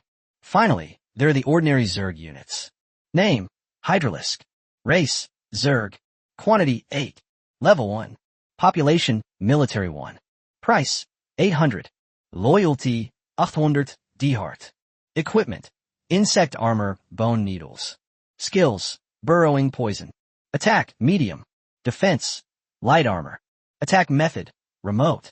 Attack Type, Piercing Poison. The remaining 6 units are all from the Homestead series, and they are all aircraft. However, they are divided into 2 types, drones and manned aircraft. The former does not require population, but it does require command points. As for Xia Heng Hai, the living core at this moment, his core operation capability has 6,000 command points. To increase this number, he needs to build a core server, and Xia Heng Hai has already activated this technology. A core server, weighing 800 T, requires 2,600 units of power and thus has 1,200 command points. With the help of the cheat system, This number grows to 12,000. However, due to the existence of a living core, the technology tree has gained basic research, but further upgrades are still needed to advance its level. Next up are these two drones, the soldier drone and the sniper drone. Name, Bingfeng. Race, human, homeland, Fiali. Quantity, 5. Level 1. Population, troops, control point 0.4. Price, 800. Loyalty, none. Equipment, beam cannon *1. Skill, self-destruct. Attack, weak. Defense, light armor. Attack method, remote. Attack type, energy. Name, sniper drone. Race, human, homeland, Fiali. Quantity, 8. Level 1. Population, troops, control point 0.25. Price, 1,080. Loyalty, none. Equipment, sniper cannon *1. Skill, self-destruct. Attack, weak. Defense, light armor. Attack method, remote. Attack type, energy. Although its defense and attack capabilities are not impressive, it does not occupy population space. Xia Heng Hai can spend a small amount of gold coins to complete a perfect active defense system in his Sky City, which is composed of drones. Following there are several units from the 4 homelands, all of which are aircraft for the Homeland series. Interceptors, fighters, patrol aircraft, and reconnaissance aircraft. Next, we'll look at their strength, starting with the fighter jets. Name, fighter jet. Race, human, homeland. Quantity, 4. Level 1. Population, military 2. Price, 2,400. Loyalty, 800 D-Heart. Equipment, railguns *2, missile towers *4. Skill, tactical maneuver. Attack, medium. Defense, heavy armor. Attack method, remote. Attack type, penetrating, explosive. Name, interceptor. Race, human, homeland. Quantity, 4. Level 1. Population, military 1. Price, 1,800. Loyalty, 800 D-Heart. Equipment, railgun *1. Skill, rapid mobility. Attack, weak. Defense, light armor. Attack method, remote. Attack type, penetrating. Name, patrol aircraft. Race, human, homeland. Quantity, 3. Level 1. Population, military 2. Price, 1,500. Loyalty, 800 D-Heart. Equipment, railgun *1. Skills, none. Attack, weak. Defense, light armor. Attack method, remote. Attack type, penetrating. Name, reconnaissance aircraft. Race, human, homeland. Quantity, 4. Level 1. Population, military 1. Price, 1,600. Loyalty, 800 D-Heart. Equipment, heavy machine gun *1. Skills, none. Attack, weak. Defense, light armor. Attack method, remote. Attack type, penetrating. These are the units that Xia Heng Hai has drawn upon in the Heaton. Xia Heng Hai then reorganized his forces. His first step was to rebuild an ammunition factory, a food factory, and a housing facility to expand his organization. Next came the military. To replenish manpower, Xia Heng Hai recruited 110 probes in one go. Furthermore, since hive warriors could be recruited, Xia Heng Hai, after much deliberation, recruited another hive warrior, thus expanding the force to its 5th Tyranid army. This force now included 2 new Tyranid units, each deploying 3 psionic cerebrates. It also included an air force unit of 24 gargoyles, for a total of 120 air units. The native Zerg, due to the emergence of the Hydralisk, formed a separate unit, producing 120 Hydralisks and 120 Zerglings. Xia Heng Hai then prepared a special air force, which would serve as a special operations team for Sky City. This included a drone close air defense unit, comprising 180 sniper drones and 3,600 soldier peaks. Additionally, there was a medical transport aircraft for Corps members to travel between the surface and Sky City. Finally, there were 8 reconnaissance aircraft for reconnaissance purposes. Since zealots can be recruited, Xia Heng Hai plans to build a guard unit for them, consisting of 24 zealots. Chapter 77, Green-Skinned Orc Documents and Relics. After Xia Heng Hai summoned Nashidan to instruct him on recruiting soldiers, Xia Heng Hai himself lay in his recliner, holding the beast-like Ailu, and squinted his eyes to enjoy the fluffy little fox. As time went by, Xia Heng Hai vaguely felt something furry sweeping around. Then, Xia Heng Hai wrinkled his nose and sneezed. Achoo! Xia Heng Hai grabbed the fluffy little creature on his chest and pulled it into his hands. The giggling little fox then gave the creature's bottom a hard slap. You naughty little devil. Ailu pouted, looking unhappy, and continued. We've all been running around doing things, and you're still asleep. Also, my sister Nahitan and I have finished our mission. Bad master, bad brother, bad city lord. Meanwhile, Nahitan covered his mouth and chuckled, not interrupting, and simply watched as Xia Heng Hai educated Ailu. Clearly, although the little fox demon Ailu had only been a member of Xia Heng Hai's holy judgment for 1 or 2 days, she trusted and respected Xia Heng Hai because of his title. In fact, if Xia Heng Hai wanted, Ailu could completely treat herself as a little pet. Or rather, in Ailu's subconscious, she was Xia Heng Hai's little pet, and a fluffy little fox. Therefore, in private, Elru and Nahitan would not call him Lord of the City, but would often call him brother. Sometimes, when the little fox demon Elru transformed into a beast, he would also call him master. After Xia Heng Hai gave Ailu a good rub, everyone got back on track. The little guy had already finished translating and studying the green-skinned orc document. Subsequently, Xia Heng Hai and Nahitan, along with the beast-transformed Ailu, went to the conference room together, along with most of the general-level officers, to conduct a detailed investigation of the green-skinned orcs. Of course, this meeting was led by the little fox demon Elu, while the little guy nestled in Xia Heng Hai's arms, introducing the green-skinned orcs. Everyone, please note that according to the Greenskin Orcs documents, the entire Greenskin Orcish race is an alliance composed of tribes. Their 2 largest tribes are centered around 2 massive, mobile surface cities. Ailu explained the Greenskin Orc situation to the general-level captains with a slightly embarrassed expression. In reality, he was just a little awkward. These 2 cities are Gaoga City and Manga City. They are located within the Green Orc tribe. The former is similar to a capital city, while the latter is similar to a tribal symbol, a holy city that represents their faith. Ailu turned on the projector, which displayed 4 images, 2 of which showed 2 magnificent yet strange giant mobile cities. What they looked like shouldn't really be called 2 moving cities on the ground. They could be described as special cities made of countless piles of metal and scrap, possessing an unparalleled grandeur and metallic feel. Xia Heng Hai had a persistent feeling that the metal components hanging on those 2 cities gave the impression that they would fall apart if he took a few steps. These 2 moving cities on the ground cover an area of over 1,000 square kilometers, not even counting the several layers above them. As for their tribal chiefs, who are also the 2 leaders of the Greenskin Orcs, they are Ironhide of the city of Gogo and Bloodhand of the city of Maogo. Ailu opened the pictures of the 2 Greenskin Orcs and told everyone, Ironhide is a powerful and qualified warrior. We, the natural orcs, once launched an attack on him, and even though we lost several experts, we only managed to defeat him, not kill him here. Even the orcs paid a price. The deaths of several powerful warriors couldn't save him. It's fair to say that Ironhide's strength alone is already at its peak. Wiping out an entire army by himself wouldn't be a problem. The little fox demon, Elu, sounded somewhat downcast as she said this, but she quickly composed herself. As for Bloodhand, he's a shaman.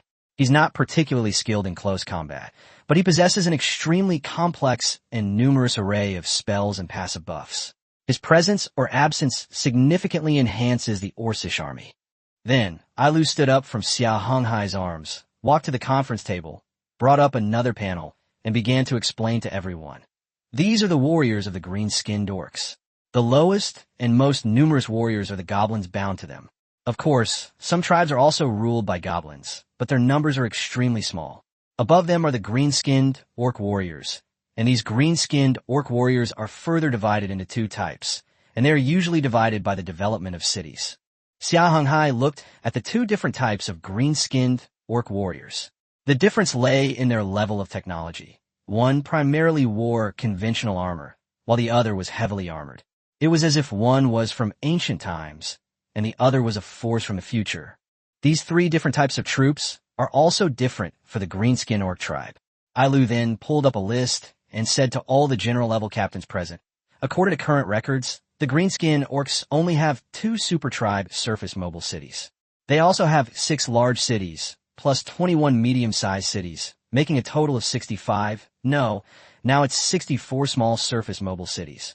Xia Heng Hai smiled and said, "The missing mobile city is the Iron Lump surface mobile city. As for those strongholds, there isn't much data because they aren't exactly complete independent tribes. They each have their own subordinate tribes, at most they are sub-tribes." Ailu then switched to another projection and continued. As for their troop division of labor, their most advanced units are the core units. For example, in the two core cities, there are no goblin troops. Their mech-armored orcs are the core combat force, while ordinary orc warriors serve as support. Then there are the other mobile cities, which will more or less use goblin troops, but they are not considered core combat forces. As for the sub-tribes of those strongholds, they can only use regular green-skinned orc warriors. Ailu then opened the image of the Iron Lump and said to the people present, "Even in most small mobile cities, the mechanized green-skinned orc warriors are extremely rare, usually used for the security of the core defense line." After explaining all this information, Ailu acted like a victorious young male fox returning from a battle. His tone, as if nothing could be accomplished without him, left Xia Heng Hai speechless. Xia Heng Hai then grabbed him and left the conference room, ignoring Ailu's calls. As night fell, the Holy Judgment Sky City, under Xia Heng Hai's command, arrived at the designated airspace. Meanwhile, at the barracks, new troops and fighter jets were ready, and Xia Heng Hai was prepared to engage in combat and launch an attack on the ruins at any moment. However, for Xia Heng Hai at this moment, it was a good time to start a war, but he did not want to enter the ruins at night. Chapter 78, Delving into the Ruins. However, before leaving, Xia Heng Hai distributed a document containing information about the ruins to the generals of various military units, giving them instructions before departing the conference room. This information concerned a reconnaissance squadron that Xia Heng Hai had previously dispatched to conduct reconnaissance of the ruins area. They have now completed their initial reconnaissance and compiled a relatively complete intelligence report. However, their reconnaissance is currently only conducted from the sky, and they are unaware of what might be beneath the ground. The next morning, Xia Heng Hai appeared on the landing bridge, accompanied by Ailu, who had been spanked, and Nashidan, who was fully prepared. Xia Heng Hai even pulled Kyrax out of the research building. This time, Xia Heng Hai is preparing to change tactics, and this time he is deploying elite troops, including 24 level 10 zealots, 36 level 10 elite marines, Xiao Wu, a level 10 hive warrior, and 2 level 10 psionic brain bugs. In this way, the medical transport plane could carry them all, which was just right.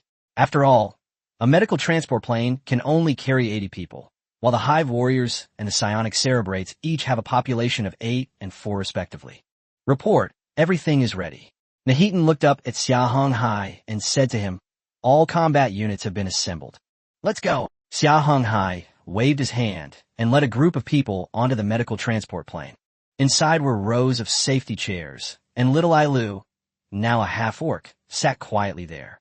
The massive Xiao Wu, however, was resting in the center. After all, it was the size of tank. This was also Xia Heng Hai's first time entering a special building or special transport unit blessed by the golden finger. After all, a normal medical transport plane only has a carrying capacity of 8 people, but this one now has a carrying capacity of 80 people.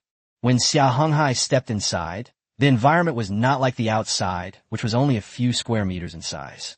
It was a space of nearly 200 square meters. Yes, it was a special space. Attention passengers, please secure yourselves. We are now taking off. The pilot of the medical transport plane announced quickly after all the ship's crew members had boarded in the cockpit. After the medical transport aircraft was deployed, he saw that his escort fighter jets had already taken off and were already in the air. He then asked the suspended terminal building, "Medical transport aircraft 00 is ready and requests takeoff clearance." Approved, deployed to runway 1.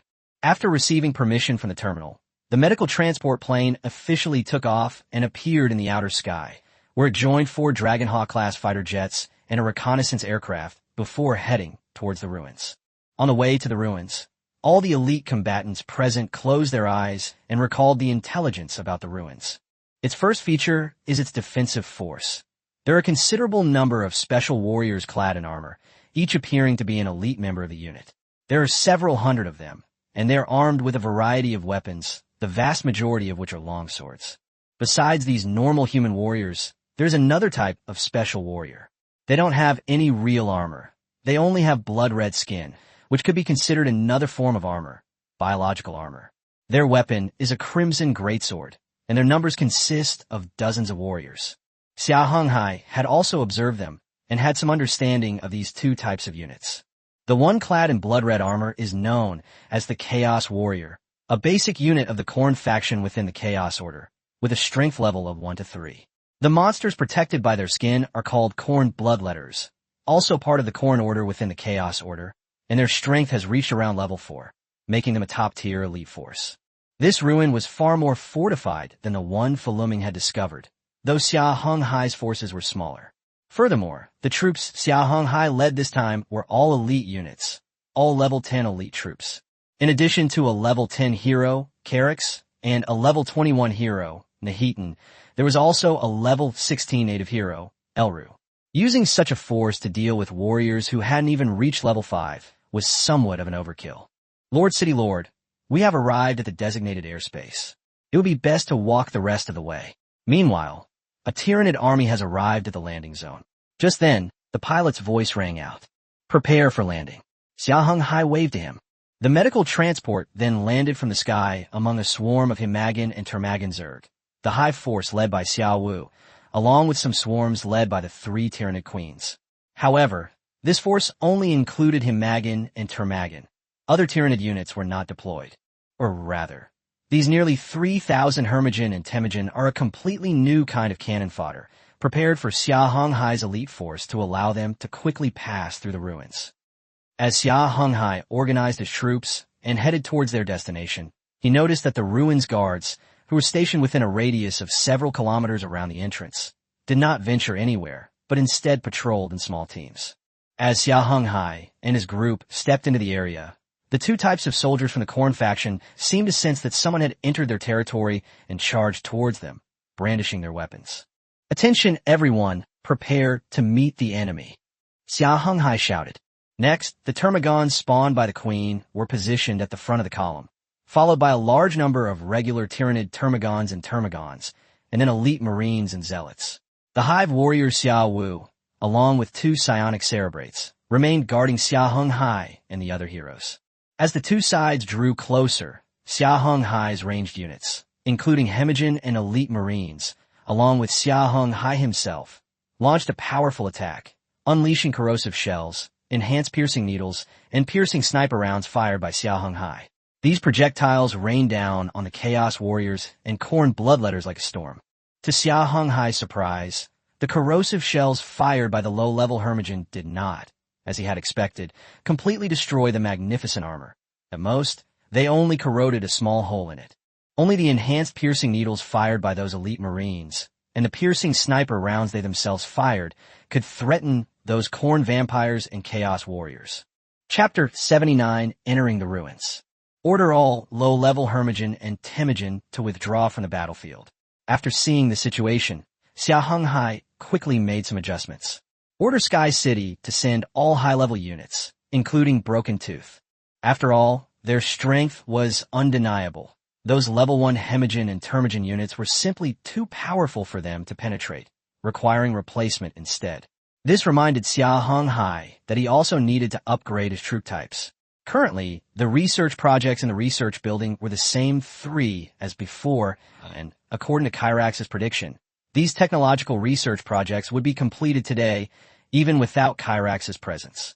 However, Xia Heng Hai's actions, particularly his withdrawal of Hermogen and Tamain from the battlefield, clearly provoked the horrific troops. As they continued their actions, and with the retreat of Hemagen and Temujin, they unleashed even greater speed, resulting in a genuine and intense head-on collision with the level 10 Hemagen, who served as a shield guard. Faced with the chilling longsword of the Chaos Warrior, the level 10 Hemagen, acting as the shield wall in front, also brandished their claws and pounced on the oncoming Chaos Warrior. As the longsword clashed with the claws, bursts of fire were generated, and their roars made the battlefield even more sinister and terrifying. However, those level 1 and 2 Chaos Warriors still managed to put up a fight against level 10 Hemagen, and the number of opponents was also extremely large. It would still be quite difficult to intercept them if there were more than 700 Hemagen. Usually, one Hemijin would be facing off against 3 to 4 Chaos Warriors. Hermijin used his claws to rapidly attack the Chaos Warriors, but the Chaos Warriors parried the attacks with their own weapons. Moreover, among those enemies were quite a few Khorne bloodletters. Hemijin was dealing with the Chaos Warriors with relative ease, but he was struggling against the attacks of the Khorne bloodletters. With the arrival of the Khorne bloodletters, each slash of their crimson greatswords could sever Hemijin's claws with every inch of force, followed by a piercing blow that would kill Hemijin on the spot. With the arrival of the Khorne bloodletters and the death of the level 10 Hemijin, their defenses gradually became ineffective. Subsequently, numerous Chaos Warriors and several Khorne bloodletters broke into Hemijin's lines, slaughtering the retreating ordinary Hemijin and Termijin swarms. In fact, Xia Heng Hai did not feel that these Hemijin and Termijin were too much of a pity. They were essentially cannon fodder, including those produced by the Tyrannid Queen and those produced by Xia Heng Hai himself. However, even after the Khorne bloodletters and Chaos Warriors broke through the defenses formed by the Hemin and Termain swarms, there remained an even stronger defense, a complete line of defense composed of Protoss zealots. Moreover, as they approached and broke through the Hemin and Termain defenses, the elite Marines in the rear, as well as Xia Heng Hai himself, did not cease their attacks. Even the Protoss hero, Carix, unleashed his abilities, deploying his radiation energy field and summoning 2 temporary photon turrets to unleash a fierce barrage of attacks on the incoming enemy. While the ordinary Hemijin and Termijin couldn't inflict effective damage on Chaos Warriors and Khorne bloodletters, and the level 10 Hemijin were overwhelmed by their sheer numbers, it wasn't that no one was incapable of dealing them damage. For example, Xia Heng Hai's weapon, the Silver Grade C, 80 heavy assault sniper rifle, can take down monsters with a single shot, whether they are Khorne bloodletters or Chaos Warriors. However, this Silver Grade C, 80 heavy assault sniper rifle has a limited ammunition capacity and a somewhat slow reload speed. At the same time, the elite Marines' enhanced piercing needles and the Kyrax's photon turrets can all threaten the lives of those enemies. Enhanced piercing needles and photon projectiles streaked across the sky, striking the Chaos Warriors and Khorne bloodletters. Occasionally, a tiny black line would even pierce through the hail of bullets, striking a particularly threatening Khorne bloodletter and instantly blowing its head off. However, such scenes were relatively rare. On this battlefield, usually several guns or several bullets would concentrate their firepower on these monsters one by one. The powerful impact would send them flying into the sky before they would fall heavily to the ground. Faced with the photon cannonballs and the enhanced piercing needles, most of the other Chaos Warriors were unable to stand up. However, a few of the Khorne bloodletters managed to get up unsteadily and then pounced on Xia Heng Hai and his group. As time passed, the Hemagon and Termagan swarms, which had served as cannon fodder and a shield, became ineffective and lost their interception function. A larger number of Chaos Warriors and a smaller number of Khorne bloodletters had already rushed towards the fanatics. Kill. The Protoss zealots, as the core fighting force, wielded their milky white solar-powered battle axes to fight against the attacking enemies. At the fanatics' command, these fanatics transformed their solar-powered battle axes into a super energy storm, relentlessly charging and slaying the crazed enemies amidst the Chaos Warriors and the Khorne bloodletters. As for Xia Heng Hai and the others' defense, that was left to the 2 psionic brainworms. At this moment, the 2 psionic cerebrates, their enormous heads emitting a faint blue glow, resembled 2 giant, eerie blue light bulbs. Around Xia Heng Hai and the 3 hero units, a transparent, hemispherical psionic shield rose up. Faced with the Chaos Warriors and the Khorne bloodletters, their weapon attacks could only create ripples on the shields. It could be said that the 10-meter radius around Xia Heng Hai, the 3 heroes, and the 2 psionic cerebrates was a quiet, peaceful, and uninhibited safe zone. As for Xiao Wu, the Tyrannid's top combatant here, this Hive warrior had already plunged into the enemy ranks, wreaking havoc and causing chaos wherever he went. Clearly, Xiao Wu's combat prowess was synonymous with overwhelming strength against these lower-level enemies. However, Xia Heng Hai occasionally observed Xiao Wu's condition. The attacks from the Khorne bloodletters could still inflict some damage on Xiao Wu, this Hive warrior. These Khorne bloodletters could indeed cause some harm to Xiao Wu.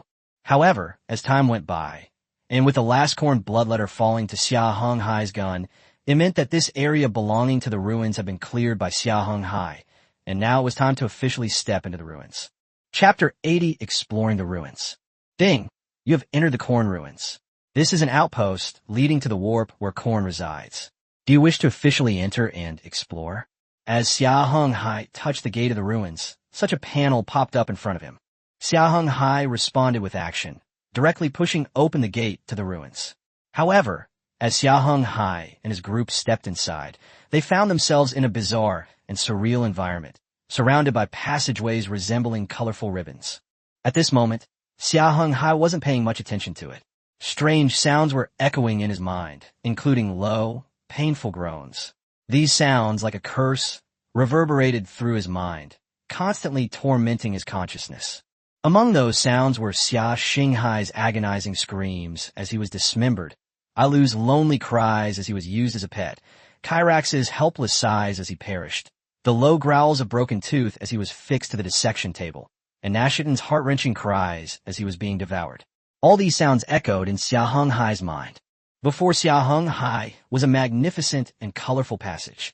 Nahitan and Ailu were conducting their final simulation of the upcoming battle, while Kyrax was also making preparations. Xiao Wu and the other advanced troops stood ready on all sides. No, what's in my mind is all fake, Xia Heng Hai roared in his mind. The voices gradually faded away, no longer affecting Xia Heng Hai's consciousness.